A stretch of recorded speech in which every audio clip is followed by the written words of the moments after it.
Hello, everybody, and welcome back to the Flip Thought Show. It's your host with the most, King Truth, Hosenberg, Benny Bo, the one with the word. We coming at you at 8:29, man. You know we got some content that's real fly, man, and we coming in.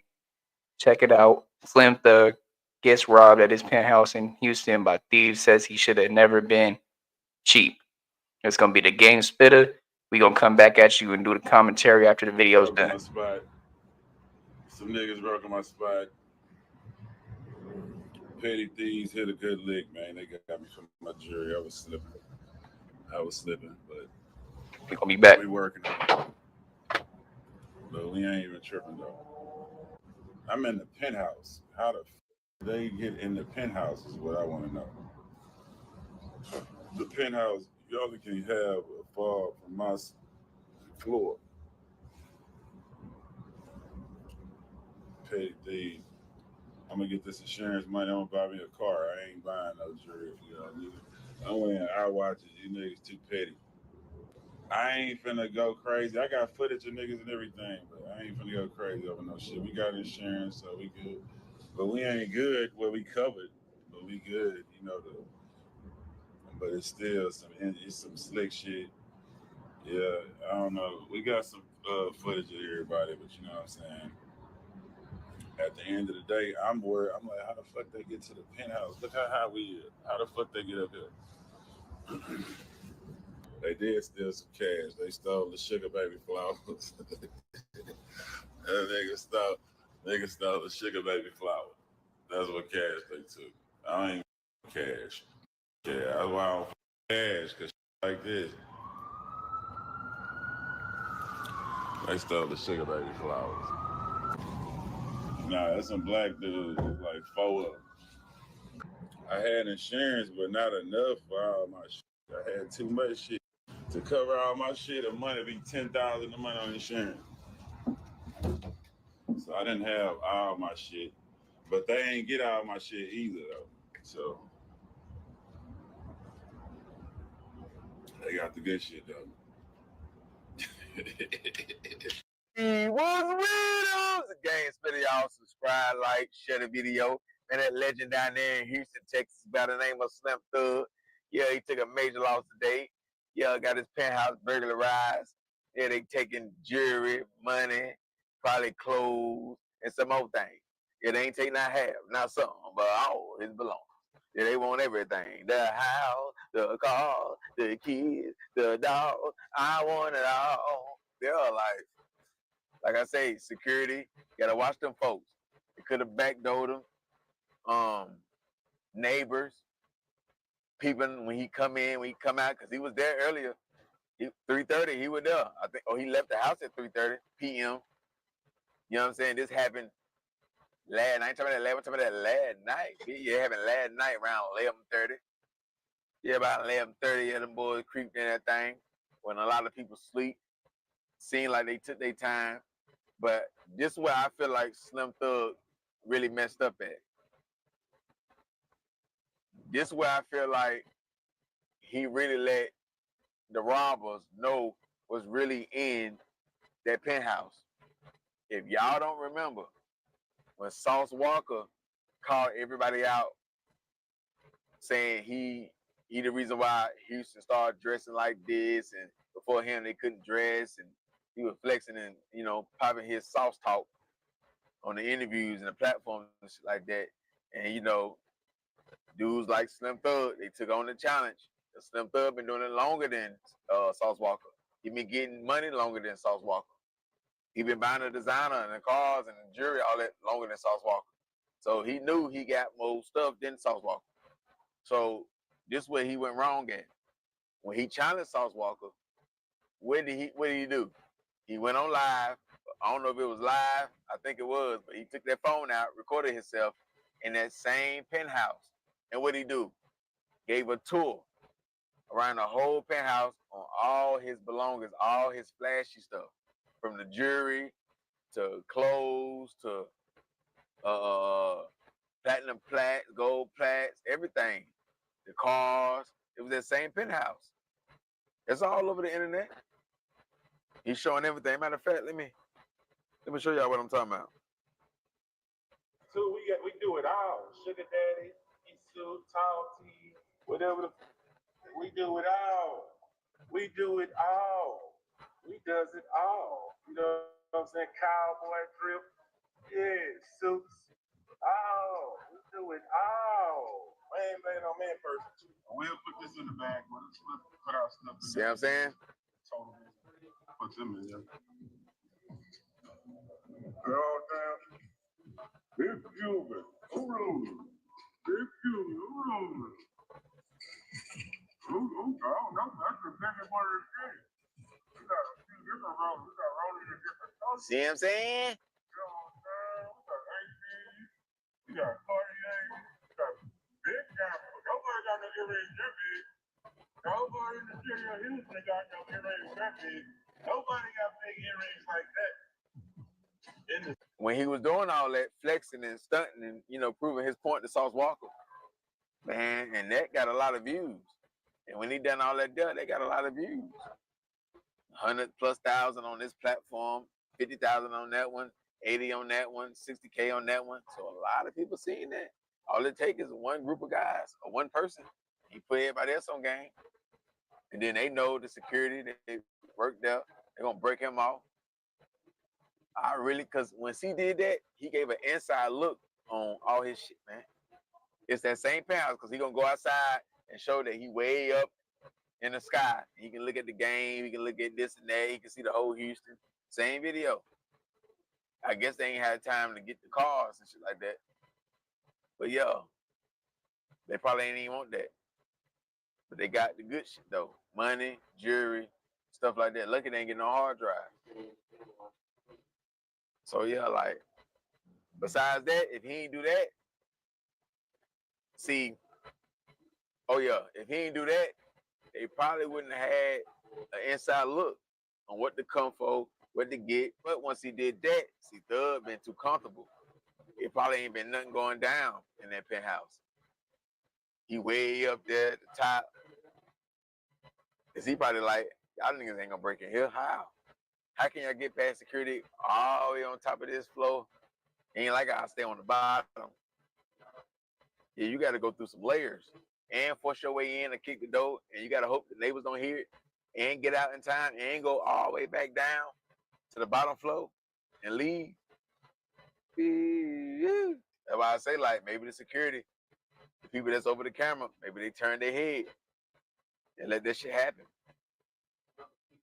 Because if it was 4 of them, so you mean to tell me 4 guys can go in that floor and the cameras don't, you know, look at nothing like it's suspicious or nothing don't stand out? I wouldn't think that some Thug invited a lot of guys over there, so it's not like it's normal. See, Thug, when you was flexing, showing off your jewelry, your old jewelry, all your old pictures, your clothes, your shoes, your cars, showing off the high rise, the balcony, all the buildings, the stadium, and all that stuff, you were supposed to still let them niggas know you supposed to be on that Soldier Slim shit, man, that Magnolia Slim shit. You gonna get what you came for. See, when you were showing the tall T jewelry, the cube and all that, you supposed to have this in the background playing. You supposed to have this in the background playing. You gonna get what you came for. I got this shit you wanna bust my brain for. It could be this, nigga that, nigga this, nigga that. Cause you gonna get what you came for. You gonna get what you came for. I got this shit you wanna bust my brain for. It could be this, nigga that, nigga this, nigga. But you gonna get what you came for. Yeah, I'm coming around y'all motherfucking set with my gun in my hand. Not to kill you, just to get it off my chest like a man. I used to fuck with you, now I give a fuck about you. Trying to jack a bitch, I blow your mama house up. You know how we do. Them third wall niggas, the fuck was so slim. I got a graveyard nigga, and say y'all niggas getting beside yourself, playing with your life, go different, die yourself. I'm a natural born hustler here, the go getter. Cisco for sure, nigga. Whoa, nigga, you ain't saying nothing. I'm spraying something. I'm living to die behind mine. My AK pumped the party. That's my partners in crime. If you only knew what goes on in my mind, I see murder and do murder. Fucking, I'm trapped in crime. It's kind of hard for me to walk the straight line. I ready to give a nigga something for, let him take mine. You gonna get with it? Yeah, that's how I would have been. I'd have been walking around flexing with the jury and all that, pointing at Mac 11 or that Uzi or the FN or something like that, or the Draco or something at the camera. Yeah, you gonna give what the you came for. I got that shit when I bust my brain for. It was 4 dudes, right? It could be this, nigga, that, nigga, this, nigga, that, nigga. So Slim told you. I say, Mac, no, you Slim told you. He said it could be this, nigga, that, nigga, this, nigga, that. It was 4 of them. It was 4 of them, can't feel. He told you. But see, you weren't on that. You on that flexing and, yeah. You just stunting because you way up in the sky. Like a demon, like them jackers can't get on the elevator. Like they won't, you take the stairs. Yeah, man, so Stug, what you were supposed to do, you were supposed to have a safe. Have a safe in the crib. Since you want to be lazy and you want to lack and think nothing gonna never happen, you're supposed to have a safe. In the safe where all your jewelry at, when you ain't at the house, you're supposed to throw some trackers in there. I say throw some trackers in there. So that way, if they take the safe out the crib, yeah, the tracker following them everywhere they go. So by the time they break in it, you already send the police at the door, and yeah, and now you can get your jewelry back. You can get your jewelry back. Throw a couple trackers in there. That way, when you see your shit moving on the phone, yeah, because it may take them a little minute to get it in there, so you get a good safe, a heavy one too. So if they get it out of there, they get out of there. But yeah. Big safe, medium safe, small safe. Put them trackers in there. If you can't move and act on it before the end, then hey, it was meant to be. But that's a better step. It ain't nothing 100% perfect we can do, but we can take better steps and prevent it. Try to prevent it from happening. But that's how it happened to him. That's how it happened to him. Damn Stud.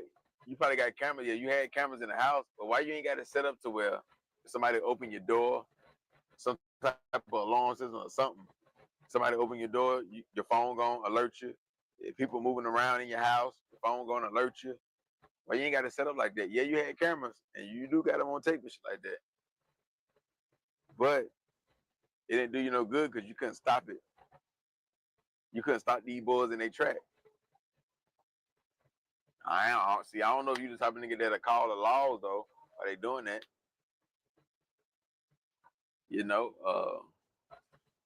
But yeah, man, they got off with a lot of good stuff. Cause Thug trying to, prove his point with Sauce Walka. They gave an insight on everything in that house, man. I'm telling you. Let me see if I can play some more shit. Look at this. Boy, land this shit is what's so crazy. How about this shit?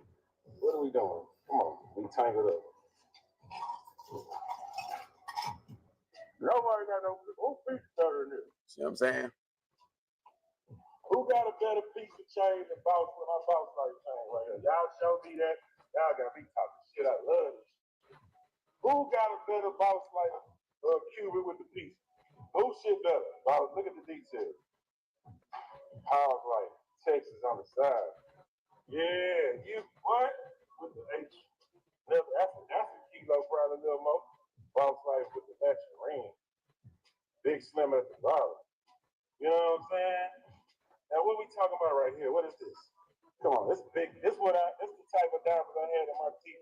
I got the chain, the watch, and the mug bracelet to match.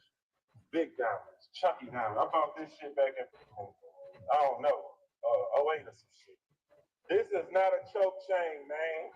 This is 2 chains if I do the short choke chain. This shit tall teeth. Our jury, we had tall teeth, but we had tall jury. The jury was tall too. The chain is long. 6'6". Y'all would be like on Gucci Man song. My chain ain't down no much. If y'all put this on. Yeah, we too big to fit. Oh, that's the penthouse. See? It is the penthouse level. It's the penthouse. This is the penthouse. Wait till we get to the house. Same spot. Wait till we get to the house. Same spot. Wait till we get to the house. That's the same spot. That's the same spot. The boss is back. The king of the mother city is here. Hey. That's why we look at the games right here. Uh-huh. And we got the crib played. We got the houses paid out. That's your word. That's your word. It's gonna be tough to beat us, man. I know that. See what I'm saying? It's gonna be tough. You done got backdoored. You didn't gave insight on everything in it. You got some good jury in there, all of your old pieces, man. You done got backdoored. You had some good jury in there, all your old pieces. Like you had some real collectible items in there, man. From 08, 07, that shit still look good too. I'm talking about that shit look good. You kept your jury up. You really took care of your stuff, man. And to see it go out like that right there, and then you ain't have insurance on everything because you ain't want to pay the $10,000 a month, knowing you supposed to put that shit up in safe boxes and shit like that, or spread it out some more. But you probably felt like it was more safer there. It was until you showed this right here. Like you showed them everything, man. They had to come get that. You ain't think it can happen, but it's not your job to think that. It's your job to, you know, keep them guessing. Once you did that, you were supposed to move that shit out the house. You should have known nigga coming. You already know how Houston nigga give it up. Other than that, why you think it never happened to you before? Because they didn't know what was in there. But you proved Sauce Walka wrong. But now look. Now look. So yeah, man, like we need to learn from this right here, man. It ain't hard. Like, they ain't gonna know what building you in. You let them know. They see the cabinets. All they gotta do is look up penthouses downtown Houston and match it with how your cabinet set up, how everything set up. They're gonna match it. They're gonna find out, oh yeah, he's staying this. Or all they gotta do is follow you. It been a while. It been like, what was that, 2 months ago? 2 or 3 months ago? Did that. So yeah, they had enough time, about 90 days, 100 days, to figure this shit out. Watch when you move, when you leave, throughout the day, yeah, he may be there. Late night, he gone. Then he got another spot. Yeah, learn how to break in the door without making too much noise. We gotta make sure we know what we doing when we flexing like this, man. Especially if you ain't gonna have nobody just sitting in the house, posted up. It don't matter if you on a 50th floor, 28th floor. It don't matter if they got security all over the building. It don't matter. That's how it happened to them. That's how it happened to them. That's how it happened to you, dog, man. That's how I be having it. That's how I be having it. I try to warn thug about them people, but they snatched them. Snatched all your shit, man. Now, yeah, of course they can't really go sell it. If they do, they gonna get crumbs for it. They ain't gonna get what they want. They can take it to the dope man. The dope man, the dope man. They can take it to him. Plug man. He may not give you much, but he's gonna give you something for it. You're gonna give him something for that, man. You got some good pieces, man. Big chunky shit too. All your shit chunky. Yeah, chunky. Like I said, and they got cash, but they came up on you, man. Easy. Easy little lick, man. Whatever your insurance cover, you don't even want to buy no more jewelry. Like, fuck all that, I just buy cars. They ain't touch that. I buy some more cars. But man, they took a lot of history, man. Like, come on, man. Nigga had to live in them times to get that jewelry. Tall T jewelry, diamonds, and choker chain, all types of shit, and big Cubans. Man, that's a lot of history they took, man. Man, damn.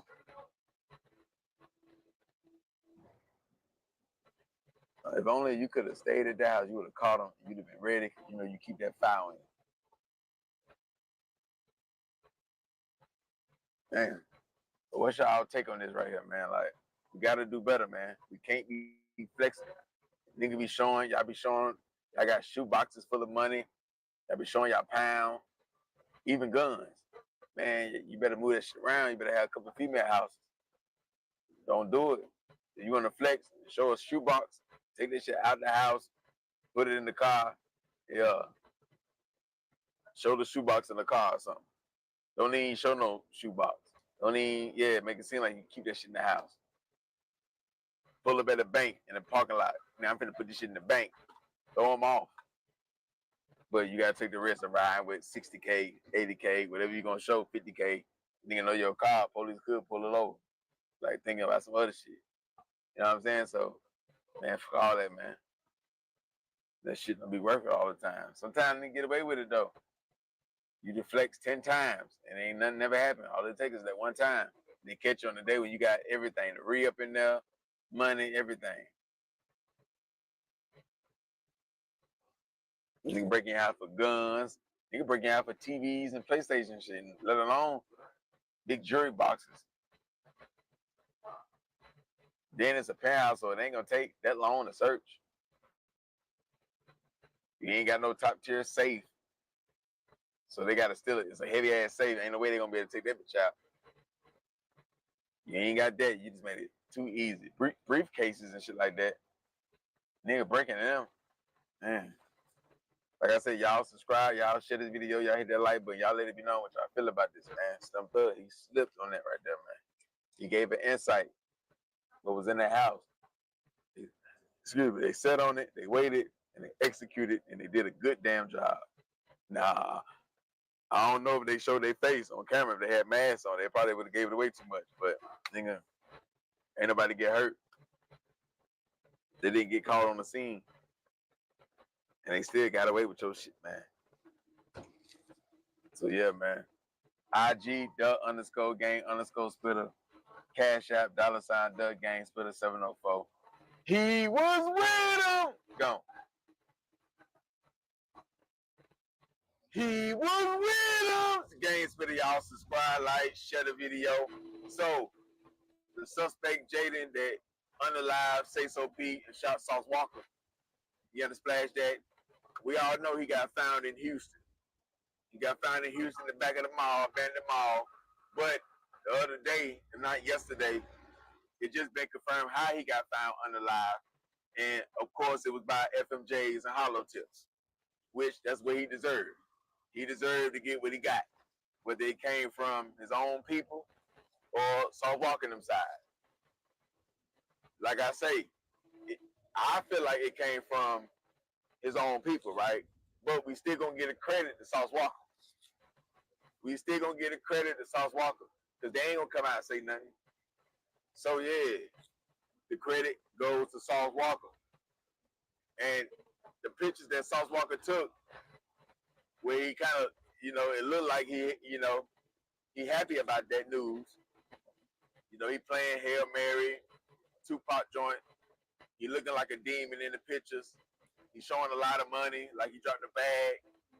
That's what you're supposed to do if you ain't had nothing to do with it. And yeah, go ahead and eat off that because you lost a lot. Everybody been eating off your situation, including me. Everybody been making up stories. Sauce got to understand that. Then gonna throw in the conspiracies. It's for content. Then gonna throw in the lies, clickbait. It's for content. And yeah, that's the bam bam. Sauce don't like that. He don't respect that. But it could have been anybody. There's always gonna be a conspiracy theory. Yeah, sacrifice. Sauce. If they do it to the Kanye Wests with him and his mama, the Jay-Z's, the Beyonce's, all the top tier Hollywood stars, why do you think they ain't gonna do it to you? It's content, especially the motherfucker who can make it make sense. The motherfucker didn't know how shit played out. I can understand how they put that together, right? I always knew it was some bullshit because Say So Pete ain't worth no life insurance policy. He ain't got no catalog. The money that he can get off the policy, he already making that type of money. Sauce ain't hurting for no money. He ain't filed no bankruptcy. His overhead not even that much money. Sauce Walka overhead not that much if you think about it. Besides his employees, his different businesses, Sauce paid for damn near all his cars cash. He paid for his jewelry in cash. Sometimes he could owe, you never know, but he really don't have no top tier. He don't buy. He not spending $20K on no jackets, $10,000 on pants. He ain't got to do all that stuff. So he ain't overspending on drip. He do spend a lot of money on jewelry, but that's probably his biggest expense. He don't just go buy the newest car all the time. You see what I'm saying? Like, he's not going to buy the cars that's like $1 million, 500,000. He gonna get the Maybach truck, $250,000 probably, and he shouldn't pay that in cash. You should be, financing that, building that credit up. So yeah, it's really not a flex when these rappers say they cashing out on cars. Nah, you need to go ahead and build that credit, because when you cash out on cars, you don't build a relationship with the banks. So you can have 20 cars, you cash them all out. And your credit score, if your credit score was 430, when you did that, it's gonna still be 430 after that. So that ain't really no pros in that. Besides you saying to us that you paid it in cash. So Sauce ain't really hurting for no money. He got too much income coming in. He got too much, yeah. So Sauce ain't never complained. Sauce ain't did what Gucci Man did and released all his artists 2 or 3 times. We done seen Gucci Man clear the roster 2 or 3 times. We don't call him hurt for no money. But some people will say he sacrificed the artist, just to throw that shit out there, because they make for content. But we ain't seen Sauce say he done lost this much money on this artist. Or like what Adam 22 saying, No Jumper going bankrupt. So I ain't never believed that. Nigga having too much paper, nigga having too much motion to be doing some shit like that. Too much heat can come from that. Then if it comes out that's true, then his family gonna sue him. You got all this shit that can go wrong with that, man. Just like y'all was saying, Sauce had somebody pop him and delete Say So P. Man, Sauce not finna trust no street nigga. It don't matter if you a professional. He not finna do that. He not finna let you pop him for no money. He don't want money that bad. He is not money hungry like that. Sauce Walka is.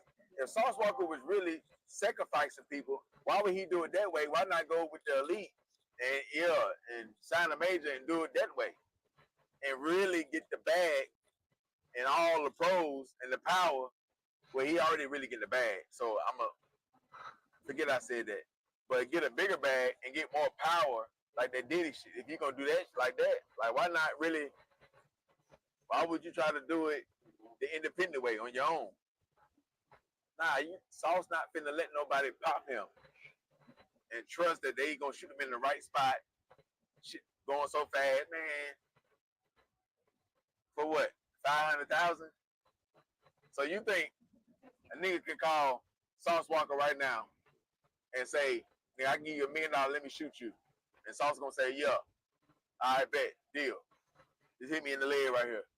But he not hurting for no money. He not money hungry like that. He ain't, come on, man, he not broke. That's what broke niggas say. They'll take that deal. You gonna shoot me in the arm, you gonna shoot me in the hand for $1 million? Shit. Sauce ain't that type of nigga, man. This nigga ain't just start getting money. Even if the rap didn't work. Let's say the OnlyFans shit don't work with the females. Everything go bad. He still could turn the scale on. You think Sauce Walka don't know real plugs and ain't connected with shit like that? So niggas still don't gotta go that route. Like it's too many hustles. There's 1,000 ways to get paid. All he gotta do is pick one. Like, man, that's like, if y'all gonna put sacrifice in insurance policy, let it be a bigger number.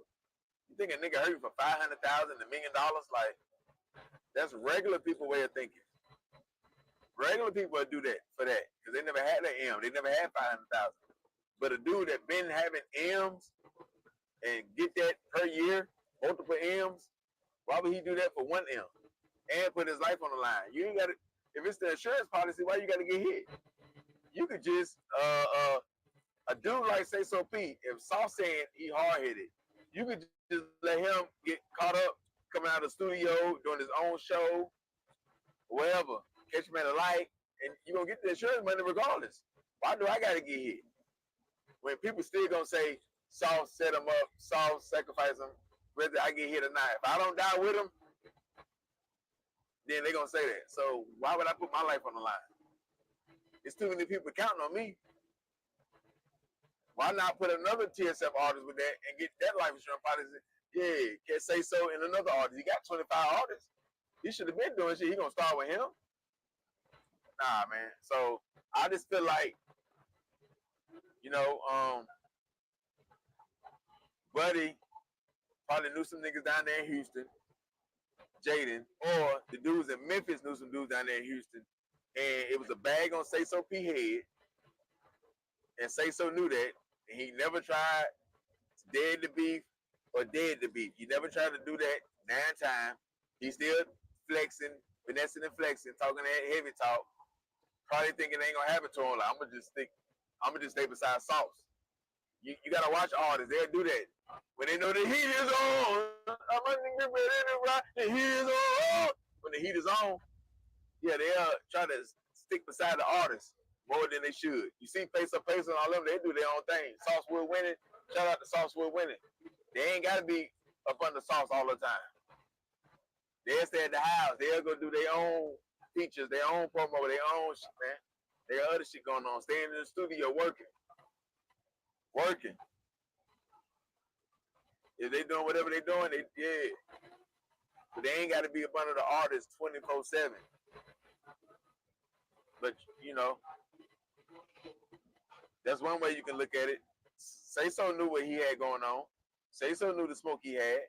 Say So knew it was a bag on him because they gonna tell you. They gonna threaten you in your DM. They gonna whatever. He was saying it in his music. So, but with Jaden though get deleted, I don't feel like Sauce kidnapped dude, had somebody kidnap him, or they deleted him in Memphis and took the body and dumped it. Nah.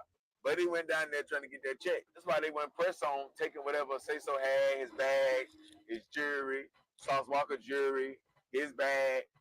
None of that. Just wham, bam, thank you, ma'am. I'm going to get my cash from them. The bag big enough. We straight on that. Because they had enough guys to rob everything. All they really had to do is chase Sauce Walka down. He took out running. That was him taking out running. Chase him down. He already hit. He ain't gonna want to get hit again. He'll get that jury up. Whatever he got, rings, chain, whatever he got, watches, whatever he got on him. The bag. The shit could already be in the car. So they wouldn't press on that because they knew they was gonna pick up another bag somewhere else.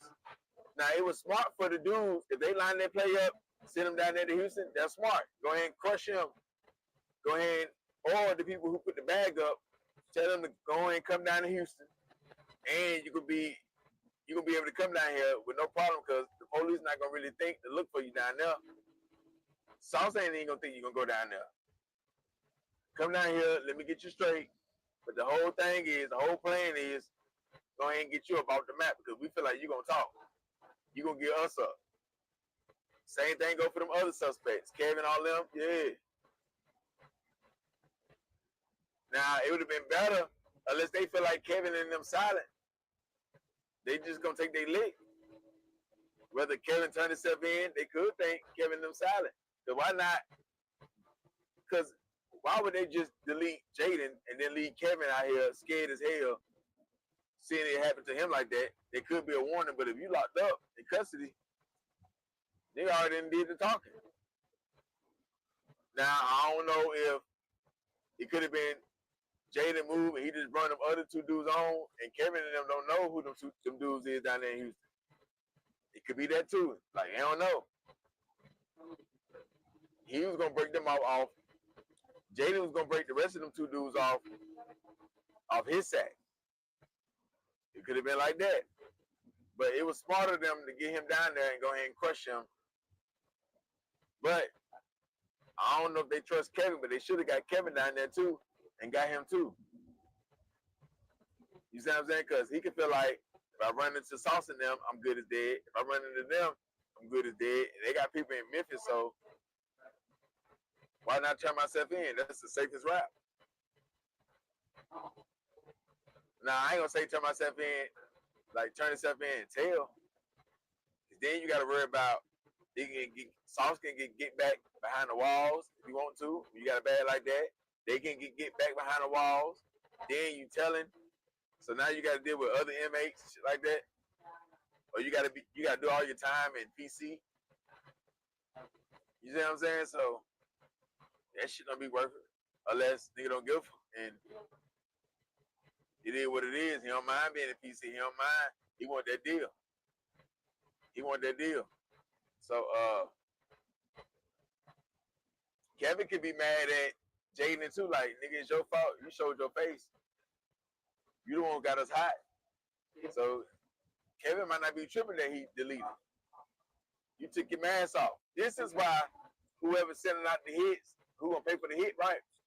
This is why it's important not to pay all the money out up front. Because you never know if you need to delete the hitter. Because they'll make a dumb mistake, showing their face, get too cocky. So if you give them a chance to come back and get the rest of the money, if they did a mistake, they got everybody hot, you go ahead and get them out the way.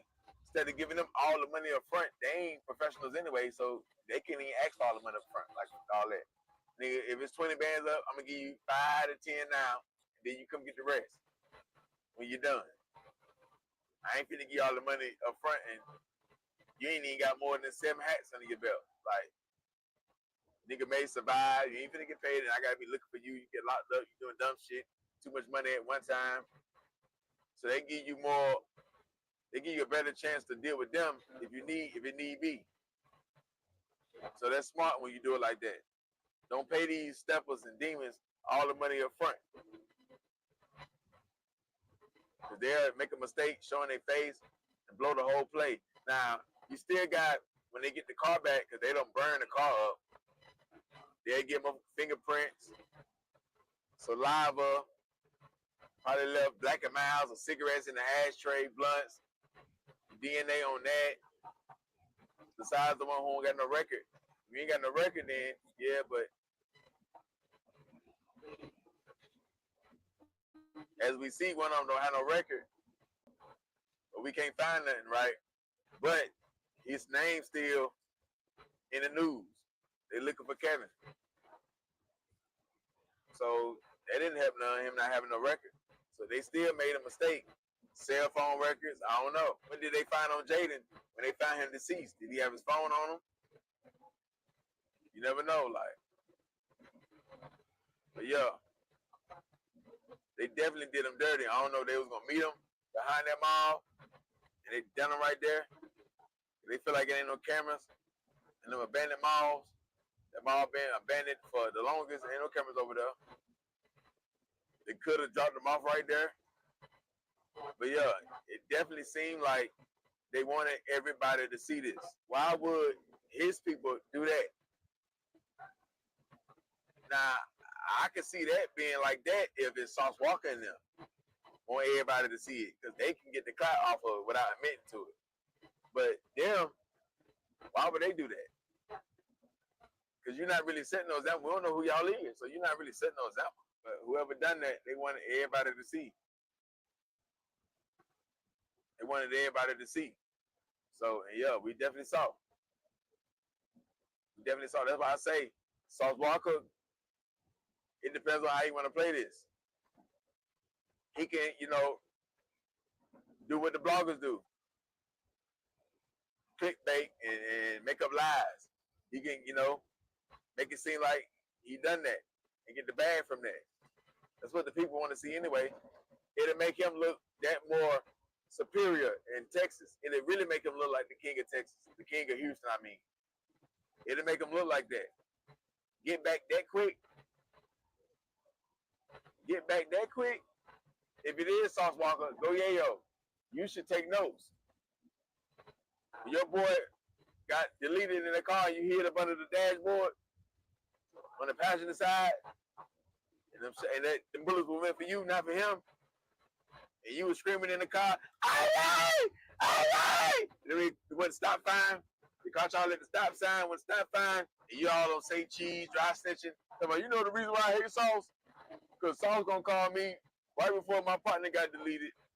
He was the last person to call me, ask me where I was at, saying he got the drink and all this stuff. Yeah, I feel like Tupac and Juice, dry snitching.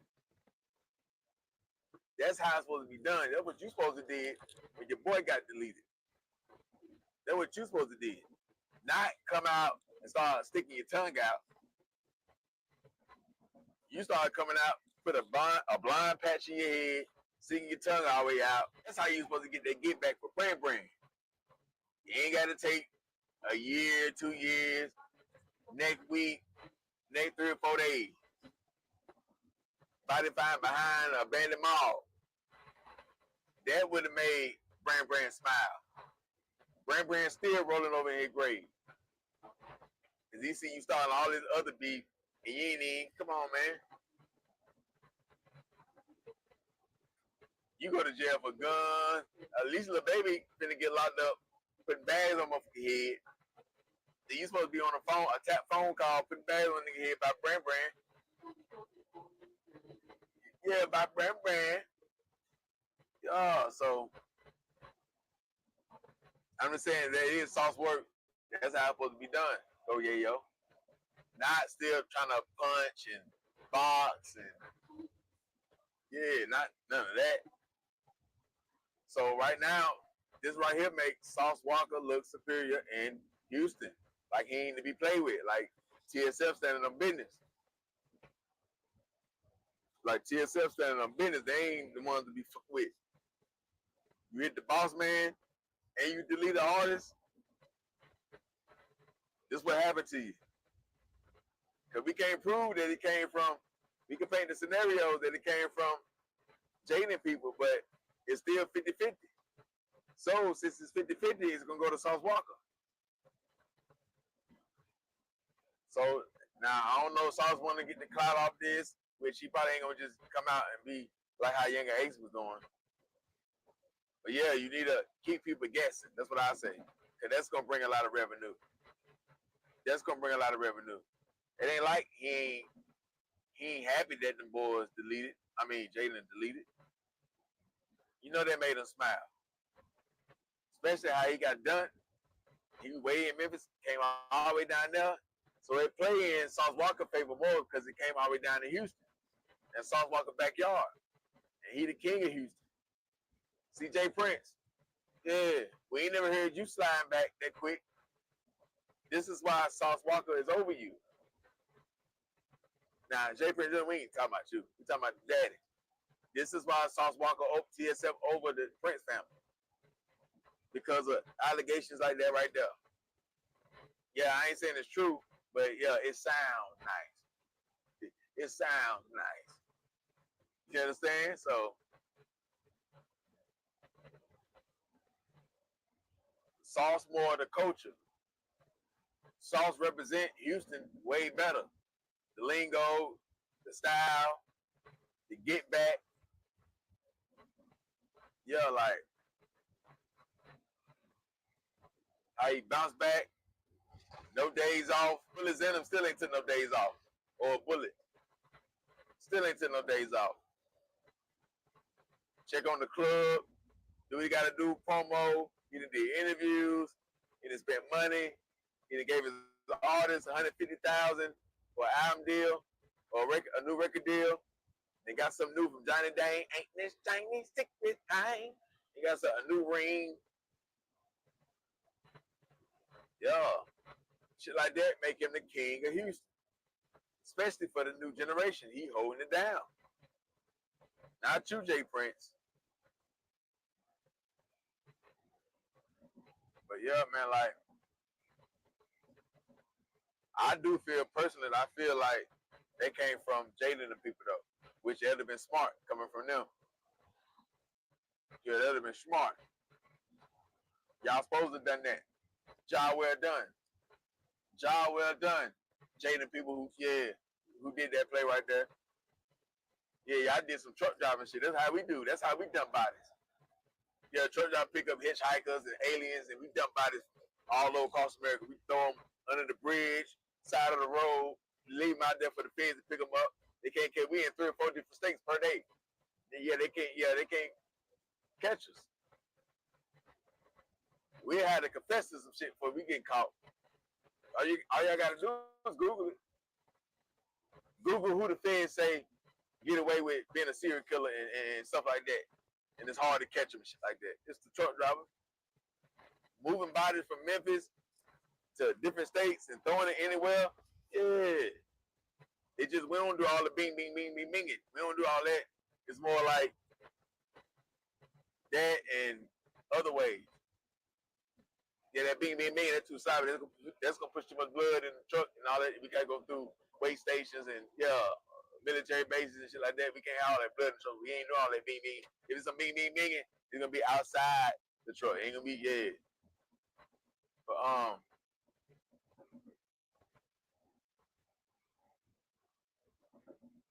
that definitely make it that much harder for the police to figure out like what really happened. They don't know if the body. They don't know if Jaden lost his life right there, if he got dumped. So that put the police to work way more. You understand that? Now, Sauce, if you rap about this and you kind of take the credit for it, even though you ain't do it, it's gonna put a lot of heat on your men. Now, I don't know if your men still got their scales on, if they still, doing their thing with the females, if they scamming, if they doing anything like that. We may not want to touch on this right now. We may not want to, you know what I'm saying? Because it's gonna burn the spot up. Cars getting pulled over way more. Some of your artists, they be carrying blicks and shit like that, and they don't supposed to. Yeah, nigga be moving around with that gas, 10 pounds, you know what I'm saying? So they can really make the spot hot, labor hot. Just off that little clout right there, yeah, you'll get millions of views, yeah, you'll get the attention, but you'll get the heat too. So to let the bloggers do what they do, because it ain't you. What you need to do, Sauce Walka, keep doing what you've been doing, like you did on the interview, and you be like, yeah, I can have 400-500 men, but I ain't finna do that. I take that lick right there. My artist had what he had going on, and yeah, I listened to him, and I shouldn't have, and shit like that. That's how you play it. Play the game wrong like that. So when the news or everybody else speak on you, the police seeing that shit and whatever, they saying you pushing peace or you ain't on that. You saying you can do that, but you ain't on that. So you can't do that, talk like that on an interview, then go back and make songs and take shots. It ain't gonna add up. You see what I'm saying? They're gonna say you being fake. You just talking. So nah, we giving you the credit anyway. Motherfucker in the street giving you the credit anyway. So yeah, you in a win-win situation. Besides you losing your artist and you losing all that blood, and you gotta learn how to walk or you gotta heal up and all this stuff. So yeah, man. Kevin, you could be next. I don't know with the relationship you got going on with. You could be next. You better be careful. You better be careful, man. You could be found chopped up somewhere. So you gotta be real careful. Don't let them boys trick you. He be money hungry. See, Jada, he went that bag. So he didn't think they'd do him like that. Knowing his face, I don't know why he ain't think. No, he's slow. But he showed his face, so you know he definitely slow. Yeah, come get your money. He gonna go right down there and get crushed. Go by himself and everything. So yeah, man. That's my take on this shit right here, man. That's what I feel on this Sauce Walka situation. What y'all feel about this though? If you got some real details on this, come to my DM. I'll do another video. You know I ain't gonna say your name. You know I ain't, whatever you say, don't say. I ain't gonna say, we're gonna keep it, we're gonna keep it 100 all the way across the board. We don't say no names. We don't give the information you don't want to give. I ain't like White 100. Like the mother told White 100 not to mention Big U getting locked up. I wouldn't have mentioned the shit. I wouldn't, you know what I'm saying? Because I need to keep that bond. We got to keep that bond now. We got to keep that trust. Yeah, we ain't gonna break we ain't gonna burn no bridges just to get no views. But if you be like, just don't say my name, you can say it, but just, then it is what it is. But so yeah, y'all come to my DM, _gang_spitter. Come to the DM. Donate to the channel. $, Doug Gang Spitter 704. Yeah, man. Subscribe. Hit the like button. Hit the dislike if you ain't feeling this. Share the video. He was with him. Go. He was with him. Gang Spitter, y'all subscribe, like, share the video if y'all ain't heard, if y'all don't know. Memphis artist, North Memphis to be exact. We from North Memphis. Yeah, Trey Stein almost got his life took in his own hood, Ridgecrest. Same hood yo got it in them from. You understand splash that? Yeah, they almost sent Trey Stein to the upper room. Yeah, man, his ops came through dropping their nuts. And y'all already know with Ridgecrest, that's like a no-fly zone. It's a one-way in, one-way out. So for an op to come through there and just let it hang and let it rain, They'll go, who outside? A little boy got hit. I'm thinking the little boy made it through. He all good. He didn't lose his life, but he got hit. So they ain't even caring who they hit. They on the whole hood. Damn, that's what it's giving. Hit a little boy. They ain't really hop out, run down on church line. They seem like if a little boy got hit, they seem like some distance. They could have hopped out, but they kept their distance. They don't seem like they hopped out, ran down on them, and try to stand over them. They ain't do them like that. So it could have been from a car, could have been from long distance, some type of range. Because a little boy almost lost his life. You understand? And with Trey Slime, man, like, I already know how he act, his energy and everything. Like, he ain't gonna learn. This ain't gonna change him. You got a lot of beef, Trey Slime. You got a lot of issue around that, man. Like, it seems like you got more beef than you got bodies. So since you ain't gonna take the warning from the man upstairs, because once you get hit, it's either gonna turn you up and turn you into a demon, or it's gonna humble you. So it seems like this gonna turn you up, right? So you got a choice to make. And you can turn up, but which way you gonna turn up? Now, if you want to turn up the paper route way, and I don't mean paper route empire, but if you want to turn up the paper route way, you're gonna have to get out them environments, man. You're gonna have to, because to stay in Ridgecrest, to be out there taking pictures, shooting videos, all that, you ain't racked up or earned enough fear. Yeah, you run shit, like niggas listen to you and they'll do what you say and all this stuff.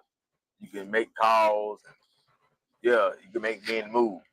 But to your ops, you ain't really earned that fear that you can just do what you want to do. That like we ain't gonna come through and let it been ring. You ain't did that because you come up playing basketball.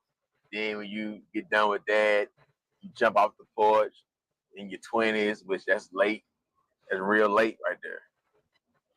Then you do that. You don't jump off the porch and start catching hats. You jump off the porch, start stealing cars, going in 60 seconds, trying to sell old lady her car back for $3 shit like that.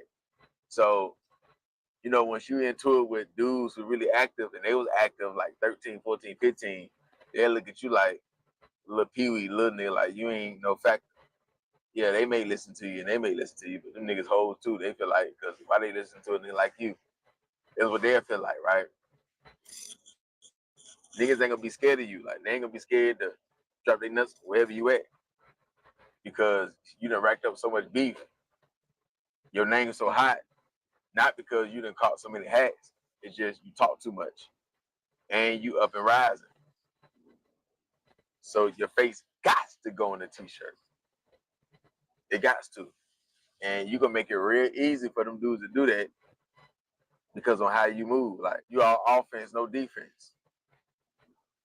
You so cocky, you be forgetting that the niggas you into it with, they get down just like you. You into it with niggas like 700, Matt Critter, you got Jizzle, he laughing at you. Yeah, so you a loud pack waiting to get filled in somebody's backwoods so they can be smoking your shit, man. So they could be smoking your shit. Then they talking shit about your street cred. You more like a basketball player and a thief. You ain't no trap god. And you ain't no demon slayer. So no, you can't get no photo sign. No! That's what they feel like. But Trey, you need to stop bullshitting out here, man. When you gonna stop playing? You walk up and down North Memphis all day playing. You've been playing since you was a little boy. When you gonna grow up? You played with your basketball career. You playing with this rap shit. You playing with catching hats. You playing with stealing cars. Just keep playing. Keep being a jack of all trades. And you ain't mastered none. You ain't mastered your basketball career because you quit that. You ain't mastered stealing cars because as soon as you did that, you got caught up trying to get $3K. You ain't mastered catching hats because them niggas sliding on you. You ain't mastered your rap career because you ain't got no big deal. Keep being a jack of all trades. And Satan gonna master you getting the RIP beside your name. Like your face can't fit on the t-shirt and you ain't nothing but yay high. You playing, you knowing opposite shit that you got, they like that. When you be saying jazz nigga and fuck nigga and down nigga, yeah, that's just fake talk. You just talk good as a bitch, man. Come on, man. Even the weakest nigga in Memphis will put you on the shirt. So what we doing here? You don't live in a city where, you know, you could just pop it, go to the hood, and stand out there and drop your nut. Like, yeah, you don't live in no city like that. Like, niggas own that. So stop playing. Respect the other side. And yeah, go with your move. But you need to master one of these skill sets. So which one do you really want to do? Do you want to be the top tier hat catcher? Then you got Matt Critter, Lil Migo, all these niggas. Yeah, you got to get to work. You got 700. You got Mo Slime. These are niggas that you gotta be attacking. If not, nigga, get the fuck about the city, move somewhere else, Atlanta, Florida, Texas, and yeah, get that bread gang deal. Get that 1017, get that Empire deal, get that Atlanta Records deal. Your paper ain't long enough to go independent. Let's be honest. Let's be honest. So yeah, you're gonna need that deal. Focus on making them hit records. What you want to do? Because it ain't playing sports. You don't look up to LeBron James talking about your favorite player, Allen Iverson. I can't tell. I can't tell because you quit that. So I guess he wasn't a good role model in your life. It was the niggas that act hard. Yeah, that was the role models in your life that you want to be like. All right, so if you want to just, you know, have one foot in the music industry, have one foot in the streets, bro, the streets gonna take over. You can't even stand outside in your own hood. You get babies and shit shot. That's your blood right there. That other bullet that baby caught, that was for you. So you need to be paying that baby medical expenses because that's your shit. And that other shot that the baby took, if you would have caught that one, you wouldn't be here right now. Knowing them niggas from Memphis, from the other side, they shooting 7x62s and 223s and all the other stuff. Them bullets too big for your body.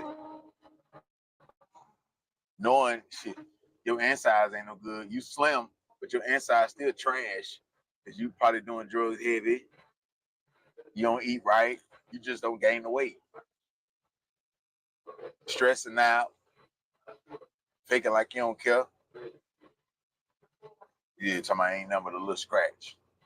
So why you ain't take the other shell that the baby caught? Ain't nothing but a little scratch. That's what the last 100 niggas said that's in the grave in Memphis. That's what they said when they got hit and they ain't died the first time. Man, ain't nothing but a little scratch. They ain't, yeah. But where they at though?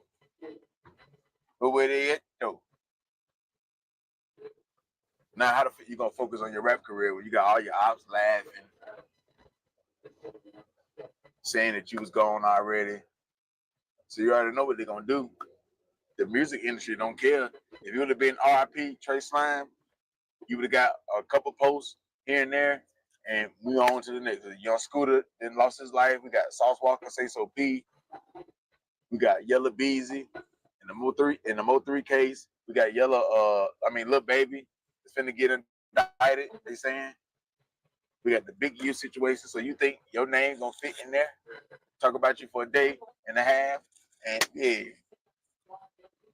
So yeah, now's not the time to die. Now's not the time.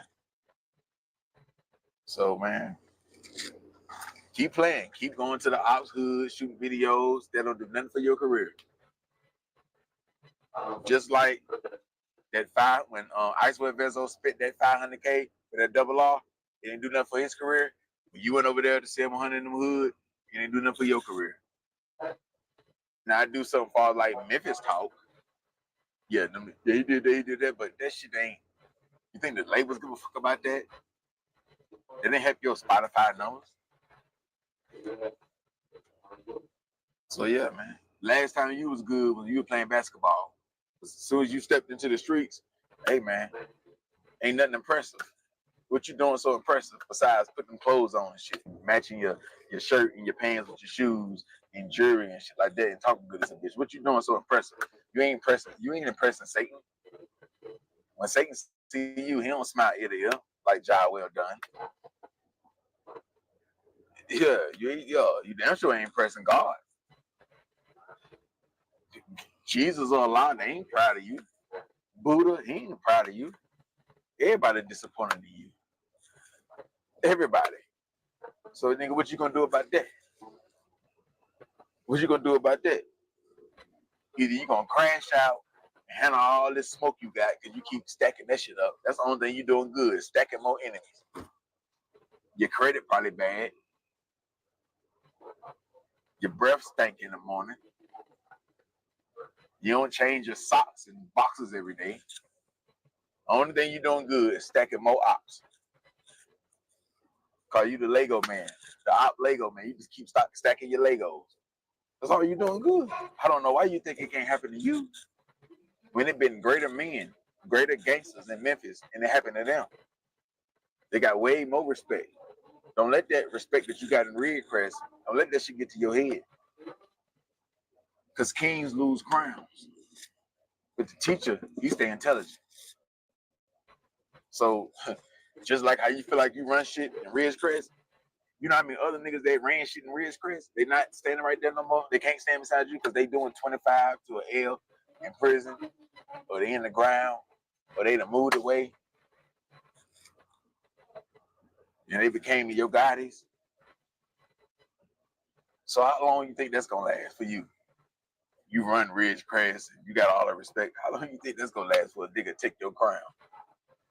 Take your cookies. He ain't even from Bankhead. I'm a Bankhead, nigga. I'll take you. Cause he ain't even from Bankhead. But you keep walking around this bitch playing. And ain't nobody playing but you. Yeah, man, like,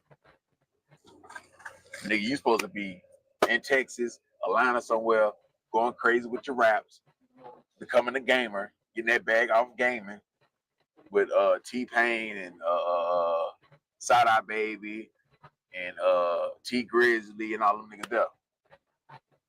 Getting the bag, going to Detroit, mingling with them, doing songs with them, networking, going to Florida, networking, getting better at your craft, doing interviews on Big Fat Podcast, on this show, on that show. But you want to stand at Ridgecrest. Like, that's going to take you to the top. Yeah, it's going to take you to the top floor in the hospital, floor 8, yeah, in ICU. Drinking their apple juice every morning. Asking the doctor what's for dinner. Calling in there, hey man, bring me, I want that bullshit, bring me some goddamn crab legs, yeah, lobster tail. Hey, don't forget that extra butter. Don't forget my butter. If you don't bring that butter, I don't even want it. Shit like that. Yeah, craving for sweets. Been in the hospital for 4-5 weeks, you craving for sweets. Calling your partner, I want a cookie. I want a cookie. Yo, you craving for sweet. I see you. So yeah, like I said, if you're gonna be out there in Ridgecrest, you're gonna be out there thugging in Memphis, North Memphis, you really want that name, you're gonna really have to turn up. You're gonna have to push that rap career. You can still do the rap shit, but you have to push that rap career to the side. If you really want to go back and forth with all these different crews, you in 700 neighborhoods, shooting videos, and shit like that, you want to be the nigga with all the fit ass. You want your own lid store. That's what you want. You don't want to be the richest. You don't want to be the one with the most properties, most LLCs, getting paid 10, 12, 7, 6, 9 different ways, legitly. It sounds like you don't want that. You want that hood fame. You want that fear. You gotta earn it. You gotta put a lot of pain in these streets. Do you really want to do that when you know you can focus on rap? You already got probably CMG paying attention, Red Gang, of course, they paying attention. The Foxes, they paying attention. Then you into it with Lamigo.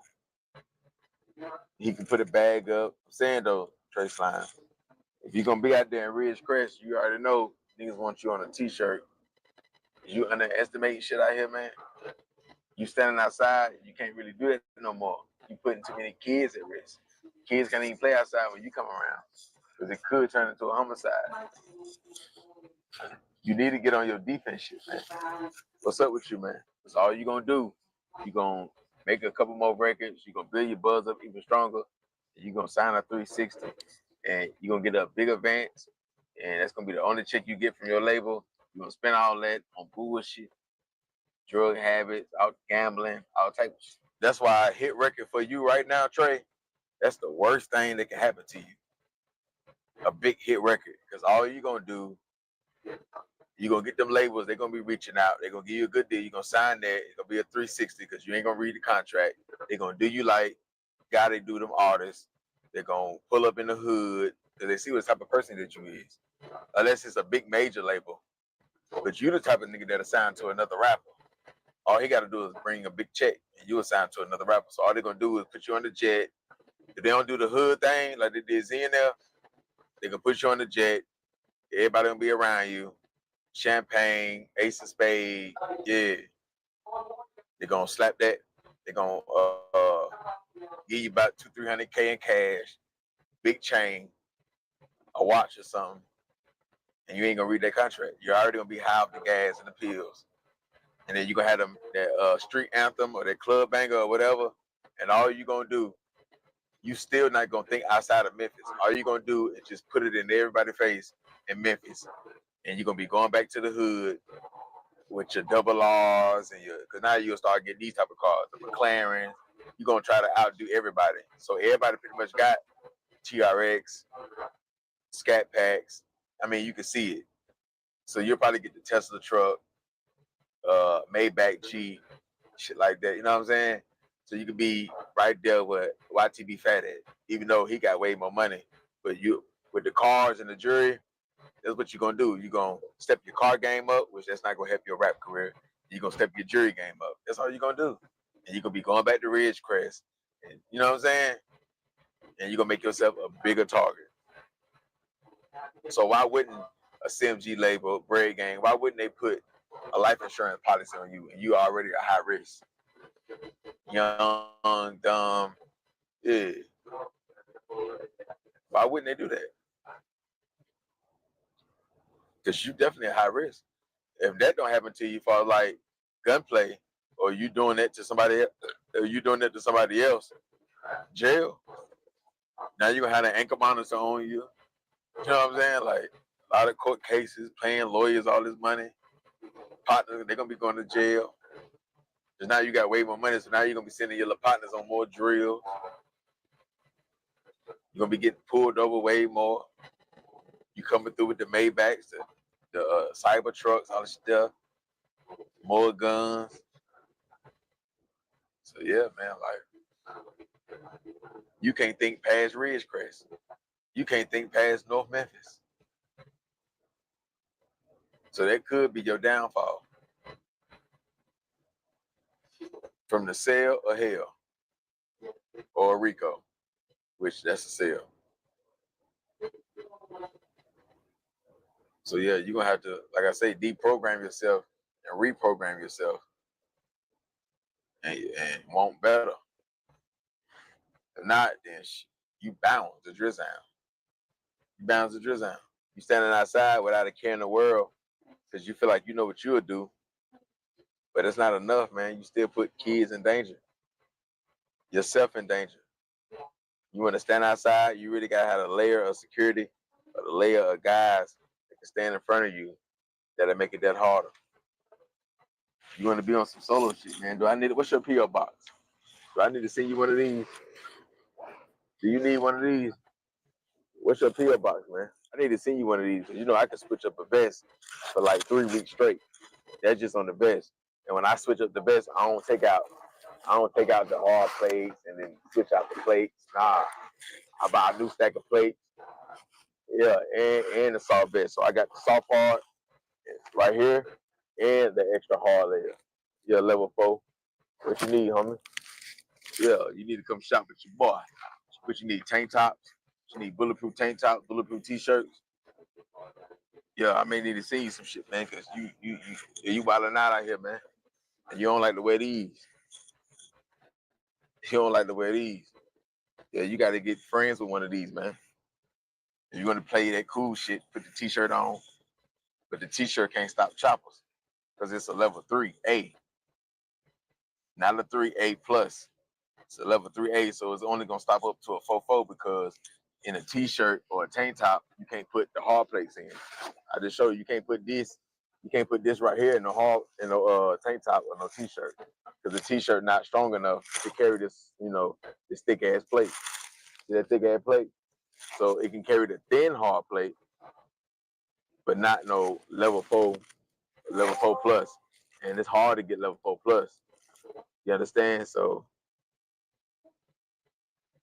if you got hit by a Draco with that t-shirt, the bulletproof t-shirt, it would have slowed it down, but it still would have went through. Cause it's just a level 3A. You know what I'm saying? So, but it's better than nothing. Then you need the medical kits. You don't feel like carrying all that heavy ass shit and all that bulky shit. Then you need the layer of men in front of you that's gonna protect you. They gotta treat you like you already the superstar. You know? Cause man, if you wanna, just post up, you gotta be in that bulletproof, pull up in the Escalade. You sit in the Escalade, they can walk up to the Escalade, shake your hand. You may step out in front of the Escalade, not in front of the Escalade, but in front of your door, take a picture. Motherfucker want to see you stand up, shit like that. You know what I'm saying? So, other than that, man, you can't really do this shit like that, man. You gotta know how them niggas feel about you. You already know.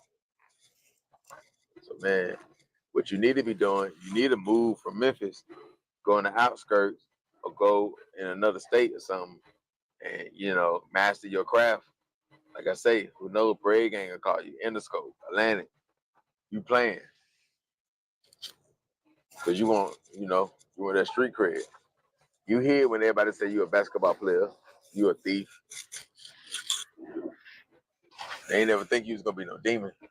They thought you was always gonna, keep stealing, going to the next level of stealing.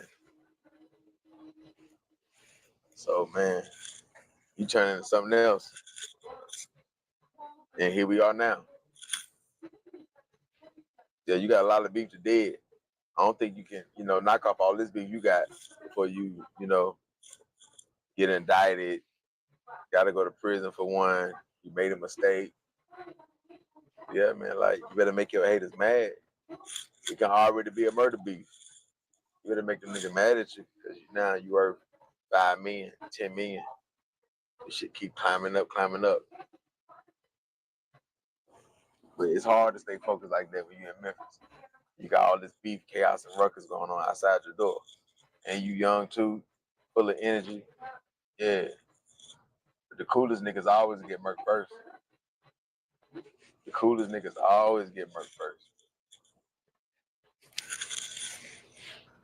telling you, Trey Slime, man, better tighten up. Because I don't know how many more shells.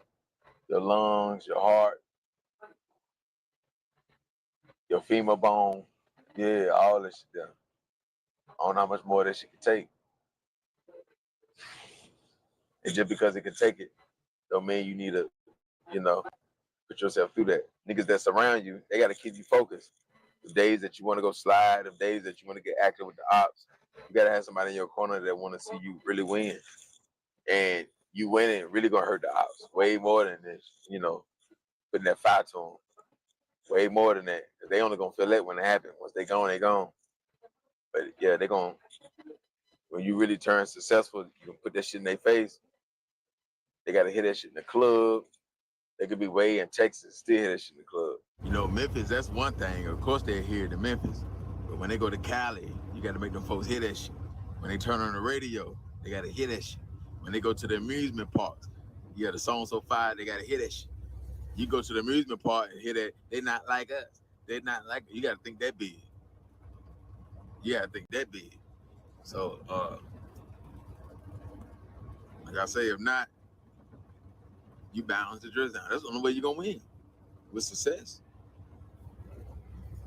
Yeah, that's my take on this conversation right here, man. Y'all hit that like button, y'all subscribe, y'all drop y'all comments, y'all let me know what y'all feel about this shit right here, man. Yeah, y'all follow me on IG, _game_spitter. Y'all donate to the channel, $ the game spitter 704. He was with him. Go. Planning this shit, bro. Niggas just didn't put the plan into effect. So, bro, Schlubby was a big, you feel me, part of that plan. He gone now, though. But niggas just gonna keep it lit. Niggas gonna push this Schlubby mode shit, bro. You feel me? And niggas know tornadoes coming for that. Period. There ain't really nothing else to say about it. And I was gonna ask you too, you feel me? Because you just kind of spoke on it a little bit. I don't know if you hip, but when you was down, there was hella rumors of EBK breaking up, who beef with who. Like, can you speak? Can you elaborate that a little bit? Bro, you gotta think about, bro, we cousins. It's just like, bro, we more popping. At that time, we was more popping than we thought we was, bro. That's facts. So like everything we was doing, that shit getting displayed for the public, bro, and everybody taking it and running with it and turning it into something it's really not. End of the day, it was some real shit going on too, politics. But end of the day, bro, we cousins, we family. We was gonna sort that shit out regardless. It don't matter if it took 10 years. Facts. End of the day, it was never that serious. We was never gonna kill each other. So it don't matter, bro. Niggas done threw blims in songs. Niggas done probably said names in songs. Niggas done probably told some lies. You feel me, on some kid shit. But at the end of the day, niggas grown, so we buying passing all that shit, bro. And we finna get this bag, bro. I'm glad to see that, bro, because I ain't gonna lie. When you went to jail and I was just hearing rumors that like, oh, the niggas breaking, I'm like, damn, them niggas ain't even in real life together, bro. It's crazy. All of y'all together, like it's different when it's in a group and there's one nigga who good and the other nigga's trash. Nah, it's like 10 of y'all niggas and niggas is good. Hard, You feel me? We No got cap. Dream Team, and it's some niggas that y'all don't even know about. That's hard, like. Feel me, like bro in there. Shout out my nigga Lebo. I'm EBK 300. Is it crazy to have all these fucking fan pages and shit that are obsessed with chronicling your life? Some of that shit be cool. Some of that shit be weird sometimes, though. Like, yeah, bro, they be weird with the little pages and shit. It's like to be a lot of police shit. You watch the YouTube documentaries about you and shit? Yeah, like the West Side Gang stories and shit. Like, I don't know.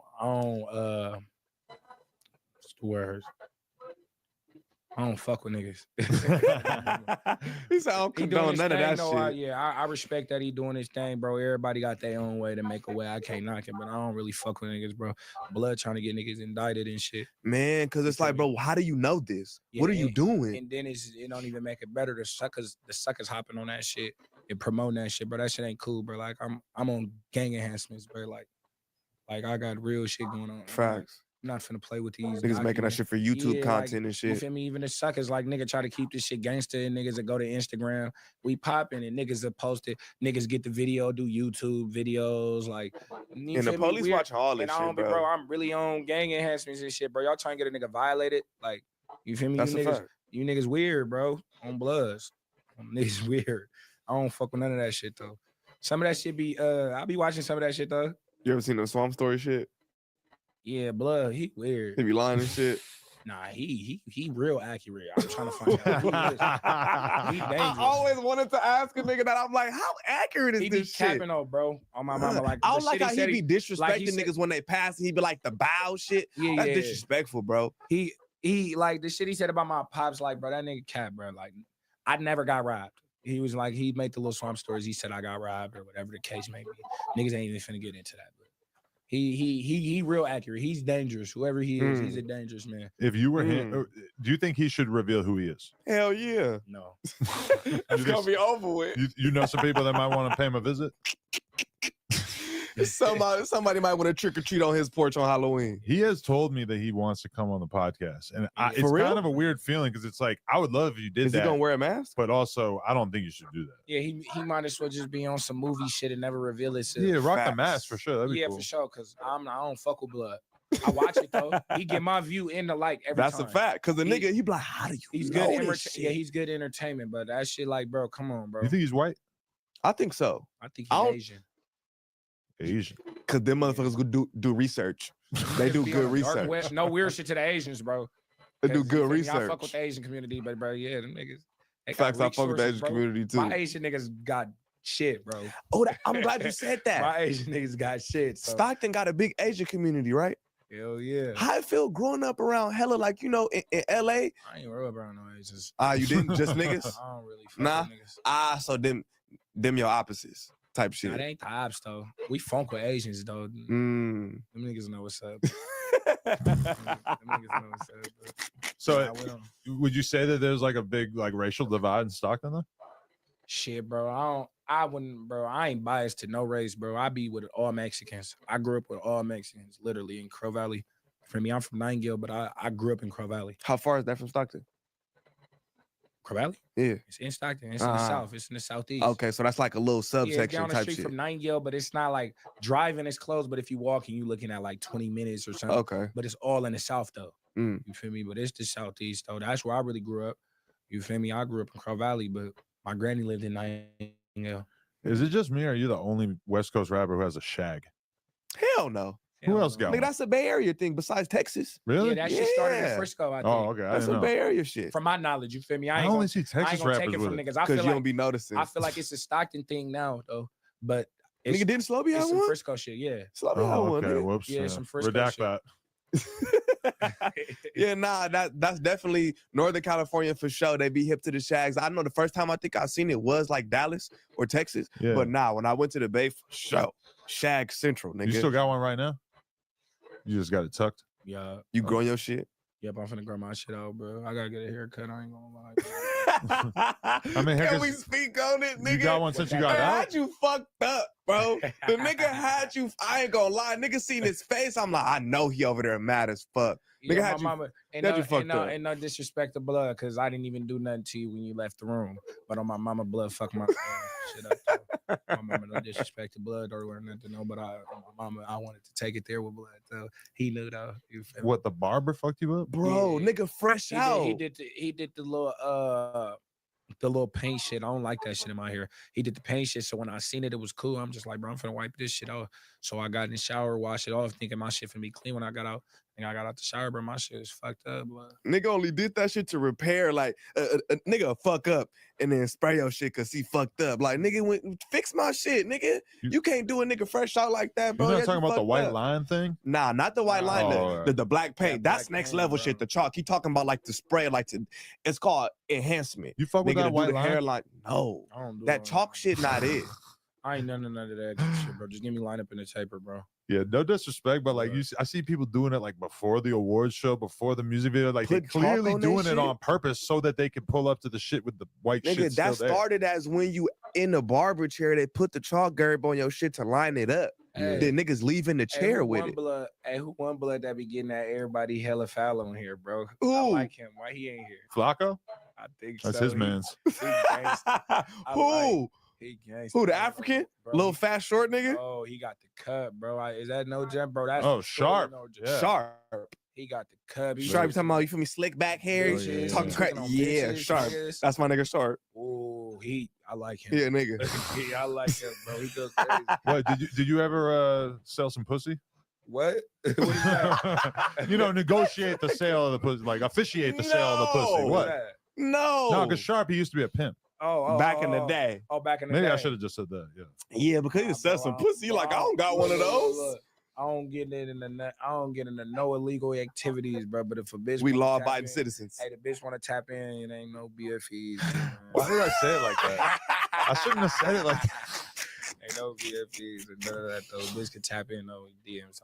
Oh, all right. That's right. You feel me? Yeah, We yeah, law no, abiding but- citizens. But But if you're if you looking would like for- to Yeah, if you're DM, hop in the DM. for sure. But if you're looking like for a boyfriend or something like that, I'm not for it. it's not not happening? here. It might be somewhere around the campaign, but I don't know. All right. So you I can't have could a dig it. girlfriend right now at this point in your life, or what? It's not gonna happen. That's right. Cause it's like, I look at it like this, bro. It's hard when you already somebody. Cause it's like, what you really here for? How do I really know? If you wasn't here before the start, I got a bitch though. I don't got no girlfriend though. On Bloods. that's right. He said I got a girl, but she ain't my girlfriend. What's the though. definition of a bitch in that sense? Like you keep her Let around? me break Elaborate. it down because not even a bitch, bro. You feel me? I just talk like that. That's Because right. every bitch not a bitch. You feel me? You see I how have I to said stop that? myself Queens from out calling there. my This is how girl I that. talk. This Yeah. is Yeah, how I just say every bitch it's not not a bitch. disrespectful. Every female is not a bitch, bro. You feel me? It's women out there, and then it's bitches. Right. You feel me? This is just how I talk. But if a bitch carry herself like a woman, you feel me? That's how she gonna get treated. She gonna get you treated like a woman. But you carry yourself like a bitch, you gonna be 1,000 bitches every day. Is every prostitute a bitch? Look, at a time. I feel like look. Like in a moment, like what do you mean by that? I feel like sometimes you I don't gotta know. treat a prostitute like a queen, and sometimes you gotta treat a queen like Just a prostitute. because a bitch Depends a at the prostitute, moment. just because a bitch a prostitute don't mean she any less of a woman. That's what I'm saying. You That's feel me? game. That's On facts. blood. That's game. You feel me? I could respect a bitch even more that go out there and want to risk her put life. her body on the line and her life on the line just to make sure that whoever she doing it for is good. You ever read That's his a- that's a Instagram story? woman. He clowns girls who haven't sold pussy. Yeah, Why you putting that on me like that? That's crazy. yeah, that's. I don't know what he talking about, but look, no. Unless she moms or something. You feel Yeah, me? you He feel clowns other than that, dudes for whose sure, girls like, never sold pussy. No, I feel like If you look. don't, you out. I gotta clear that up. If you in the game, game and you got 3 kids by a female who ain't never sold no cat, you're square as hell. Hang it up, nigga. But if you a citizen and you just doing your On blood, thing, so. you feel me? You know, nigga. If you in the game, nigga, you can't be bro. But you feel me? You know what I'm saying? Look, I'm bro. not ready for this game. That's all I'm saying. This is a crazy game. You feel me? If On you in the blood, game, bro, you know. You feel me? You just out here having babies with, you know what I'm saying, just frivolously. That's pretty Yeah. square if you ask me. Yeah, but then again, niggas miss pimp though. It ain't nothing wrong with That's that. just facts. Everybody miss. There ain't no you such gotta thing as pimp- not pimping, bro. You got to pimp You to gotta miss pimp. What's miss Exactly. pimp? Miss pimping, you doing something wrong. Doing it Doing wrong. something wrong. It ain't no such thing as you wasn't pimping. You go to jail for miss pimping. That's a Not fact. because you not pimping. Like, oh, I wasn't. No, you was miss pimping. That's a fact. So you went to jail for pimping and pandering or whatever you went down for. Damn. That's a fact. So what are you doing now to make sure you don't get locked up again? How you moving? Man, I'm a father now. You feel me? That's right. Shout out you feel me? I know probation watching this. You feel me, man? Yeah, Law-abiding citizens. father now. You Good feel me? guy. Nice guy. That's Yeah, that's I'm a right. father now, bro. I ain't on nothing. When you got out, was the first time you saw your baby? Yeah, How that felt? bro, it was amazing. On Bloods. That's right. Took some pictures and shit. I just don't be wanting to post him and shit because you know how that go. It get tricky. Yeah, you know, I do my shit in the close friends though with the homies that's in there and shit. But other than that, you know, people gonna have him on fake pages and That's crazy. yeah, son on these niggas be That shit weird, weird, They just bro. can't keep that shit. You just- violate a nigga safety and shit, bro. Man, Like, nigga, come I'm on, not that's Drake sunshine, yet. bro. I can't pay for full-scale security for the whole fam. Nigga, we moving militant. Exactly. You feel me? For sure. I seen Drake saying his mom don't have security in the Yachty interview. That's insane. Drake, mama, I ain't gonna lie. If you a Somalian, I go kidnap that I'm nigga not gonna lie Drake though. mama.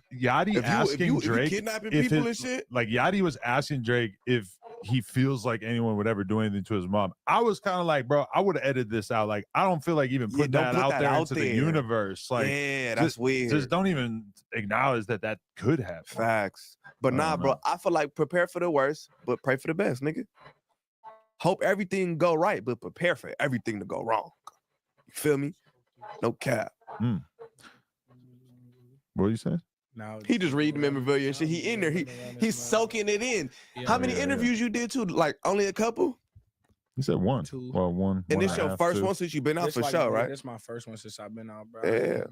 You know where I've been in studios and shit, fucking around. And What's- this no jumper is crazy because bro had hit me in 2018, nigga. I didn't see that shit. I doubled back. I'm like, this nigga's viral. Yeah, bro. No I been cap. hit you, bro. I'm like, I was that's off- I was off crazy. all that shit. Yeah, so- you was listening to a nigga shit back in the. off all that That's shit, my bro. nigga. That's viral. Nah, not a nigga going crazy. Yeah, everybody was listening to that shit though, bro. That's fire. What's your plan for dropping your music? You drop a project soon, or you dropping all videos? Yeah, I got an album. My album ready. I recorded my album in a day. You signed? Nah, I ain't signed to nobody, bro. I'm an outstanding member. But they gotta have offers out for you, right? Yeah, Man, this they nigga gotta tryna- be a hot yeah, they commodity tryna- right yeah, now. They trying to grab a nigga right now, bro. But they You just shopping? something like that, bro. That's I really ain't. I'm bullying. Honestly, You good? I'm gonna get into Alright, it, bro. you But good. I'm still trying to just like get I into being home. haven't spent on bro. a J-Bo I'm interview, still but adjusting, so, like, okay. the label's tapping in. I got my mom's handling everything right now and shit. But it's Y'all want to keep watching I'm this? not even worried about that because I'm gonna make my money regardless. That's Oh, a it's about to fact, be nigga. You over viral anyway. on your own, and that's good that you did that though. Jail might have been a hella blessing, bro, because you raised your stock. I always tell niggas It's about to be when you over. go to a deal with What's no up with y'all, leverage, man? you Flips in finna the get a chat, shit flips deal, in the nigga. Your chat, leverage flips in is the chat, big crazy, flips like in the chat. Anybody that's in crazy. here, You I can need for a sure flip shop in the around for the chat. highest bidder, nigga, and go crazy. Yeah, bro. I'm trying to see what's up though, bro. We gonna see what's up. Right now though, I got my YouTube going crazy. That's right. Distro kick. And you own all your shit. He was with. Broke in my spot. Some niggas broke in my spot. Hold on. We're gonna do boss talk. It's the last one. We're gonna go to the next.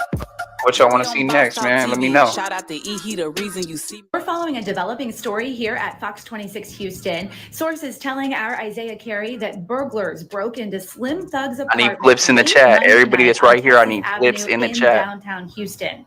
Now we're told the burglars forced their way into the unit and took jewelry and cash. It's unclear though how much was stolen. Houston police say security found a door that was forced open, but we don't know who made the initial call to police. No one was inside the unit at the time of the break-in. I think that they did figure out who the thieves were though now. It's been 2 days. Man, make sure you guys like and subscribe to the channel, man. Hey, this just in, man. TMZ reports that Slim Thug's house. Actually, next video, next clip we're gonna do, and it's a trip we'll break it down a little when you bit. look at is the way things go, man. TMZ I've been in that video of apartment complex, and yeah, I've been to that. If it's the same one I'm thinking, I've been in there. I've actually filmed in there and did interviews in there, and that it's not easy to get in and out of there. So I don't know if somebody probably was watching him or somebody that lives there set it up that's next door neighbor to him. So there are ways to do it, but you would have to have an inside to do it, and you gotta be let in, you gotta be let out. It's not an easy complex at all. So this threw me off when I seen this, but let's see what TMZ had to say. It says rapper Slim Thug's apartment in Houston has been burglarized with thieves swiping jewelry, cash, and more. TMZ has learned. A spokesman for the Houston Police Department tells TMZ Monday around 11 p.m. security at an apartment complex discovered the break-in. Cops say security spotted a door that had been forced open and multiple items from inside the apartment were taken, including jewelry, cash, and other valuables. We're told Slim Thug, whose legal name is Steven Jerome Thomas, wasn't at the apartment during the burglary. yeah, no, he wasn't Houston present when police it went down. responded to the scene, took a report, and spoke to Slim Thug over the phone. No arrests have been made yet. The police say that an investigation is ongoing. So wow, wow. I like I said, man, sorry to hear that for Slim Thug, man. That's a guy that I rock with Slim Thug. Met him on a few occasions. Don't really I kind of know because I'm kind of in the end zone. I know he's on some business, taking care of some business right now. I do know that. And for that to be going down like that, man, but you never know. People are watching all the time. Like I said, when you go into this Nah, place, for sure. People are watching all the time, security man. going in, And you know, Slim Thug there's is security somebody that's going out. You legendary, have to be bro. let in, you have to be let out unless you have a He front legendary, to so get in and out. And for it's sure on crazy to that. me because it would have to be some insight or somebody told somebody this is where it was at or something. But you see, it said they pried on the door and the door was forced open. So once you get in, I can say that once you get in, you can access something, and if the alarm is not engaged or if it is engaged, you got a few minutes to get in and get out and grab what you're going to grab. But it definitely can be done. I've definitely seen situations in situations like that has happened. So I could see it happening. Like I said, that's in No, for Houston. sure, without a doubt. I could see it happening if you knew where he was at, if you lived in the building, if you or if you knew on the inside. You can't trust nothing these days. You could maintenance, all those people. No matter how many background checks you do, you don't know who these people are linked to. You don't know what's going on with the situation. Anybody could do anything at any time. Any information could be spilled. Anybody could tell somebody, get a drop on the fact that, hey, this is where it's at and he's not there, or he's, or like me, people watch, they see, they know you pretty much of worth, so they try to figure out ways to do things to try to figure out ways to come up. That's just the way it is. But No, I hate without this a for doubt, Slim though. Thug Without a doubt. because at the end of the day, this stuff is happening and it's happening frequently, man. Like I said, I seen TMZ had said somebody, but it just threw me off because, like I said, he real laid back. He really ain't rocking with a whole bunch of people when it come down to, when I seen him, he got his group that he deal with, and he keep it real tight, close knit. But like I said, it don't even have to be nobody that was inside of his crew. It could be somebody that just know the apartments and know that's where he lives, and pretty much No, without a watches doubt. people Without go a in doubt. and out. Some Because type of I thing can't like say when that. I was in those apartments, this high rise, I could tell you that people can see you going in and going out, and with somebody like Slim or even me, when I have went over there, was recognized. Hey man, what's up, boss talk, man? We rock with you. We love what you're doing. Now in that same experience, they could be scoping out what I'm doing and where I'm going as well, just to backdoor me and come back. So this is something that, as a person that people take notice to, and him being a celebrity, this ain't something that I feel is abnormal. I think people are going to know you. I think people are going to have insight. No, without a The doubt, though. part Without is a it doubt, savvy though. people Yeah. living around there. I can't say they looked shady or nothing, but I can say that it's a trip how people, they are looking to see if it's a come up, or if it could have been just an accidental hit.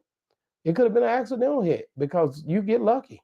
Um, he might just been the victim of somebody bumped that door, and they hit 2 or 3 of them in there, but you didn't hear that on there. But just because it's Slim, you definitely gonna hear what's going down. But Slim definitely was pretty much hit up, because that's far as on the burglary.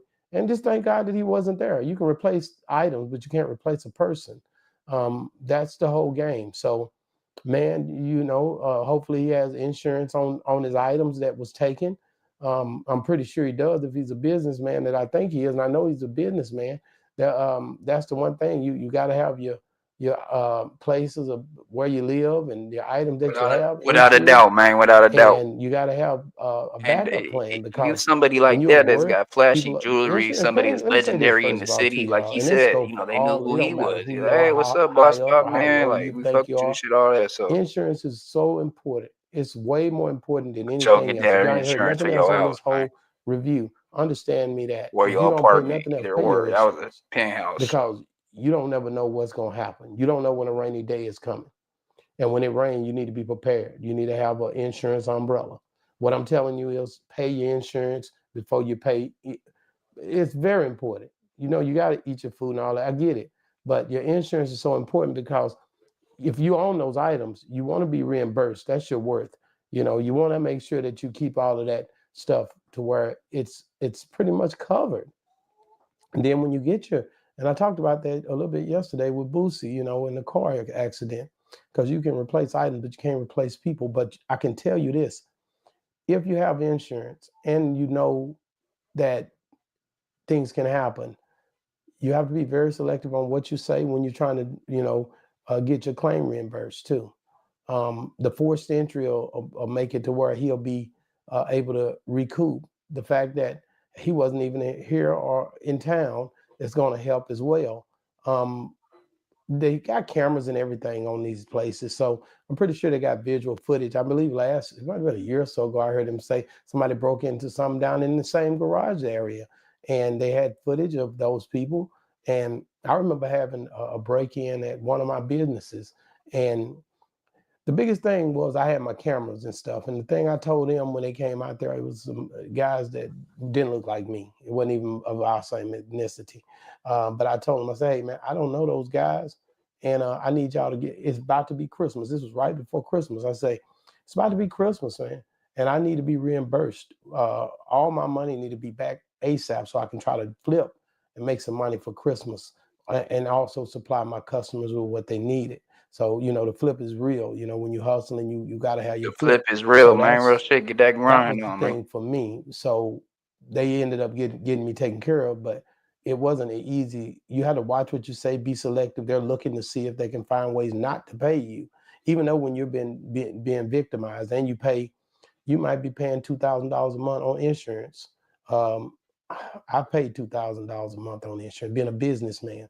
Maybe paying $3,000. It's just you may paying $10,000. It just really don't matter. That number can go up and scale no matter how much stuff you have, property you have, real estate, jewelry, houses, cars. This is the stuff you got to think about when you're dealing with business. Now, I done got over into something totally different, but I hate that Slim Thug had to go through this. I do know that he's a business dude, so I'm pretty sure these things are insured.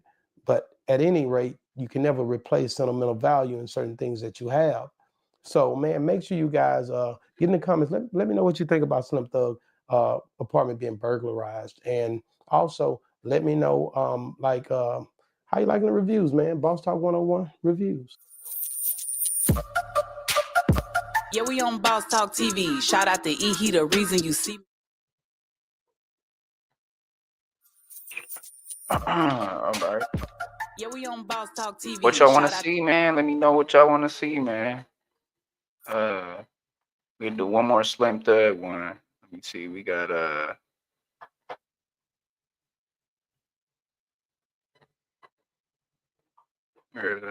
Steady Nash. We're following a developing story here at Fox 26. Shout out to Steady Nash, man. Shout out to Steady Nash. Burglars broke into Slim Thug's apartment late Monday night on Texas Avenue in downtown Houston. I need big flips in the chat, man. Anybody that's up in here, man, I need big flips in the chat. Big sub, like, share, subscribe, comment.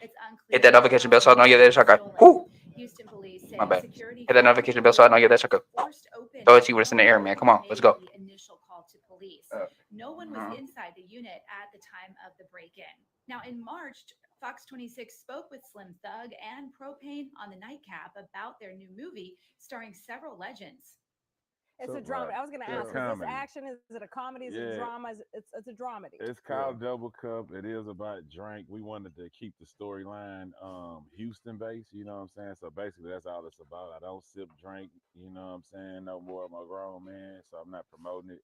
But it just identifies the Houston culture. So that's why we wanted to do a comedy about it, you know what I'm saying? And we enjoyed it, man. Really, like, I'm a real actor in this. You know what I'm saying? I was on the original Dirty Third. That's not true. I mean, what do you mean tried. It's not true? Yeah, so I really like showed acting skills, and I just took my little homeboy, you know what I'm saying, with me. He did a good job, but I mean, you know, I like to think I did a better job than him, so we'll see how that goes. Award when this award. Okay, Oscar-winning performances from both of you. Okay, from one of you. Oscar-winning. The burglary of Slim Thug's apartment follows a couple other high-profile break-ins of celebrity homes here in Houston.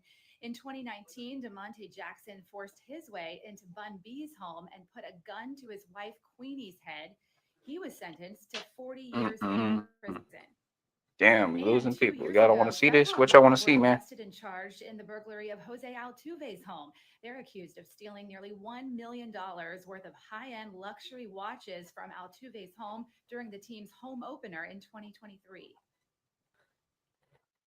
This episode of the Setty Nash podcast is brought to you by Saratoga Spring Waters. I am joking. Hey, good promo, right? So I won't say we. The internet believes that Slim Thug. Big shout out to Setty Nash, man. I might be able to defend against those claims. Check out where he was just 9 hours ago. Devastating loss, man. We held it down to the last minute, man. The last minute they took the lead. It's a tough loss for us, man. Yeah, but you know, at the end of the day, we still proud of our Cougs, man. They made it this far. You know what I'm saying? We got to salute them for giving us a game all the way to the end, too. So, you know what I'm saying? Salute. And do you have a message for the team and Coach Sampson tonight? Yeah, shout out to the team and Coach Sampson. We want to let y'all know we are not down. We very proud of y'all, man. Y'all held it down this year and took it further than anybody would ever thought y'all would have took it. So we proud of y'all. Salute to y'all next year. Let's get it.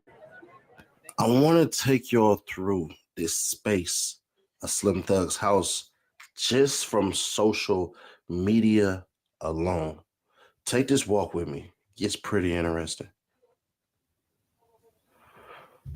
Today is my son Kobe's birthday. Happy G-Day, many more to go.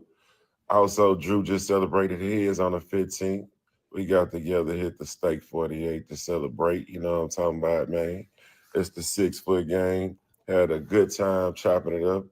I stole his dessert and cake because he trying to have a 6-pack. Junior struggling with the steak, you know what I'm saying? Amazing night with the thugs, man. Astros opening day. Oh, wait. I think that was the thieves right there. Opening day. Hold Yeah, I up, think man. that was The the boss thieves right wait. there. Stop Hold on. playing, man. I think those are the ones that ran up on Slim Thug, man.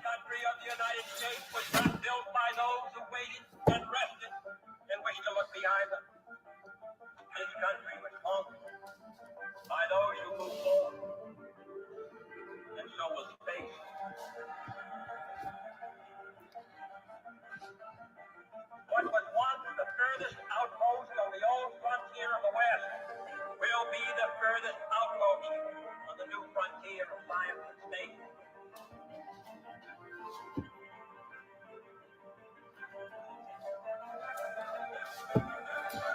Let's go, Stros!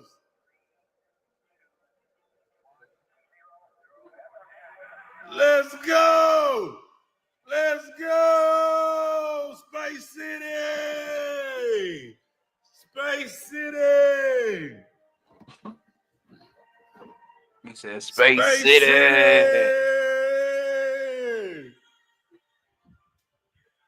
Let's go! Space City! I'm coming. It's lit. I'm pulling up.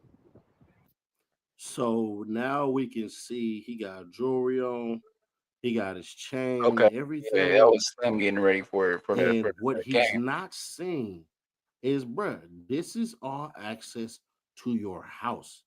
It's not that difficult to study you rappers. Y'all are stuck in your ways. Look at this. Did y'all see that? Did y'all see we literally seen where he was standing at? Not that difficult to find you, bro. You're giving the blueprint away. Man, let's go. Now, lucky for us, he decided to go online and speak about it. Check it out. Nigga broke in my spot. Some niggas broke in my spot. Petty thieves hit a good lick, man. They got me for my jury. I was slipping. But we working on it. But we ain't even tripping though. I'm in the penthouse. How the fuck did they get in the penthouse is what I want to know. The penthouse, you only can have a fall from my floor. Petty thief. I'm gonna get this insurance money. I'm gonna buy me a car. I ain't buying no jury for y'all niggas. I'm wearing eye watches. You niggas too petty. I ain't finna go crazy. I got footage of niggas and everything, but I ain't finna go crazy over no shit. We got insurance, so we good. But we ain't good. So But you we have covered. okay. But we good. You know but it's still it's some slick shit. Yeah, I don't know. We got some footage of everybody, but you know what I'm saying. At the end of the day, I'm worried. I'm like, how the fuck they get to the penthouse? Look how high we is. How the fuck they get up here? They did steal some cash. They stole the sugar baby flowers. Nigga stole the sugar baby flower. That's what cash they took. I don't even fuck with cash. Fuck cash. That's why I don't fuck with cash, cause shit like this. They stole the sugar baby flowers. Nah, that's some black dudes. There's like 4 of them. I had insurance, but not enough for all my shit. I had too much shit to cover all my shit. A month be $10,000 a month on insurance. So I didn't have all my shit, but they ain't get all my shit either though. So they got the good shit though. Now. I know what y'all thinking. Man, Seti Nash, bruh, don't break into my house. When you have things amidst a bunch of have-nots, they want it. They'll take it. And without a when doubt. you are showing off to us, you showing it. And when I say to us, this is people who understand or previously Flips in did the chat, BDEs, man. Anybody that's you in know, here watching as this a content, man, youngin. flips in the But as chat, far as man. the Shout out to social City media stuff National. goes, all you have to do is go and listen to the police reports when these celebrities' houses are being broken into. Remember in Atlanta when allegedly the drug rich kids they went through gang? I just call them kids because they all young. They, you know what I mean? We did some of that stupid stuff too. Even though I ain't no B&E cat, but either way it go. If I was, I'd be pretty damn good. Y'all remember when they robbed Mariah Carey's house, robbed Future's house, robbed Calvin Ridley's house? You know why? Because they couldn't stop doing this. They couldn't stop showing off. They couldn't stop being flashy. They couldn't stop because the need to impress people that you don't know and honestly wouldn't even care about if they were in your face. The need to do that is ridiculous, bro. It's ridiculous. Make sure y'all hit the like button too, so all the rest of these celebrities can see it. Shout out Wayno too, man. They need to see this stuff, bro. Maybe they believe that I got a penthouse, it's untouchable. I got security, it's untouchable, bro. With enough time and waiting, what you mean? When you say a penthouse, right? What that mean exactly? What that mean exactly, bro? Do you know how easy it is to hit that button? Oh, I forgot my key. Oh, it's all right, bro. I do it all the time. I'll buzz you in. Beep. You stood outside your doggone house and set yourself up for the fire. Now, let me once again say this, and I need to say this. I don't believe Slim Thug had anything to do with his house getting robbed. Because in my opinion, right, and it's just my opinion, the evidence that he said he has, you got to be a certain type of level of devious genius to do that. And I don't believe he has that in him to be able to entrust in people to break into his house, not get caught. Now, they will figure out how the heck they got in there by camera. So if they came in and they pressed the button and they got let in, cool. But it's also not that difficult to sit outside with your phone, act like you're doing something, and watch somebody type in numbers to get in. Yeah, no. If that's the case. And I'm only speaking as this because I'm a huge Sherlock Holmes, I don't want to say fan, but supporter. But I can modernize certain things that we've done and that we do that we just take for granted. It just is what it is. But as far as Slim Thug go, man, you just got to operate better, bro. You just got to operate better. I know your house now. If I walked into your house, I know your house now. I can go to your house and basically know where your refrigerator is, know where your TVs is, know where your rooms are, and potentially know where stuff is. The problem with it is he got too damn comfortable. And when you too comfortable, you get Without a relaxed. doubt. Boy, Without you a get doubt. relaxed. Without a Boy, doubt, it just man. seemed like everything is fine and dandy. And this is how people always get caught slipping.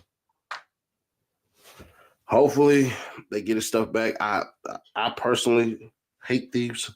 I do not like thieves. I wish jail on thieves. I don't care. And I mean all thieves, corporate thieves, the smallest thieves, all of that, bro. You go to Walmart and you steal. I wish jail on you. I don't care. So if anybody want to, Tap in with nah. my Seti Nash don't rock with thieves. If you are a thief, you a scammer, you whatever, do your thing. But when you get caught, I see a lot of people doing a scam thing. I don't report on nothing. I don't say nothing, but your time is coming. Money has numbers. All these banks, they have numbers. They all have that stuff. And then some of y'all, you know, y'all do what y'all do. But either way that go, I can't support no thieves. But Slim Thug, man, you gotta tighten your ship up, bro. End of the day, tighten your ship up. You damn near just, one, almost got killed.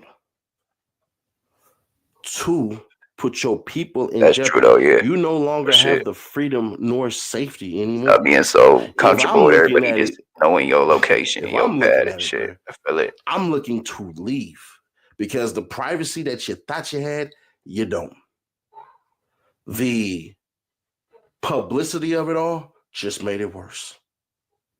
And then you not even learning the lesson you should have learned already, you decided to drop another video inside your house, giving more detail. So next time, yeah, it'll be pretty bad. He gotta move, bro.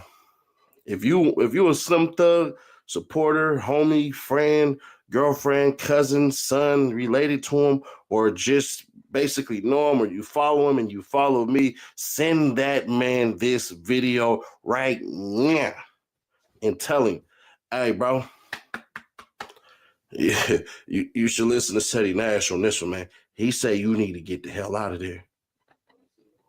Now, if I run the conspiracy theory stuff, I can say, hey, he finna get his insurance money. That penthouse probably costing a lot. He want to save some stuff. Bruh, he relevant right now, so that's enough to go ahead and, well, I'm not saying he wasn't relevant, but his name is in the algorithm right now. That's enough to go ahead and start charging $5K per interview. You can run up 50 bet. I mean, you can run up a 50 ball real quick, make your bread, and get on to the next one.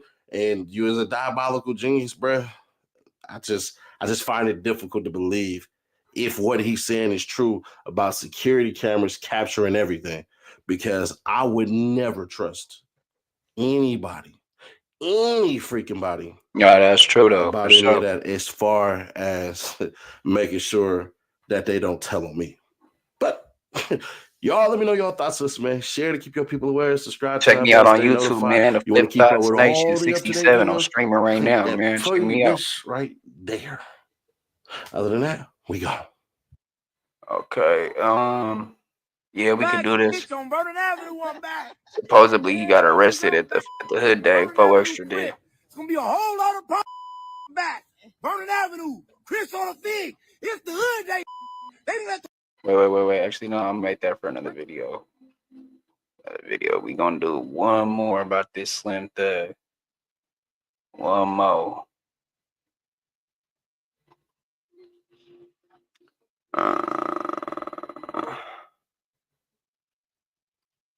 Broke in my spot. Some broke in my spot.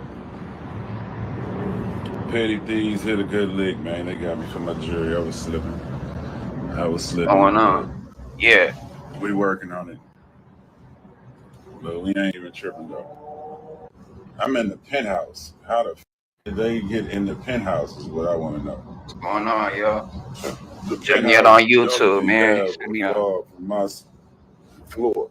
Stream at. I'm gonna get this insurance money. I'm gonna buy me a car. I ain't buying no jury. You know what I mean? I went and I watch it. You niggas too petty. I ain't finna go crazy. I got footage and everything, but I ain't finna go crazy over no shit. We got insurance, so we good. But we ain't good where we covered. But we good, you know. But it's still Right there, man. That ain't right there. That's my yeah, channel. I don't know. We Subscribe. got footage of everybody. You know I need flips in the chat. Anybody that's in this live day, right now, I'm throw a worried. flip in the live, man. To the penthouse. Look how high we is. How the get up here? They did steal some cash. They stole the sugar baby flowers. So the sugar baby flower. That's what cash they took. I ain't cash. Yeah, that's why I don't cash, cause shit like this. They stole the sugar baby flowers. Nah, that's some black dudes. It's like 4 of them. I had insurance, but not enough for all my shit. I had too much shit to cover all my shit. A month be $10,000 a month on insurance. So I didn't have all my shit, but they ain't get all my Run it shit up, run either. it up. So hearts. Throw me some hearts in the chat, man. They got the good shit though. I take my problem. Everybody got to take L's. Everybody become a Just flip, one man. way. Become We a up, flip power. member. We up. You got to take L's in this bitch. If that's my L, hey man, like I'm not tripping. You know what I'm saying? We'll be replaced. We gonna figure it out. It's all gonna come together. You see what I'm saying? This the mindset. It took me about 24 hours to, cause once Like you up be, the live, like I the gotta slide live, share down the there. live, man. Come on, let's go. Once you get through the mindset of, man, let me go through my mindset of what need to happen. We can't crash out and go to jail to slide down on a crash dummy. We can't do that. So we gotta think it through Come on, and man. use Come on. mindset skills like a king. Get it up. It Get ain't it up, none of man. that is nothing that I can't go replace today. Let's get up these That's views what the too. Come on, blessing these is, likes, man. these I can views, replace these everything I comments, lost man. Let me today. know. Let me know. That's the blessing. Flips It's in the the difference chat. when it's like that. You don't lose everything over stuff that you can replace right now because you that blessed. You see how I didn't go emotions with it? Emotions will make me slide down. Hey man, let me find this shit out, ride and shoot these. Now, let's go talk to these people about, that chick and get the money. It might turn into a blessing through the chick. You see what I'm saying? So that's how I think. That's how I move like a king. It's gone now. So at the end of the day, that's a good thing. I can motherfucker leave. I ain't gotta worry about this shit. I'm all over the earth, not worried about, hey man, what's up with this shit? What's up with this? I don't want to have to think about no shit when I'm gone. I want to live. I'm 40 something, going light. I want something I can travel with. You know what I'm saying? You don't want to be out of town thinking, man, wondering, trying to break in your house. You don't want to break in your house for. So, you want to think, hey man, I want to move around, travel. I don't want to ever have to be locked in and know where I can't do this because I got this. You see what I'm saying? My head always up. No jury ain't gonna never. I moved up. I just need 24 hours of clarity to think it through. But yeah, I'm too valuable, kid. I got too much shit to let anything that's material affect me. That's the blessing. When you get like you blessed enough to go get whatever you want. Good morning, niece. When you blessed enough to get whatever you want, it ain't no. And then as an OG, I don't believe it was somebody from the city, honestly, but I don't know. Like they from out of I don't town, know. It but a could have lot of been. people to Houston with a dream of I'm gonna be a rich, I'm gonna figure it out, and that be their whole life is trying to plot on some shit. You know what I'm saying? But yeah, I'm blessed, so I'm too blessed to ever be stressed. You know what I'm saying? Too blessed to ever be stressed. Tighten up, move better. I ain't have insurance on all my shit. So that was a lesson learned. I should have paid for that insurance. I had some high quotes that up. But I gotta live in accountability. Yeah, I should have had insured all that shit. It would have been the biggest lick of the year. So that's my L. At the end of the day, when you know that none of that is nothing, it's non-effective, you know what I'm saying? It's non-effective. Right. It's all that shit custom. You gotta melt that down, kid. So it's worthless at this Hit point. that membership, Some of man. the Become a change ain't flip, got man. no And hit subscribe to the wasn't channel, personal. man. Most of Subscribe that to the shit channel, personal. man. So it's like you gotta melt all that down. But at the end of the Man, come day, on, man, man. Let's get it, man. people tripping over it more than me. You know what I'm saying? I don't live like that. I live in a mindset of Come on, man. it's another blessing. Get this Right. shit going, man. Let's get this shit going. You can't sell none of my shit. Like, where you gonna go with it? You know what I'm saying? At the end of the day, this shit might turn into a whole nother blessing when I talk back to somebody. Unless I know too many people, I feel like that shit gonna pop up one or two. Something gonna happen. They gonna let me know what's up. I ain't even tripping. I'm just one day at a time. We'll give it more though. Who will let me know? I definitely got a bankroll for you. looking for. We trying to get a bigger bag. You know what I'm saying? We trying to get a bigger bag. Yeah, the only way I'm buying some, I'm just trying to teach y'all a lesson I had to learn. I should have paid for that, all that shit insured, but it was way too much to make sense.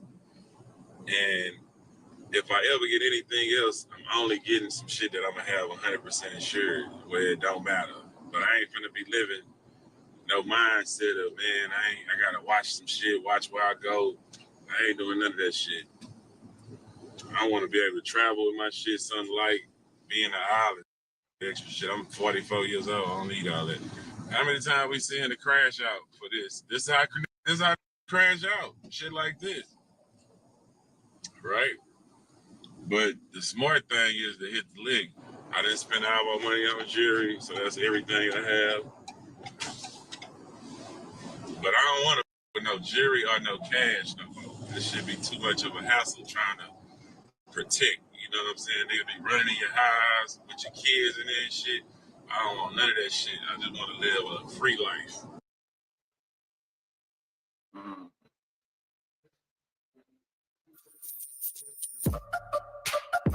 Yeah, we on Boss Talk TV. Shout out to E. He the reason you see. Nigga broke in my spot. Some niggas broke in my spot.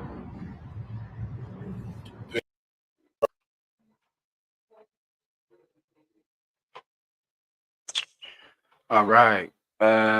We can do this real quick. Nigga broke in my spot. Some niggas broke in my spot. Petty thieves hit a good lick, man. They got me for my jury. I was slipping, but we working on it. But we ain't even tripping though. I'm in the penthouse. How the f did they get in the penthouse is what I want to know. The penthouse, you only can have a fall from my floor. Petty thief. I'm gonna get this insurance money. I'm gonna buy me a car. I ain't buying no jewelry if you don't need it. I'm wearing eye watches. You niggas too petty. I ain't finna go crazy. I got footage of niggas everything, but I ain't finna go crazy over no shit. We got insurance, so we good. But we ain't good. Well, we covered, but we good. You know but it's still some slick shit. Yeah, I don't know. We got some footage of everybody, but you know what I'm saying. At the end of the day, I'm worried. I'm like, how the fuck they get to the penthouse? Look how high we is. How the fuck they get up here? They did steal some cash. They stole the sugar baby flowers. They stole the sugar baby flower. That's what cash they took. I ain't even fuck cash. Yeah, that's why I don't fuck with cash, cause shit like this. They stole the sugar baby flowers. Nah, that's some black dudes. It's like 4 of them. I had insurance, but not enough for all my shit. I had too much shit to cover all my shit. A month be $10,000 a month on insurance. So I didn't have all my shit, but they ain't get all my shit either though. So they got the good shit though. Well, Slim, you made yourself a target by flashing all the jewelry in your cars. Outside in this Sunday, bucket is a fun day.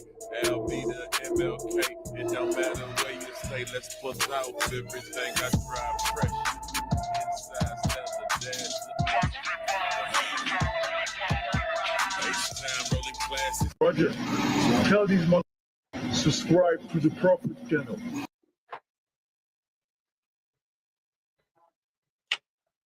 Okay.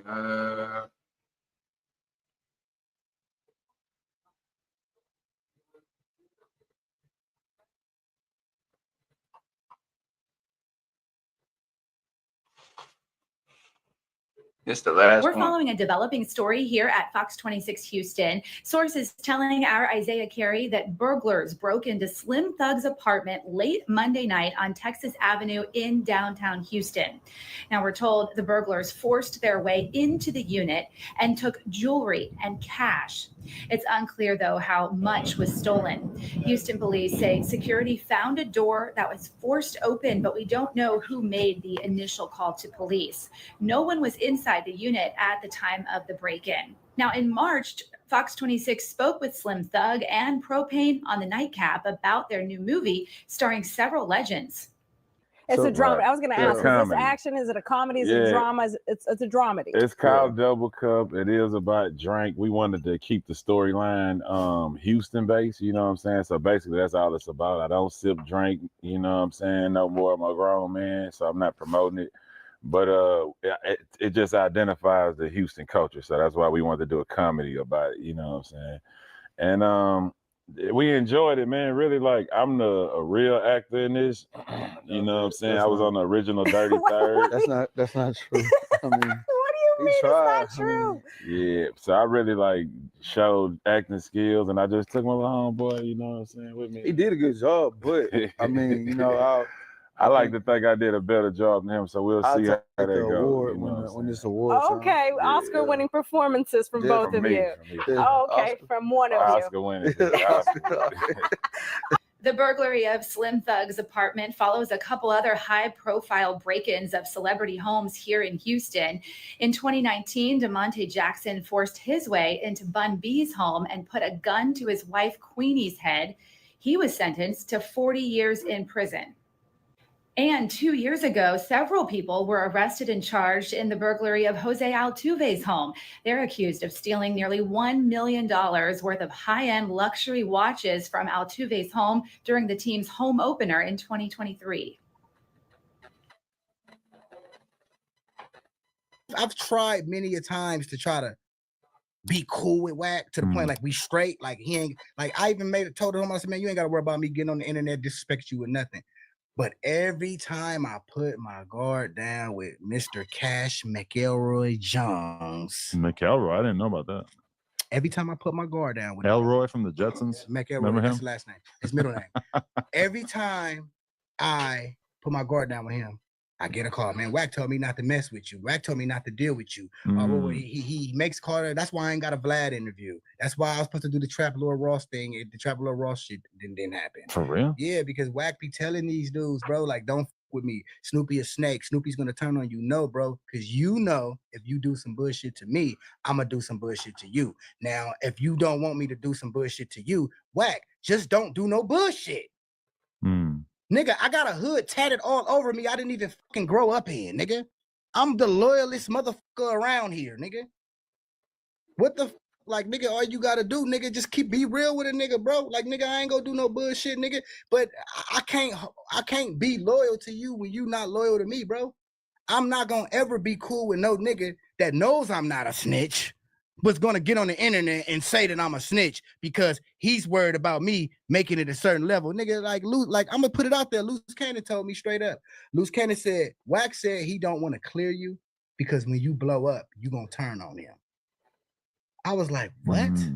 Well, if you did blow up, then Wack wouldn't be able to control you. Whereas, the lower he keeps you, or the lower that you are in life, that's the why, easier it is to manipulate somebody and kind of control them. Exactly, right? And that's why he would not clear me of the snitch shit. Nigga, I ain't never told on nobody in my life, my nigga. Every time I've been to the pen 7 times, nigga, with co-defendants. Feel me? Think about it. They're taking something from 2005 when I was a kid, bro. Feel me? After I done been to the pen 6, 7 times after that with co-defendants, didn't tell on nobody, never wrote it up off of yard, never did no buster shit. Y'all, so you telling me from that time to all this time, that's all y'all got?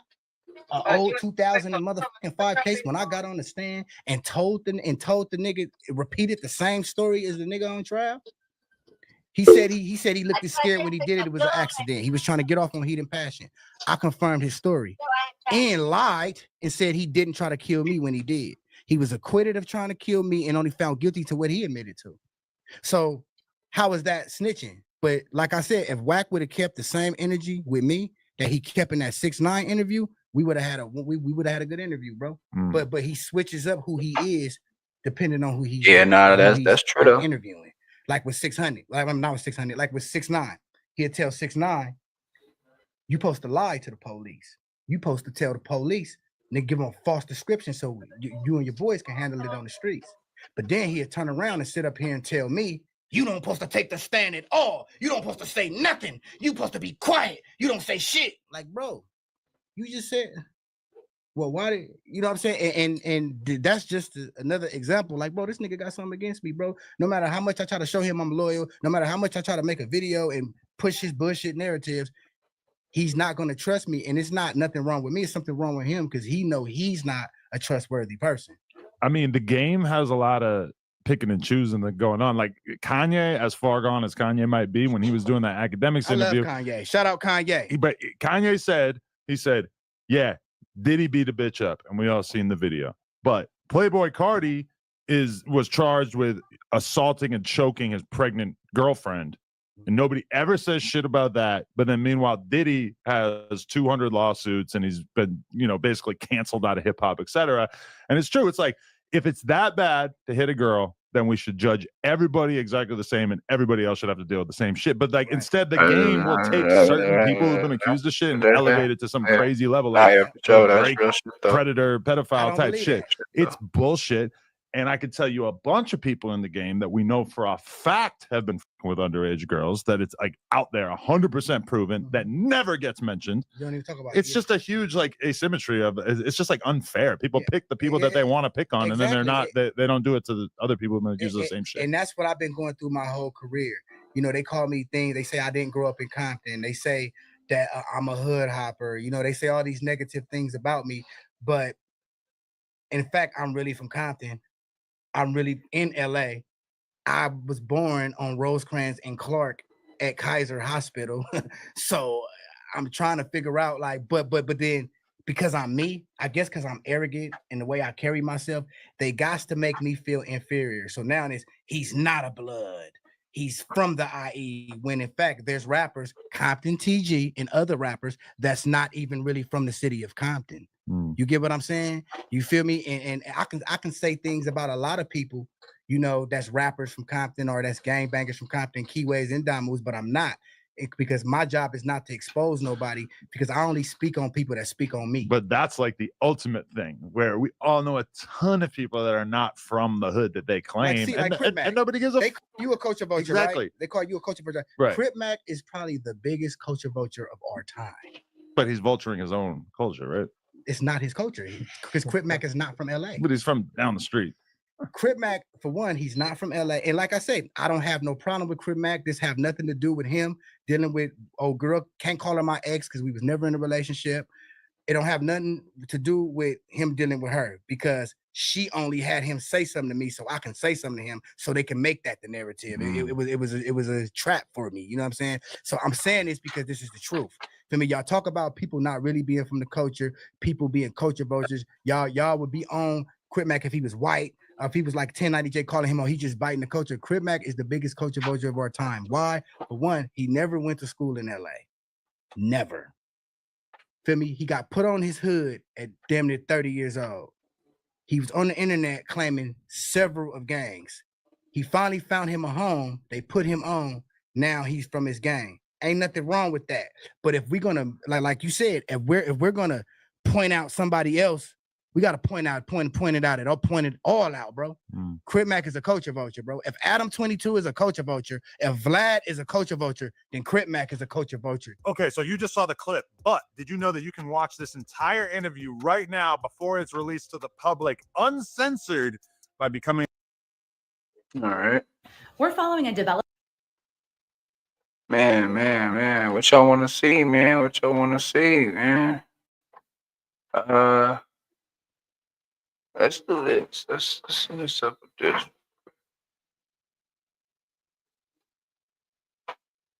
Welcome back to Fed Jumper, and apparently fresh out of jail, 4 Extra went to the No Jumper podcast studio. This is all part of it. Hey, that's some neighborhood, right? Right? Speaking of, now I know what I'm going to ask you next. There you go. Bro. Hey, first off, free the Crips. Free the Crips. Free all the We Crips. have 4 Three is still in. We got one out. We got one out. Look, free the mother Crips on the set. Free the mother Crips on the All set. the keyways. Free the mother keyways off the back. Free the keyways. Adam has this dude is probably like, finally, I can make a profit off this so pointless pointless endeavor, huh? Man, let me know, man. Let me know what y'all want to see next, man. I got other videos to do, man. But hey, man, y'all in here, man. I ain't trying to leave y'all hanging, man. So what y'all want to see, man? Back to the business. We got to talk about this. The Rolling 60s Rico came out. They're saying that Big U caught a body. They're saying that Brick Baby had guns and dope. They're saying the loose cannon was helping Big U extort people and whatnot. Y'all let me know though. Like, I'm still right here. Just let me know something, man. Okay. Have you taken a look at the indictment yet? It's pretty convincing. No, I've been gangbanging in jail, but free the Crips, though. I don't have to look at it. Free the Crips. They didn't do it. Okay. That's all I'm going to say. Free the Crips. Didn't you ever run in with Big U recently? Free the Crips. Didn't you see him at a gas station? He said, didn't you ever run in with Big U recently? We did see it. Neighborhood Crips. Okay. It's my older homies. But it was all good. But it don't matter. It's the homies. Free the Crips. Okay. Free the lows. But do you feel as if a Rolling 40s Rico? I'll be right back, y'all. I'll still be right here. It's just You're keeping your nose clean? turn off the camera for a second. I was grabbing something. Well, Look at that smile. I think his number one motive on this planet is to eliminate all the gang members. Like, what did they do to him?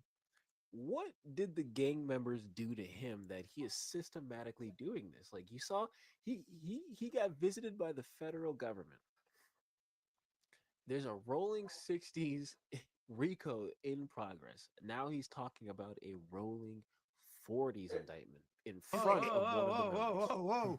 Whoa, slow though. That's a big question right there. You my boy. A lot of people are thinking about, I'm going to grab that finger, I'm going to grab shit. that finger, and I'm going to stick it in my eye. Hey, look. Whoa. Look, slow down.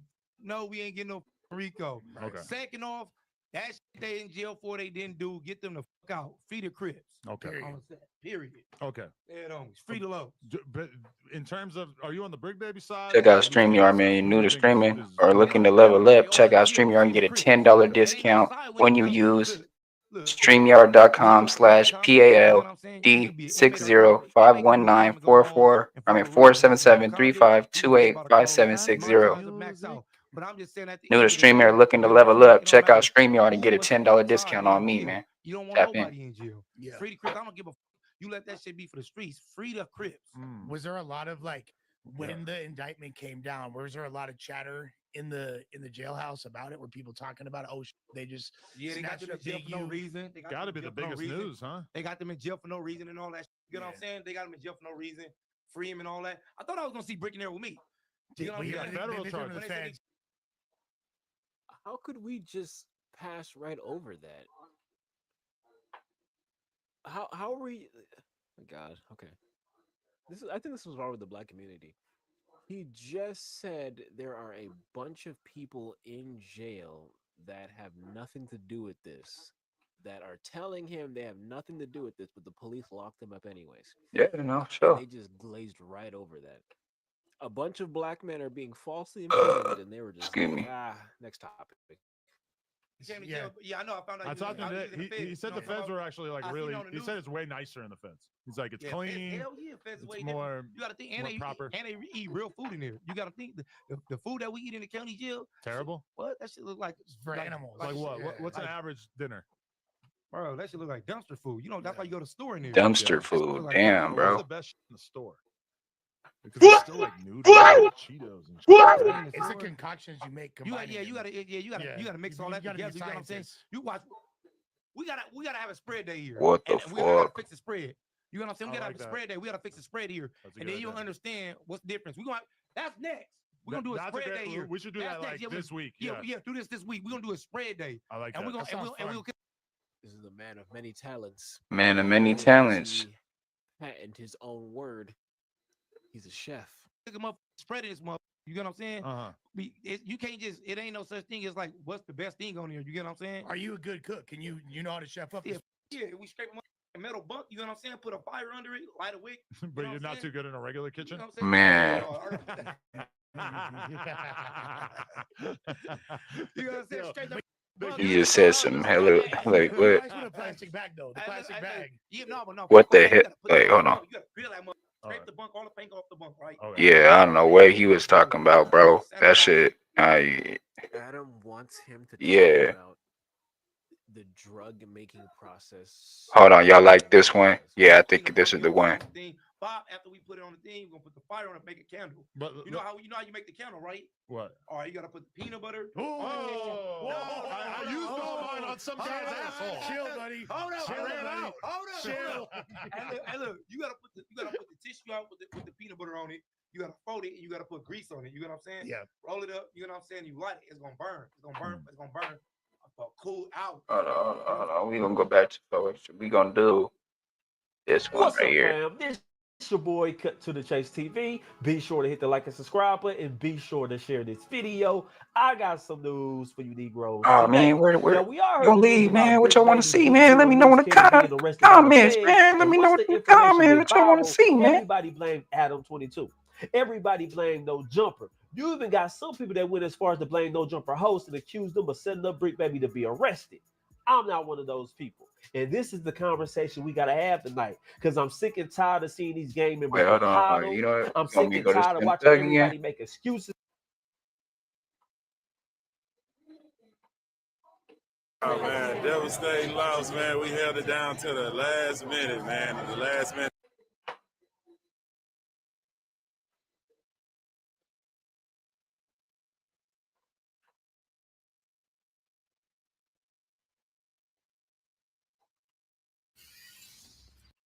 Oh, that's like my real brother. You know what I'm saying? I Yeah. talk to this nigga all the time. Me and this nigga like real partners. Like, Yeah. so it's like Every it's- day. You at the gym every day. It's love, bro. And it's like I got you. What's up, fam? This your boy Cut to the Chase TV. Be sure to hit the like and subscribe button, and be sure to share this video. I got some news for you. I got you.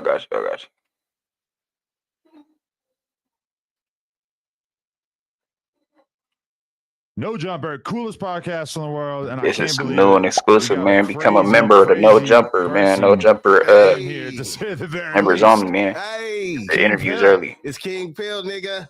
How you feeling? Oh shit, I'm feeling good, man. Thank you for having me, man, for sure. Shout out Hell to yeah. King Phil. Shout out to my nigga Bonton Blood, Bonton Oh Juno. shit, man! You know we got some Supposed to be King doing some Phil, work soon, so shit. Diddy oil, booty oil. You can put this on your fried chicken. You can put this on one of your bitches. You dig what I'm saying? And you just applied that in the bathroom, Man, right? you know I had to come out like a motherfucking model. You dig what I'm saying? Full throttle on this motherfucker. Why did you do that though? Are you planning on anything freaky happening? Yeah, or- after this, it's a celebration. I'm going to the strip club. I'm finna be just sliding around that motherfucker. You dig what I'm saying? So I'm you finna be doing my shit. You oil up for the strip club. Yeah. Wow. Cause you know you gotta go in there kind of like slippery. You feel me? Like you trying to slip into something. You're gonna get slippery anyway because they're gonna rub themselves on you, and you're gonna Right. start having all them weird stripper oils on your body. Right, but a lot of them strippers, man, they be dry as a motherfucker. I ain't gonna lie, man. You might have to use some lubricant sometime. You know, they be putting alcohol and shit on their booty when they get off the stage. Is You that know what they I'm saying? do? Yeah, they try to keep it sanitized. But look, right here, you can put some of this on your ass and it sanitize you at the same time. You know what I'm saying? Okay. Peel oil. Wow, insane.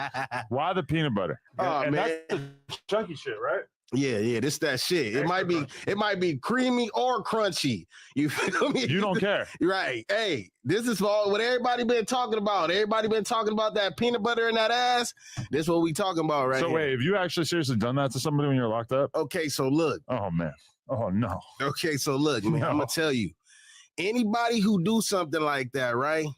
It take two people to do it.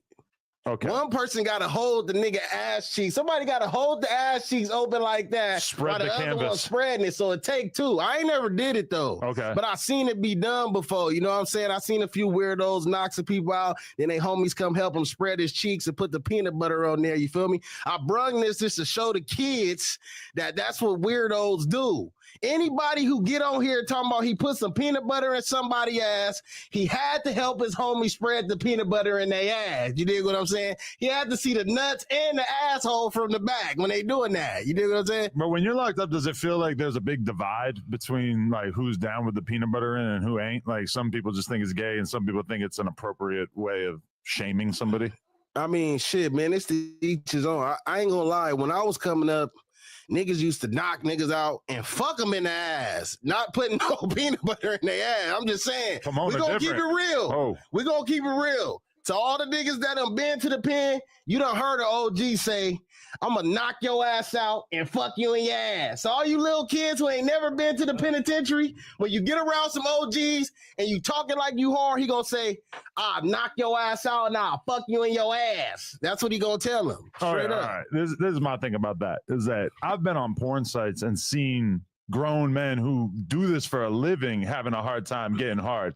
So unless you are a full-blown flaming gaylord, how the fuck you gonna get your dick hard and fuck some random guy? Like, unless you really, really like want to do that, man. How you gonna do it? They gonna do it.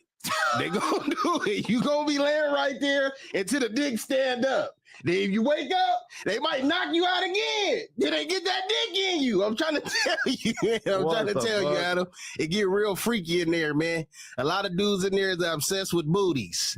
They love booties in that motherfucker. You know what I'm saying? You might have a guard telling you to pull your ass out and show your booty and squat and cough, and there's another nigga looking at you in the cut. He looking at everybody who come. They love booties in there, for real. It's crazy how the booty is just like the ultimate stash box when you're locked up. Man, I'm trying to tell you, man. I done seen so much shit, man. I done seen niggas pull whole phones out their ass before. Yes. The phones and the charger out their ass. Oh, you know what I'm saying?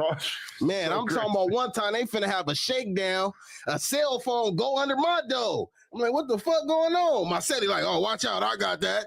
I'm like, bro, we got knives in this motherfucker. How we gonna have a cell phone in here? The goon squad coming. Man, he like, I got that. He grabbed a baby oil. He grabbed some saran wrap. You get saran wrap with your sandwiches, your bread from your sandwiches. He take the saran wrap the phone and the charger separately, and take the whole thing of fucking Vaseline, put the phone and the charger in his ass and his little knife in his ass. Came out the cell, squat and coughed in front of the police. They ain't even know he had all this in his ass. Look how big this is.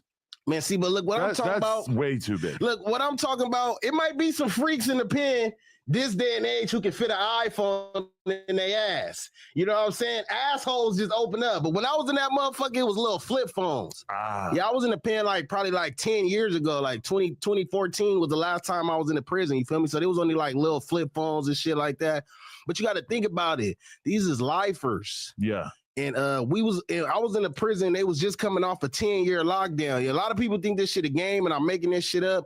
They was just getting off a 10-year lockdown. So the whole time I was there, we went outside once out of 6 months.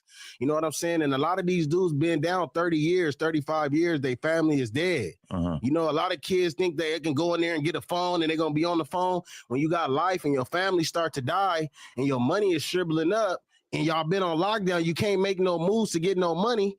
What you gonna do, bro? Right. You like in this cell, this all you got. You might be talking to a hot chick that might be looking out for you here and there, or whatever the case may be.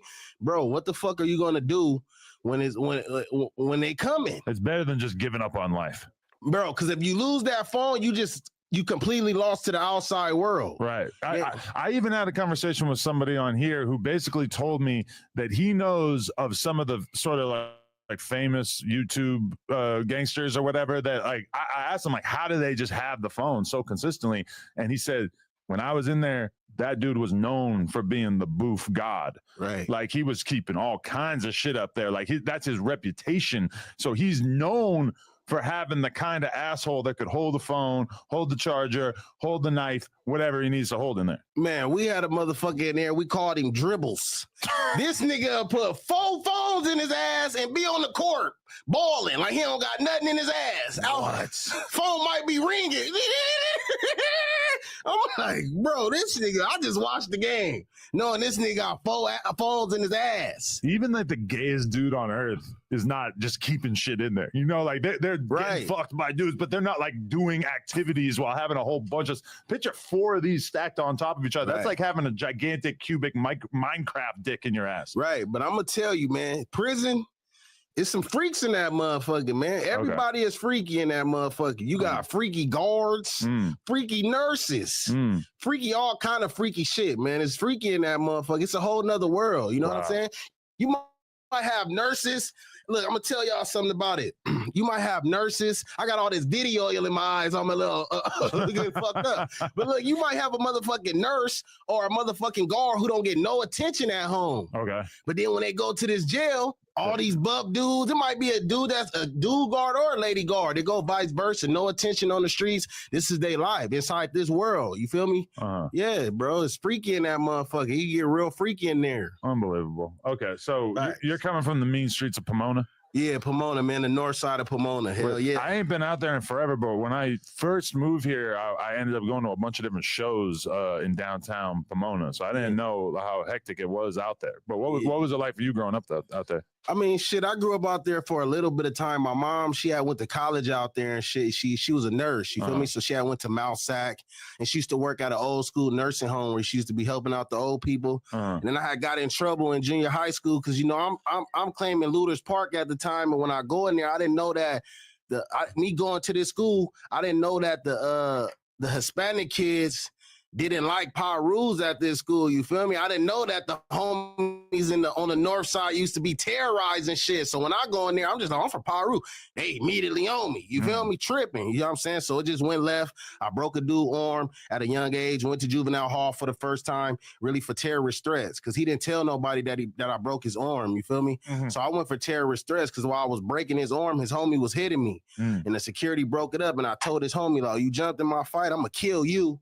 You feel me? So I went for terrorist threats. So, you know what I'm saying? But that was the end of my little school. So I went to like 20 minutes away, North San Bernardino. You feel me? Okay. Yeah, shout out San Bernardino. Shout out the whole IE. You feel me? Right. On me. Hell yeah. So what was it like growing up out there? Were you always looking at LA like this is kind of like the motherland that I want to eventually, you know, be around and everything like that? Or do you have like pride in your own shit out there so you're not really tripping about LA? I mean, you know, as a kid, you don't really think about shit like that. You feel me? And then when you're in San Bernardino, you got a gang of niggas who be like, you from LA, they from LA. You got a gang of niggas claiming shit that they probably never been from, or they probably really did move from there. You feel me? Like, for real, like, you know, they trying to come start their own shit. You might have a blood from here, a crip from there, and they trying to like start little shit. But long story short, I used to be going back and forth. You feel me? My grandma got a house in South Bentro, you feel me? So I'm always back and forth. Like, if I get in trouble out here, my mom was a young lady when she had me at 15. You feel me? So imagine a youngster coming up and he fucking up in school, he messing up. So she gonna always try to send me off to my pops, but he busy. So I'm going to his mama house, South Bentro, LA. Niggas ain't playing. You know what I'm saying? Right there on like Manchester and Maine, where the little incident happened with PNB Rock. Right. I used to walk to that fucking McDonald's. Like, that's like a normal thing. Like I done seen people dead walking out going to that McDonald's, but that's like a normal thing. I used to be at that El Pollo Loco, all that little shit over there. You feel me? I got family from all over that area. You know what I'm saying? So I'm known in both spots. You feel me? I'm known in South Bentro and I'm known in the IE. You feel me? But did you not feel like you had to prove yourself when you were going into South Central, when you, like, you know, are known, or people probably knew that you were from Pomona, right? Do you feel like you kind of had to go extra hard? Nah, not extra hard, because I got a lot of relatives from over there. You feel me? So it's just like, it's just like we gonna fight. We're gonna fight, and that give me a chance to show that, like, yeah, I'm from the valley and all that, but then I'll still be chunking, bro. That's what we do out there. But as the ages start to progress, I used to notice that, and I ain't saying Pomona, I'm saying San Bernardino. I was in San Bernardino majority of the time, more than Pomona, you feel me? But I just noticed that once I got older and we started turning into teenagers, my family members in South Bentro, they used to be having pistols. It said it wasn't no fighting. You niggas wasn't no fighting. Red homies. Niggas start upgrading the pistols. I'm talking about the nigga who couldn't fight at all. The nigga who used to stutter when you trying to talk. Now this nigga got a pistol. Everybody got a pistol. My little relative lived down the street. He used to ride the short bus. I used to stand in front of my grandma's house all day waiting for him to get out, because he get out early because he was in special ed. I used to wait for him to get out so I could chill with him. On my mama, and I go back, we like 13, 14, he got a long ass revolver. I'm like, damn, but back in the San Bernardino areas, they still fighting and shit, you feel me? That's what I was experiencing at the time. But like I said, this many years ago. Shit done changed. Like the murder rates and shit done changed in these areas. Now it's like South Bentro is kind of cooling down a little bit. They like 50%. Right. But that San Bernardino shit I'm hearing is going up. Oh, it's super wild out there now? Yeah. Really? I mean, it always kind of been wild. Like, even when I went to school out there, I had a homie. His name was Fat Black. You feel me? Shout out my nigga Fat Black. He used to be whooping shit. That's why I used to look up to him, because he used to whoop niggas' ass so bad. You feel me? And it was some dude that lived in my apartment. His name Rodney. And we used to play basketball a lot. And Rodney was buff as fuck for a young dude, because his dad used to have him lifting weights. He even beat his stepdaddy up. I'm talking about buff as fuck. So I used to be like, damn, my nigga Rodney, like, he be knocking shit out. He whooped his stepdaddy. You feel me? Like, this was a thing in the apartments. But when we go to school, Fat Black put him down in the bathroom. I'm like, nigga, Fat Black, put him down. And so shit after that, Fat Black was my hero. This nigga Fat Black was so active, nigga popped on him in front of the school. A nigga in the 10th grade get popped on by some grown niggas while he getting dropped off by his mom. He get dropped off by his mom. He walking in, 2 grown niggas hop out and bust on him in front of the school. Put the whole school on the lockdown. And Before all them little school shooters that be on the news now. But they didn't kill him. They just took a couple just popped shots. him in his leg and shit. But that made him like a huge legend in the school. What? Fat Black shot in front of the school. He probably in jail right now, man, because that's my boy, but he always tripping, you feel me? Holy shit. Always tripping, you know me, bro. Yeah, Fat Black, salute Fat Black, man. That is a wild story. Holy fuck. Put the whole school on lockdown. Who initially introduced you to the Pyru thing, though? Oh, shit. You know, my grandfather, OG Pyru from Bompton, you feel me? Okay. Yeah, so I just always used to hear just legendary stories about him, like he went on a robbing spree, hit like 11 banks or some shit, 11 banks, 11 stores or something. He was just going brazy. He got 11 years. Wow. You feel me? So, shit, he was just going brazy back in the day. And I used to just ask my mom, like, where my real grandpa at? You feel me? Because my grandma ended up remarrying. Okay. But the dude she remarried, I ain't going to disrespect him like that. He was a cool dude. He used to try his best to give me good advice. Oh, hold on, y'all. Think my fat bitch calling. Oh, shit. Let's see what's going on with her. Let me see. Hey, I'm gonna call you back. I'm on this no jumper, man. You know what I'm saying? Hello. Yeah, hey. But look, so back to the story, man. So what we were talking about one more time, Adam? My bad, man. Just your grandfather influenced you. Right. And then you wanted to know why your real grandfather wasn't around. Right. Well, I always knew that he wasn't around because he was in prison. You know, I had big uncles and shit that used to be around me and shit. Like his son, my uncle Matthew, he used to be around me. But then my grandma ended up remarrying, and the dude that she remarried, he was a cool dude, like I was saying. He used to try to give me advice, but he didn't really know how to do it right. You know what I'm saying? He used to just say all kind of weird shit like, "What kind of bird don't fly?" And you be like, "What kind?" "A jailbird." Like, you know what I'm saying? Just little funny shit, but he'd try to do his best. You feel me? So respect to him. Okay. But I had seen my uncle stab him before. You know what I'm saying? My uncle was from Bompton. You feel me? He was from Pyru. You feel me? And he had went on a high speed chase. One day, him and my other uncle driving the car, and my main uncle that lived with me that had the disability, but this before he had the disability. I'm talking about the nigga is 6'6", bringing 6 bitches to the house at one time. Whoa. Bitches is on him, you feel me? He looked just like my grandpa, you feel me? And one day they driving and they had their homie in the back. And while they had their homie in the back, they drive past some Bompton Rips. You feel me? And when they drive past, the homie in the back throw up Pyru out the back window. And the Rips start chasing the car. So my uncle that's driving and my other uncle in the passenger, my uncle that's driving is my great uncle, you feel me? My grandma brother, but they all Pyrus, you feel me? So bam, they get on the freeway, and when they get on the freeway, they trying to get away. They don't know that this nigga like doing this shit in the back when they don't got no guns or nothing, you feel me? He just did some random shit, you know, like, shit happen all the time. You might have a goofy homie in the back, you feel me? So bam, they chasing them. They get on the freeway. Long story short, my great uncle that's driving, this nigga swerve under a big rig. What? Crushed the whole fucking car. Everybody died? Nah, the driver, my great uncle, crushed his whole fucking face. Like, even to this day, he's still alive, but he got he got like a crater face. You feel me? Like because his face had the windshield in his face. Whoa. You feel me? The dude in the back seat broke his legs, paralyzed from the waist down. Bro, my uncle that was in the passenger used to have a gang of bitches. Not one scratch on him, bro. What? But when the police opened the door, from him seeing my great uncle being dead, he was just like stuck stiff, like a shock. You feel me? Like shocking, bro. Like, yeah. when they took him out, bro. I don't know if anybody ever seen that shit, but sometimes somebody could be talking right now, and if somebody get their head blown off right here, you will keep saying the same shit like like you would just start stuttering, bro. It's a shocking thing. You feel me? Some people get shocked. Right. So bam, he was just in there in a fucking shock. Would turn into a 6-month coma. He went into a coma after For that. 6 months, bro. And then he came out and he was out normal? the coma, had to learn how to walk and talk again. No, not normal, bro. Not normal. Like walking with a stumble. You feel me? Like a little kid, bro. I remember being like 8 years old and he was like a fucking 12-year-old. Like we argue over the TV and shit. You know what I'm saying? But this my uncle, my nigga. You feel me? And yeah, shit make a nigga sad. You feel me? But no, that's terrible. Do you think those Crips were still following him when he swerves under the man? Fuck them niggas. I don't know who them niggas was. Nigga. I wish I was following. They them probably niggas. watched this take place. Like, Right. That's gotta be such a crazy feeling. Right. They probably like good shit. You know what I'm saying? You know how it is. That was like the 80s, early 90s. Yeah. So shit, it was just real. It was real reckless back then. That's shit. They probably was like, fuck. Holy shit. You feel me? But shit, you never know, man. But nobody died. Uh-huh. You know what I'm saying? Even my uncle that his whole face got smashed, they had to resuscitate him twice. Uh-huh. He was pronounced dead at the scene. They revived him, reconstructed his face. Right. Yeah, my Uncle Daryl. Shout out my Uncle Daryl. You feel me? Shout out Daryl. So wait a minute though. You got locked up for the first time when?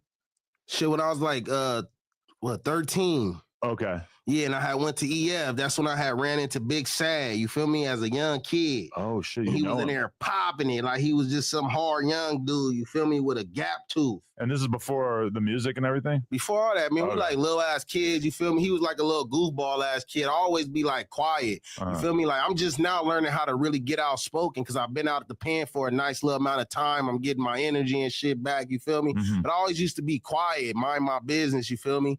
You know what I'm saying? So a lot of times people will think like you soft. You know what I'm saying? Even if you working out, you doing your program, people will just be like, oh, you like, he don't never like say nothing. You know what I'm saying? So, and that just was a situation. So I had to throw piss in his face. Wait a minute. You know what I'm saying? He had to throw piss in his face. And that's an EF. He already know Los Padrinos. Nigga, don't act like you forgot. Wait, break down the situation. Oh, shit, man. He was just popping it through the door one day. You know what I'm saying? I actually got into it with another dude in between the cells, and he was like banging on me, and we was like talking about we gonna fade when the doors pop. Uh-huh. And Big Sal was popping it through his door. You know what I'm saying? So first I poured some piss inside the dude that I'm finna fight. I poured in his shoes. When I walk out to go see the nurse, I had a little cup of piss on me. You feel me? Poured in the dude's shoes. Bam. Come out. When the dude's supposed to come out, but when the doors pop, this nigga don't come out. This nigga, so I got the piss, bro. I'm trying to hit him with the piss and then take off on him, you feel me? So bam, he don't come out, but Big Sad coming out like he looking and waiting on the nigga to come out. So I just get off on him. You feel me? You got to get off on somebody, especially when you feeling it. You know what I'm saying? And how good of a squabble was Big Sad? It wasn't really no squabble, man. wasn't It was like just that. like a piss to the face and a slap to the face, and the shit was really over. Not a slap, a punch to the face, and he just fell down. And then I went to the other dude door, like, you know, this should have been you, nigga. You a pussy, you feel me? Uh-huh. A nigga from Trucks. You know what I'm saying? Nigga named what was his name? D-Mac, D-Loc or something from Trucks. You know what I'm saying? So yeah. Holy shit. So you never really ran into Big Sad again after that? Nah, hell no. Because Oh, they from they like West LA. Yeah. But you got to think about it. Well, shit, man. You know, I was getting into it with a lot of dudes when I had went to that junior high where I had broke the Hispanic dude arm. And shout out to all my Hispanics. You feel me? They was really bullying me, y'all. You feel me? On some real shit. They ain't like power rules. You feel me? Because what the homies be doing. You feel me? So they was really on me. You feel me? And we had already had a little incident down the street before I broke his arm. They had already gave us a warning. We had a fight down the street, and it turned into a little small riot. You feel me? And then when I came back, bro, the first day back from the 6-day suspension, they came up again. Like they didn't give a fuck about being suspended, bro. Like if they was already in the prison, like they ready to riot, you feel me?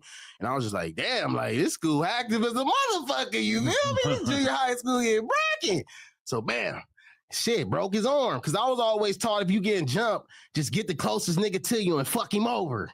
You feel me? Fuck him over. You know what I'm saying? And I was a kid at the time, and I was just holding his arm. He had his arm like this And the whole time I'm holding it like that and I'm lifting up and his homie hit me in the head and he's screaming, I'm on. But back to what you were talking about. My bad. I mean, if you could hurt one person, that's like the best you could hope for when you're getting jumped, right? Yeah, but now as you get older, you got to be trying to knock out 4 or 5 niggas at one time, red homies. Boom, bam, bam. You got to be knowing how to do 501s, you feel me? You got to be knowing how to, and it's better when you're getting jumped, you feel me? Because it's like, I don't know. To me, it's better when you getting jumped. Sometimes it's one-on-one is boo, but when you having like a 4-5 man, and they really you jumping around and you hitting shit, and they might be hitting each other on accident, and you just putting shit down. You really just feel like a monster. You know what I'm saying? You really feel like you just that guy at the end, especially if you don't fall. If you don't fall, you really a dog. Right. Yeah, for real. But I feel like when you're getting jumped, you're probably going to fall. They're going to hit you, and you're going to fall down. You're going to have to curl up into a ball. Nah. I mean, I've seen it happen a million times. Because you got to be doing more than just swinging. You got to be wrestling. You got to be playing football. You got to be like damn near tackling. You got to be hitting niggas' heads against the wall. You feel me? Like you got to be doing shit. You got to be moving around different. You got to be moving strategic. But that's the problem with wrestling is that it's like if you're fighting one person one-on-one, yeah, you can wrestle them. But as soon as you start trying to choke them out or whatever, your head is just sitting there floating and somebody can just walk up and boot you in the head or whatever. I'm not really into choking and shit. Okay. Yeah, I mean, I do know I did kind of do a little jiu-jitsu and shit as a kid, but that's really when you do jiu-jitsu, you learn to use everything as a weapon. Like the wall is a weapon, the desk is a weapon, everything is a weapon. So you know what I'm saying? Instead of just I don't know, bro. Like I'm not really into wrestling. I'm not about to grab nobody. I'm not about to try to grab nobody's shirt. I go straight from the shoulders. You feel me? Okay. You know what I'm saying? That's juvenile hall YA type shit. You know what I'm saying? What do you feel like the biggest thing you learned while you were locked up that first time around was that changed you as a person? The first time I went to prison, the shit wasn't nothing because I was coming from juvenile hall. Then I went to the bounty jail. Then I went to the prison and I was fucking shit up so much. I had 22 fades in the bounty and I had 15 fades in the prison. Old Folsom State Prison. A gang of riders was there with me. You know what I'm saying? And they know what time it is. Lil Bookie Rue, Northside Pomona. You feel me? Wait a minute. So you had to go to the regular jail and prison in the same stretch? How long were you locked up total there? Shit, it was like 4, 5, 6 years. Oh shit. Because I caught an extra charge. I had got on a nigga from trucks. You feel me? He whacked the hood out on his arm. Had to get on him. I was gonna blast him up, but the homie was already on lockdown with the Hispanics. So the homie was like, "Don't blast him up. Just doing bad because we're gonna go on lockdown with the Crips." I was already telling niggas like, "All right, I'm gonna see y'all later. I'm going to the shoe." I was already going to everybody's door, like planning on going to the hole for a murder or something. You know what I'm saying? Because I had a different kind of mind frame now that I'm older and got kids and shit. You know, back then I was just like nigga really did. Nigga was ruthless, untouchable. You feel me? You weren't worried about shit. Yeah. But were you thinking, like, had you thought about like what it might be like killing somebody in jail and the fact that you might have to be locked up for an extended period of time as a result, or were you just so in the middle of shit that you weren't even thinking about that shit? I didn't plan on getting caught. I was gonna blast him up, and I already had it arranged. That's why I was on the night before the shit happened. I already had the shit arranged. Shout out my nigga OG Slick from where my nigga from? Oak Park Bloods, Sacramento. You know what I'm saying? He was gonna flush the shit down the toilet for a nigga because he was on the first floor. You feel me? I'm in Old Folsom. It's 5 floors up. It's called the Castle. That's why I'm King Pill. You dig what I'm saying? Okay. Wait. What's the longest knife that you can flush? Because I always hear people talk about flushing knives, but then I also hear them talking about having long ass knives, and I'm picturing it just not being able to be flushed. Oh shit! What I had, it wasn't long. It was just straight to the point. Okay. Yeah, metal ruler, but not too big, not too fat. Right. Hit a nigga and get rid of that. But that was required basically while you were in there? No, it wasn't required. Everybody don't have to have a knife. Okay. You know what I'm saying? It's just like the streets. Everybody don't gotta have a gun.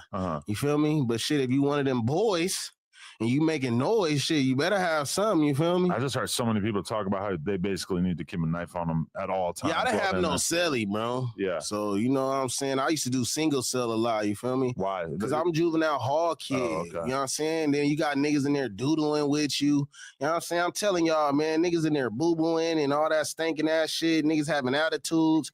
And I'm the type of nigga that I'm so real and so boo. You know what I'm saying? Nigga gotta start having the attitude. I'm gonna crash on him in that motherfucker. You You feel me? Like niggas acting funny about his little commissary because I ain't used to get commissary. You feel me? So if you know what I'm saying, bro, just little weird shit tick me off. You know what I'm saying? So somebody taking a shit in front of you pisses you off? Nah, not that, bro. I mean, if the shit just stinking and stinking like a motherfucker, bro, I'll be like, hey, my nigga, slow down on them spreads, blood. Like, you got this motherfucker stinking on Pyro, like on rules. Damn, but so you didn't have anybody who was giving you money for commissary or whatever, so Nah. you're kind of down bad in comparison to some people? Yeah. Damn, that's got to create like a crazy hierarchy where the dudes who got mad snacks are like viewed as rich and they're in. Right. But shit, you know, I used to have good relationships with a lot of people, you feel me? So they already knew I was like the young nigga in there, you know what I'm saying? So they'll just try to drop shit off, you feel me? You know what I'm saying? Here go like some extra lunch meat out the packages. Okay. You know what I'm saying? But most of the time I used to be in there. That's why I was so swole, because a nigga used to be like on the like, you know, it's like intermittent fasting, you feel me?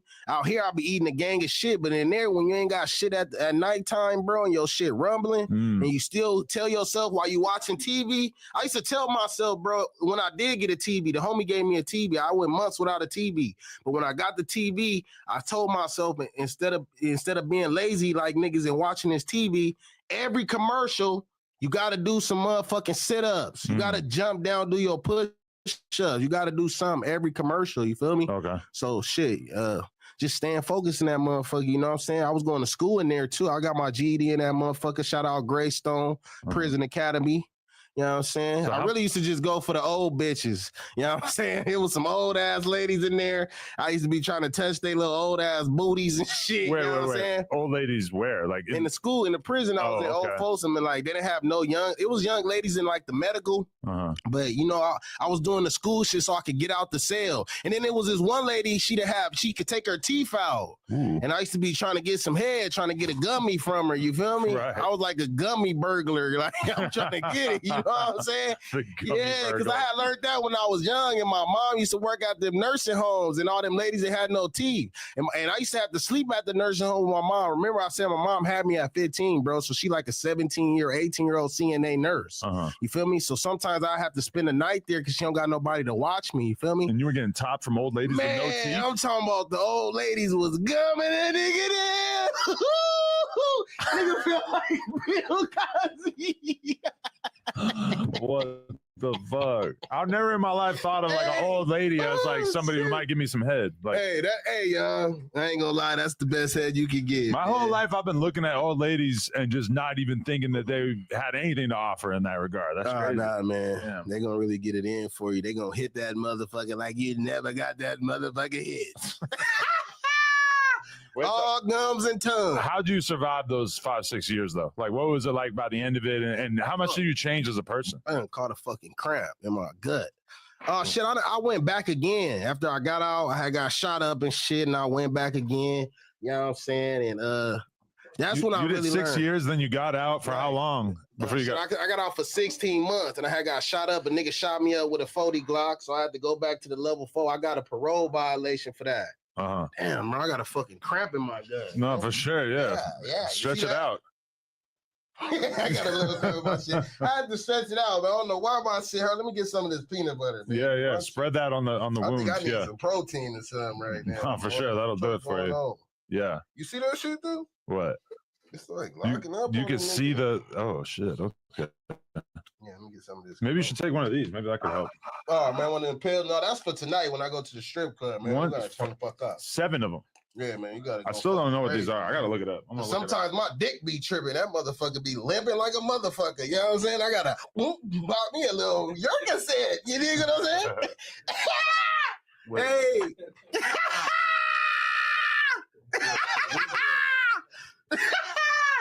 God damn. Acetaminophen. Am I saying it totally wrong? Man, we ain't doing all that, man. It's man, that's for your dick. It's used to relieve mild to moderate pain from headaches, muscle aches, menstrual periods. I'm having muscle aches. I'm trying to tell you, my dick be aching. But it's not telling me exactly what pill it is. Hey, I need some water or something, man. Wait, can we get him water? Yeah. Hit up Michael My or shit whatever. cramping. That's crazy. So you just eat the ramen just like that? Oh yeah. You're just a little snacker. You know what I'm saying? That's how we raise. So I'm trying to like analyze your tattoo. It says, stop snitching, hating, stealing, lying. You got that while you're locked up? Yeah. All this shit is prison ink, bro. Okay. Let me stand up so I can stretch. You can check this shit out. Oh, look, you see this? I put look. This is a story right here. I had GTC on me, right? Okay. GTC, and I whacked the C out. What's that? What's GTC? It's trucks. Okay. You feel me? We call them trucks. In Pomona. What is the actual gang that you're calling trucks? Trucks. That's your garbage trucks. But that's your nickname for them, right? No, that's what they call garbage truck Do I gotta crip. search this? Oh, so it's some other kind of crip out there? Okay. I'm telling you, search it up. Garbage truck crip. That's what it's called. So look, one of them niggas in the jail, right? Okay. I'm in the shower, butt ass naked. Bam, scrubbing my little meat up. You know what I'm saying? Doing my shit. I got the homie with me. This is a true story on my mama. If I'm lying, I'm flying. This ain't no made up shit, y'all. You feel me? My homie Papa. Papa was there. Papa from Lands, PDLs. He was there with me. We in the shower. We you know what I'm saying? We doing our thing. We on some Damu shit. You know what I'm saying? Washing our shit, doing our shit. Nigga from trucks come up to me. He like, hey, bro. Because we came together. He like, it's cool if I stand up. It's all right. You good? I mean, I guess. Yeah. Is he in the frame? Man, I ain't in the frame, huh? Okay. We'll adjust it a little bit. Oh, shit. Okay, there you go. I don't know why the fuck a nigga start cramping up, y'all. Shit, I can't imagine. It's probably the baby oil. I don't know what it is. The water should help. Yeah, it tastes good. Yeah. So look, it's that rich shit, y'all. No jumper water. You know what I'm saying? Great value. Great value, actually. Hey, so look, you know what I'm saying? Let me get in the frame a little bit, you know what I mean? So bam, nigga from GTC, right? This nigga when we first get to the penitentiary, I'm in that motherfucker with 4 enemies. You feel me? But mind you, I just left the reception yard where I'm fucking shit up, whooping shit in the reception. It's unheard of. You feel me? So bam, nigga go to the real pen. Thanks for everybody tapping in, man. Keep tapping in. Tap, tap, tap, tap. He's walk in. He like, where niggas from? And when he bang on all these niggas that sit next to me that I'm just quiet minding my business, all 3 of these niggas say enemy hoods. I'm like, what the fuck? Soon as we get to the motherfucking fish roll, Old Folsom, nigga, and they let us out for breakfast or lunch, I don't know what the fuck it was, nigga. I ran in 2 nigga cells at the same time. My mama, nigga, red homies, nigga. A nigga from Evil Side named Fresh, and a nigga named D-Mac from Trucks, nigga. On my mama, nigga, they was celled up, nigga, and they enemies. Them niggas in the same cell, nigga. I run in both of they cell by myself. Like, what's up, nigga? I need phase. Y'all need phase? The nigga from Evil Side say, oh, I'm on some pimp shit, man. I'm like, all right. The nigga from Truck say, oh, man, I'm just trying to do my time and go home. Nigga, 26 years old. I'm 19. You feel me? 18 at the time. But long story short, a few months later go on, you feel me? And I'm in the motherfucking shower doing my shit. Probably butt naked, y'all, on some real shit. Minding my fucking business. Homie probably watching my back. You feel me? This nigga walk up and he getting in the shower with his shower shoes on and shit. He like, hey, bro, you know one of your homies just killed my cousin. I'm like, nigga, ain't that how this shit go, nigga? What's that supposed to mean? Oh, no, I was just telling you, man, it's going crazy out there. Ooh. I'm like, all right. About a week later, the homie Sonny from Bram, shout out my nigga Sonny. He like, hey, my nigga, somebody rolled 4, 5, 6 and whacked it out on the desk at school. I'm like, blood, why you telling me, nigga? You ain't get on the nigga? He like, blood, I'm trying to see who did it, nigga. They act like they ain't know. But I know Sonny, he would have got off in the class. You feel me? So bam, I pressed the line, you feel me, and figure it out. And yeah, the nigga whacked the shit out, you feel me? And that's when I was about to stab him up and shit, you feel me? But I just broke his jaw. You know what I'm saying? The homie's like, nah, don't pop him up. You feel me? Are we going to go on a major lockdown bigger than one we already on? Right now, we already sharing the time. The Hispanics come out and we come out. The Hispanics in the woods ride together. Okay. You feel me? So we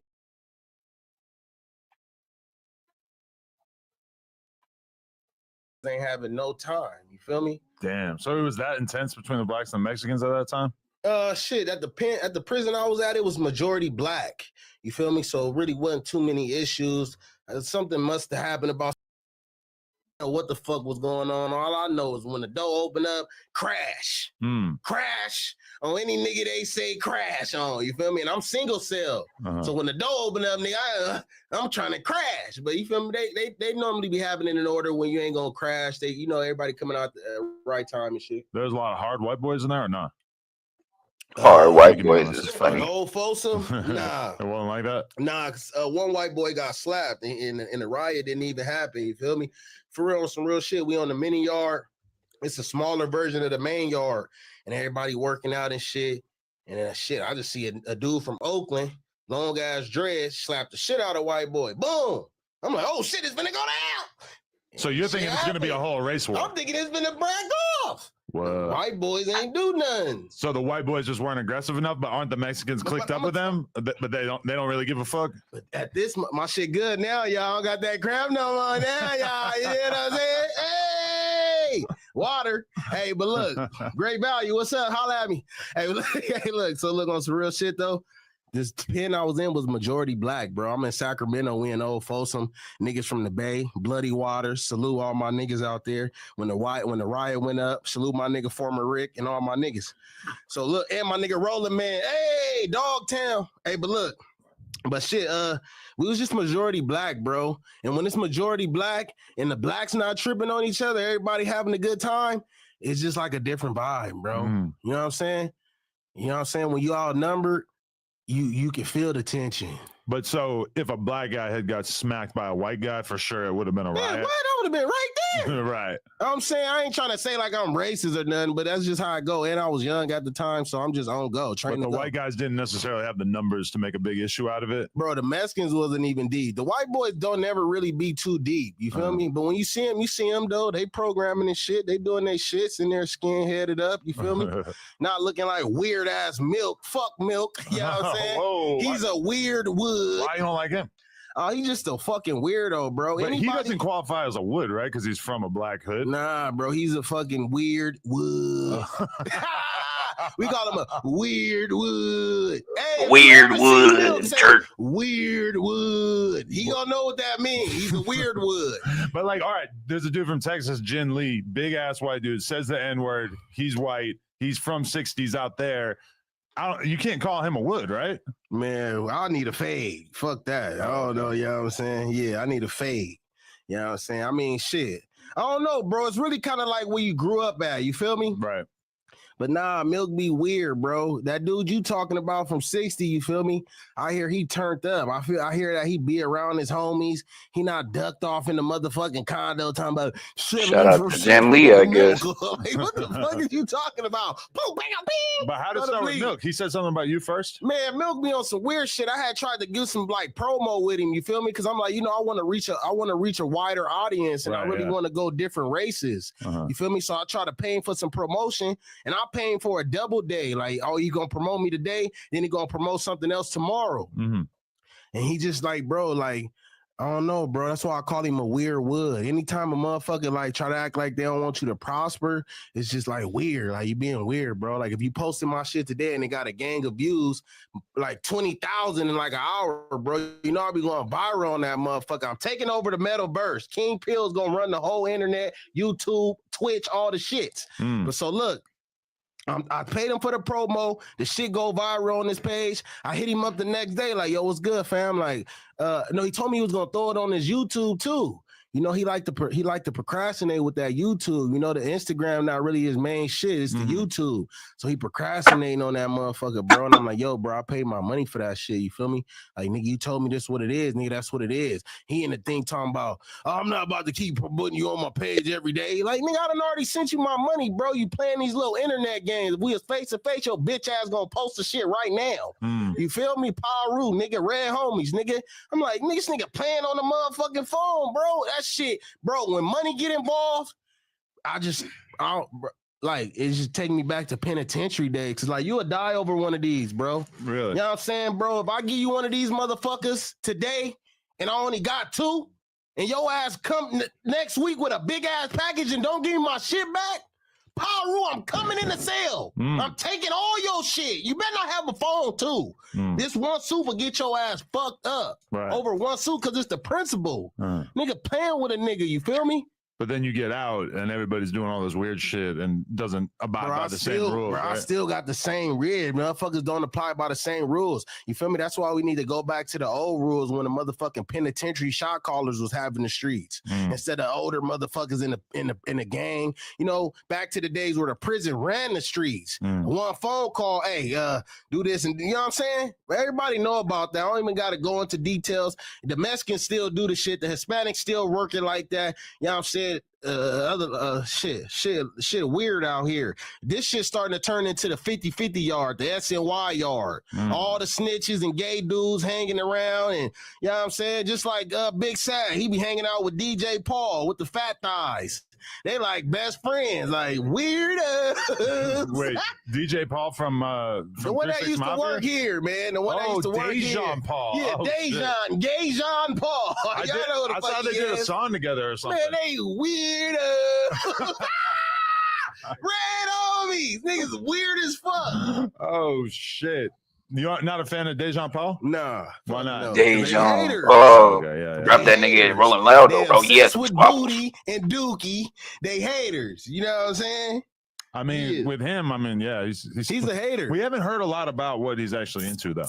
Man, he's into that freaky shit, man. He like to lay on the bed with some peel oil, little freaky motherfucker, little booty oil. Click the link in the bio. We've seen pictures of him driving around with some big dude. And we just all imagine he getting his cheeks clapped by him. I ain't this seen nigga it. just put a fucking visual in my head, a big dude in a truck, some weird shit. So wait, that whole time you're locked up, are you thinking I'm gonna get out at some point and I'm gonna make it doing shit on social media and all that? Nah, bro. I ain't even think about that kind of shit. You know what I'm saying? I was like fucking institutionalized, you know what I'm saying? I had a big ass red P right here. You feel me? You got it covered up? Yeah, I got it covered up, you feel me? Cause you know what I'm saying? I got in 4 shootouts behind that motherfucker. You feel me? And one time my kids was in the car, you feel me, in Arizona, and the shit was just freaky, you feel me? You know what I'm saying? Nigga just walked in and looked at me, and it was a shootout outside. I'm like, God damn. Where were you? I was in Arizona, off Peoria. Shit, I don't want to be out there. Got a nigga on here vibing. But you were at like a restaurant or what? No, I was walking in the 7-Eleven. I'm trying to get me some swishers at the time. It's back in the day, you feel me? When I first moved out of state, because I got little shit going on out here. So I tried to just get away from shit, you know, but still stay in contact with my peoples. You know what I'm saying? In Arizona, a good spot for your peoples to come and you can practice busting and all kind of little shit, you know what I'm saying? They got where you can just walk in the store and just grab a gun, no ID type shit. So it's just lovely out there. You know what I'm saying? So yeah, nigga just walked in the store and he just kind of looked at me a little bit. I just kind of had the vibe. So on my way out, it was just, you feel me? And he like, hey, bro, you know, I see him reaching, you feel me? And nigga pull it out. Big ass 40, you feel me? And you don't even know who this dude is or where he's from. But he just sees that you got a pee on your head, and that was enough. Out there, yeah. Okay. Yeah, it's a lot of Crips in Arizona, you feel me? I don't know if the nigga was from Arizona. He probably was somewhere else. I ain't gonna say he was, but shit, it was just a major little shootout, you feel me? That's crazy. Yeah, bro. Shit was a little spooky, you feel me? Did you feel at all like you were kind of tucking your tail by getting it covered up? Or did anybody hate on you for doing it? Bro, I don't never feel like I'm tucking my tail. I'm a real ass man, you feel me? I done seen shit niggas ain't never seen. Nigga can't never make me feel like I'm tucking my tail, you feel me? Right. Nah, bro. Nigga, I got kids now, you feel me? So if I'm putting my kid life in danger just by having this motherfucking pee on my face, for sure, and then my son in the back and we having a shootout, you feel me? I don't know, bro. Nigga could have been hating me on different shit. Nigga had the S550 at the time, had 2 bitches in the car. I don't know. Nigga beating at the 7-Eleven, smelling like weed. Nigga could have been hating on anything, you feel me? But shit, I thought it was maybe because the red pee on the nigga face. All I did, we looked at each other, nigga looked at me, and shit, bro, you just see a big ass red pee on the nigga face. All this other shit, nigga didn't even have that shit. He just starts blowing at your car even though the kid is in the car? Shit, and he don't even bro. care. He don't give a fuck. Holy shit. That's a wild But he ain't decision know, though. to make right I there. don't think he knew the kid was in the car. You just see a bad bitch in the front. You feel me? You see what I'm saying? She's like doing that to somebody you don't even know at the 7-Eleven is fucking crazy. But shit, man, people be going through shit every day, bro. Nigga, my cousin almost got killed like by a nigga who forgot to take his medicine. Feel me? Mental health is brazy out here. You feel me? Holy shit. But yeah, though, you know, I do a lot of shit just cause shit, I had a kid, you feel me? So I just be trying to make sure I'm there for my son, bro. Right. So when was the last time you were in prison though? When you get out? Shit, the last time I was in prison was like 2014. I got off the level 4 B yard, Salinas Valley. Okay. And I only went outside like once or twice, bro. The whole 6 to 8 months, nigga. You don't see the sun. You don't see the moon. You just look out the back window, nigga. You don't get to come out. You don't get to come out for nothing. You don't get to come out for no phones on the wall. This shit different now. These niggas in there having a good old time and having tablets and dogs and phone. Bro, I was in dogs. that yeah, they having little. You see, they got a little program where the dogs and shit can come. You feel me? Really? Yeah, some new shit over there they got going on. You feel me? Well, I don't know no parts of it, but when I was in that motherfucker, it was real penitentiary prison, nigga. You coming outside your cell, bro. When you go to yard, you got to show your ass. When you coming back in, you got to show your ass because niggas is going out with knives in their ass. You feel me? This shit is not no fucking game, bro. A nigga gonna pull out a doo-doo covered knife and pop your ass in your neck, bro. And if you don't die, you might die from the infection. You feel me? Right. Shit just get wicked in that motherfucker. I seen real prison. These kids these days, they don't know what real prison look like when you not coming out your cell. You in that motherfucker 24 hours a day, bro. I'm in there with a motherfucker who got 3 life sentences who is known for stabbing his cellies. This nigga in the cell telling me like, man, the last celly I had, nigga, that nigga was like 6'6", nigga 380, nigga, I was poking the shit out of him. He was under the bed. I'm like, get your bitch ass right in the bed. I'm like, yeah, hell yeah, blood, oh man, nigga. Right. But he like, nah, bro, you know I'm bull. It was just because that nigga, he had paperwork on him. He tried to come to the fold like he was hard and he had paperwork and met the wrong nigga. Holy and at the end of that turned out to be real. You feel me? Nigga was a real homie. You feel me? Shout out my nigga Dom. You feel me? Wow. On me, nigga. Del Paso Heights. Holy shit. That's insane. But so, okay, you've been free for like 10 years. Damn, so crazy, you get man. out and you're This is still crazy, man. living the street life for a while. I feel like now you're trying to make more of a go at doing the entertainment shit and everything, right? Nah, bro. I just started doing entertainment shit like a year ago. Okay. Yeah, bro. Like, I never had entertainment on my mind. You feel me? I just had Pyro on my mind. You feel me? I really had get out and kill somebody on my mind. I'm not going to lie to you, fam. Because I'm in there around a gang of lifers. Shout out my nigga OG Tweet, Ticking Time Bomb. All my niggas, you feel me? I'm in that motherfucker with real killers, bro. Like, I'm talking about, nigga, I was in a cell with OG Ticking Time Bomb from Bloodstone Villains, my nigga. This nigga didn't have no TV, no radio, no fucking books, nothing, bro. Nigga just lay on his bed like this all fucking day. That's called raw dogging. Raw Bro, dogging lay in on his prison. bed like this all day, and you be like, hey, my nigga, like, why you don't got no TV? I don't need no fucking TV, blood. All you got is your motherfucking thoughts, blood. What? So I'm he's like, just thinking all day. Bro, and if you be in that motherfucker acting like you need a TV or something, he gonna call you a pup. He gonna be like, nigga, you ain't no motherfucking dog. You's a pup. I mean, everything you do when you're locked up is basically you trying to distract yourself. Like if you're sitting around playing some game for a few hours, you're just trying to make it so that you don't have to think about what your situation is for a couple hours. But that's not gangster though. You ain't no dog.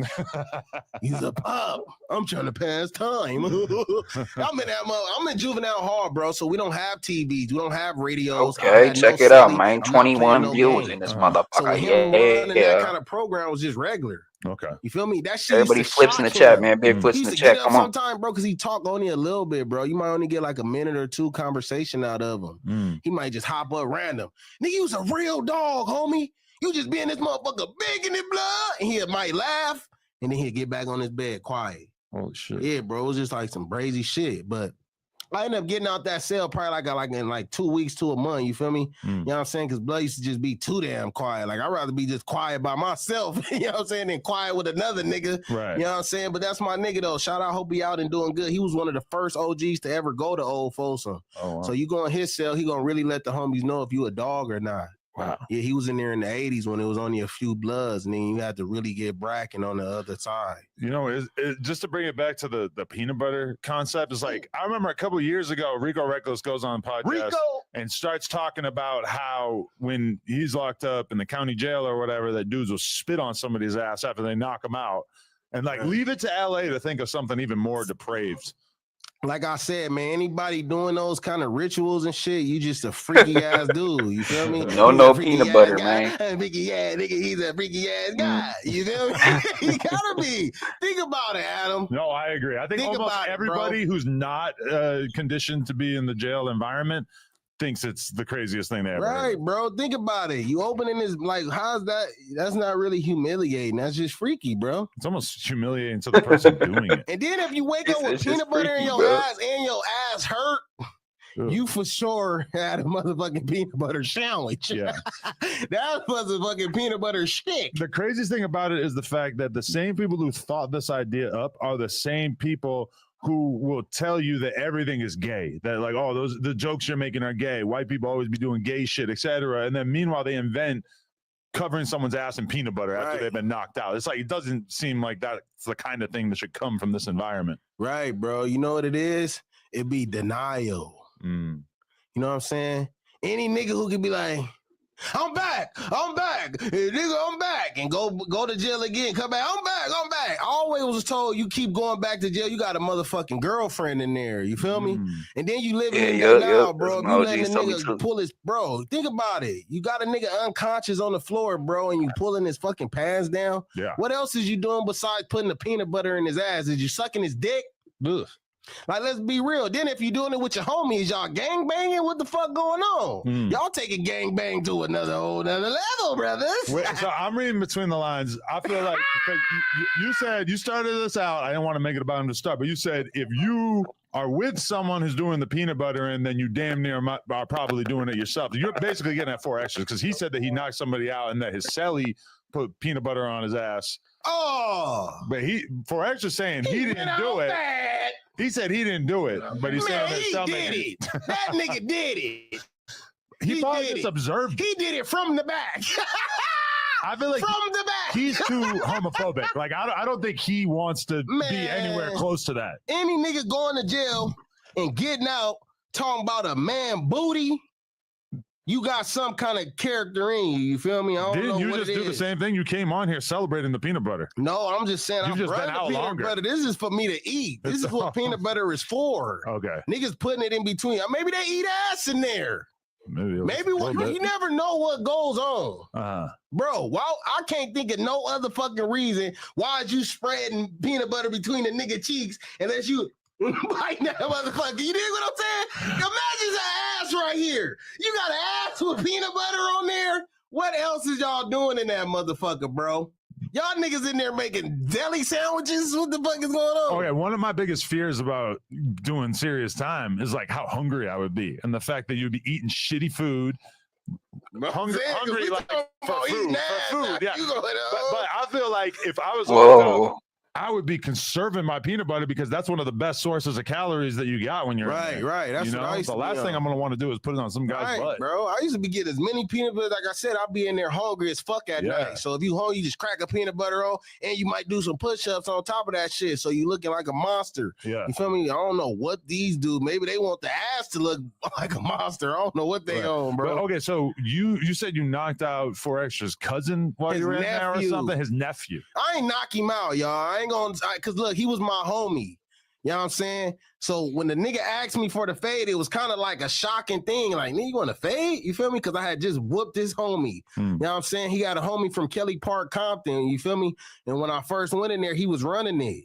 And, you know, I told him, like, yo, bro, I used to claim Looters Park, but I never got put on because I just left juvenile hall the same day. Just left juvenile hall. I went to court and I went to county jail. You feel me? So I go in there telling the truth instead of like a buster and just claiming some shit he never been. You feel me? But when I was in juvenile hall, I told myself, like, man, you finna be going around grown ass man, my nigga. You gotta be honest, my nigga. You gotta go tell the truth, bro. I'm thinking niggas is gonna kill you. You feel me? I didn't know I was finna go in that motherfucker taking over yards, taking over dorms. I ain't know that. You feel me? Taking over. So what, you graduated up the ladder pretty quickly?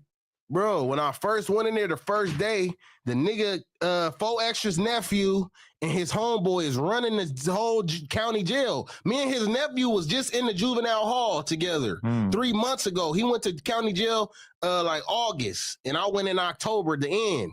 You feel me? Like November 1st, I made it. My birthday the day before Halloween, his shit was like August 28th. You feel me? Like, it's my nigga though. You feel me? Like, we play games. We might be playing dominoes, but he was real extra. You So feel you're me? a Sagittarius? Nah, I'm a Scorpio. Oh shit, never mind. Okay. Yeah, man. We're close, close. Yeah. My cousin is though. Hell yeah, he all about that money. All right. Hell yeah, but half man, half beast. So look, bro, I'm chilling. We'd be chilling. He used to get mad a lot, bro. His nephew, he had an anger issue. We might be playing dominoes. If I win, he want to fight. So now we hopping up trying to fight, pepper spray us up, separate us. You feel me? If we playing basketball outside, I win, now we got to fight. You feel me? Like, this nigga is brazy. That's crazy. I'm like, this nigga brazy, but I love him though, because he's so active. I'm like, this nigga is active. Everybody else weenies. Like, not everybody else. There was a few other riders in there. You feel me? But I liked him because of that, you feel me? So we had a real close bond, you feel me? But when I got into the county jail, he at court, you feel me? He in the county jail, but I didn't know he was there. I get inside the dorm, the nigga from Kelly walk up, Sonny from Kelly Park, he walk up like, hey, where you from? And that's when I tell him, like, I used to claim Paru. And then it's the niggas in there like, oh, my nigga from Paru, like, soon as I walk in. I'm like, damn, like, niggas know me in here, you feel me? Grown niggas. So I'm like, yeah, bro, I used to claim it, woo. He like, I need a fade. I'm like, for sure, that's easy. You feel me? I just left the halls. It's nothing. Bam, we go in the bathroom. He had wore some glasses. He took his glasses off. Mind you, he's running the whole dorm. My bro is at court. He running this shit by himself at the time. So bam, we go in the bathroom. We square up, boom, boom, boom, sock him in his eye. He like, oh, hold on. But he's the rep, and everybody's watching. And I'm fresh from the halls. So he like, oh, no, we got to get it again. Boom, boom, boom, boom. Ooh. And he just shake my hand. Like, all right, nigga. But at the time, I'm not knowing. I'm fresh from juvenile hall. I don't know that. Now I could be like, nigga, I'll run the dorm now. You feel me? I didn't know that. I'm just like, oh, it's fight. You feel me? Whatever. Boom. That shit come. Then 4X's nephew come back from court. His homie Lil swole up. And you don't know that it's 4X's nephew at this time, I right? didn't know that. 4X has only been famous for like a year Right. or so. I didn't know that until the nigga said his name on here. They got twin names. I guess they had a grandpa who was naming all his grandkids and sons after him. You feel me? So, and when the nigga said the name, I'm like, damn, did I fight the nigga already? Like, I'm thinking like I'm 40, but I'm like, they don't look alike. You feel me? Hell no, they ain't the homie. Fuck no. We ain't seen each other in years, but nigga ain't looking like that. You know what I'm saying? They look similar, but nah. 4X is like he a little taller. You feel me? So I'm like, so bam, he walk in from the court, and his homie tell him like, yeah, I just got out with this nigga. So he like, oh, but first he like, oh, my bro, like shake me up, shake my hand, everything, boo. And then shit, once his homie tell him, he like, hey, bro, I need that. Like, nigga, he say some shit from the halls. Like, oh, you used to be talking a lot of shit in the halls. Because I kind of look at him like, nigga, you just like, oh, my nigga. Now you like, oh, I need a fade when you standing next to your homie. I'm like, all right, bro, come on. You feel me? We never had a chance to get a good fight until now. You feel me? So, bam, we get in that motherfucker. And every round, bro, we go like 6 rounds. We go 4 rounds. Every round, I'm fucking him over. Boom, bam, bam, bam. I don't do no grabbing, bro. I'm not into that grabbing shit, but if you want to grab and wrestle, I know jiu-jitsu a little bit. You feel me? My Sagittarius cousin used to go to jiu-jitsu class and used to teach me when he come home. You feel me? Fuck me over because we the same age. So he'll beat my ass. That's how I got to learn it. You feel me? Because I'm with the shoulder shit. And bam. So I'm fucking him up from the shoulders. And every fucking time, after every round, I'm like, I told you can't fuck with me, nigga. I told you can't fuck with me because he wouldn't touch my face. No time. I'm fucking him over. Boom, boom, boom, boom, boom, boom. Bam, on the 5th round, he fall inside the toilet.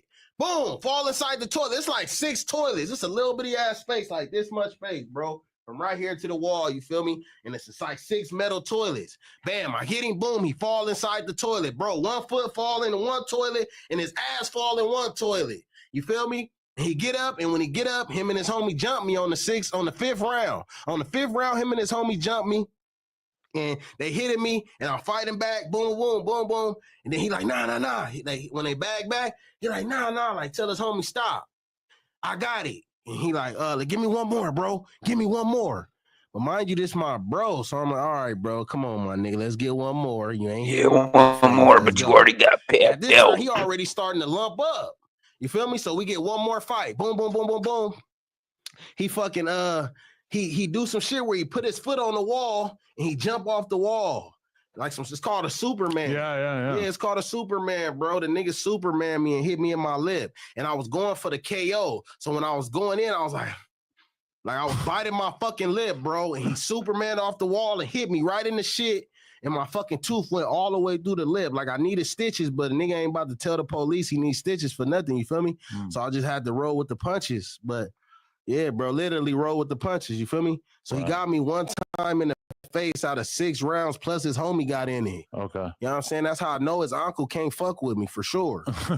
For sure, bro. He's gonna need help. But so when you start seeing 4 extras going up doing interviews and stuff, you're just like, oh, this is a perfect person for me to clout chase off. Nah, it's not clout chasing, bro, because I was actually supporting that nigga. You feel me? He followed me on the gram. I followed him back. I was actually happy for him because I was like, damn, this nigga kind of relate to me, my nigga. Like, nigga in there knocking shit out. I'm hyped. Like, this nigga hard. You feel me? But then when he get on here and then he start lying about, he say he see the niggas from inside the mall. You feel me? Then he's like, then he be getting on here and he be like, how the blood said, get it bracking. Like, bro, stop talking about how the blood said, my nigga. Stop talking about how the bloods talk. You feel me? Then he get on here and he like, you know what I'm saying, bro? Because the whole thing when he was making it big, he wasn't name dropping. He just, I did 10 phase here, and then I went over here and I popped the dough, and I did 10 phase over here. So I'm like, cool, he did his little phase. I'm thinking it's real because I done got in phase like that. Because like I just told you, that was 6 rounds with 2 niggas like type shit. So After like, this one, what you guys want to see, man? I'm not doubting the nigga. I'm happy for him. But then when you get on there and you talking about, y'all talking about, you don't know, bro. You talk about the BSG niggas, then you talk about the homie from families. You know what I'm saying? You kind of going outside your bubble. You feel me? You normally don't be name dropping. Now you throwing name. You talking about you'll knock the homie Munchie out. Never, nigga. I'm taking phase for that. You feel me? I ain't taking phase for homies beefing against homies, but any niggas outside of this homie card popping it on mamas, you'll get knocked out. But he didn't really say much about Munchie. Munchie went off on him. You feel me? Yeah, but I'm just saying, bro, because you like popping it, like you putting niggas' names on there. You talking about I recorded the call. You kind of like planned it. You feel me? Like all these fights you be talking about, bro. I recorded this so you niggas can down me, but all you hear is in the recording is the nigga yelling. You feel me? Nigga could be yelling. Nigga could be getting his ass whooped and still yelling. That's what I'm saying. I told you. Because you recorded. But he never really talked about. He never talked to us about like really getting his ass beat in a fight or anything. Bro, he done got his ass whooped. Nigga, the homie Braves done had his ass leaking. Nigga, had his ass leaking. Damn near had his ass stinking. Nigga, the police walked in there and you said witnessed you it or you just heard about it? Bro, I'm saying, man, all the Crips is confirming. This shit ain't no motherfucking game. Ain't no motherfucking Crips and shit gonna be confirming this shit, bro. And then the same, I know his motherfucking nephew. I know blood nephew like the back of my hand. We spent months and months together fighting hard ass cases. Not the same trials, but nigga, he fighting 15, I'm fighting 18. I know that this nigga hates to lose. The same way this nigga is. They got the same name, bro, and they like to fight. Just like the weird ass nigga Aaron the Plum talking about he started crying when the homie whooped him. You feel me? I started crying. I never knew. They hate to admit they lost. That's the fucking worst thing about somebody, bro, when you don't want to admit that you lost. Nigga know that he was leaking. Everybody confirmed that the nigga leaking. He tried to get on here and say, I punched him up. He said he needed some water. Nigga, he punched you. Nigga, the story is, had your ass leaking. Nigga, he walked to the vending machine for a Gatorade. You trying to like flipping and shit, you feel me? But I kind of figured out why he lost the fade. You feel me? Because you got to think about this, bro. If you in that motherfucker and you facing life, you mad. Okay. You know what I'm saying? Yeah. Braves is mad. Right. He owns shit. Nigga, you walk in my building talking about you just beat your case? And you pump that, nigga. I'm from folk, you know what I'm saying? So we do this. But then you doing all this and that talking about you just beat the murder, you about to get out. You happy now. And now you got this nigga who mad. And you see Braves, nigga got the big ass Popeye forearms, nigga. Come on, bro. Right. Skinny as a motherfucker with Popeye forearms. Putting shit to bed, you feel me? Right. So, bro, like, he ain't get put to bed, but he for sure was leaking, bro. That's a motherfucker. Niggas in the penitentiary ain't about to be on here playing and lying, telling stories about no lies, bro. You know what I'm saying? It's not really nothing they gonna get out of that but a problem. If you lying, that's a problem. You feel me? But a gang of people confirming that. But it's respectable to go in there and have a fight and lose. But it's different if you turn it down. But you guys are calling out for extra because you're claiming that he actually got fucked over harder than he's willing to admit. Right. You know, he ain't trying to look like he not King Vernon Ave, you feel me? But now you done let his little homie take his slogan. He's definitely not King Vernon Ave no more. You feel me? Man, you know who took it, man. The nigga you get on here talking about a cheerleader. Now they got him all on YouTube wearing a wig and shit. Y'all seen that on YouTube? Man, you got a wig. I thought you got a haircut. Bro, if you go on YouTube right now, you put in 4 extra, say his homie is a cheerleader, nigga. They got his homie with a wig on and some lashes and some shit. You feel me? Huh? Yeah, bro. Some weird ass shit I was going talking on about for a X4. nigga I thought saying that. X4 got a haircut. Yeah, I don't know, bro, but Okay. I seen him on the YouTube with a wig on like that. You know what I'm saying? If you type that shit in, somebody done made it a joke. You Oh, feel me? Like he shit. dressed like a cheerleader. You feel what I'm saying? Goddamn. But yeah, though, that nigga 4 extras can't come back up here. You feel me? The new slogan is he you goes can't back, come back until you get it back. You lost your slogan. Nigga, it ain't off the back. It's get it back. He can't be on here popping So it. you would love to just squabble him? Yeah, why not? I don't think it's happening. He always, like, anytime I've mentioned, like, Hey, look, I ain't gonna lie to you. He's so fucking weird for putting the peanut butter in the nigga ass. I really don't even want to fight him didn't do right it. now. He You didn't feel do me? Man, that's what he's telling you. You can't believe everything these niggas say, man. if he was a peanut butter goblin, I think that he would have. Man, he wouldn't have brung it up, bro. It's like a 2-man thing, bro. One nigga hold him down and one nigga spread him. I think his celly was a peanut butter expert. Right. So he didn't even have to help him. You are the company you keep, brother. But I'm just saying, a nigga can't come back until he get his slogan back. Stay off the net, Crenshaw the Fig. You lost your slogan from your homie. Your girl called the police. You just looking bad, man. I don't know. You know what I'm saying? Shit. Don't be standing outside lacking like that all the damn time either, nigga. Wait, so what's your relationship with J Hood? J Hood. Oh, I whooped his little homie too. Oh, shit. I'm talking about they used to talk about him like they talk about 4 extra. Right. We in the prison. We in Wasco reception. They talking about he the knocked out LA County knockout artist. He was whooping so many people. He whooped their ass, had them shitting on themselves. Boy came in that motherfucking cell and on my mama, the nigga crawled out. Red homies. Nigga crawled out the cell. Nigga, I had to throw him out the cell. I said, get your bitch ass out of here. The CO start laughing. The next day, the nigga moved buildings. We walk in the yard, that nigga looking like Elephant Man. Yeah, homie. Nigga tried to grab me because I'm going so hard from the shoulders. Nigga tried to grab me. I headbutt him. Boom. Don't play with me. Don't grab me. Nigga, don't touch me. You feel me? Bust this shit. Instantly swole up, leaking, looking crazy, bro. I'm talking about if this was peanut butter, if I was a peanut butter man, bro, he could have got fucked in there. Oof. He could have got fucked. This nigga on his fucking hands and knees, bro. I'm like, nigga, I'm scared. I swear to God, I was scared, bro. I'm like, damn, this nigga look like he dying or something. He on the floor like, eyes Chinese, bro, swollen. I'm like, damn, blood. Chinese I'm and looking at him swollen, and bro. looking out the window because my celly on his way back. They like, oh, take your ass in your cell. I'm thinking the nigga was going to like walk out or something. I don't know what I was thinking. I don't know why I thought he was about to come in my cell and walk out when the door opened. But I didn't expect him to get out. I had to throw him out. You know what I'm saying, bro? But yeah, that's the relationship with J Hood. J Hood real mad about that. You feel me? And J Hood be doing a lot of bullshit, a lot of bullying ass shit, you feel me? Sneaking behind non-affiliates and knocking them out. Like, he was a weirdo, bro. I can't wait till you get out. That's you just stories that you heard? Is that he was... Bro, he telling stories himself. Like, I was just evil back then. I was just like the devil. Shut your ass up. You're on a 50-50 yard, devil. Wait, but so Braze is never getting out, basically, right? Man, he might get out. Okay. You know what I'm saying? Anything's possible. If they change the laws and then make murder legal, Type then shit. he might get out. Even if he don't, Braze is on that, But nigga. J He's not Hood in there. J Hood is like, he's getting out like next year or this year, Good. right? Let him out. So is he? You think he's going to be about to be like a podcast celebrity? He's going to be out Hell here? no, man. He gonna get out and be back acting a fool. No, but hopefully he do stick with it. But when I look at a nigga, I can look in the nigga eyes.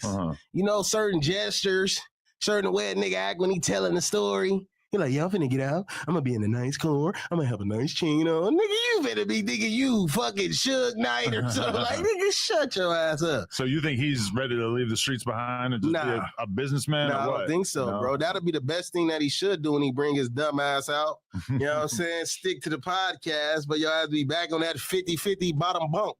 Because that's the new wave, like him and Braze, et cetera. They got so much clout from just having phones and just making videos while they're locked up. But then Braze didn't make a video for like a month, and now he's back at it all of a sudden. Oh yeah, but shit, shout out his work ethic. He was still popping it on the phone. You feel me? Still calling in, popping it. You feel me? Like a real podcast before, like an internet radio. Right. Yeah, like Howard Stern. Shout out Howard Stern. But you didn't think of that while you were locked up? Like, I'm gonna develop an internet presence. Bro, I was fucking like a kid, bro. Nah. And we had flip phones. Right, that was a while ago. You feel me? Like, this is the long ass time ago, bro. Once I start having kids and shit, I kind of like easing up. I started getting money. You feel me? One day I was trying to kill somebody. You feel me? No, I'm serious, bro. I'm serious. One day I was trying to go on one, and one of my homies, OG homies, shout out my nigga Fat Mac, peace, North Side.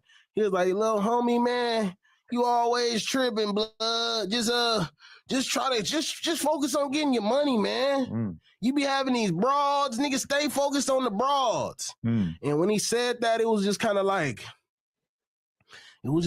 a sigh of relief. You feel me?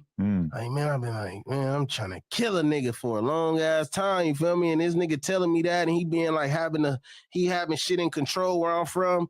I'm like, damn, the big homie said that. You feel me? It was just kind of like, cause my big homie who introduced me to the shit, he's a murderer. Yeah, you know what I'm saying? And that shit, you know what I'm saying? We ain't talking about shit that ain't like, he just got off from his second manslaughter. Shout out my big Bookie. You know what I'm saying? His second manslaughter, he did another 6 years. When I first met him, he was doing a manslaughter charge. You feel me? So yeah, he's a wild boy. Right. He's black and white mixed. Goddamn. So when he get on that drink, I don't know what the fuck I don't know what race the nigga is. He just on one, like a cowboy for real. I'm telling you, bro. Holy shit. You can see it in his face. He like real light, but he turned dark skinned when he off that shit. So what was the interaction you had with DW Flame? Oh, DW Flame, man, he like a big for nothing type nigga. You feel me? That's what we call him. Oh, he think he big. He think that shit gonna mean something. But where'd you run into him? Or are you just watching him online? Nah, bro. I just kind of have some little words and shit with him. We going back and forth. He kind of responding to my messages. You feel me? And I just seen that he came to where I'm from. And you know what I'm saying? Where I'm from, it's just like a lot of shit going on. You know what I mean? And he kind of like giving the shit. Like, we got shit going on with other sides, you feel me? And that nigga kind of like giving them niggas a platform, you know what I mean? Oh, You know what I'm saying? Like, bro, so he's fucking with your ops without realizing it. Nah, he ain't no not realizing it, I mean, bro. he's just fucking with some random crips out there. Right. Yeah, you know what I'm saying? He ain't like thinking about me when he doing it. Right. I'm sure he getting his check. You know what I'm saying? But at the end of that, I don't know, bro. I just felt like I needed to make that an issue, you feel me? Because I had noticed that Big Sal was doing this shit too, you feel me? And it was at the time where I was trying to like get on my little music shit and shit. And I'm like, you know what, nigga, ain't no Damus reaching out to us. You know what I'm saying? Nigga, we the ones who run this shit. You know what I'm saying? Nigga, don't come out here. I don't know. They wasn't even in my city, bro. They was like downtown LA, you feel me? I just thought they was, you feel me? So I just started tripping like, hold on. Like, that's like, put a shirt on. Like, that's like, okay, how can I put yeah, it man, that like, nigga keep feeling, man. He be wildin', this man. motherfucker trying to do a Oh, video yeah, man. in He your be building wildin', man. with Shout a out to nigga the you Mona don't get along Paul with. Yeah, that's bad. Fuck are you doing, bro? Yeah, And you blood not be there, wildin', man. and you see the video, it's like, nigga, what? So yeah, bro. So that's just basically what I was. But he's the big for nothing type nigga. You feel me? If we in the motherfucking penitentiary or something go off, he like one of them niggas that's big, but he not quick to get inside that action. You feel me? Okay. You know what I'm saying? Yeah, but shit, yeah, that's what it is with him. I do not personally know DW Flame to ever be tucking his tail. Man, so shit. I don't know. All right, well, shit, man. Just tell him holla at me. So you think he would be a good opponent in the squared circle? You think like in a boxing match? I done seen him boxing. He kind of already exposed his hand. Like, he really don't know how to throw him like that. You feel me? You know what I'm saying? But that's just how it is when you like a youngster and your big brothers is known. You feel me? My stepdad is from their hood. You feel me? Rest in peace. Rest in peace, Itchy Rad. You know what I'm saying? The karate champion, big buff black nigga. You feel me? That's who kind of like raised a nigga here and there. He used to do a lot of prison time.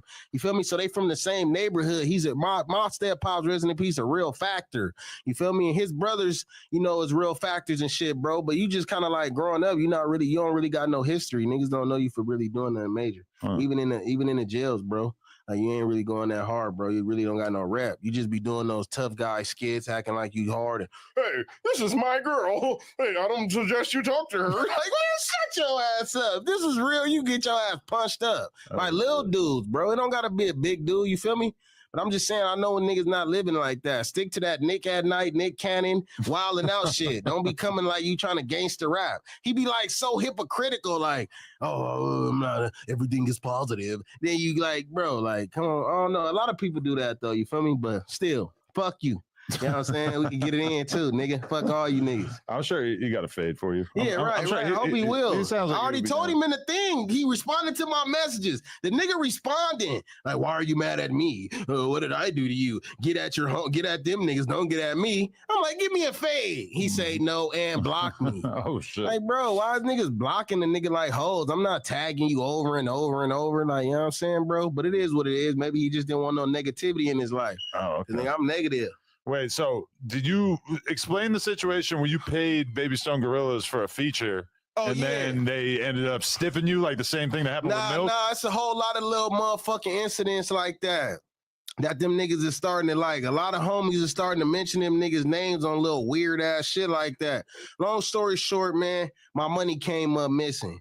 Any of you niggas that know where my money went, if anybody know who took my money, my nigga, where the fuck did my 250 go, my nigga? Whoever took the 250 from my kids and the shit that I was trying to build at the time, when the nigga only had 100 followers, and I was like, I'm gonna give my fucking all to this shit, and the nigga took his 250 when I was really fucked up. Really didn't even want to send the shit, nigga. I'm gonna fuck you over, nigga. Wait, so how'd you even get in touch with them? Who'd you DM? I just inbox him, bro. Like, nigga, you know what I'm saying? I just inbox him, like, yo, I'm trying to get some songs. And in the beginning, it was kind of cool. Like, I don't know who it was, bro. It was just a main page, right? So I'm like, you know what I mean? You know, I'm trying to get some shit bracking. I got some shit. Me and my homies trying to get on it. You know.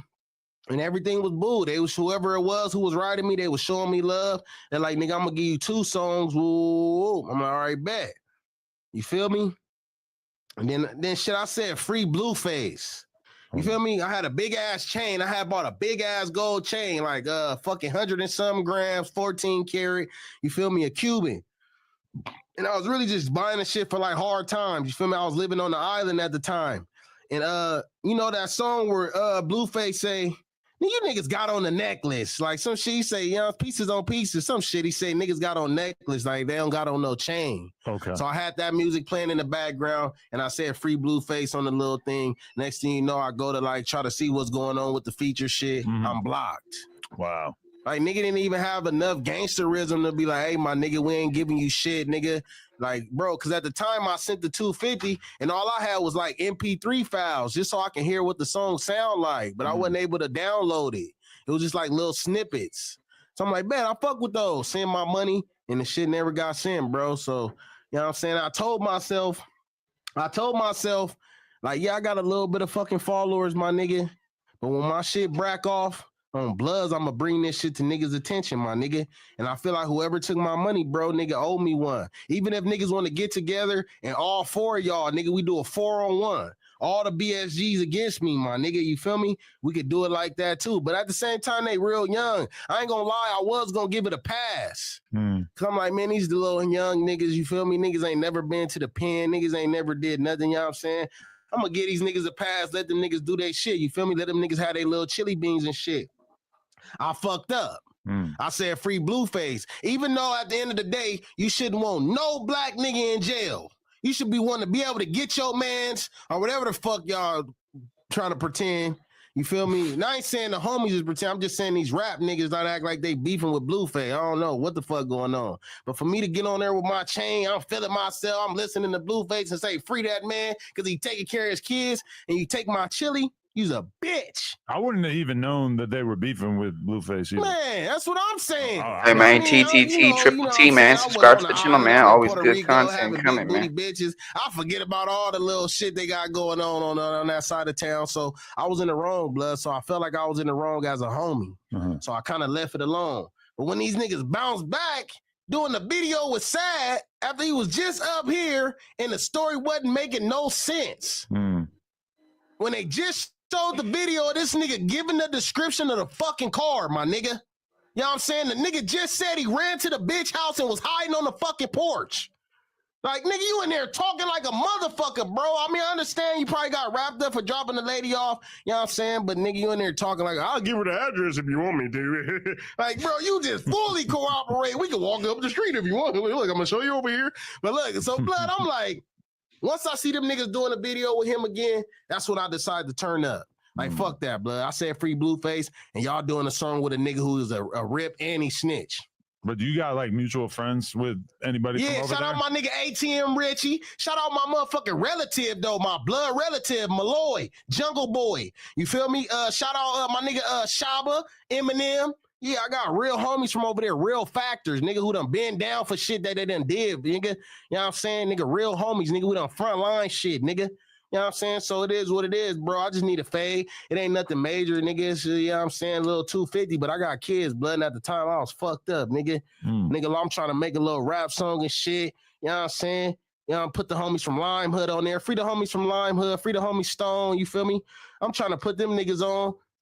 And they take a nigga chili and then send the song. You feel me? If they like really like didn't want to fuck with you because you said free Blueface, they should send the money back and then block even you if and you not fuck don't with send you. the money back, nigga, just at least be a man enough to be like, hey, nigga, I ain't sending you no song. You talking about free to op, nigga? Fuck you. You feel me? At least be man enough to tell me, my nigga. Don't just have me going there. You done deleted all the messages and blocked the nigga. Like, you don't know, bro. This that new generation shit. That's why I'm saying niggas need to bring the penitentiary. It is that old new rules generation back, my shit, nigga. though. You know what I'm saying? But yeah, though, you know what I'm saying? That's pretty much it, bro. Niggas can get a fade. Whoever took the little money and shit, you know what I'm saying? Just line it up. Blood ain't nothing. Niggas can do a 4-on-1. Nigga, all four of y'all against the nigga. I got more followers than half of y'all niggas anyway. But you don't believe the story about Four Extra running into them in the mall? That sounds like I mean, I kind of did, bro, because I kind of did believe Blood ran into the. Oh man, I don't really want to go. I think he ran into somebody I associated believe he with ran that. into the I don't think it was little- the main dudes. I believe he ran into the skinny dark nigga. Right. Okay. Because the only reason why I believe that is because the one little nigga who went viral for telling the story. P4K. He's the easiest one. Oh, not who that else? one. Okay. The little dude who not from it, he just live over there. Okay. And he had went viral saying like, yeah, 4 extras came down and this nigga was right here and he got on like, you know what I'm saying? He went viral for telling that story and then the next day he got his ass whooped in their hood leaving the store. But I'm like, why would a nigga who live over there put himself in that kind of danger if the story not true? You know what I'm saying? I don't know. Like, nigga, if you live in my hood, nigga, and you tell niggas on the internet, the whole world that nigga I ran off, like, bro, you putting your whole family in danger. You feel me? Why would a nigga lie, bro? I just feel like he got on there and spoke his truth and they whooped his ass for that. You feel me? But I don't know, bro. I wasn't there, nigga. I don't know. You feel me? You know what I'm saying? But 4 extra too old to be acting like he seen that young ass nigga. Even though it ain't no time frame for this shit, you know what I'm saying? Them niggas little ass kids, bro. You done been through a lot of shit. You done been putting peanut butter in niggas' asses and all kind of shit. You know what I'm saying? You don't need to be trying to fight them little ass niggas at the mall. You feel me? I will say though that Four Extras, he handles himself very well from a gangbanger perspective on podcasts and shit because he does not volunteer any names, anybody that he has situations with. He almost will never say somebody's name, even if he's fully not getting along with them. Yeah, but that's corny though. Nigga, I'm saying niggas' name, nigga. We name dropping, nigga. Nigga talking about he caught a fade, nigga. Just like the Who's, nigga. Shout out the Who's. You know what I'm saying? On peace, free my niggas, bro. And GB know me, nigga. We was on that month. We was in the yard together. My nigga GB Miller Bloods. You know what I'm saying? Yeah, he know I get bracking. But anyway. So shit, bro, you gotta be saying names, my nigga. You can't go in there. I go damn fade. I did it again. Like, man, shut the fuck up. You did what again? Lying again? You know what I'm saying? I believe blood catch fades though. You know what I'm saying? For sure. Yeah, it's for sure. I mean, who knows for sure? I think he could fuck up 90% of Los Angeles. Probably 98. Bro, but you ain't hold on. 98%. I'm gonna just be real. Listen, bro. Listen. He's I've a seen specimen. This. Listen to this, bro. Nah. That's too much. Hey, look. Bob the Juno. Let's get this mic set up. Where's Bob the Juno at? Yeah, we got. Hey, man, we don't need to be getting on that, though, too tough, man. He ain't popping it that hard, is he? Oh, man. Look at Bob the Juno with the Uno shirt. I just seen that. That's crazy. Black the Juno! There he is. There he is. Nigga! All right. Yeah, So wait, 98% is crazy? That's exaggerated, bro. Nah, I think that's conservative. Nah, bro, I might go 99 and a half. Yeah, you doing too much. That's too I much. mean, God damn. but at the end of the day, though, I got to stand on business for my boy. I got you. Look. At the end of the day, though, bro, that's your personal opinion. Okay. Yeah. I haven't been in that environment, so I don't know what we're really working with in terms of the top heavyweights. Yeah, for sure. Nah, but that's exaggerated. 98, 92%. That's too much? Of LA County, like. What percentage you got? Who, me? Yeah. As far as what I do? But what percentage of LA County could you whoop in a fair one? Look. No, That's on a some real shit, complicated because question. no, because you win some and you lose some. Right, yeah. You feel me? And that's just real shit. Like, nigga, I'm not gonna come up here and if a nigga whoop me or if a nigga got me, I'm gonna give blood his props. You feel me? I'm just saying, straight up, blood. Power Street, blood, big bunch of you know this motherfucker. So how did you guys know each other? Just the homie blood on P-Funk. I met him through my boy Stephen Belafonte. Hey, my nigga Steph. You feel me? Stephen Belafonte, when I just was in the pen, I just paroled from Calipat like 7 days ago. Understand? And when I was in prison, Stephen Belafonte, you know, blood was looking out for a nigga on the set. He was keeping it funky with me, bro, and I appreciate that. Dead homies, fool. Okay. P-Funk. Not financial. Not financial. Okay. Morally. Morally. Getting that rent, the mental and financial, nigga. But do you guys know each other from being in there, or do you know each other because you both fuck with Stephen? From Stephen. Okay, so that's how you guys know each other. So I went to jail when I was 17. All the shit he was saying he went through, like I was going through the same shit. But on the yards I was on the 180s. Okay. Like, you get what I'm saying? So from when I was fresh 18 and I stepped foot on prison ground, like, you get what I'm saying? Okay. On the hood. Yeah. Damn, all right. So you guys seem like you might be kind of like-minded individuals. Not because we come from that type of background. Right. Like, nigga, like he was saying, like, when you a real prison nigga, you ain't finna come up here doing no capping and all that, bro. Because, nigga, in California, like, prison is for a street nigga, that's everything. You feel me? Like, that's where your brand get built. That's the main event. Exactly. Fuck that county jail shit. Okay. That county jail shit is cool, whatever, but that's for niggas that's really like nobody, smokers, and you know, shit like that, bro. Like, there's no structure. There's not really no politics. You get what I'm saying? Yeah. So when you go to prison though, like, and you got a name in prison, okay, yeah, you a nigga. Okay. You feel me? Straight up. For sure. So you're on board with his version of events when it comes to the peanut butter in and everything like that. Is that something you witnessed in real life? Everything like he said, for the most part, as far as like them type of situations go, that's all shit you seen. Nigga, he spitting facts. Like, nigga, Damn. Back in the day, the older homies, they gonna make love to you. They gonna knock you out and they gonna make love to you. That's insane. They gonna knock you out and they gonna, you feel me? On the set, real shit. Like, nigga, making love is crazy. They gonna make love to you, bro. On the set, you come to the county jail at that time, because at that time it was the blood module, the crip module and shit. This one, the Bloods and the Crips couldn't be in the same modules and shit. And if you come to the blood module and you did something to another homie, family member or whatever, when you get in that motherfucker, nigga, they niggas gonna knock you out and they gonna make love to you, and then your career is ended. Have sex, just make love. No, they gonna make love to you. I feel like making love is a version They of gonna having make love sex. to you, It's just bro. more sensual. There's whispering, tongue kissing, because and they candles. Like like Blood was saying, our generation, we don't like, you know, we don't. That's not the type of shit we engage in. You feel me? Right. But back then, they call that like taking your manhood, disrespecting you. You're not a gangster. You's a bitch. Straight up, you's a That's bitch. crazy. But you can't even help it, right? You can't help what? Like if you're gonna get peanut butter, it's gonna be something that happens once you're already knocked out. So you lose a fair fight, which is supposed to be this noble, honorable practice, and then the result of you losing in a fair fight is that you get your reputation permanently smeared. No pun intended. Well, because you could be smearing peanut butter as well. Like I said, like it depends on Pink pill knows. what you came to jail for or whatever, or what you have done. Like, you get what I'm saying? And in the niggas' cases that got peanut butter put in their ass, like, I don't know. I don't know what they did. I don't know how they let it happen. I don't know. Like, you feel me? I can't answer that. Well, if they're just knocked out cold. Yeah, I don't know. Like, I don't know. You can't really hold them responsible in the same way, right? But at the same time, it should still be like, if you a damo, it should still be some homies that's like around in the dorm and shit while that's going on. So somebody should have, as far as another damo, should have, you know, had your back fade or made sure you didn't get ran, or you get what I'm saying? Like, make sure like you had the back fade or whatever. So like I said, again, I don't know. I can't speak. I don't know. Shit, I can't. Nah, for sure. So wait, how long you just got locked up for? I did 9 months. I went 9 back months. to prison. Yeah. What was the violation that got you sent back? I had 2 cases. I had a DV and a strap case. I had a strap case in Long Beach, and then like a DV in Pasadena. A DV, so you're just getting into it with your girl? Yeah, type shit. And then that just violated because the cops had to come? Well, it wasn't a violation. Them 2 different charges. Them new charges. Oh, okay. Yeah, I discharged parole and shit, and I was out on bail. I was on 2 different bails and shit. Wow. And if I didn't take the deal I took, like, they was trying to give me like to 8 years. You feel me? Holy shit. Yeah. So you took like 9 months. I took 2.5.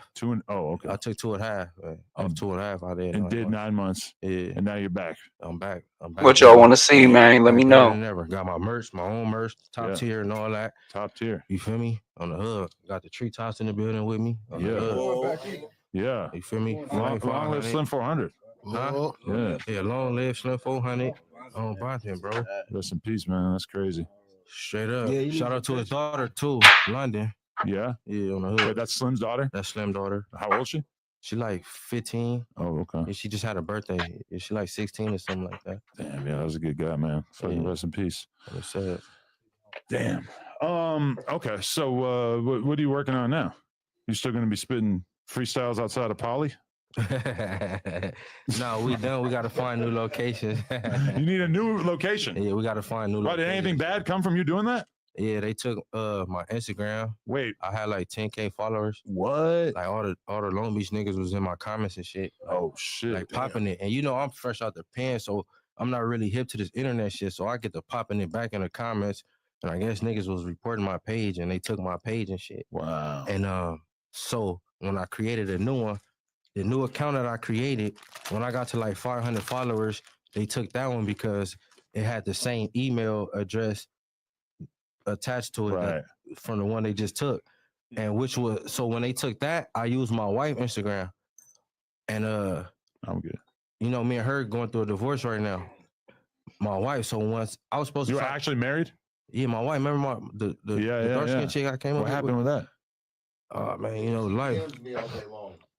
It tells me, yeah, you know, she's crazy. Oh shit. So before, like 4 days after I went to jail, I was scheduled to have a meeting in Las Vegas with Rick Ross. Mm.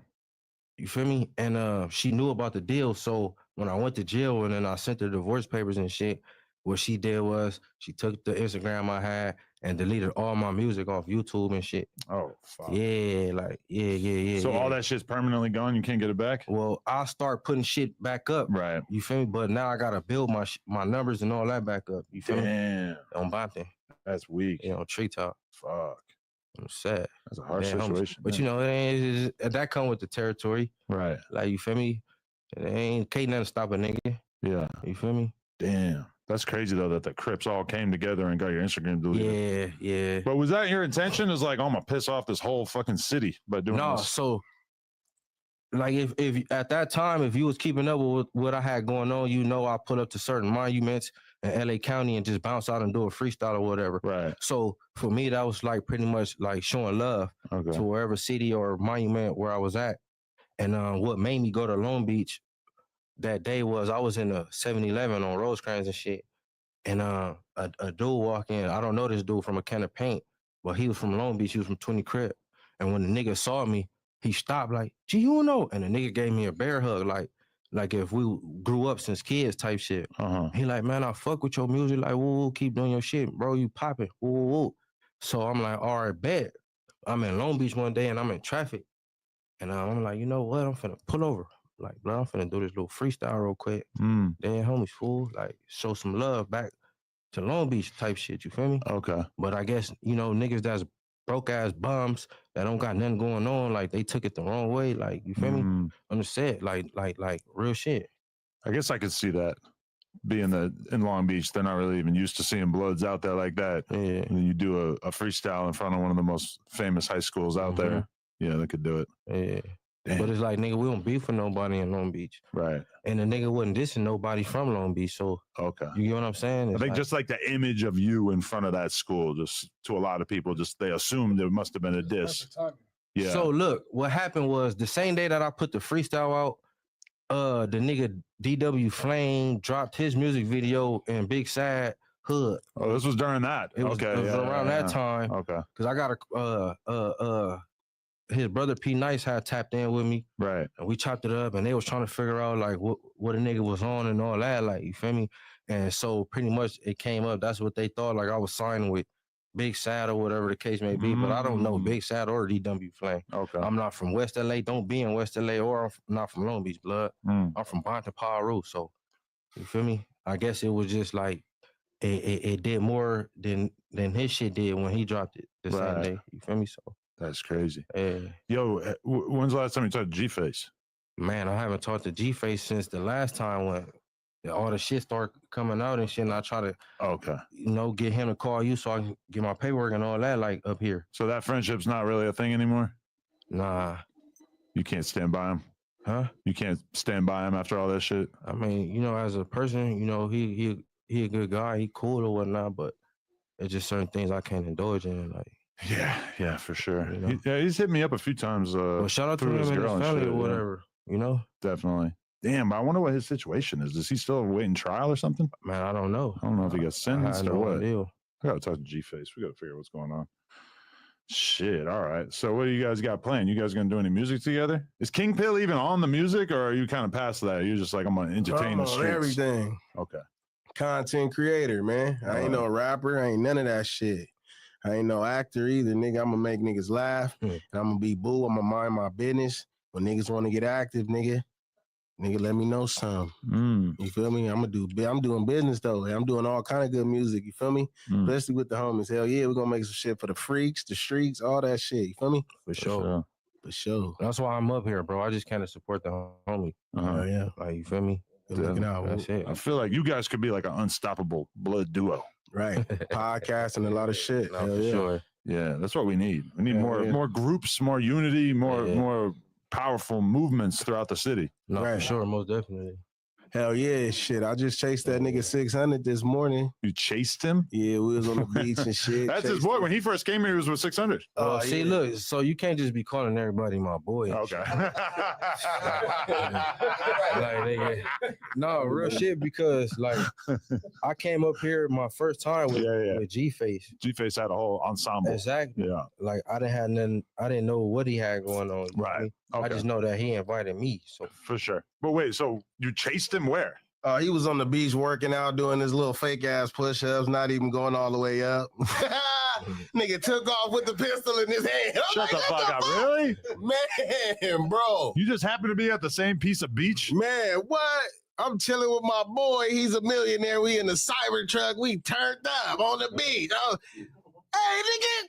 That nigga not doing his push-ups right. Chased him. Nah, for real though, some real shit, chased him down, you feel me? He know what's up, you know what I'm saying? Nigga keep turning his fade down too. On me, nigga. Tagging me on this page. Oh, you got the DMs. Tagging me on this page, nigga, all them followers. 100,000 followers, putting niggas on this page talking about they want to fight me about a story I told. You know what I'm saying? About one of their homies resting in peace, you feel me? I had gotten an altercation with him and shit. Nothing major, you feel me? A real light one. I told the story about the shit. You know what I'm saying? He resting in peace, you feel me? At the end of the story, I say, like, you know, shout out my nigga, though, you feel me? I was in their hood. I was looking for him, you know what I'm saying? At the Slauson, I asked about him. You feel me? He was resting in peace. I was like, that was my boy, you know? That's how shit normally be after you catch a fade. And this nigga put some nigga on his page talking about he want to line it up with me, like playing with me, my nigga. You know what I'm saying? Niggas don't even play like that, bro. And then when I say, nah, let's switch it up, nigga, you take it first, then I'll give him one. On my mama, I give you niggas 2 fades back to back, because I'm going to put you down fast. Fast. All that shit you doing in the gym, on me, nigga. On me, blood. Underneath all this shit, nigga, that nigga in the pen, that shit is still under here, blood. I just got to stop eating that night. You feel me? I'm going to put you down, nigga. You know what I'm saying? On for real, on some real shit. Red homies, nigga. Nigga like playing with me, you feel me? I'm on here telling stories about my life, my nigga. Don't put no nigga on your platform. That's the same shit I'm talking about with DW Flame. Put niggas on their platform. Don't put no nigga on your platform talking about he gonna catch my fade, bro. And then when I tell you, no, you catch it first, nigga, you turn it down, nigga. You know what I'm saying? Don't turn the fade down, my nigga. Fuck is you turning fades down for, but you gonna tell a nigga he need to catch my fade, nigga. Y'all from the same hood, nigga. You catch it first, then he catch it next, nigga. Yeah, back to back. That's great. No homies get a back fade, nigga. Just me. 10 more minutes on this video, man. Let me know what y'all want to see next, man. In the ring with your gloves, all that. I got, bro, I've been in the gyms too, nigga. They know me in Puerto Rico, nigga. Shout out Black Dog Boxing Gym. Red homies, nigga. Yeah. Did you invent the Red Homies thing? Yeah, Red Homies, that's nigga. pretty good. That sounds good. Yeah, the X4 was playing with it in his song on that bald head man shit. Nigga talking about Red Homies, blood. Stop playing, bro. Y'all niggas stop playing with this woo shit, nigga. I want to say shout out to Baby Brace though on the hood. Whoa. I met Blood. I met Blood. I know Blood personally. While you're locked up from in jail. Yeah, him and his crime me Kilo. Okay. Yeah. So shout out to Blood too. Yeah. Yeah, I want to speak on him. I want to speak on L Brace too. Yeah. On me, bro, got the HK on his face. You feel me? You know what I'm saying? He got that on his face inside the pen. He on the prison yard where I parole from. Okay. Yeah, after I did my 13 years and shit. So what, you like the HK tattoo? I'm just saying he got that shit in the pen. Oh, while he was in there. Yeah. Oh, okay. On the main yard. It went up because of that. Right? I mean, you tell me. I'm just saying though, nigga, another nigga got his shit in the reception. Nigga. If you know, you know, nigga. Ain't no motherfucking lifers right there that'll blow your fucking ass out your shoes. You come out your cell with that on your face? What? What, nigga? You hit the main yard looking like you probably got it on the street. Then you hit the streets looking like you got it on the main yard. Stop playing, nigga. These niggas playing with this wolf man, bro. Nigga talking about red homies. 4X all we're talking about how the blood said, we gonna get it bracking. Like, isn't that him showing love? No. Oh. No, nigga. I ain't about to be on here talking about ain't that how the neighborhood said. The P's and the B's is taking over, no jumper blood. Whoa. Bro, straight up, straight like that. Said the niggas can't come back until he get his slogan back. It's called Get It Back. It ain't off the bat. Let's make a song called Get It Back. So you're taking the internal conflict of the Rolling 40s and you're trying to use it against them to divide and conquer. I see what's going on. Bro. So I didn't go to college. I went to GED school, Old Folsom State Prison. I don't know what, I'm just saying. You see that there might be problems between these two dudes, and you're like, all right, let me inject myself into this, try to make it worse. I got partners from over there. My uncle started that. Oh. My uncle started that. And I got an auntie, her brother started a whole block, 46, 47, started all that. You feel me? So salute them. You feel me? I'm just saying these niggas that's in this entertainment world, stick to how y'all doing y'all shit. Throw up your foes, you know what I'm saying? Your neighborhood, say what you say, you know what I'm saying? But bro, you like, how the blood said, I got it bragging blood. Like, bro, we ain't on stop playing, bro. That's crazy. Then you talking about red homies, you trying to talk like me, like you gonna make my slogan famous, nigga. Stop playing with me, red homies, nigga. I started that, nigga. Stop playing with me. Technically, Joe Moses started it. I ain't saying I started that. Shout out to homies. You feel me? I'm just saying on this internet shit, nigga. You feel me? On me. And sometimes I fuck up and don't be saying it because I'll be listening to these niggas. You know what I'm saying? When I be watching the homies who's, I'll be watching that shit. Power Rule, nigga. I'll be watching that shit because I'll be thinking, like, I ain't trying to, like, be, you know, I know this your platform and shit. I'm just saying, shout out to homies. And I'll be watching that shit and I'll be like, damn, blood. I was this close. Feel me? Should be bringing tears to a nigga eyes. Wait, blood. this close to what? Like being in that position, nigga. Being in there for a long ass time. Yeah. On the phone, nigga. Because at the end of the day, when that phone go off, blood, you got to lay down. You got to think about this. Like, nigga might lose this phone, my nigga. These motherfuckers cause racks, blood. You know what I'm saying? Nigga, in this motherfucker, real. I don't want my homies thinking about that shit, but I know Braves, them niggas stuck and they having a good time right now. And hopefully their career can keep going. And I already know Braves, blood. He active like me, Paru, nigga. If I had an influence like this, nigga, I'm taking these young niggas' phones when they come. Nigga, what? He's a bitch. Give me your phone. Hey, what up, nigga? Fuck you. Fuck Adam. Fuck that. What's up, nigga? I'm gonna keep taking the phone. Hey, I'm on, nigga. Yeah. I'm back again, bitch. No, for sure. I'm taking shit. Well, My mama, any nigga come here showing weak signs, I'm gonna let you get that phone and I'm gonna take it. Shout out to all the real bloods though. That's in them pens and shit. Them county jails and all that, and the feds and all that, bro. Whoa. Yeah, homie, bro. Shout out my boy Snoopy Badass. OG Bolo. Fuck him. OG Bolo. I was testing you because you don't like him, huh? I don't beef with nobody. Oh, bro. okay. I don't got no beef with I was nobody. testing you. I think you got it though. I'm on a whole new chapter in my life, bro. Like, oh wow, all right. New mature. Yeah, Juno, that's crazy. Like, but you still got the same slogan though. Oh yeah, for sure. Black the Juno. That was my favorite. Nigga. That's one of the best things that ever came out of this that ain't podcast. going nowhere, you feel me? But don't get it fucked up, bro. Just because I ain't this like I don't mix the street shit with this internet shit, bro. And that's where a lot of dudes is feeling that. I've been like that since nigga I started going viral and shit. Like, bro, I don't mix the two. Them is two different worlds. That's real. I That's respect sad. that. So Yeah. I don't be for nobody. Man, after that Rico, a lot of people are looking at their internet behavior like, all right, we got to be careful. But me, before that, because I'm a real street nigga, I'm a real bonding baby. So I was really in the streets as a kid. So I knew that off the dribble. Right. So, you know, it unfortunately it took for some people to go through what they going through to realize that shit. Yeah. But now it's kind of like too late for most niggas. So thank you. For sure. All right. Anybody you guys want to thank? Any last words that we should? Hey, C-Mac, when you get out, I need a fade, nigga. You kept using the cuz word, like we cousins over and over, nigga. You get out Christmas, nigga, let's get it in. Wait, he was using that towards you? No, I'm just fucking with you, man. That nigga Crip Mac ain't all the way there, man. I ain't trying to put him down. You ever have any interaction with him? I'm just fucking with you. Free Crip Yeah, I'll be fucking with him. I was trying to get some promo. I'm gonna get some promo, fuck with him a little bit here and there. Oh, okay. On me, I'm just fucking with you. All right. But yeah, though, what else I gotta say, man? Damn, I was gonna say something, but I forgot. What was you just talking about, really?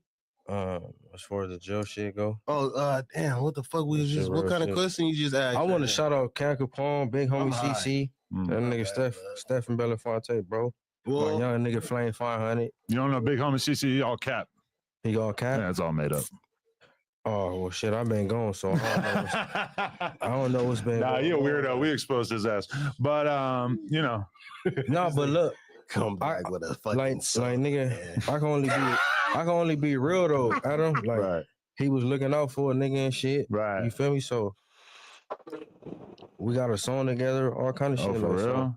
So, you know, Damn, he's as doing far as everything. Yeah, as far as everything else, I don't know. Yeah. I don't really speak on. I can't blame you for not knowing, but yeah, we got him out of here. For sure. All right. What are you guys doing after this? Shit, terrorizing the biddy. Slide to the hood. Right. Oh yeah, that's what I wanted to say. That's what I wanted to say. Yeah, thank you. You niggas gonna see me in my motherfucking bondo, my $1 million bondo, constantly working, putting the homies on, nigga. Positivity, nigga. Ain't no nigga gonna ever make me feel like I tuck my tail, gonna ever say nothing, nigga. I ain't gotta bounce out till I wanna bounce out, nigga. Paru, nigga. My big homie's the murderer, nigga, and I'm the motherfucking go-getter, nigga. And I'm gonna be on this internet fucking shit up, nigga. I ain't gonna never be coming out unless I wanna come out, nigga.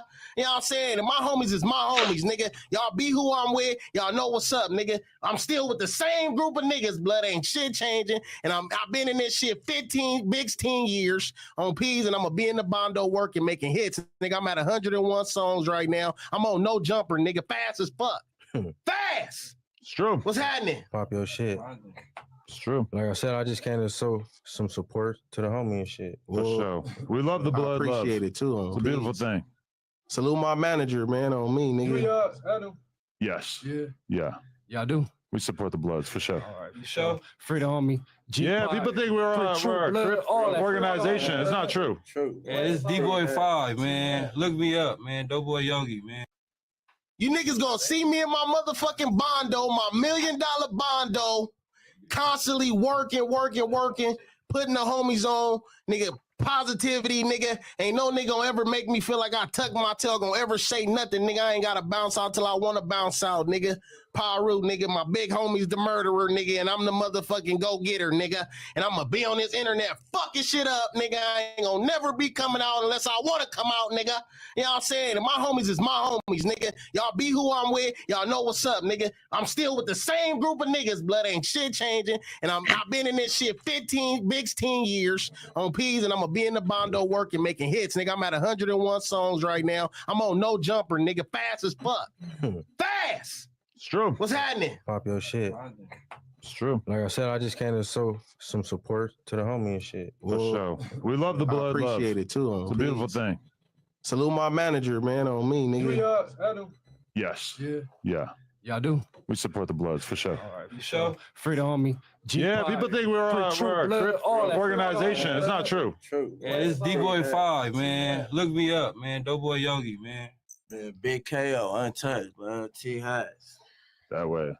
Yeah, man. Shout out my nigga Evil B, Big Boogie, nigga, all the homies, nigga. You know I gotta do it. You know what I'm saying? Who's Big Here Boogie? you fucking go. No, shout it out. Here you fucking go. Listen off your roll call. Nah, I'm just saying, salute all my niggas, man. So many, man. Salute everybody that's really fucking with me, though, nigga. Not the niggas that's just watching the shadows, you feel me? That way. Why do they call you King Pill again? Oh, man, you know, it's different reasons, man. Because when a bitch get with this dick, you know what I'm saying? That motherfucker stand up like he's on the Viagra. So it's like King Dick Pill? Pussy out. You know what I'm saying? King Dick Pill? Yeah, man. For real. And because I grew up in Old Folsom, you feel me? Okay. The castle. Yeah. You taking all those tonight? Oh, man, we finna get jiggy tonight, man. You know what I'm saying? I might go to like 10 different strip clubs. You feel me? Yeah, it's going up. Sounds like a good time. Might have to join you. Yeah. Go give me some honey packs and all that.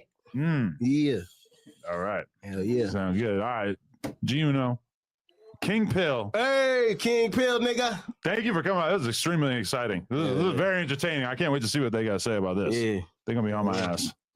Hell yeah. I need an action figure of me, nigga. I need all kind of shit, nigga. I'm trying to get into WWE and all that, nigga. The Rock. Hey, you know Kevin Hart, nigga. I used to sell you ecstasy pills, nigga. If you watching this shit, nigga, we used to have fun, nigga. I used to drop you off in front of Diddy house.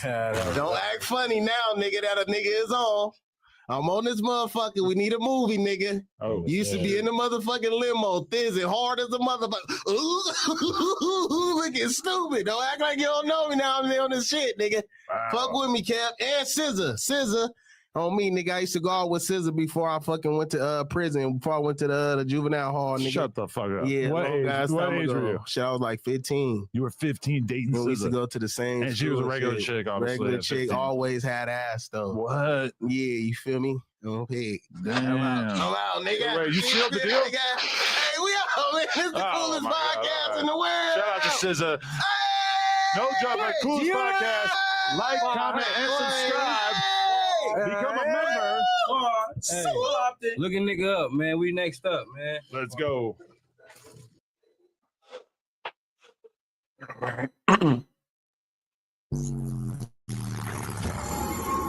And then might should be like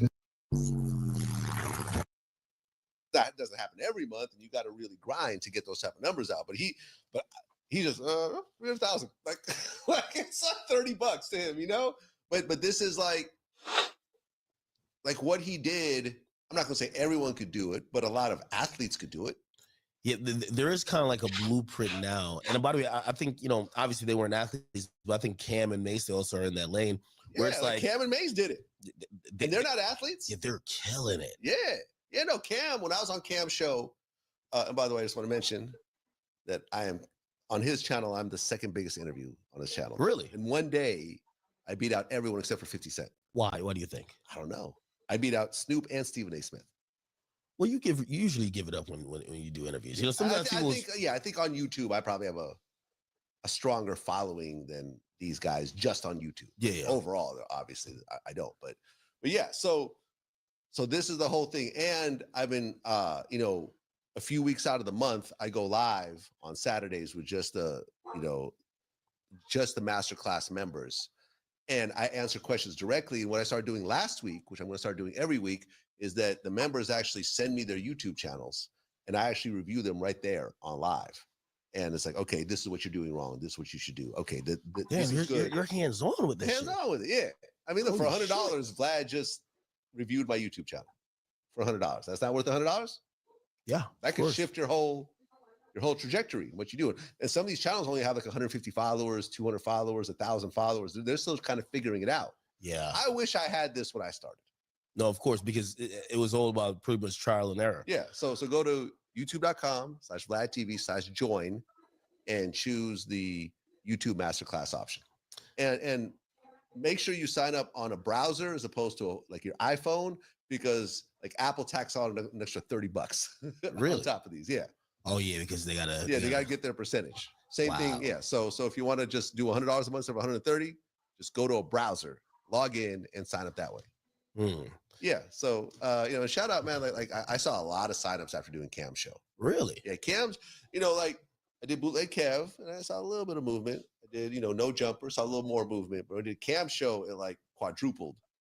Because I think he has an older audience, maybe an audience that's more about money and and so forth. And Yeah, they hustlers. They try and figure it out. Yeah. You know what I mean? Cam was like, "Yo, man, I'm going to sign up myself. This sounds dope." Like, and he even Cam even said, for 6 months or 9 months, 6 to 9 months, their channel wasn't monetized because they never pressed the button. So they lost hundreds of thousands of dollars because they didn't press the monetize button. Nah, that's You great. see what I'm saying? Like if they had watched the master class, they would have known. Yeah. But yeah, that's what I'm talking about. So this is something I'm very passionate about. And you know, and I'm looking at this to kind of be a new direction for the company that's not always based on interviewing people In AdSense. and AdSense and you know how CPMs move, you know, it's lower in January, it's highest in December. Yeah. You're actually, and that's the cool thing about like the membership section. Like for example, without the masterclass, just the membership section of YouTube makes more money for the company than Facebook, Snapchat, and you know Spotify / Apple Music combined. Wow. Combined. Oh, that's it's the second biggest revenue source of the company. And if you think about it, there's no new content. It's just releasing content early. You're just prioritizing the people who really care about it and super serving them. That makes sense. Yeah. And it's consistent. I mean, yeah, it ebbs and flows depending on the guest, but it's consistent every month. By the way, if you really think about that model, is like it's the reason why. Like I was telling someone, like I might fuck with that class. Snatch making like $2.5 $200 million bucks a for him month. to get my channel just Just going do up math there, on bro. this. That's some good He advice from consistently somebody. has 100 to 120,000 people paying $5, at least $5 a month, right? That's that. Just like you say, members. That's his subscribers. Yes. That's his Twitch subscribers. Yes. That's $500,000 revenue. Let's bust that down. Okay. Usually YouTube's going to give you a split. It's probably a 70-30. So he's going to get 70% of that. So that $500,000, even if he pulls, just say 350,000, right? So say they give him 350,000. We're not counting the ads. He consists. It's ridiculous. Then he has his YouTube, which, by the way, here's the thing. He's creating pretty much one content, just monetizing in different ways. Hey, if you're a sub, you get no ads. That's coming in. You get these preferential treatments. So I completely get it. That's where we're kind of going to. If people like the content, they'll be somewhat invested that they'll pay. Well, here's the thing. I did an interview with Neon, and there's a masterclass segment with him. It hasn't been released yet. He breaks down how he pays up to $200,000 a month to people who clip his content. He pays depending on the views that they get. So all these TikTok, accounts and whatever, they clip up his content, they put it out and they push it, and they go back to him with the links. They run it through a special system to make sure it's not like fake or whatever else. And if it's legit, they get an amount of money based on the number of views they get, hoping that at one point they'll go back to a stream. And he said that, I believe last month he spent $200,000. He paid out $200,000 to clippers. Yeah, so that's the new thing, right? By the way, I just seen this report. So that's what they call a meta. That's the new way how people are promoting themselves. Hey, listen, I'm going to invest $100,000 in user generated content. So you guys will watch me for 6 hours. Just get whatever I say to go viral, and then I'll pay you if it goes viral. It incentivizes people doing it. You know who is also starting to do it? Rappers. This company, which I don't know how they leaked it, they've onboarded a few rappers, which means rappers are now going to pay people to clip what people say about them that could go viral, that are going to make it seem that they're way hotter or they're way more relevant. And it's such an interesting strategy. It's like you're paying people to either talk about you, or you're paying people to take your content and repurpose it. Yeah, and I'm opposite. I file strikes against people, and I file lawsuits and stuff like that. Yeah. So it's a different way of looking at it. But I'm also not streaming for 12 hours at a time. And and what he said was like all the top streamers, they all do this. The Kai Sinats, they Rosses, they don't talk about it, but they all do it. Yeah, I mean, this is some real high level game here. You see what I'm saying? Like this is really like, because a lot of times, because people like to say, oh, well, why you charge for the content? It's all free on YouTube. All this stuff is out there. Okay, you could go and watch a free video from a guy that's got 30,000 followers on YouTube, or you can go to a guy that actually has 6 million and actually functions at a high level. And I'm bringing in people like Neon, like Gilbert Arenas, like DJ Academics. You know what I'm saying? Down to people like what do you call it? Trenches News, who makes a 6-digit salary, by not even showing his face, by wearing a pooch icy that covers everything but his eyes. Yeah. To make that type of money with never showing your face is kind of dope, isn't it? Yeah. The content game has gotten, Wait, was that my card right there? Of course. Oh, The shit. DJ Vlad Let me card. see that. It's signed by you, of course. Oh, shit. Hey, you know what? When people ask me for advice these days, I generally have a good view of the YouTube landscape and this content landscape, but I also tell them I'm very happy that I broke in the time I did. Yeah. Because these days, think about what Neon said. If you're competing with a guy who's paying out $200,000, right? What, you're gonna go mad. Like it's gonna be crazy. So, right. And it took him years to get to that point. Yeah, but right now he had to fake his own death and do all types of stupid all shit. All the top streamers, that's what they're doing. Yeah, it's true. They're paying their own communities to basically be super fans and go and react even more. And it's a crazy game now. Hey, speaking of which, we're not really speaking of which, but because I seen a tweet and I think you're trolling. Let's go. You're not trying to buy no jumper, are you? Nah.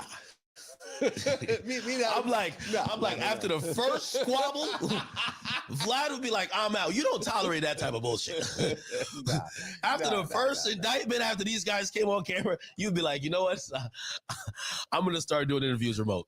Me and Adam actually talked last night, and he kind of gave me the full story over, you see these headlines that No Jumpers going out of business. I don't buy that for 1 second. So let me just set this up. So I called him and we had a conversation about it. And after that, I tweeted that. Well, you're the one who probably has convinced him that there is a lot of either dead weight, wasted money, and probably a lot of fluff. And he said something important. So if you guys don't know, Adam from No Jumper, he made this whole video. He said, "Yo, pretty much."